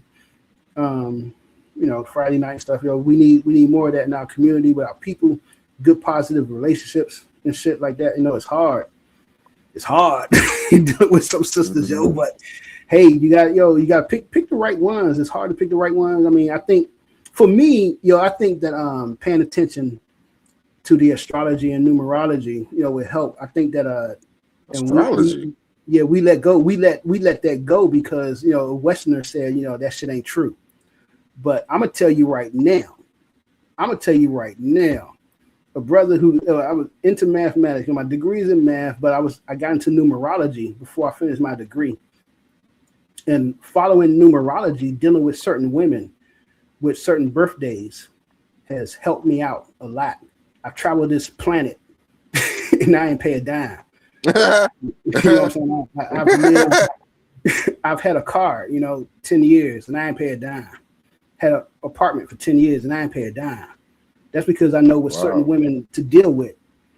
Certain women. That's top level pimping, my nigga. That's top level. A decade, nigga. Come on now. So most niggas sustain that for a couple of months and then they fall apart. My nigga said a decade. Seriously. I have a sister straight helped me pay for my degree. They paid my whole semester. I had to pay my whole damn semester. Just write out a check. Was like, here, I got that for you, no problem. It's like, God damn. But it's I think what the fuck you doing over there, Hurt? I haven't. There isn't no definitive research on the subject on the subject of numerology, but I think maybe that's something I should look into, do an actual research, and just take a bunch of statistics, 1,000 people. But I don't know. But I think that the information in astrology and numerology, the stuff that our ancestors been following, the connection between people, has always been. Because when I was in Ghana, I remember the brother said to me, he's like, we understand male and female relationships longer than you have. Like, you guys are what? How old is America? He's like, America's what, 200 years old? He's like, shit, we're 1,000 years deep in understanding the relationship between men and women. He said, so why would we listen to Westerners? That makes no sense. And I was like, damn, I didn't think about it. I was like, damn, you're right. It's like, y'all been doing this for so long. But because Westerners, and I tell people this, if you ever look at traditional African spiritual systems and stuff, right? And in my life, it's like you're looking at Ghana, the Congo, Kenya, South Africa, and stuff like that. You see, you see them doing the rhythmic, going into trance, doing these dances and stuff. They all can reproduce each other's, system and show you how they do it. But when Westerners come in and try to learn it and can't reproduce it, all of a sudden it's pseudo science. It's pseudo. It don't make sense. And I think because Westerners tend to look at life under a scientific lens in order to validate what's real and what's not real, so to speak. Right. You know what I mean? So it's like, so if you tell me that, hey, like I receive X, Y, and Z from this deity, and all I have to do is go into this trance. You know what I'm saying? Like, okay, so as a Westerner, I'm looking at it, okay, X, Y, and Z, I can see that being displayed. I can see you going into a trance. I cannot determine this deity that you're talking about. There's no way to determine it with my tools. So now I'm gonna label it as pseudoscience because my tool set that I use can only motherfucking hammer nails. This is how I identify my nation, is by hammer and nails. We are the hammer and nail society. So if you show me something where I need a screwdriver, a Phillips, or something like that, you know what I'm saying, I'm not going to be able to truly identify it. That doesn't mean that your screws aren't real. That doesn't mean the Phillips isn't real. That doesn't mean the flathead isn't real. I just have no tools to identify that.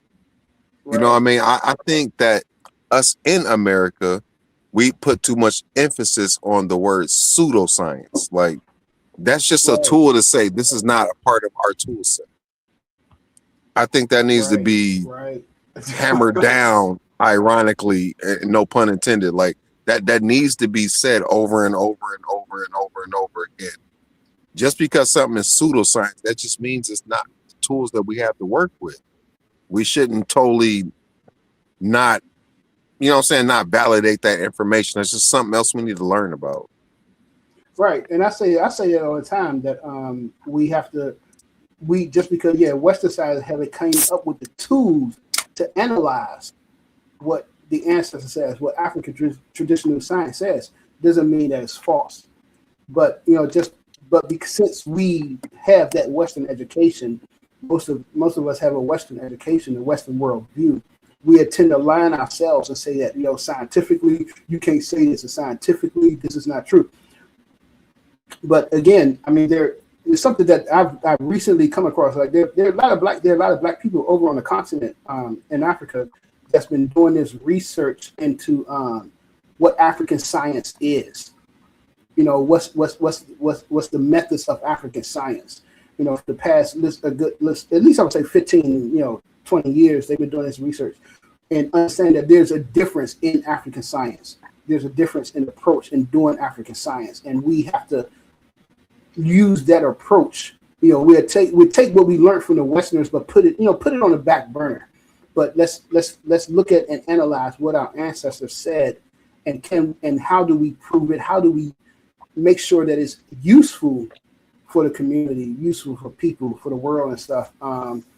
And one of the things that I've been seeing in a lot of scientific papers recently, is that they're trying to use indigenous science, indigenous approach, because they understand that the world, modern science is not sustainable.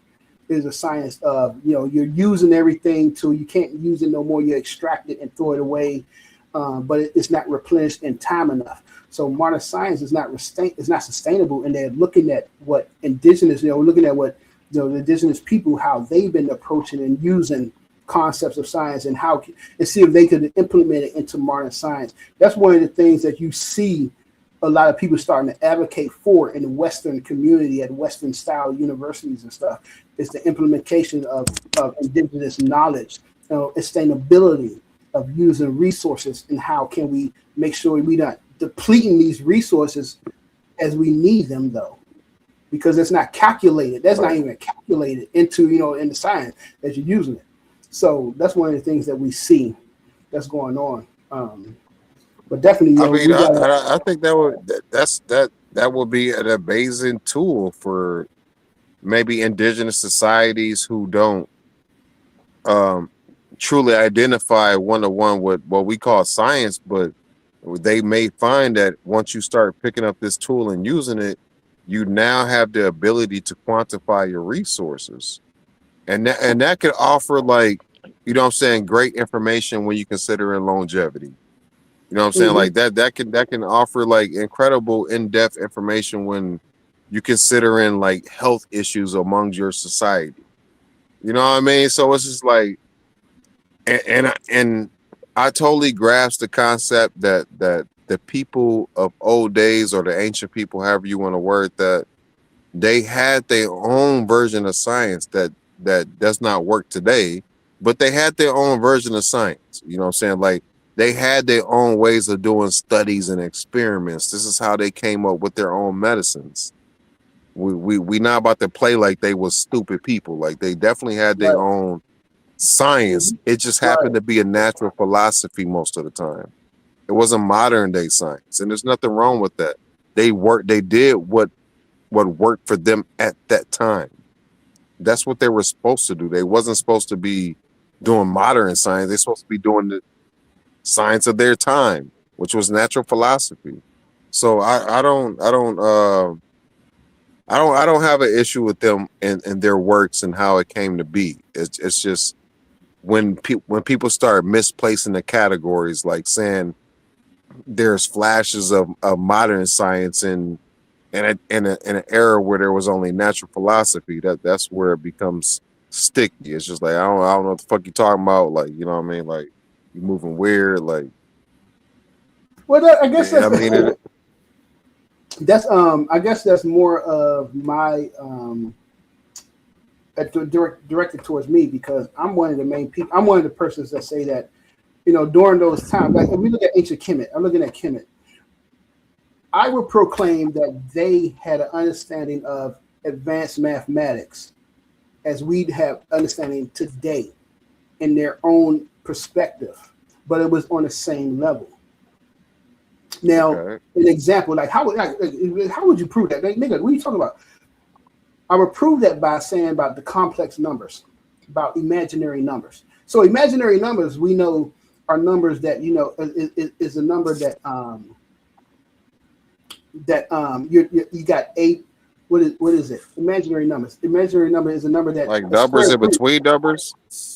No, it's a square root, that a negative square root. You know what I'm saying? You can't have a negative square root. You know what I'm saying? There's nothing multiplied by itself that's going to give you a negative. You know what I'm saying? 2 times 2 is 4. You know what I'm saying? -2 times -2 is -4. You know what I'm saying? -1 times -1 is going to give you that -1. There's no positive number. There's no number that's going to give you that's multiplied by itself that's going to give you a negative. You know what I'm saying? You can't multiply 2 times -2. You're just going to get -4. So hold on, wait. So hold on, wait. You said there's no real practical practices that will land you at a negative number? There's no number multiplied by itself that's going to be negative. You understand? You have to multiply the number by. I was horrible at math, so you could be breezing one right past me. So I mean, go ahead. But this is a real concept. There's no number. You know what I'm saying? Think about this. -1 times itself. -1 times -1 equals a positive. It's a positive, right? Right. -2 times -2 is also a positive. It's +4. So you don't have a number multiplied by itself that's going to be negative.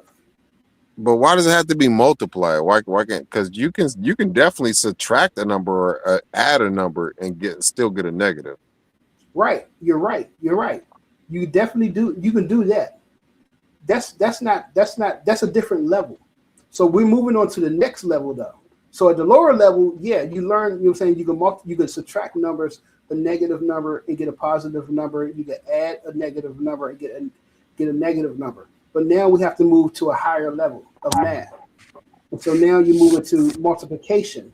You know, you did add and addition. Now you're doing multiplication and division. After multiplication and division, you're going to do what? Derivatives. You're going to do derivatives and integration. You know, then you're going to do what? Differential equations. You know what I'm saying? You're going to move up. So we did the multiplication. Now, I mean, we did the addition and subtraction. Now we have multiplication. So now this concept of having to multiply numbers, negative numbers by itself, to be negative does not equate. So I'm saying from my research, from my looking into this, the people in ancient Egypt had an understanding of this because of how they built the Great Pyramid. The Great Pyramid itself shows you that it is a representation of the fourth root of -1. All right. And when you geometry, you know what I'm saying, you pull it out and you add all the equations up, it only equals that number. And for it to equal that number, that means that you had a concept of what negative numbers were and what negative numbers represent. So they had an understanding of what we call complex numbers and what's called complex analysis.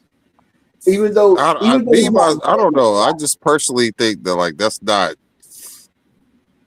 and I'm not trying to discredit like the brain, right? Because like you said, that does show complexity if you're able to realize there's a negative number or these invisible numbers that you previously called it. Because you know what I'm saying, birds can't do it. Birds are intelligent. Dogs can't do it. Dogs are intelligent. Like there's plenty different animals that we label intelligent that may not understand negative numbers. But when we on a human scale, right, nigga, if I got 2 apples, nigga, and you steal my 2 apples, nigga, in my mind, I'm -2 apples, nigga. You owe me 2 apples, goddammit. Like, you know what I mean? Like that's not that's not not super hard. You know what I'm saying? It's not. Science has a way of making things sounding like hella complicated, but And maybe it's my fault. Maybe I'm in the wrong. Maybe I'm illogic. Maybe it's because I have the human brain that they're attempting to describe.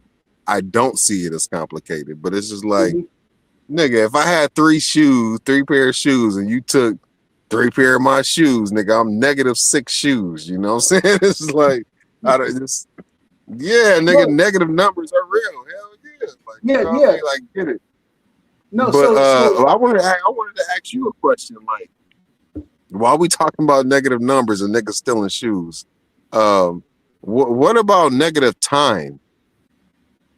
Like, do you time moving in a negative way? What I mean by that is like, they did an experiment, bro, and I don't know if you know about this now. I'm pretty sure you may know about this because you seem very intelligent. You know what I'm saying? So, they did an experiment though. They shot a photon through a super cold cloud. A cloud of what? I don't goddamn know. I was just fascinated by the information. I didn't catch all the details. But they shot a photon through a super cold cloud, and somehow the motherfucker like exited the shit before it entered the shit. So at that point, they started recording like a negative time for the duration, you know what I'm saying, between the two events of entering and exiting. That's where I thought you was going with it. But then you started talking about the pyramids, it kind of threw me off. But do you think negative time, yeah, I know we talking about negative numbers, but negative time, do you think that's the thing? So all right, so for me, brother, I'm I got my degree in mathematics, but I try to center myself in an African philosophical point of view. And so as I was getting my degree, and as I just got my degree, you know what I'm saying? I've been doing this, but I've been, over the years studying, African philosophy and history and shit. You know what I'm saying? Yeah. So I mean, you got a certain level of knowledge that I ain't even got close to. That's why I'm interested. I mean, yeah, I've been doing it for a minute. You know what I'm saying? It's just the math is new. That's new for me. But the African history and philosophy, that's something I've been, trying to understand for the past a good 20. I don't know, all my life. My dad, because when I was 13, when I was 14. My dad forced me to read African people and European holidays. Every day I came home from school, I had to read that book. I had to read one chapter of that. I had to read 1 hour of that book, and I had to be able to tell my dad what I read. Can I cook after Hercules? I'll wait. So I've been doing this ever since I was in junior high. He implemented, this mentality of trying to understand, from a black perspective, from a black river. But anyway, think about negative time. I mean, if we think about it, from an African perspective, it's stop running, Hurt. What about that negative time, bro? Yeah, from an African perspective, it's not. Can you hear me? I can hear you. Oh. From an African perspective, it just doesn't exist, because you're looking at, you're going backwards, a negative void. You know what I'm saying? The different is you're looking at you're trying to navigate backwards between a phase loop, and you just can't do that. So for the Western concept is different. Because you have the Cartesian, we're looking at the Cartesian coordinate system, you know what I'm saying? You're looking at a straight line from zero to negative infinity. And you got, your time, origin is 0, plus t plus 0, and t is negative. You think about, going from 0 to negative infinity. Yeah. You're looking at like, you gotta, history can repeat itself, or you're going past history, going back, and history is absolute. But for math, if you think about it from a mathematical perspective, if you're trying to reverse a time I would say we're trying to reverse this arrow of time. You're moving into this negative domain of numbers, and the question is, how do you do that on a manifold? On like if you're looking at Earth is this manifold, this circular manifold. Life is in a manifold. When you think about it from an African perspective, life is this manifold. You know, whether it's the ancient Kemet or the Dogon or in the Congo, you think about the Congo, the Kinga theory. Going in the negative doesn't happen, and it can't happen on this closed manifold that we live in. So, I mean, from an African perspective, you say negative time, yeah, it would be something that they wouldn't perceive of as existing, because it would just be hard to. I would say it would be hard to prove and hard, definitely hard to think of. I don't know. Hey, you know what? At the end of the day, that's the type of shit I like to hear. I don't know. Because that means I asked a question that was thought-provoking and profound. So when we thinking about like you saying, like the African thing will be circular, and I agree with that, because from my limited research, that's a common thing that I ran across, right? Their history, not the history, but their concept of life in general seems to be like a circular thing. You know what I'm saying? So if you a person that you believe in math, like you would you say you got a degree in math, or what'd you say? I don't want to get it wrong, bro. Yeah, I do. A degree in math, just math. It's just, what is your degree? My focus in operational research. Okay. I don't know what that means, but you got a degree in it. Fantastic. All I'm saying is, if you use theoretical math, you can come up with the formula and precise numbers to balance a spherical object on a razor blade. Would you agree to that? Yeah. Okay. So theoretical math is not a practical tool to be used in reality, because nowhere in reality is anybody going to balance a goddamn spherical object on a razor blade. But theoretically speaking, using math, you can come up with the numbers to do that. That's very, I ain't gonna say it's disingenuous, but if you don't understand what you're talking about, it's very misdirectional. You get what I'm saying? So we can always come up with numbers for things using math, but math is not a great way to explain the universe. But coincidentally, it's the best way to explain the universe, because we can't fit the ratio of certain things into our mind. Like when I tell you a billion cats, like, you can't fit that into your mind. You can't even imagine that, bro. At the most, you can probably imagine 100 cats in a row, like in some Matrix type room, like, but you cannot imagine a billion cats. If I told you the size and of the sun, you can't imagine that. You just can't. So math is very much needed. I'm not discrediting anything. I'm giving much love and respect. Math is very much needed, because that's the only way that we can hard body on paper, like understanding numbers, but we can never fit that into our mind, because we just too tiny, bro. We are just way too tiny compared to the universe. Yeah, I can see what you're saying. I understand what you're saying. The only pushback I would have on that is that the scribe, for the Russian mathematical papyrus, I think it's the Russian mathematical, or was it the Berlin, one of them. But the scribe that wrote the papyrus, he said that if you want to understand everything in the universe and all its secrets, you have to understand mathematics. You have to study mathematics. That's what the scribe and that was like in what 1300 BC or something like that. So when we're looking at it, so to say that theoretical math, so there's a difference. Theoretical math, like you said, is just you're doing your theories and you're coming up with stuff to solve these equations. Like you're doing knot theory.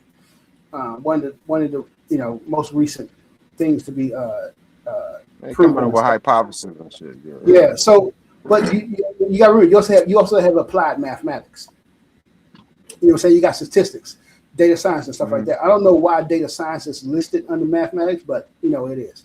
So, I mean, you also have applied math as well. So, in my field, operation research falls under applied mathematics, and the only reason I wanted to get my focus in operations research because it covers all of them. It covers pure mathematics, applied statistics, and data science. So I did for my advanced math was topology, and real analysis, and I did advanced statistical mathematics as well. So theory, so pure mathematics, theoretical mathematics, no, you won't see in daily life, but applied mathematics. It's the applied math that we use in physics and science and chemistry and engineering. That's applied math. That's the stuff you see in daily life that's actually useful for people that you see every day. And the knowledge. So that's what I would say that, looking at understanding what applied mathematics is and, mathematical theory, people use mathematical theory is always ahead of the sciences because it's just a theory and you can prove it mathematically. But like you were saying earlier, there's no tools to verify the proofs. But I think in Western science, that's a problem because Western science always want to prove something, and the steps to take to approve it is always detrimental. And it's never considering, yeah, like saying like, you think about things. I think you meant to say rigorous. No. I mean, okay, yeah. You're right. To prove it is rigorous, but to apply it to life, they don't think about the negative effects. You care less about the negative effects because you're gonna make a profit. Right. We're gonna make this money. So, but yeah, definitely. That's why a couple hours ago I brought up paid science, bro. It's funny how things come full circle. Like paid science, like that was a real thing. Like, how do we know that that's not still going on, but just with a different product? In the past, it may have been soda, it may have been cigarettes, but how do we know that maybe cell phones is not the new paid science? Like I remember when I was younger, bro, and this is no cap, this is 100% real. It was this little gas station that I used to live next to in the hood, you know what I'm saying? But it was ran by Arabs, of course, you know what I'm saying? But I remember this Arab dude telling me, he was like, you got a cell phone? At this time, I was a youngin', I was a jit, and I ain't had no cell phone, you know what I'm saying? But all the grown-ups had cell phones. It was like the new thing, you know what I'm saying? It wasn't like the new thing, but it was like Chirps, Boost Mobile, like it was that era, you know what I'm saying? So everybody had to have that, John, you know what I'm saying? I ain't had one yet, I was still young. But he was like, don't get one of those, woo, woo, woo. Like it causes cancer, it emits like radio waves and it caused, he was like, in like 50 years, everybody's gonna have hip cancer or like pelvic cancer or prostate cancer. He said some shit, you know what I'm saying? But I'm just like, nigga, I ain't worried about that. I ain't got no goddamn phone, you know what I'm saying? But I ain't saying today everybody does have prostate cancer, but I'm saying a lot of niggas got cancer. I don't know if it's from our diet, like, you know what I'm saying, how they want us to believe because of the processed food, or it could be the goddamn phones, like, you know what I'm saying? Like I don't know if there's ever been an in-depth study about the goddamn phones. Like everybody's always on their phone. Like we in our phones right now. Like, you know what I'm saying? Like you can't tell me this shit's not emitting like certain waves and shit. Like I know it's radio waves so-called, but it could be other things that decay from those waves, like gamma waves or, you know what I'm saying? Like it's I don't think a deep enough study has been done on cell phones and how it affects the human body. Right. And it's Brother, Hurt, because it's been done. Hurt. Do you mind if I cook right quick? Wait, hold on. Let me Or finish. do you want me to wait some more? I don't mind waiting some more. Let me Okay, finish. I got y'all excited. Okay, let's go. So yeah, it's been done.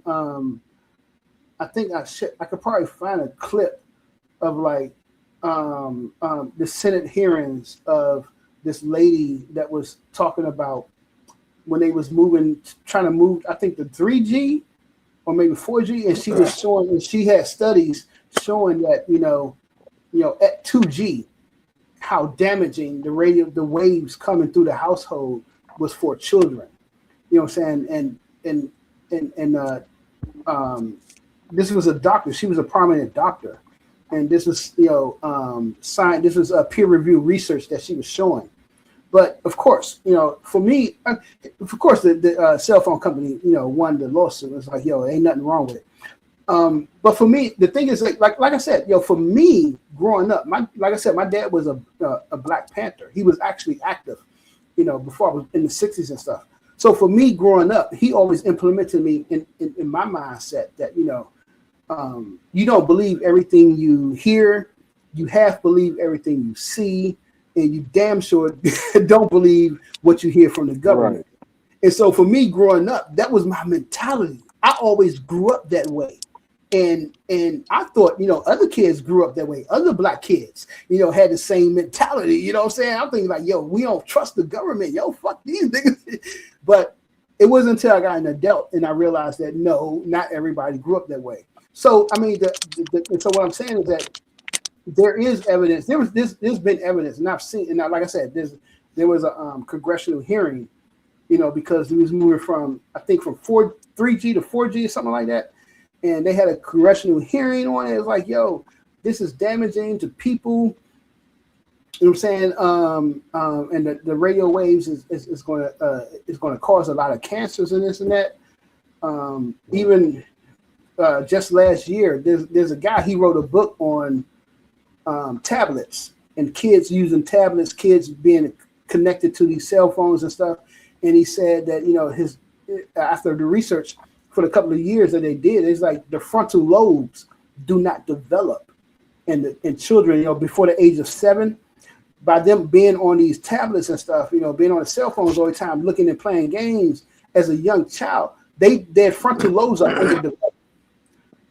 You know what I'm saying? Is that true though? Like, damn. I mean, is it true? I don't know. I mean, like I said, it was a guy. I didn't even write down the book, his information that he wrote out. But for me, I was always wondering. I'm on a bus. I was wondering, like, why the hell these kids got a problem with learning? And taking the bus to school one morning, and I'm looking, and every kid on the bus was on the cell phone, on Twitter, watching some quick little video. I'm looking, I was like, holy shit. Now I understand. That's how they communicate nowadays. Like, but they're not talking to nobody. They're not talking. They just watching videos. And that's what I'm saying. I mean, they watch videos in the pastime, but they may not be talking to you. But I'm saying that this is how. What I'm saying is their attention span. They can't keep an attention span because they always. Bro, I get what you're saying, bro. I'm saying that not the older generation, but my generation, the millennials, these motherfuckers that were born like in the mid 80s or in the late 80s, that grew up in the 90s, early 90s, we have forgotten that times change. I think we forgot that a little bit. We got a little too comfortable. Times change. These new motherfuckers, how they communicate, how they dress, how they move, how they handle principles that we looking at them like, nigga, that's weird. Like, times change, bro. This is just what it is. That's just how they communicate. Believe me, I got 4 kids, bro. I watch it every single day. Like, I see the weird shit every single day. But I'm just like, that's just what it is. But I mean, so for me, like you said, I have I'm teaching a karate the summer camp, right? And so on the first day, so like this is what I did. On the first day, the introductory class, I had my son with me and my nephew, my little cousin. They about the same age. They're 13. And so, the introductory class, we did a class and that. And at the end of the class, the parents was, because I'm strict. I don't play games. I ain't playing with no damn kids, man. And so That nigga be hip flipping the little kids and shit.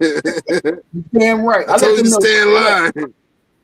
I let them straight up. I let them know straight up, man. You bring your kids. I'm not going to play with them. They going to train or they ass going to get popped. Now you can either stay or get out. I don't give a damn. I was serious, man. Yeah, on their ass. So I let them know that. And at the end of the class, they got food for the kids. In the class, we had some little juices and shit. Yeah, they got food for the kids. Yo, they got food for the kids. What happened? Hold up. Let me finish. They got food for the kids and stuff, right? And so I connect my phone. We got the speaker, and I told the parents because I was with the parents. I said, pay attention. I hit play on the speaker.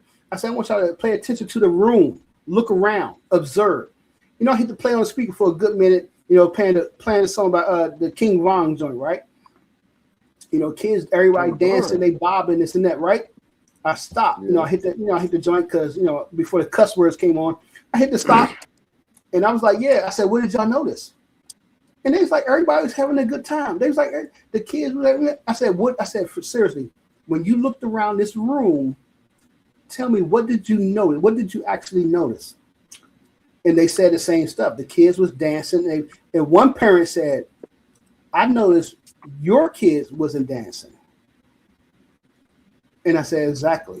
Because I don't play this music around my children. My kids growing up, me and their mom, we did not play the latest hip hop, whatever's on the radio. We didn't play that around our kids. We didn't play that for them coming up. So it's upon the parents. You have to make the choice. And I was explaining to them, we have to make the choice. The music that we hear, that we dance to, that we like, is not meant for kids. Listen to the lyrics. It's not meant for kids. And they looked at me like I was fucking weird. I'm like, nigga, we gotta change. At what point do we change the dumb shit that we doing? Go ahead, I hear you, bro. Yo, at the same time, how old is your kid? Brother? Oh, 13. I'm sorry, he's 13. So now this becomes real, right? It's like we have our concepts, we have our principles, and what we want to pass on to our kids and our children, and we do our best, bro. We do our best, bro. But at some point, we have to realize two things.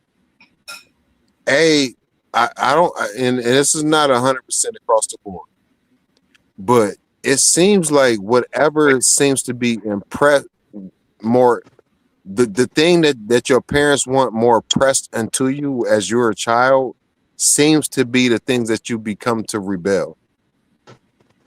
Right? So that, and hold on, thing number two. It's like if I want my child to be a certain way, and every time I look at my child, he's acting a certain way, he or she. Do you truly assume when you're not watching your child, they're still acting a certain way? That they're not taking it like, okay, he's not looking at me right now. I can be who I really want to be. We have to be careful with I'm not saying that you're doing too much. I'm just saying, like, my experience from a parent thinking they doing the right thing. It happened to be too much because my mom was very religious. You know what I'm saying? Church twice a week, Wednesday and Sunday. Like, you know what I'm saying? Like, child, you know what I'm saying? Like Bible school, all that, like choir, all of that. But then I turned out to be an atheist. I'm not saying she did nothing wrong. I'm saying it's like maybe doing too much in the beginning can have a inverted indirect effect. Right. Hey, I appreciate Mind y'all. you, every child still got to go through that the goddamn teenage rebellion stage where we thought we knew everything. Right. Right. We thought we knew everything. Like, look at it. You know what I mean? Like, come on now. Okay, hey, Hercules to the other brother, Young Scribe, god damn, bro. young scribe. Hey man, excellent conversation. Now, I want to be clear on how I'm a cook because y'all know sometimes I'm like super serious, but I'm relaxed. So I want to add on some comical commentary. And what I'm getting ready to say is not from an Israelite point of view, but I'm gonna have some music lightly playing in the background while I speak, and I'm finna cook. All I need is 4 to 5 minutes, and then I'm gonna get y'all brothers back the floor. So remember, this is a warning. What Brother Omar is finna say. Is not the ideology. How you get a warning? This message is not from the Israelite ideology or frame of view. Okay. All I'm doing is adding some interesting commentary, and I'm a cook. Go ahead, bro. Everything healthy. Go ahead. All right, listen to this. Now you got me interested. Listen.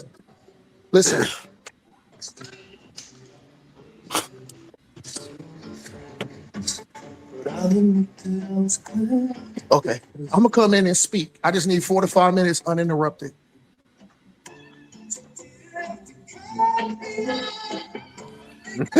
Bro, you can't play stuff like that on here.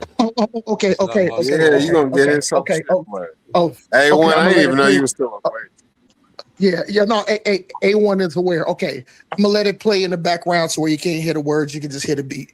So this nigga came out of nowhere like like a government zombie. Like, nigga, you can't do that. Here we go.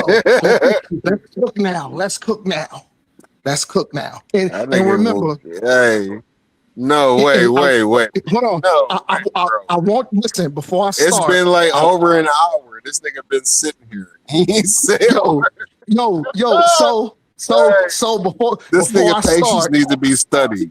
It needs to be dissected and studied. Nope. I wasn't dissecting what y'all wanted to say.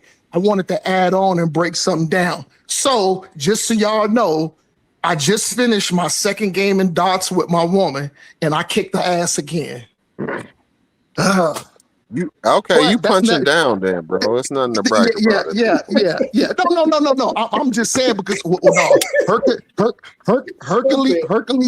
Hercules specifically said my woman was gonna kick my ass. Now, last time we played in the background, she did kick my ass, but tonight is my turn.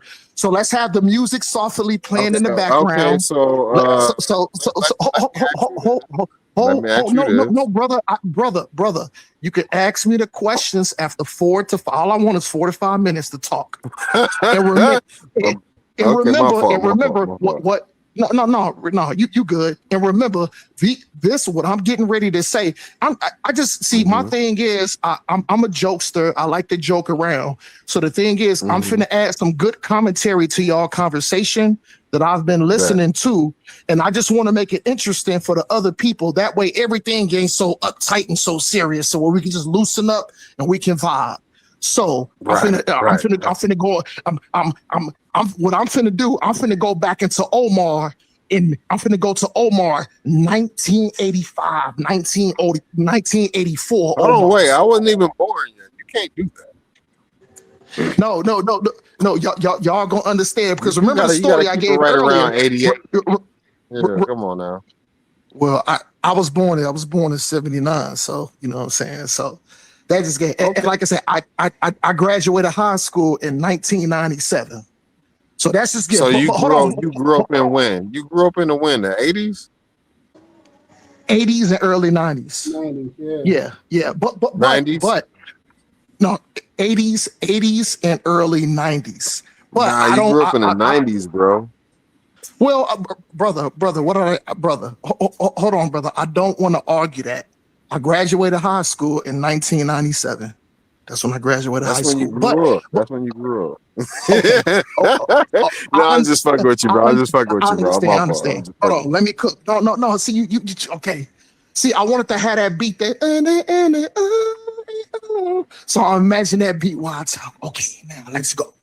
I like that song. I don't care what they said. Yeah, I know. But I'm gonna flip it to a scientific, mathematical, logic and unlogic term. Let's go.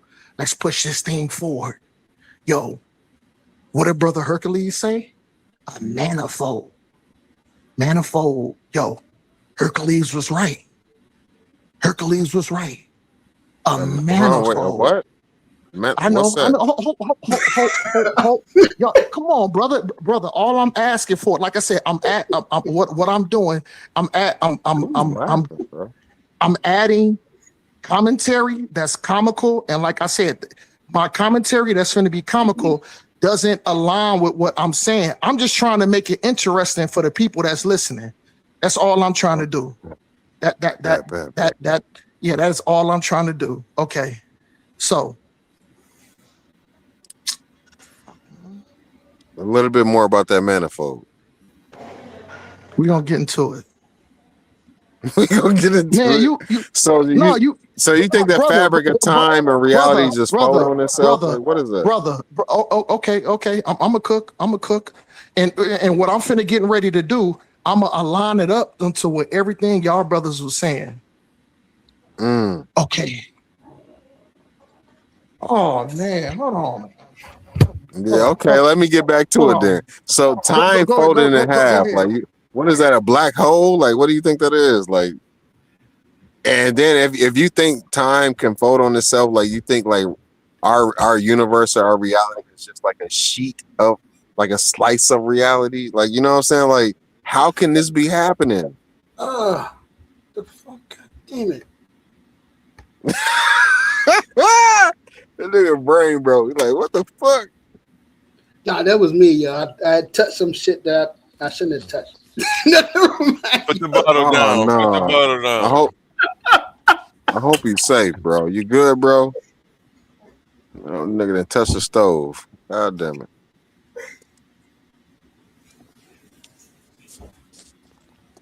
Feel like he's about to get just getting the party started. It's already late.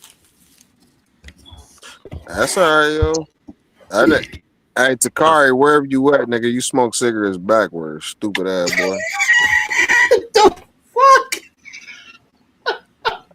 Where you see him at? He ain't in the crowd. That nigga ain't nowhere, but he getting on my nerves for some reason. I can't see him or hear him, but that nigga getting on my nerves. He smoked cigarettes back? Stupid ass boy. I can't stand that nigga. Yo, you wildin', yo. You wildin'. Oh man.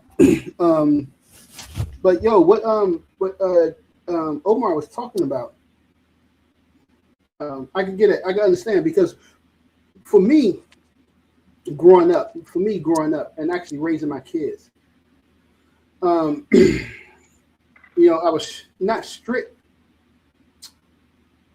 You know, I would use an example. John Henry Clark. Yo, I think he had two kids. Yo, his son. You know, his daughter. People was talking about his daughter. His daughter had ended up marrying a white person, and like being real negative about, you know, everything John Henry Clark talked about. And I think you see the same thing with it was somebody else. I can't even think of the name right now. But like you said, you being hard too hard on the kids in one direction. They're going to rebel and go into another direction. Yeah. You know, for me, I remember my dad. So I think my dad and my sisters. My dad had a lot of kids, but mainly me and my two other sisters. He basically raised, and I mean, we mostly like listen to him, and kind of try to go in the direction that he represented. But I think probably maybe myself was the only one who actually leaned and geared towards more of his philosophy You know, looking into like Marcus Garvey and looking into reading this, because he forced us to sit down and watch these people in these lectures. We had to watch them. And as my sisters got older, they gravitated away from it. And me, I guess I gravitated towards it because I wanted to know more. I ended up asking more about them and stuff like that. So yeah, I can see both. You ever talk to your sisters about this stuff? Actually, no. Like as a way to try to like this is what y'all missing. Like I don't understand what y'all don't see about this. You know what I'm saying? No, Like, not directly. No, I haven't had that conversation with them directly. No.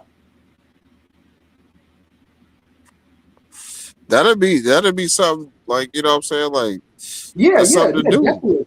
definitely. You know what I mean? Like, cause it's like what, like, especially like, and I ain't say this is what if that just that very thing drew like what if that thing was an axe that drew like a dividend between you and your, you know what I'm saying, you and your siblings, you know what I'm saying? Like I believe in this and I feel isolated and y'all believe that way, so y'all over there, like, but let's talk about it, like, you know what I'm saying? Like, why do y'all, you know what I mean? Like, I had plenty of conversations about the why with motherfuckers, and it's just like at the end of the day, like I feel it's. Go ahead, bro. Go ahead. Let me say this to you guys. I don't know. I probably only told my kids this, but my sisters were my best friends growing up, and I didn't realize that until I was in my adulthood, because it was my sisters, both of them. That, you know, I would talk to them about anything. I would tell them fucking anything. You know what I'm saying? But the communication, you know, after my dad had passed, the communication with us, it did, you know, disappear, you know, feather away. And you know, yeah, and I didn't, you know, I've tried to, you know, I've always reached out and try to, you know, make contact with them. Their children, I'm in contact with the kids. The kids talk to me, they call me, you know what I'm saying? But my sisters themselves, they won't reach out to me. And it's like, God damn, what the hell did I do? You know what I'm saying? And now that you said what you said, I didn't think of it like that. You know, I didn't view it like that. But, you know, that's another way of looking at it. You know what I'm saying? So, but, you know, yeah.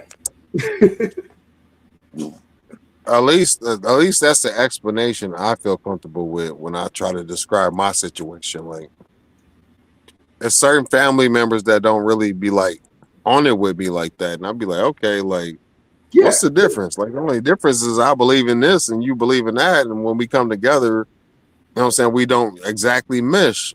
You know what I'm saying? So it mesh, or was like, so like I'm not the type of person to hold my beliefs over somebody's head. Like, really, it's just like, if you believe in what the fuck you believe in that. But if the conversation ever come up, nigga, I'm gonna speak my piece. You know what I mean? But especially if you grew up together. I don't you know, especially if we grew up together, you know what I'm saying? I ain't trying to hold no punches back. But as an adult, it's just like, I gotta respect the path that you walked, you know what I'm saying? And as an adult, if you come to me and you still believe in that type stuff, like, okay, something must have happened to you, bro. Like something must have rocked your foundation where you was just like, this is out of my control, or, you know what I'm saying? Like, you must have had to come to some type of conclusion where this is out of my control, and the only thing that made it good for me was something that was out of my control. And then at that point, you attributed that to like holy goodness or some shit, or some mega goodness, or, you know what I mean? Like, so let me ask you this. Let me ask you guys this. You know, for everybody that's listening, you know, especially you. So, would the gangster mentality work with us? And what I mean by that is that, you know, you being loyal to your people. For me, growing up, the gangster mentality, it was never like instilled in me as a gangster mentality, or told me, you know, this is the way of you, you know, this the gangster way.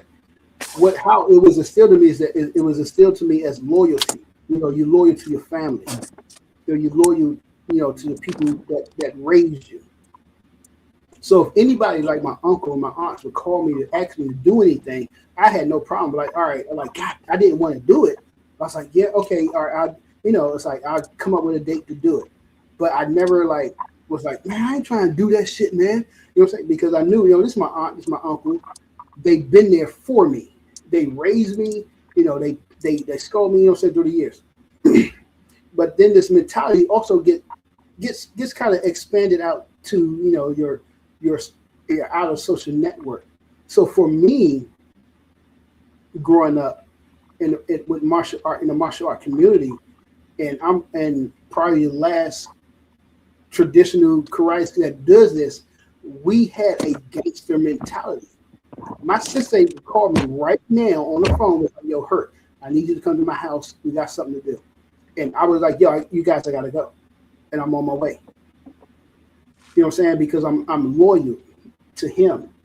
I'm loyal to the system that we grew up in. There's several senseis. There's incidents where, actually one of the senseis called us. He had an issue with his daughter and her boyfriend. We went down there. We told him, yo, you keep your ass in the house. We went down there and we handled the situation. So I guess I'm asking the question, this idea of a gangster mentality amongst Black people, especially amongst the family members, is that going to benefit? Is that is that worth maintaining? Because I don't think we've maintained it like other groups of people, the Italians, the Russians, the Irish. We haven't maintained it at all. But is it worth trying to maintain this mentality in our community? You know what? I don't see the benefit of maintaining it. Like when unless you're talking about some deep undercover, like, and I mean intricate, like kind of like think about the Yakuza. Mm-hmm. They're a gang. They have a gangster mentality, but they also have an organization.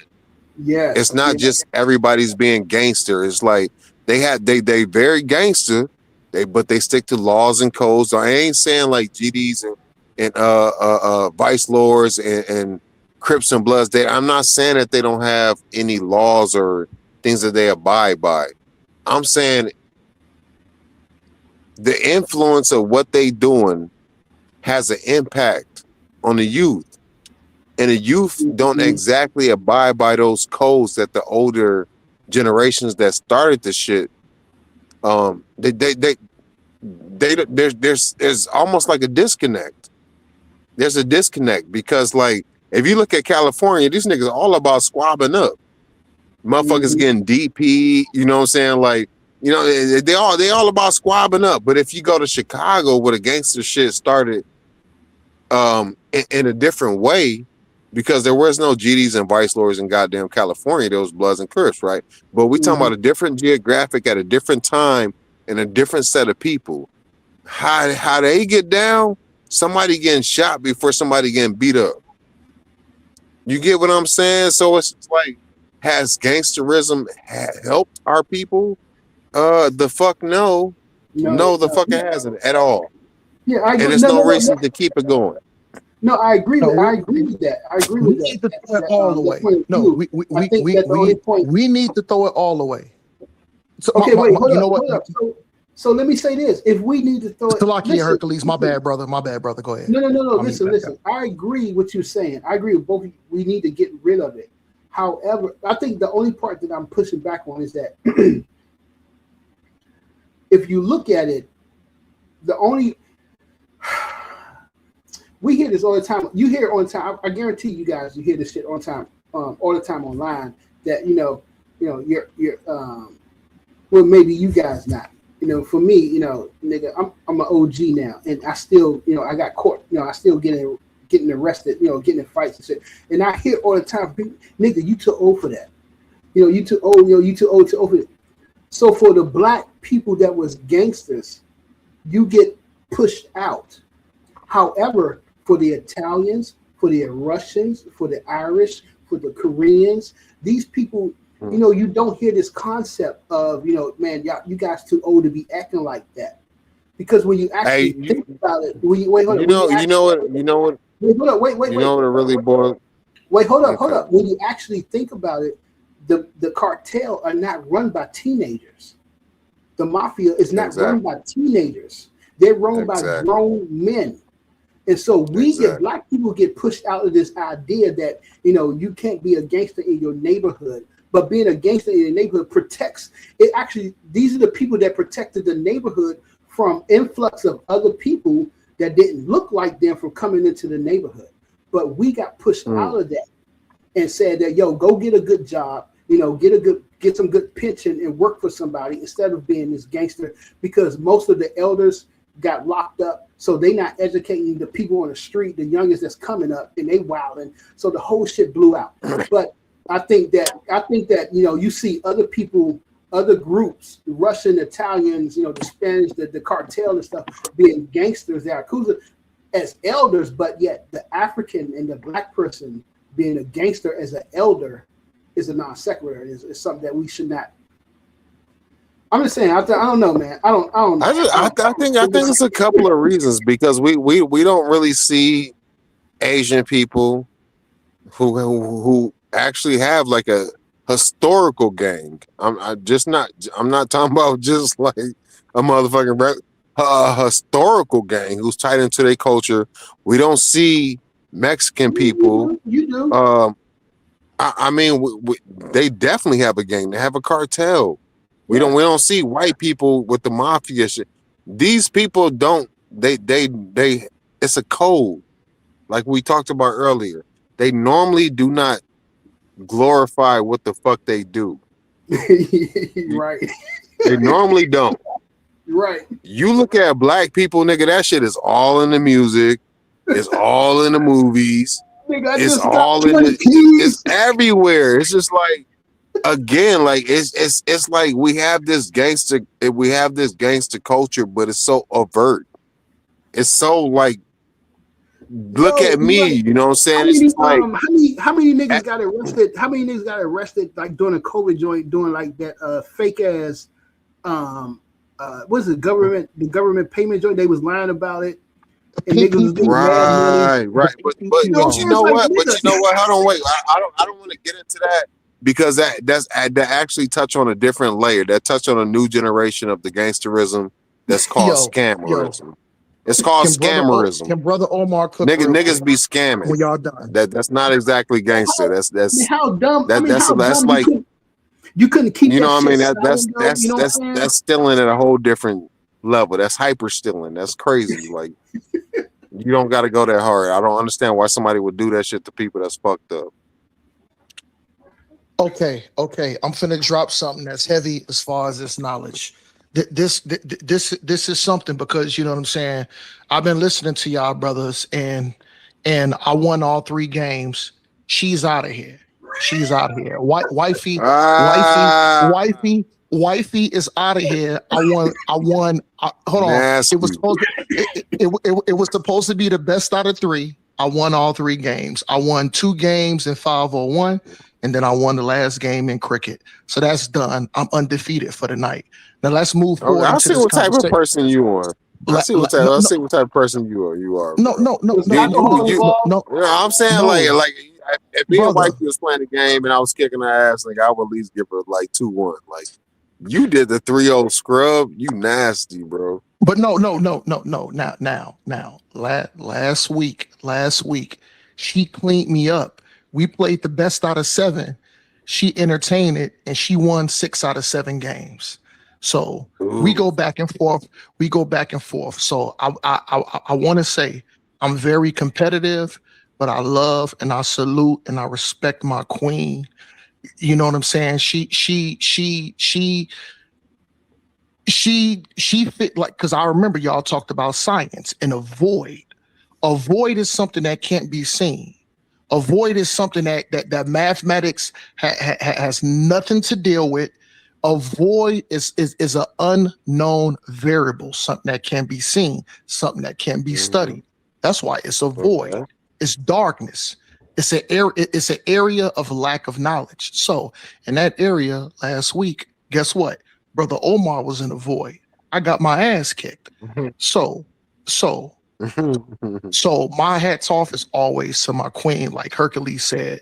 That's something beautiful to hear, to where, I dedicate a lot of time to my queen, to where we get along, we have fun, we eat, we joke, we be really competitive, but still at the end of the day, no matter if she lose and I win, or I win, she lose, or if I lose and she win, that's still my queen. And guess what? I put her on the pedestal. But I am the Hey, head. have you ever lost? Listen, brother. I just told you last week we played 7 games. She won 6, and I only won 1. How did you feel? Brother, I don't want to run away from this subject, but how did I feel? How did I feel? It's not. You know It's not. How did you feel? You lost 6 games, bro. How did you feel? I'm competitive, so you know what? I was salty. I know you say you can. Okay, yeah, was you thought- salty. Is she competitive too? She's very competitive. She's very competitive. So damn, you just 3-0 her, nigga, and she competitive. How you think? What you think gonna happen the next time? Well, guess what? She gonna smoke your boots, nigga. Hold on. That's an excellent question. Now let's dive She back gonna into smoke your what. boots. Hold on. That's an excellent question. I want to dive back into what Brother Hercules said. A manifold, a void. Oh, hold on. I'm gonna kick the knowledge on the manifold next. But hold on. So to answer what you just said, that's the void. So what we're talking about is, guess what? We're gonna play tomorrow, because you know what? I gotta work a little bit, but I ain't gotta work my full 14-hour shift. So what I'm gonna do, I'm gonna bust out my 10-hour shift. I'm gonna be back at the crib for Saturday night, and me and the wifey ain't gotta go get. We gonna get it in, and I got 3 days off. Pushing forward after tomorrow night. So that's the void. The void. Mathematics. What is the void?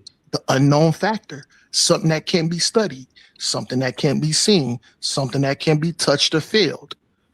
It's an unknown variable, like Hercules said. Now, what is a variable? A variable is multiple different outcomes, multiple different outcomes. And I ain't even got my computer in front of me. I'm going off the top of the mind. So if I make a fault, y'all brothers don't beat me up. I'm going off the top of the mind. So unknown variable, multiple different outcomes that can happen. But guess what we got to do to observe these multiple different outcomes? We're going to have to wait tomorrow to me and a wife play the game of darts to tomorrow. So it's void. It's unknown. It can't be studied or researched. Now, what Brother Hercules said, if we use a mathematical equation and we add up all the times Brother Omar won, and we add up all the times my wifey Ashley won, and then we put it in a mathematical equation. Now, we can somewhat predict. We can somewhat predict the outcome of tomorrow's game, even though it's not. Well, no, my bad. It is tomorrow because I'm on the West Coast. It's 119 where I'm at. 119, 120. I know. I'm pretty sure y'all brothers. I know AONE is on. I don't know about the rest of y'all. I'm on the West Coast. I'm in Arizona. I'm in Phoenix. You know what I'm saying? So if we put together these different variables, even though we haven't played our game for later on tonight, if we was to build some type of mathematical equation to predict an outcome, Hercules know. Now, as far as right now, is it an unknown variable? Is it a void? Yes. But like Herc said, using mathematics, putting together the history of me and my wife playing these dart games. How many times I've won? How many times I've lost? How many times she's won? How many times I lost? Let's add in more variables. Has Omar been drinking? Has Omar not been drinking? Has my wife, Ashley, been drinking? Not been drinking? How many times, I'm playing the game and I hear my favorite song in the background, and that kind of motivates me and enhances my game. And then the times where she hears her favorite songs playing in the background, and that elevate and pushes her game forward. You know what I'm saying? So this is the void and this is the manifold. Let's jump into this manifold, because what Brother Hercules was saying, I was listening the whole time. And you know what? Like I said, we've disagreed a lot of times, but you know what? Hercules made some excellent points, man. So, like I said, I don't mind giving credit when credit is due. And that's what I do. Like I said, with A1 and his business. Let me tell you something. If I ever came across the Ohio area and I passed through, and like I said, I'm gonna validate even more what Hercules said. Brother Omar passes through A1 zone up in Ohio. I passed through. I know A1 got the business. I know A1 is trying to build and thrive. Brother Omar stops at A1's business. Am I gonna go in the A1 store and be like, hey, yo, A1, you're my nigga. Can I get a discount? Can you shoot me something for free? Hell effing no. Hell effing no. You know what Brother Omar gonna do? I'm gonna look at the price, I'm gonna pay it, and then guess what I'm gonna do? Because I support the black business. I support my people. Just like Brother Hercules do, what he said was important. I'm gonna go in A1's business. I'm gonna pay first of all, I'm not gonna ask for the homie discount. Absolutely not. I'm not gonna ask for nothing for free. Absolutely fucking not. You know what I'm gonna do when I walk in A1 spot? I'm gonna look at the price. He gonna ring it up. And then you know what I'm gonna do? I'm gonna throw an extra $20, $40 on top for the service, for the hard work of my brother, for his commitment, his dedication, him being solidified.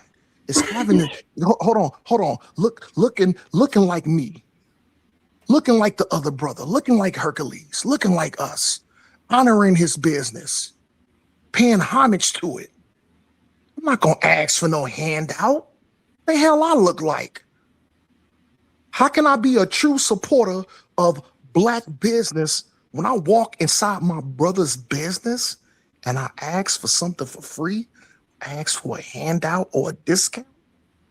That is absolutely disgusting. Hey, this is my business too. So somebody send me some DoorDash money.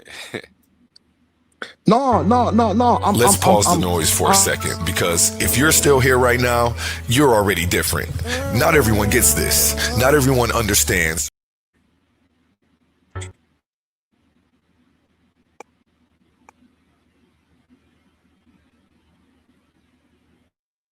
No. If you wanted to continue with the advertisement, A1, I don't mind muting out, because Let's pause the noise for a second, because if you're still here right now, you're already different. Not everyone gets this. Not everyone understands real debate, real scholarship, real intellectual smoke. But you do. This is Coliseum of Arguments. This is Titans Debate League. And what happens here doesn't survive on algorithms. It survives on the people who believe in it. When you support through Cash App, you're not just donating. You're fueling the arena. You're the reason we can bring in high-level guests. You're the reason we keep unbiased judges. You're the reason these debates stay sharp, fair, and uncompromised. This platform is built by thinkers, sustained by supporters, protected by the ones who know value when they see it. If this show has ever ever sharpened your mind, has ever entertained you, or has ever challenged what you thought you knew, then Cash App is how you say, keep this going. Not everyone contributes, but the ones who do, they're part of what makes this real. Coliseum of Arguments, Titans Debate League, powered by the people who get it. My heart is bleeding in a pool of blood, I'm drowning. Yeah, my heart is bleeding in a pool of blood, I'm drowning. I look in the mirror now. Yeah, man. My heart is bleeding, and it is a pool of blood, and I'm drowning. Why is my heart bleeding? Because our people can't find simple things to agree upon. You know what I'm saying? And ever since my first dialogue, with Hercules, I went back and listened to it. And you know what? The way I look at that dialogue, it didn't matter who was right or wrong. You know what I'm saying? I came in hot. Hercules was a little bit uptight. I don't want to push. I'm gonna straight up tell you, I'm fucking sick and tired of having these heated dialogues about, your book, the Bible, or no, Kemet this, I speak that, atheist, being an atheist that. Man, listen. Now, you know what? I do respect Titans Debate League because this specific channel is about arguments. I can respect that. I got a new idea for Brother A1. How you need to create an alternate channel to where brothers can get up on there and say, you know what? I have this piece of my ideology or my religion or my belief to where I agree with you on this. And then we find the points that we agree on, and then we build. We find like how Hercules said, how we can better ourselves. How we can build our young men's up. How we can bring and build our young daughters up. On how the father can be the excellent example. How the mother can be an excellent example. And guess what? When we fall short as a people, not to throw it under a rug or hide it, to address it and then correct it.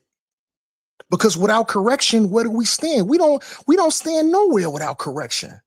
So let all this garbage go by. Doing all these arguments, even though arguments are healthy. It is healthy. Because before you come up with a solution, the only way to come up with a solution is to argue about what y'all disagree about. And then once that's done, then we come up with the solutions. Then we come up with common ground on where brothers like A1 stand, on where brothers like Hercules stand, on where brothers like Oli stand, on where brothers like OTK stand, on where brothers like my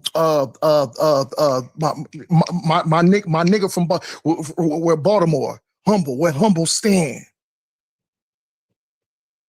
King J stand, my Israelite brother Kassad stand. These solutions need to be figured out. You know what I'm saying? But I think it's still all healthy around. Now, let's push forward, and I'm almost done. The manifold, void, dark void, unknown, operational uses, manifold. What does that do? All that is just it's a simple device that distribute fluids. What kind of fluids? What kind of unknown variables? What kind of known variables? What? Fluids? Something almost that stands as a singularity toward some gases. Remember when I told y'all my science project, the cow heart, the arteries. The arteries is a manifold. What do the arteries do? It just distributes certain fluids through a pathway, and it splits them up into multiple different branches.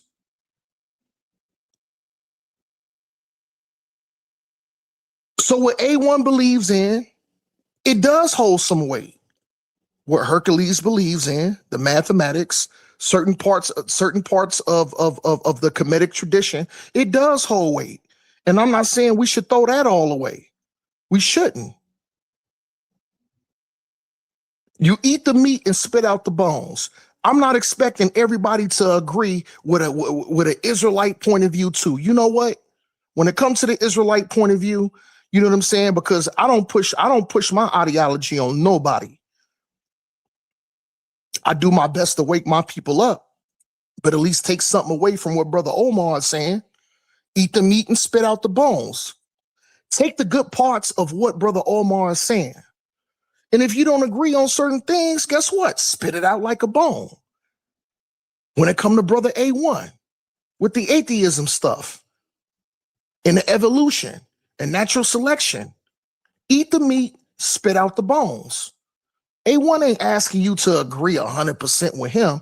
All he's asking you to do is to look at it from his lens and just develop an honest and a genuine and stand on integrity to say, you know what? I don't believe in all of it, but I can see where you get it from. And you know what? You all making good points. And I agree with certain points. Let's look at Brother Hercules, looking at it from an African spirituality, a Kemetic, a Kemetic view mixed in with African spirituality. Should we throw all of it away and just be like, yo, he full of shit? No, guess what? Hercules make excellent points. Hercules is an excellent mathematician. The brother does his study, and with his martial arts is on point too. With the Tong Sudo. Remember, Brother Omar said, I came from a scientific, mathematical. I love social studies. I love reading different papers. And also, like Brother Omar said, what did Omar? Yo, I studied the 5 fists. I was the Midwest champion for 7 years in a row. So tying all this into, like Hercules said, what does something like a, no matter if it's a Korean martial art, African martial art, because Africans had damn near every martial art came from the African view. And I will be honest and say that. My teacher, my Sifu told me that. My grandmaster Shu Fun Yin out of China told me that. What is Brother Omar saying? I'm going to tell you like this. When it comes to raising kids, studying, I don't care what martial art it is. Martial art is very good and is very detrimental. What does a martial art do? Because anybody know that ever studied martial art, what is the basis of being martial art? The basis of any martial art is discipline. It's being disciplined. And you know what? The greatest martial artist in the world would never even have to use his art on anybody. Because you know what comes with that? Discipline, reason, understanding. To be able to put your pride aside and say, you know what? I could crush you with one blow. But you know what I'm going to do? I'll apologize. I'll walk away. I'll give you the floor and I will walk away and turn my back because I love my people so much. And unless somebody crawl through my window, kick my door in to where I absolutely have no choice, that's different. But if I'm out on a street corner and I got an option just to be like, you know what? You got it, bro. You know how many hold on. When I first got into martial arts, I was a cocky piece of garbage. And I was a gang member. I was a gang member of the Gangster Disciples in Chicago. And I used those martial arts on opposite factions that didn't agree with the gangster disciple point of mind. And you know what? Brother Omar was I was a piece of fucking garbage. I was scum. And guess what? Salaki, I was scum. And guess what happened? When my teacher, Sifu Kwan, found out that I was doing what I was doing, you know the punishment I got? You know the pushback I got? You know how I got reprimanded, corrected, and the discipline? Yo, Brother Hercules is correct, because here's the thing here. When you study your martial art, there's only two ways you can come into that martial art. You could come in soft, or guess what? Your mother or your guardian is going to sign that disclosure for traditional training. And once your mother sign that contract for traditional training, all that soft ass SHIT is out the door. Guess what? Your teacher is going to cuss on you. He's going to cuss you out. He's going to be very disrespectful. You might even get beat. I got beat, but I asked for it. My mother told me, she said, Omar, if I sign this thing, whatever happened to you, she said, when she told my Sifu, as long as you don't kill my son, but she said, he needs correction. He needs harsh discipline, even a beating from now and then. I received multiple beatings. Naturally, I gotta ask, where was your father at, bro? He was, I forgiven, and you know what, A1? I think that's even more of an important question, and I'll answer it genuinely. I love my father, which his born name is Renee Soldana. But when I was born, I came, like I said, that's how I got my Muslim name, Salahuddin Muhammad. But my father's real name is Renee Saldana. My father is of Arawak / Taino background, mixed in with some black. But I'm talking about my father's my father's thing. My father was born and raised on the south side of Chicago. He was only one out of the handful of niggas who looked on how he looked. They was like, oh, you belong in a Puerto Rican neighborhood. You belong in this neighborhood. My father figured out a way to thrive up in the south side of Chicago where all the niggas was back in the day, back in the 50s, back in the 60s. So do you know your grandfather? Nope. Because my father found Islam, because my father he grew up on the south side as a stick-up boy. He was a piece of garbage when he was, listen, I want to keep this conversation 100%. I don't want to sugarcoat a goddamn thing. I don't want to act like Omar is the best, like my foundation is the best. And man, I came from an effed up background. The only person, and listen, the only person that ever had my back, that stood toe-to-toe with her son and gave me correction, gave me direction, and corrected me coming up as a single parent raising 3 boys in Chicago, me and 2 of my brothers, was my goddamn mother. So I don't want to stray away from that. My father was absolutely a piece of goddamn garbage. Absolutely. But guess what? Once I became a grown, listen, and here's the good thing. This is why I give my mother props. When I was growing up, my mother, once they split, my mother never put my father down in front of me. We stayed on the 3rd floor in a 3-flat on the north side of Chicago. Friday come, I get out of school. Why do you feel comfortable putting your father down there? Like if your mother never did it in front of you, like you saying your father was an okay guy. Hold on, brother. Hold on. So Hercules, Herc left. So young scribe. So if we look at it from a comedic point of view, what they call that word, reciprocity and truth. So you got to understand, I'm breaking it down because I'm gonna break it down from a Kemetic point of view. I'm gonna break it down from an Israelite point of view. I'm gonna break it down from being mathematics. I'm gonna break it down from being an atheist and just believing in an evolutionary point of view and how the human mind operates and just how to stand and just how to be fair, how to stand on judgment. Okay.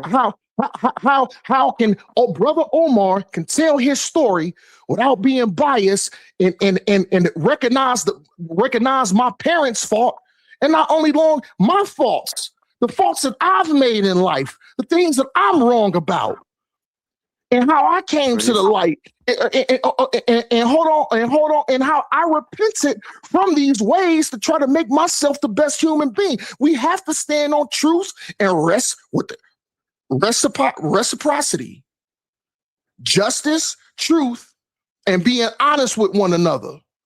I think that's an important factor for us to come for us to come together and push our people forward to being better, to stop the YN, to stop these young niggas that's our people from doing the things they do, is recognize the faults in our parents, recognize the faults in ourselves, and then recognizing on how we can push this community forward and do something that's beneficial is us as being a nation as a whole. So the thing is, brother, listen, anybody can tell anybody can tell you when brother Omar come up here, I don't sugarcoat a goddamn thing. I tell it how it is, and guess what? If that narrative or that story makes me look bad, then I'll even say it. But we gotta have integrity up here. If we having a healthy conversation on how we can push our people forward, we gotta have integrity and stand on where our parents was right and where they was wrong at. Or else it's pointless to even have these kind of conversations. It's pointless. Absolutely. Let me get in here, bro. Go ahead. I'm mute out, bro. Thanks for giving me the floor. I'll mute out. Absolutely. All I would say was shout out to A1 the Great One. You know what I'm saying? Nigga, you doing something right now. Yes, sir. Yes, you sir. doing something right now. But bottom line is just because we tend to fall in these traditional beliefs, right? Just because our ancestors did something that we should do it and therefore it makes it right. That's not necessarily the case, bro. That's called a traditional fallacy. Like to encapsulate the entire conversation, it's a traditional traditional fallacy. We have no business believing in the things that they believed in. You know what I mean? Like just because the ancestors did something, they had certain principles that work for them. That doesn't mean that it applies today. Like we have to learn to adjust. That's the whole thing about evolution. We have to learn to adjust and adapt. You dig me, bro? Like it's brother. It shouldn't be. I'm gonna tell you where you made your first mistake. I'm gonna tell you where you made your first mistake. Oh shit. I'll be quick. I'll be quick and I'll be brief. You made your first mistake. You said evolution. We can't take what these people thought about and apply it to these days. You know what your first mistake was? Where? Your first mistake was just saying, look, there's certain aspects of the knowledge of these ancestors and these people from back then. They may not apply now, but there are certain concepts, ideas, and laws that would absolutely benefit us and apply now. So guess what? You eat the meat and you spit out the bones, and that's where you made the first mistake. But I'll mute back out. Okay, I bet I accept that. But I mean, when you say those people, who are you talking about? Are you talking about Europeans? Are you talking about Arabs? Because we know that the first people to come up listen, the theory of evolution. Listen, brother. I want you to have your listening ears on. I specifically said our people. Our people. But go ahead. Our people. You said our people didn't come up. You said our people didn't what? Our people what? Brother. Our people. Brother. Our people what? Brother. Go ahead. Like slow it down for me. I'm slow. Brother. I'm slow. I'm dumb. Slow it down for me. Our people what? Hold on. Go ahead and say your point, and I'm gonna do something. I'm gonna mute out. I don't have a point because I don't know what you said yet. I don't understand what you said yet. Well, what did you say? What was the point of what you said?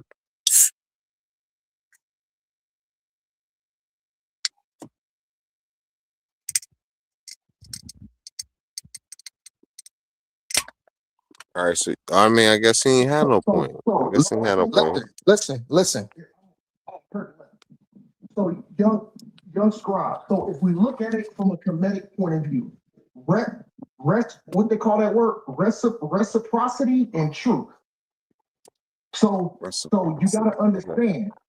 I'm breaking it down because I'm gonna break it down from a comedic point of view. I'm gonna break it down from an Israelite point of view. I'm gonna break it down from being mathematics. I'm gonna break it down from being an atheist and just believing in an evolutionary point of view and how the human mind operates and just how to stand and just how to be fair. How to stand on Okay, but what was you breaking? But what was you breaking down like that? That's what I'm confused at. Listen. And recognize my parents' fault, and not only my faults, the faults that I've made in life, the things that I'm wrong about, and how I came to the light. So we don't stop there. So the thing is, I wanted to make a point because this is what Brother Omar do. I'm tired of pointing out the flaws that other brothers make. Because guess what? That don't prove. Listen, brother, that don't prove a damn thing. You know what? I could spend all day talking about even though A1 believe in being an atheist, he's flawed at this. He's flawed at that. He's flawed at this. He's flawed at that. Humble, hold on, brother. I'm almost done, and I'm gonna give you the floor uninterrupted. I can say humble. Humble believes in this, but he's flawed at flaw. Only flaw. But I agree here, Brother Hercules. Flaw. Listen. You know what? You know what?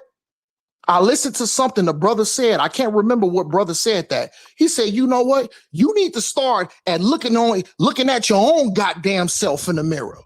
And you need to point out your flaws, where you went wrong, where you made errors. And then once you can make yourself better, then you can start giving advice to other people on how they can be better, on how they correct themselves. I'm gonna mute out and give you the floor interrupted, brother. Thank you. I appreciate you for giving me the floor.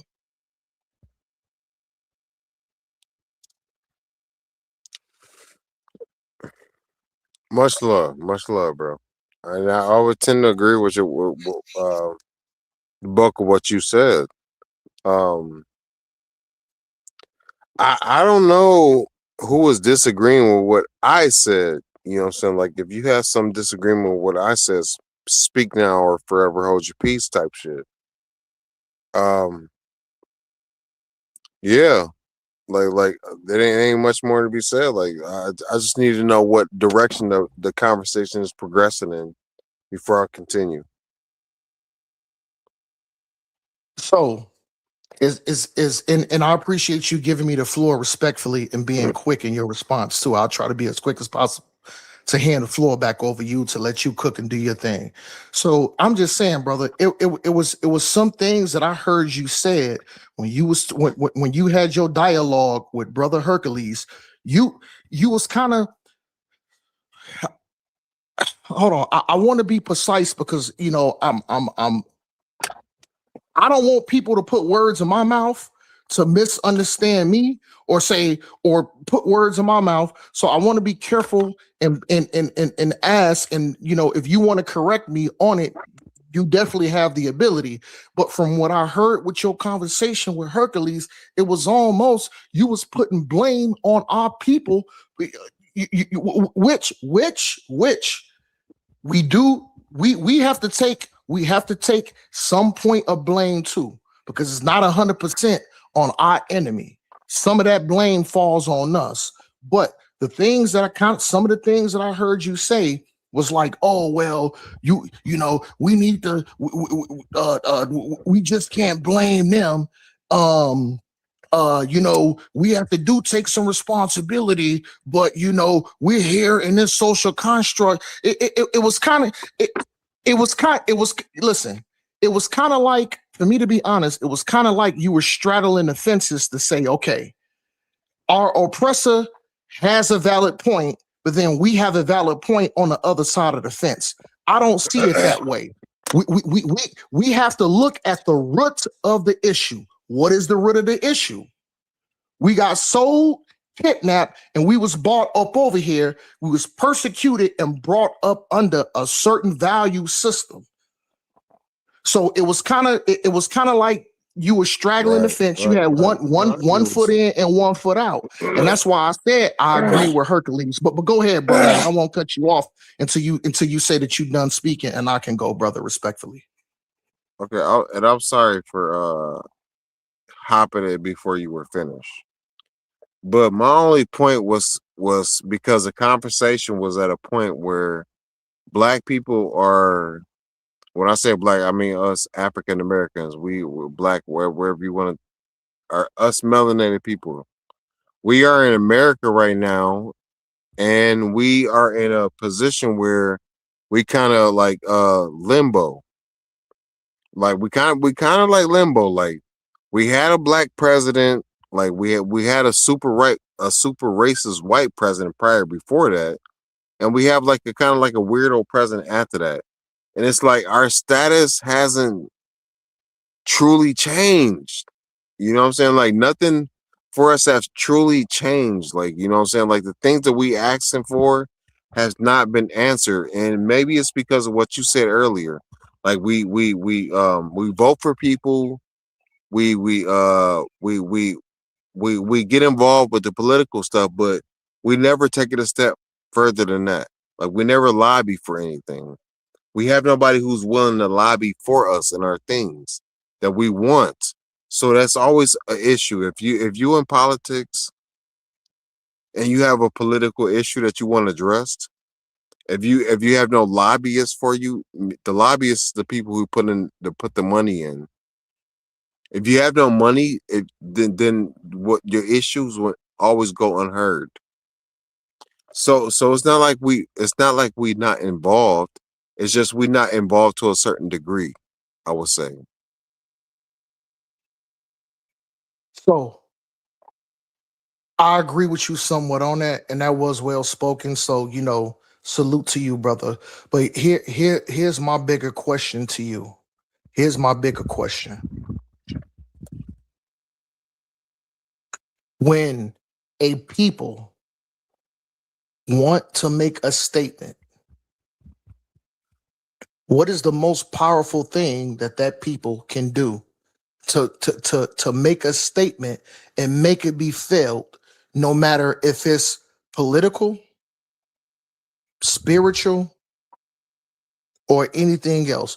What is the biggest action that people can do to make their voice heard?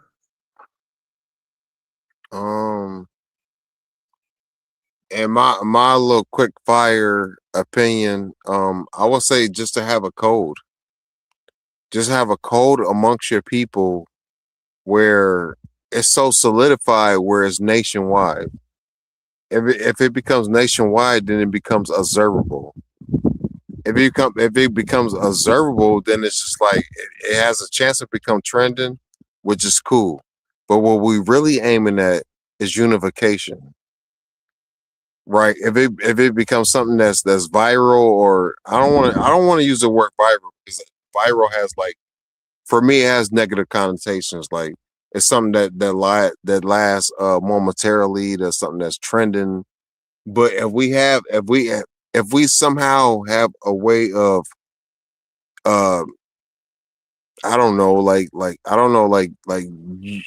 using the internet for our utility or for our purpose or for our gain or for our unification, that would be an amazing thing. That's one thing that we haven't done yet. Like we had things like, don't get me wrong, we had things like Black Planet and like different social programs or apps that's geared towards us, but we never had anything that's geared towards our unification, like in our modern day thing. You know what I mean? Like there's never been no app if you Black or that's been geared towards how do you even word it? Like that's geared towards engaging us, like on a unification level, like not just on some romance or not on some just if you into in this game, not on some if you into this sport or if you want to make bets, like all Black people like unify into this app. We never had anything like that or anything on a serious level. So like if we had something like that, that would be A1 that would be you know what I'm saying, like not detrimental, but that would be hella a really good tool to what we're trying to do. But since we don't have that in the day and age, it's kind of like I gotta flip the question on you, is like, what the fuck is holding us back? Like there's nothing holding us back from making an app like that. You know what I'm saying? It's our motive or maybe our drive for this unification thing that everybody likes to talk about is maybe dried up, bro. Maybe we have found like better options or better results with just trying to dive in with the world around us. You know what I mean? It's no reason. Like say I come from a broken family because the average Black person, the average Black male comes from say I come from a broken family, and I'm just saying, I'm not saying everybody on this call has, but say I come from a broken family. What is the, you know what I'm saying? Like what if I get involved with somebody with a different race who is very family orientated, right? What's wrong with that? You know what I'm saying? Like I ain't saying nothing's wrong with that, but at the same time, it's like for the unification of my people, like why can't that be used as an example? I don't think other races have to have this conversation. At the end of the day, it seems to only be us. Like we holding on to this false concept in 2026 that doesn't really work anymore. Brother, you did make some good points, but now what I'm finna do, I'm going back to my notes and I'm gonna go into some AI searches that I looked up at the beginning of this fiscal year. Using AI on me, bro? Oh, no, you're gonna use the AI. Look, brother. All I want to do is back up what I've been saying. So, like I said, I didn't type in Google now. I'm typing in my prior Google searches from the beginning of this fiscal year, 2026. And this is what my research came up on. Because like I said, nigga, excuse me, nigga. Back to you. No, I'm playing. No, you brought me back to reality. My fault. No, because to be honest about it, I'm sipping on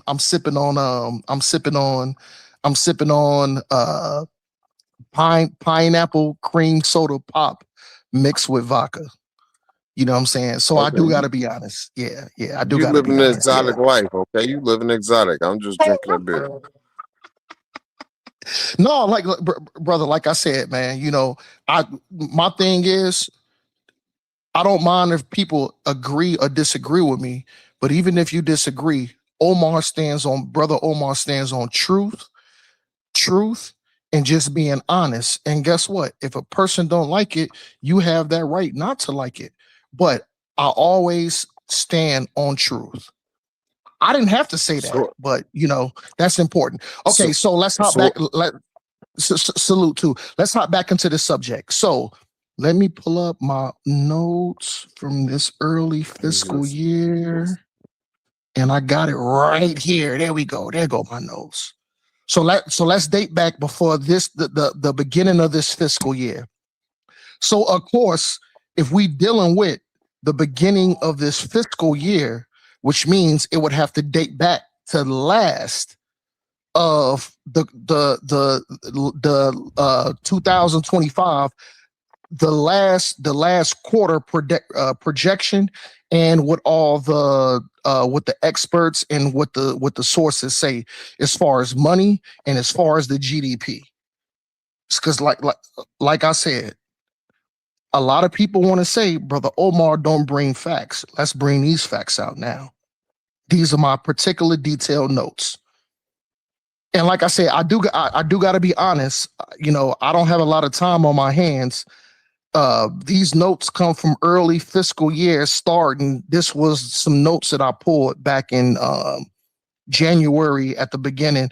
Well, actually, no. What is? Okay. I pulled these February 25th this year, 2026. But going back into the fiscal point, we would have to go back because we not even. Well, now we may be into half, maybe a quarter, half or a quarter of the fiscal point of this year. Okay, but let's just keep it a buck. Okay, so this is what this says. Black Americans are found. This is a key word. Black Americans are a foundational. Let's say it again. Black Americans are. Hold on. This is what we gonna do. Hold on, man, because I'm tired of all this talking, man. We finna go into showing these sources, man, because you know what? I don't want to run off at the mouth.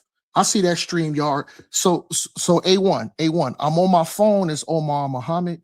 I'm on my laptop is Omar and Ashley. I'm finna enter the StreamYard on my laptop so I can show these sources.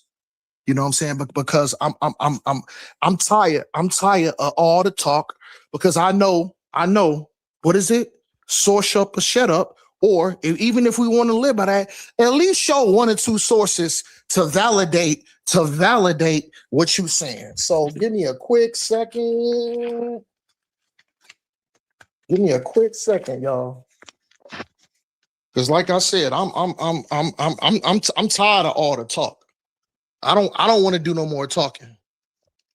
We gonna let these sources speak for themselves. So at least I can make a valid point, and this ain't just coming from Omar's standpoint. So A1, I'm entering the StreamYard. I'm entering the StreamYard under Omar and Ashley. Because I'm on my phone as Omar Muhammad. So continue. Yeah, Omar and Ashley, continue. Let's mute. And let's enter. I'm entering the studio right now under Omar and Ashley. So all right, there we go. So let me mute my phone out now.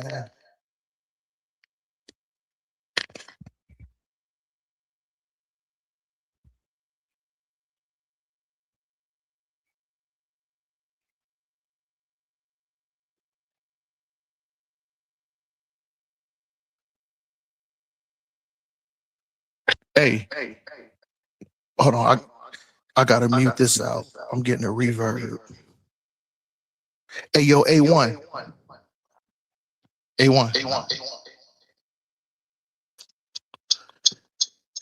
yo, A1. If you can hear me, I'm under Omar and Ashley. I'm in the backstage. You gotta pull me up so I can mute out on my phone so I can pull up these sources.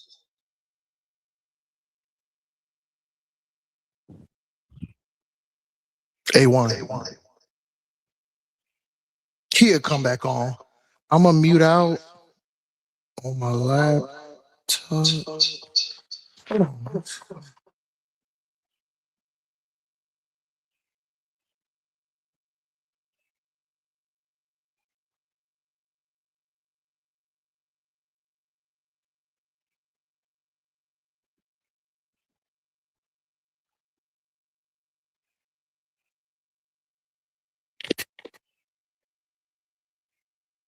Yo. Hold on.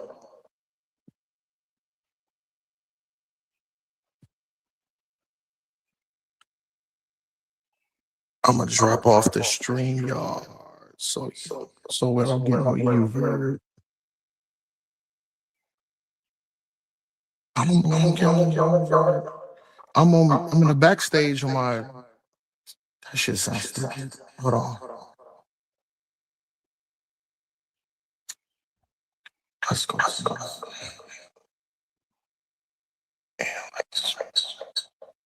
Let's take that to 0. Can y'all hear me now? Young Scribe, can you hear me?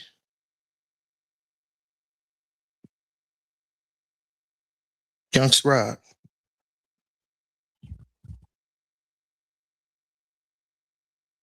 Young Scribe. A1, can y'all hear me? On Omar Muhammad?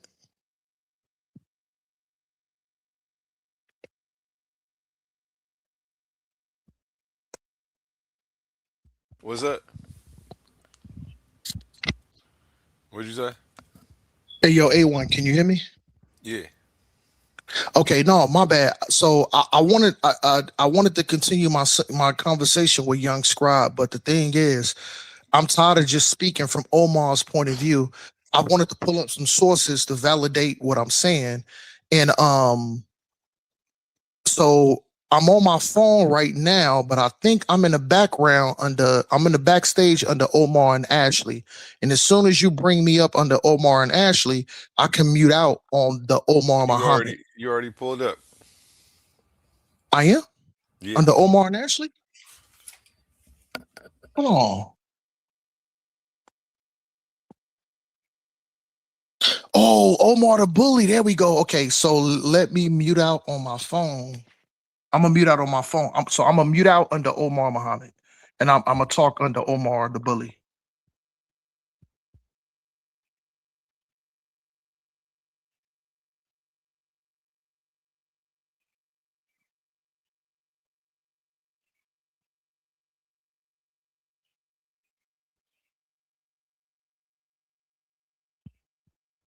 You muted.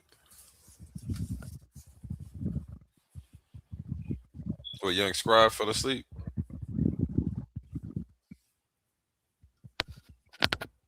You knocked out over there, Scribe?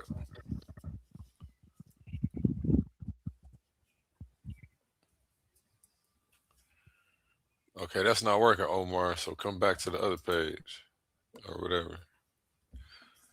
I'm about to let this video play for real. You done disappeared on both accounts. Okay.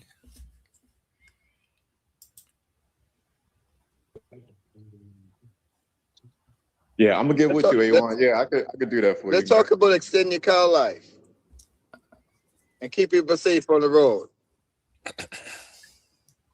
Extend your car life, where maintenance is better than repair. We keep our family safe on the road. Got to change that oil. That's for sure. No, I'm saying, but I got to show, we all had experience where we got ripped off or didn't get the best end of the stick. And we could talk about it. We got young people coming up don't understand the danger of that or being ever taken advantage of. Right. That Gideon right there. Come on, Gideon. Yeah, shalom, What's up, shalom, Gideon? shalom. Shalom, my kid. Probably A1. I probably could get on this show and start off there and then build from there. Because, we talk about many things, but what about the cars? I mean, what about our lives on the road, being safe for our family?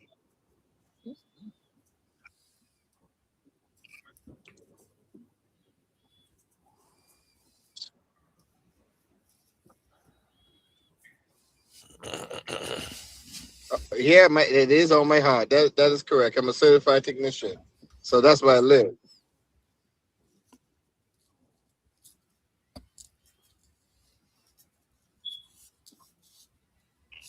That's correct. Good idea.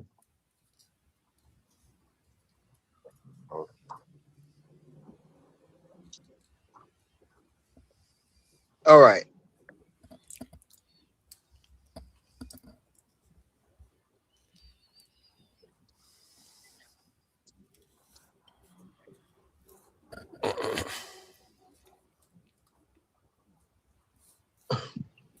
All right.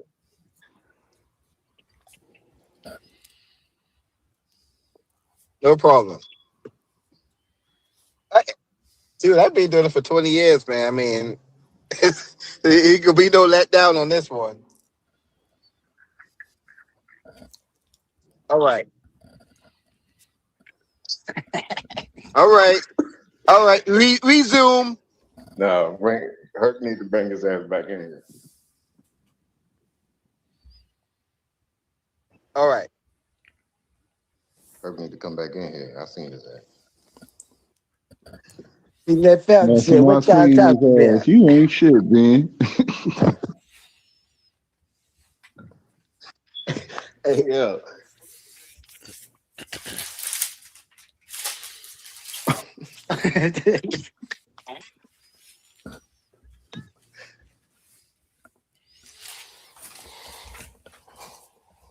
Right.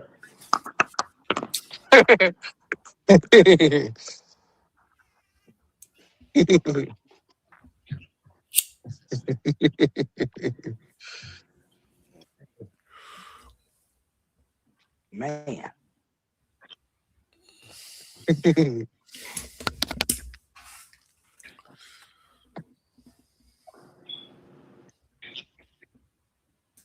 Absolutely. Absolutely. Hey, A1 and A1 and Young Scribe. Can y'all hear me? From Omar the Bully.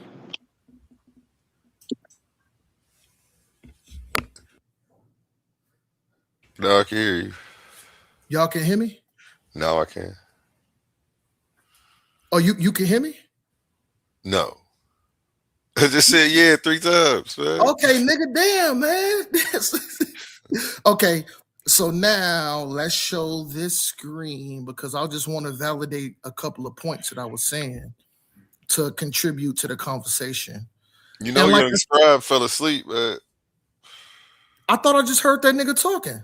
No, I didn't hear him talking. Is he talking? He muted. That nigga Young Scribe is not asleep. He's hearing. He probably in his background because he probably Young Scribe, are you there? Scribe.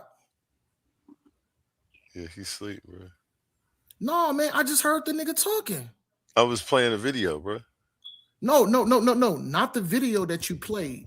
Right before I was talking to where I said I wanted to switch my account. Young Scribe is there. That nigga probably that nigga probably eating hot Cheetos. He's because asleep. I just had my wife. I just had my rib. I just had her go to the Little Jones. I told her, I said, I want another pineapple cream soda, and then I said, I want some hot Cheetos, and I want the Reese Pieces Twix. So he probably like me, but I know he listening. If he not listening, it's on record. Okay, so let me show this screen. I just want to go back to what I had lined up. Because like I said, he brought out some good points. But then we talked about this so-called economy. So let's do this. Let's share. So this is my first point I wanted to make. Let me know if it's showing, A1. Yeah, it's showing. Okay, so now we finna address what We finna address what the brother said. Because I gotta get it on the screen. Oh, yeah. I'll wait there, A1.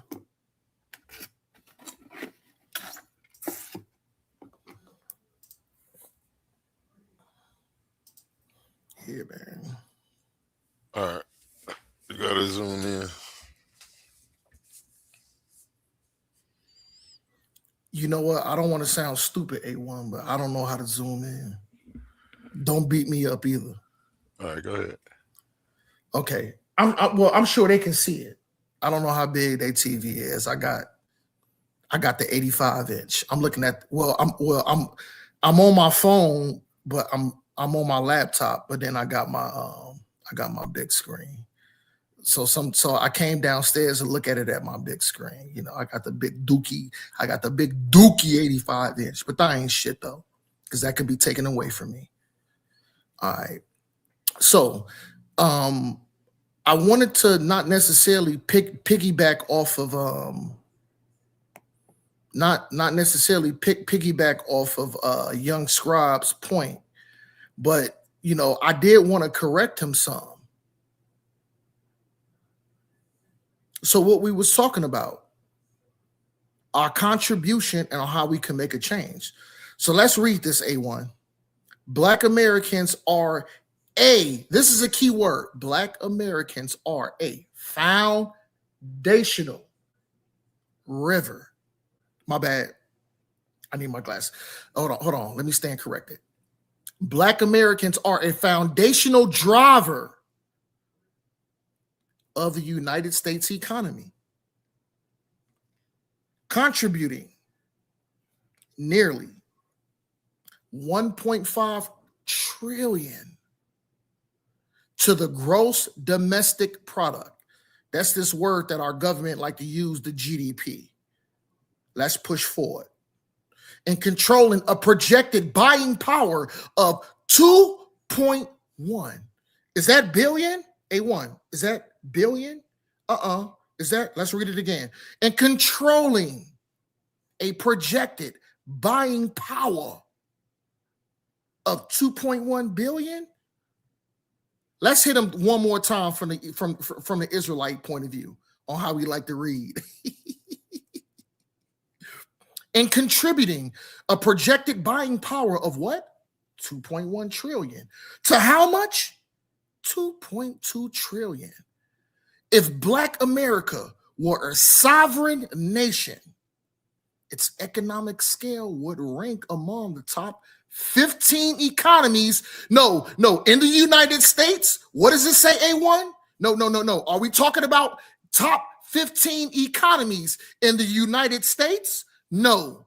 I'm going to say it one more time. Rank amongst the top 15 economies in the States? No. Let's read it. Would rank the top 15 economies in the world. Revealing the GDP. Hold on. A1, do me a favor. Look up this word, revealing. What does that mean? Revealing, is that not a derivative of revitalizing? A1. What's up? Brother, I'm reading this. So I'm at the end. Top 15 economies in the USA. Did I misread that? Let's read it again. Top 15 economies in the USA. Did Brother Omar misread it? Let's read it again. Top 15 economies in the world. Revealing the GDP of the entire countries. Yo, A1. If I was revealing, what would that mean? Would that be a derivative of revitalizing?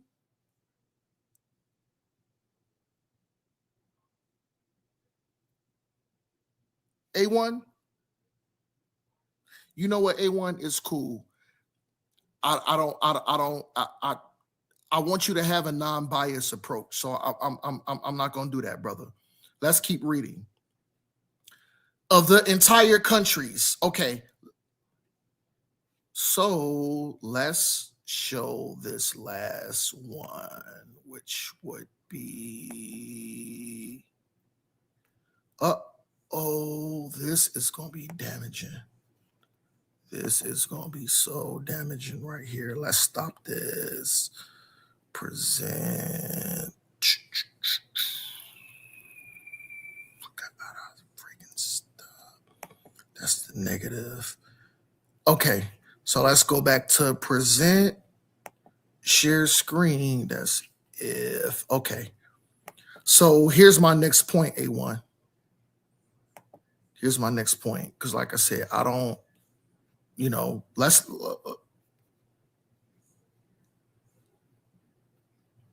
can you show that screen to where it say if black people would cease to contribute to the to the economy? If you can show that next one, A1. No sweat, brother.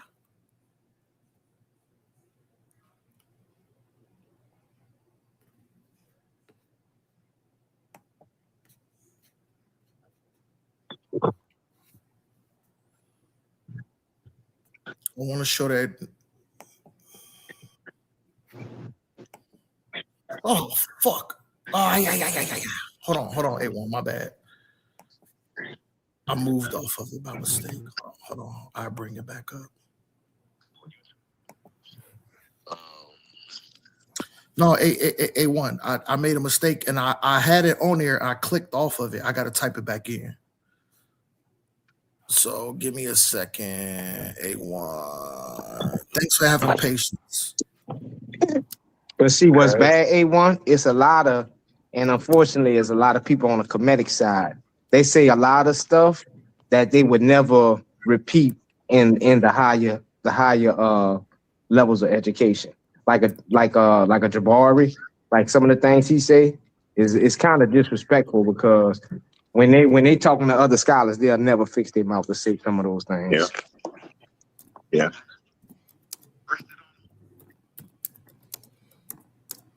Yeah, man, he doing the same thing. So you asked him. I got that too, A1. You asked him because we was talking. He said that's not an African spirituality, and we was like, bro, it's almost like 3,000 different like spiritual systems in Africa. And you asked him, did you go through all of them, like in order to make that conclusion? And he was like, no, I ain't go through all of them, but it's like a general theme. And then that's how it like devolved into where we was at.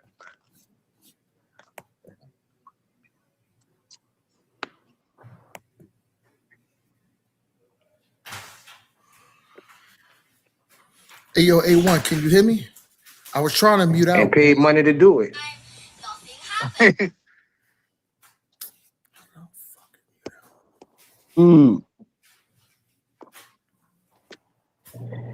Like my thing with people like Brother Mansa, okay, so if you spent your time, and you may have had a scholarship, grants or whatever, you spent your time and your money to get a degree, why not go get that African metaphysical stuff you're talking about? Go get a degree in that instead of getting a degree in what I call legitimate mathematics and sciences, and then that does not give you license to spill off your pseudo. You know what I'm saying? It's crazy.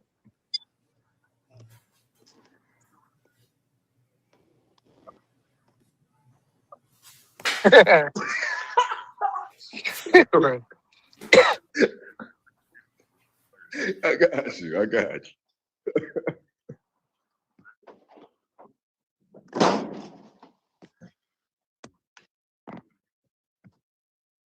Yeah, man. They did it to themselves, man. I ain't say nothing to them. They hit me in the back chat, and that's why Tahuti got to get it. A1.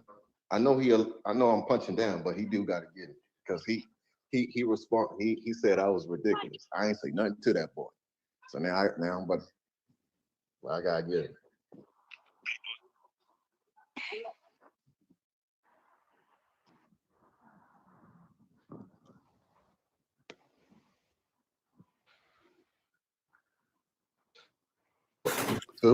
Tahuti is like he's like Naphtali though.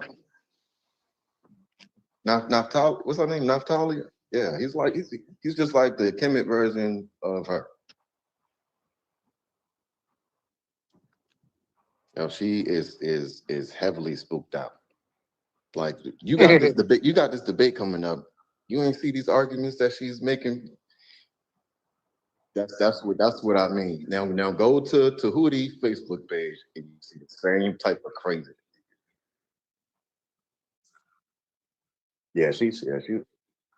She is a good debate.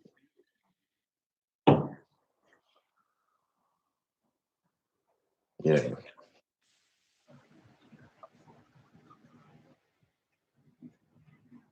Yeah, it's really smart.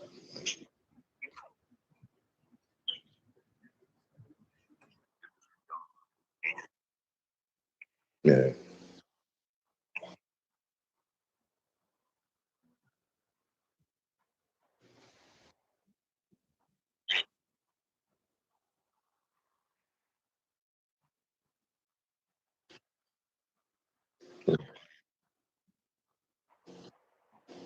Yeah, she is a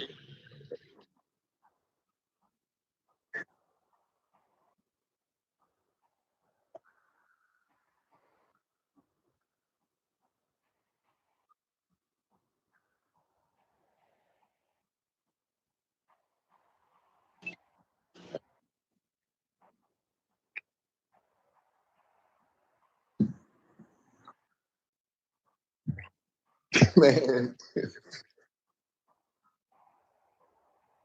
Man, I woke up, all I seen was smoke. I was like, God, man, what's going on?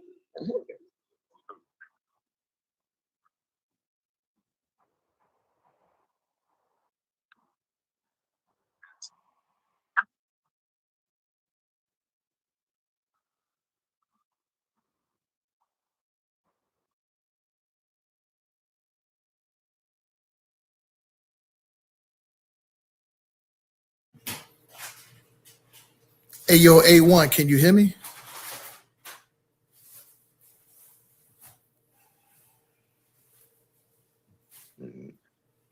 A1, can you hear me, brother? Yeah. A1.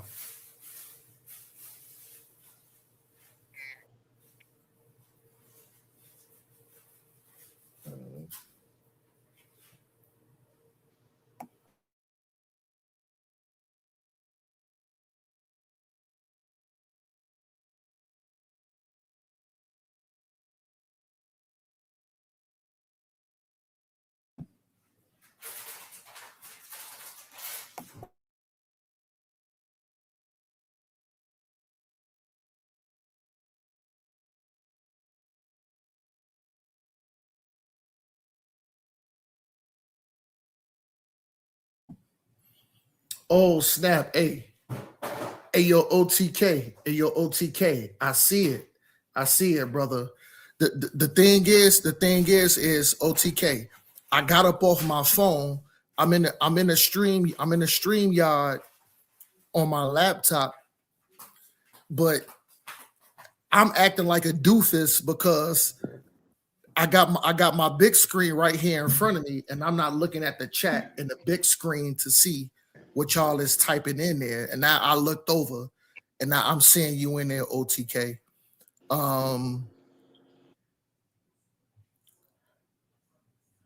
Yo, OTK, hey, OTK, put a 1 in the chat if you can hear me, and then I'll continue to land my point.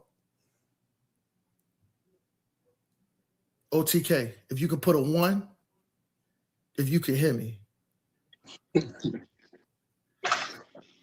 I know one of yo, A1, man. Is that yo? Oh, okay. So this is why I wanted to land my plane. So I pulled up 2 valid points to prove what I was saying.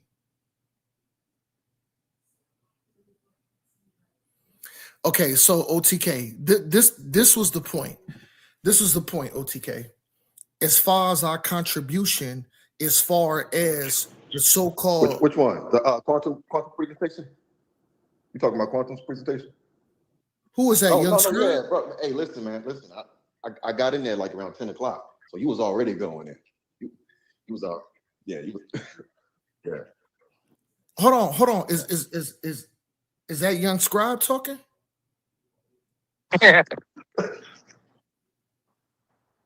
Is that you, young Scribe?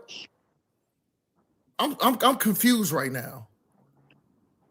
Yeah.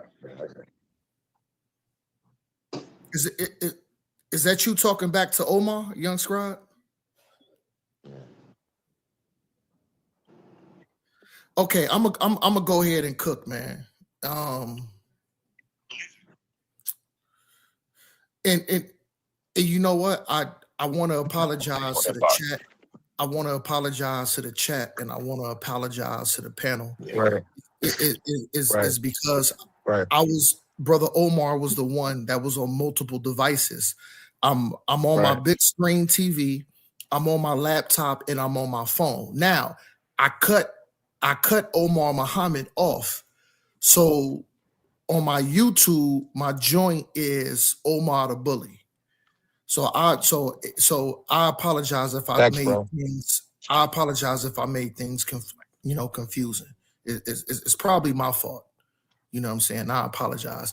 But this where I kind of wanted to prove my point. So I pulled up. I was trying to show it on the screen so he can pull it up so everybody can see where I'm pulling my information from. But we stand on integrity over here. So hold on. Let me see if I can pull it up.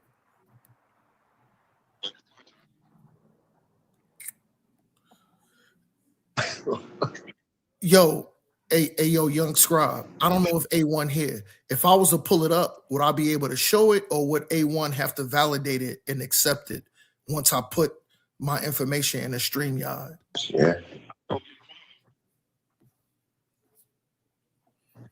Hold on, man. I'm gonna read, and then once we figure it out, But I stand on integrity, and I'll read everything I'm saying verbatim.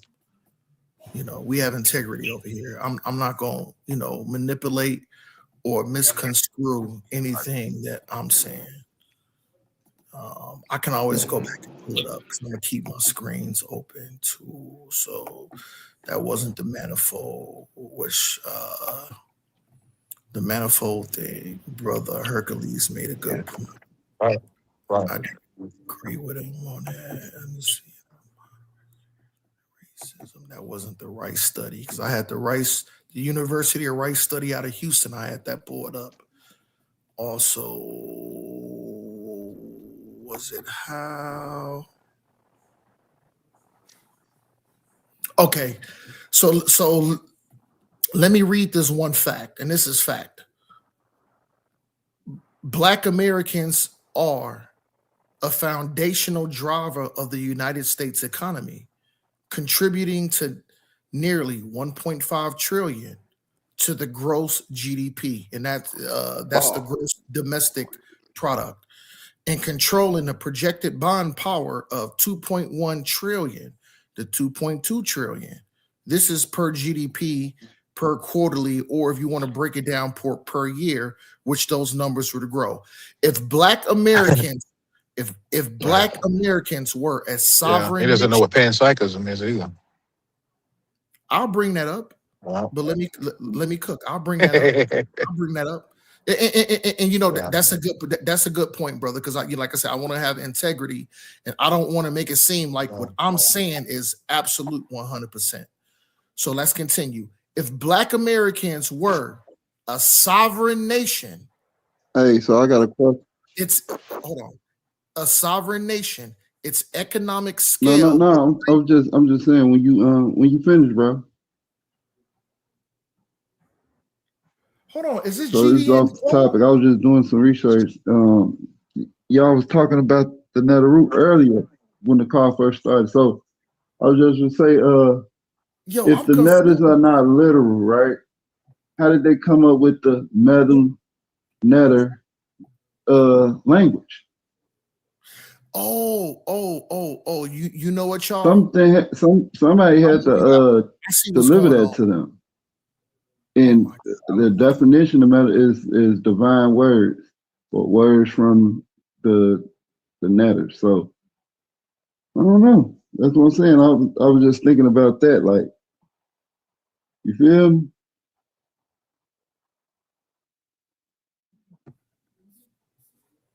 Yo, OTK, you there?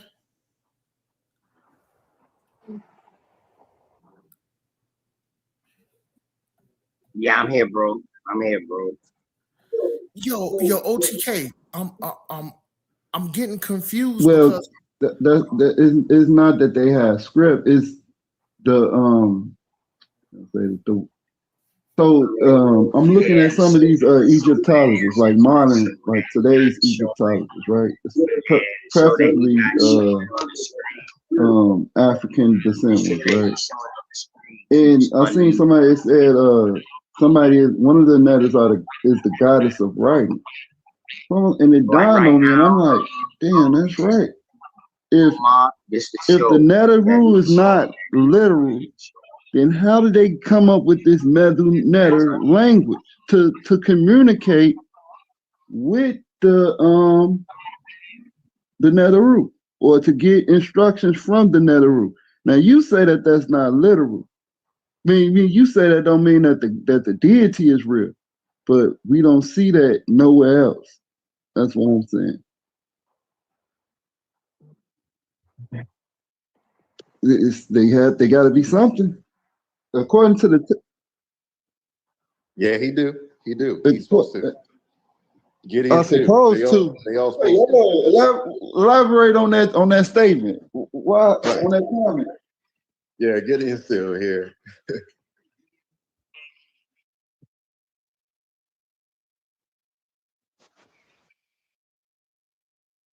No.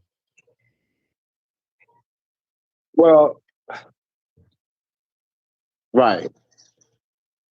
They have to. Yeah, I mean, when you're looking at, the Elohim, the Netheru, the Olympians, the Vedas, even the Orishas, they all come from the antediluvian stage. You see what I'm saying? Like, at one point, now this is how I came to understand the material.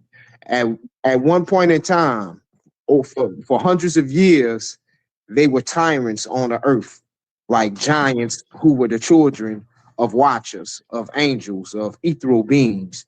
After the flood, they only kind of epigenetically survive through, DNA, through like the height, but they didn't have the supernatural powers.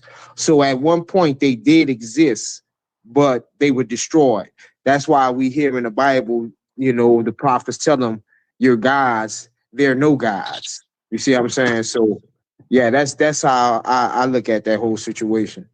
And let me elaborate on that real quick. So about you said this is a religious thing. So the guys that don't exist, or I don't want to say it like that. We understand that there's other nations have their deity.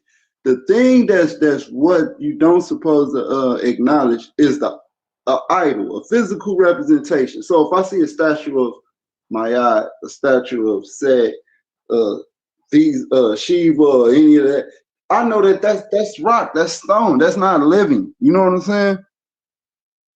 So the Egyptians did make statues of these things, but it was because they was carnal. They had like some type of carnal nature. That's what I'll say about that. Carnality. Hey, Gideon. So are you saying that these deities did exist and they don't exist anymore? Is that what you're saying? Yeah, I'm saying they don't exist. Now, you do have the school of thought where, they go back to Deuteronomy, I think that's 32, where it says that the children of men, the world was divided according to the watchers, meaning that they were under their supervision. You know what I'm saying? I put all of that in the antediluvian period, Yeah. when the giants were around. So when? Oh, go ahead. Yeah, like it says, like like What about because like in the book of Enoch, in the book of Enoch, it talks about the 200 watchers that came down, and their coming down wasn't what was bad; it was them mating with the women. Yeah. And like GDN said, like, whenever you create something to worship it, that's heresy. You know what I'm saying? There's only one thing that you should worship, and that's the all, that's the creator. So that's where a lot of those Canaanites, Phoenicians, Egyptians, Hittites, Midnights, that's where they went off at. So for you, when did they stop existing? Let me get a timeline for you. Well, you're going back to the flood world, so okay, from Adam to Noah, that was 10 generations. So I'm looking at the time that the Watchers and the Nephilim were on the earth. It was like 400 years. So they actually tyrannized the world for over 400 years. I would have to do some adding to give you that. I think it's about. No, I got you. You can give me a general. So like way back. We're talking further. I would say about 4,000, about 3,000 years ago. Gotcha. Okay. Don't put a limit on yourself, Gideon. Don't. Gideon, don't put it. Not 3,000. I'm gonna say about 6,000 years ago. 7,000 years ago. I'm a land with this. I'm a young Earth creator. I'm not gonna put a limit on myself. I'm just gonna say. I'm straight spooky, bro. I'm a land with this. I'm a literalist, maximalist. Yeah, that's perfect. Everything. I'm gonna land with this because I actually do want to. We're supposed to have a call. We're supposed to have a one-on-one. So, but all right, now, do like the people, the Judeans, the Judites in antiquity, Israelites, however you want to call, do they believe what you're saying? Like, is that what they believe, or are you saying this? Yeah, they believed it. Perfect. They believed it. See, that's why we got to get it to A1. We need a one-on-one.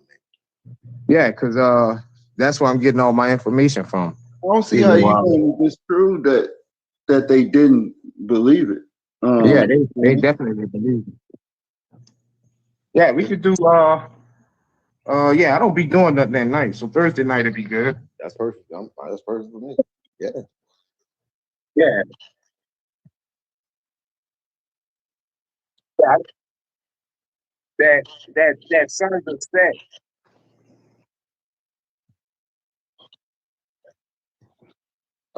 Let's rock, man. When you free though, A1? What days you off?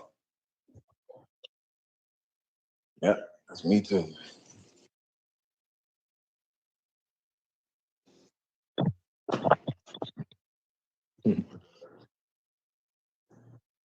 So you off Friday? Okay, so you off on the weekend? I bet.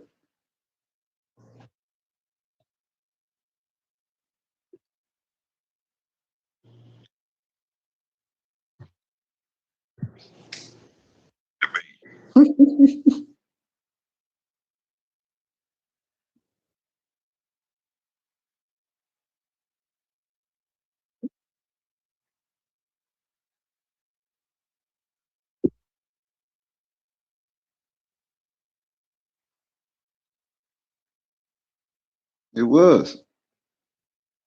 It was massive.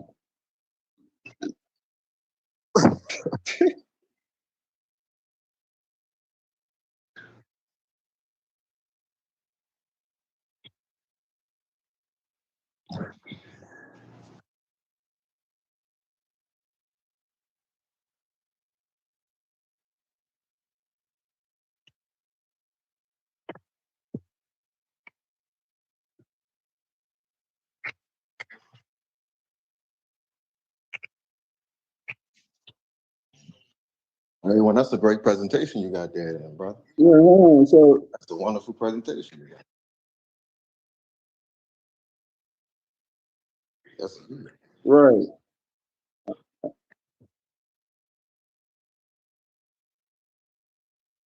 Hey, but don't have me go I'm Ken gonna Hogan send on you you. that for talk to for the face off. Which I was talking to someone. I'm like, I wasn't gonna go that route with the animals, but I just might. You know what I'm saying? Just to But first we gotta see if was the penguin the original of its species. That's one thing, right? Because we know they have domestication. Me and Gideon, we believe in the ancient text that says that there was some gene splicing going on that created different types of species. So that's sparked the rise of different types of species where they had like these mixed genetic traits and stuff like that. They call it microchimeranism. That's the scientific word for it. So they was making these chimeras. So the penguin, I wouldn't say that I'll have to research it. If the penguin if it's a walking living fossil, then yes, it was on the ark. Yeah, and you got to keep in mind, like you said, microchimerism, but also, yeah, like chimeras, yeah. No, chimera. Micro chimera. Yeah, chimera. And then we could just look at microevolution, you know what I'm saying, period. Like the evolution within a species, because and it's funny because what Charles Darwin was looking at, he was looking at microevolution because he was observing the different beaks in finches.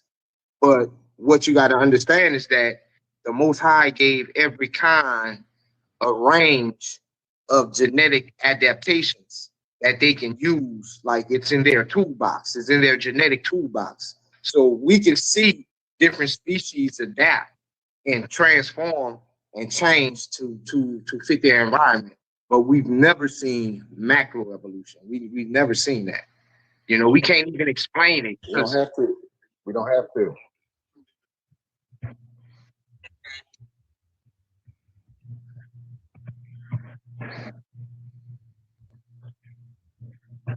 Yep.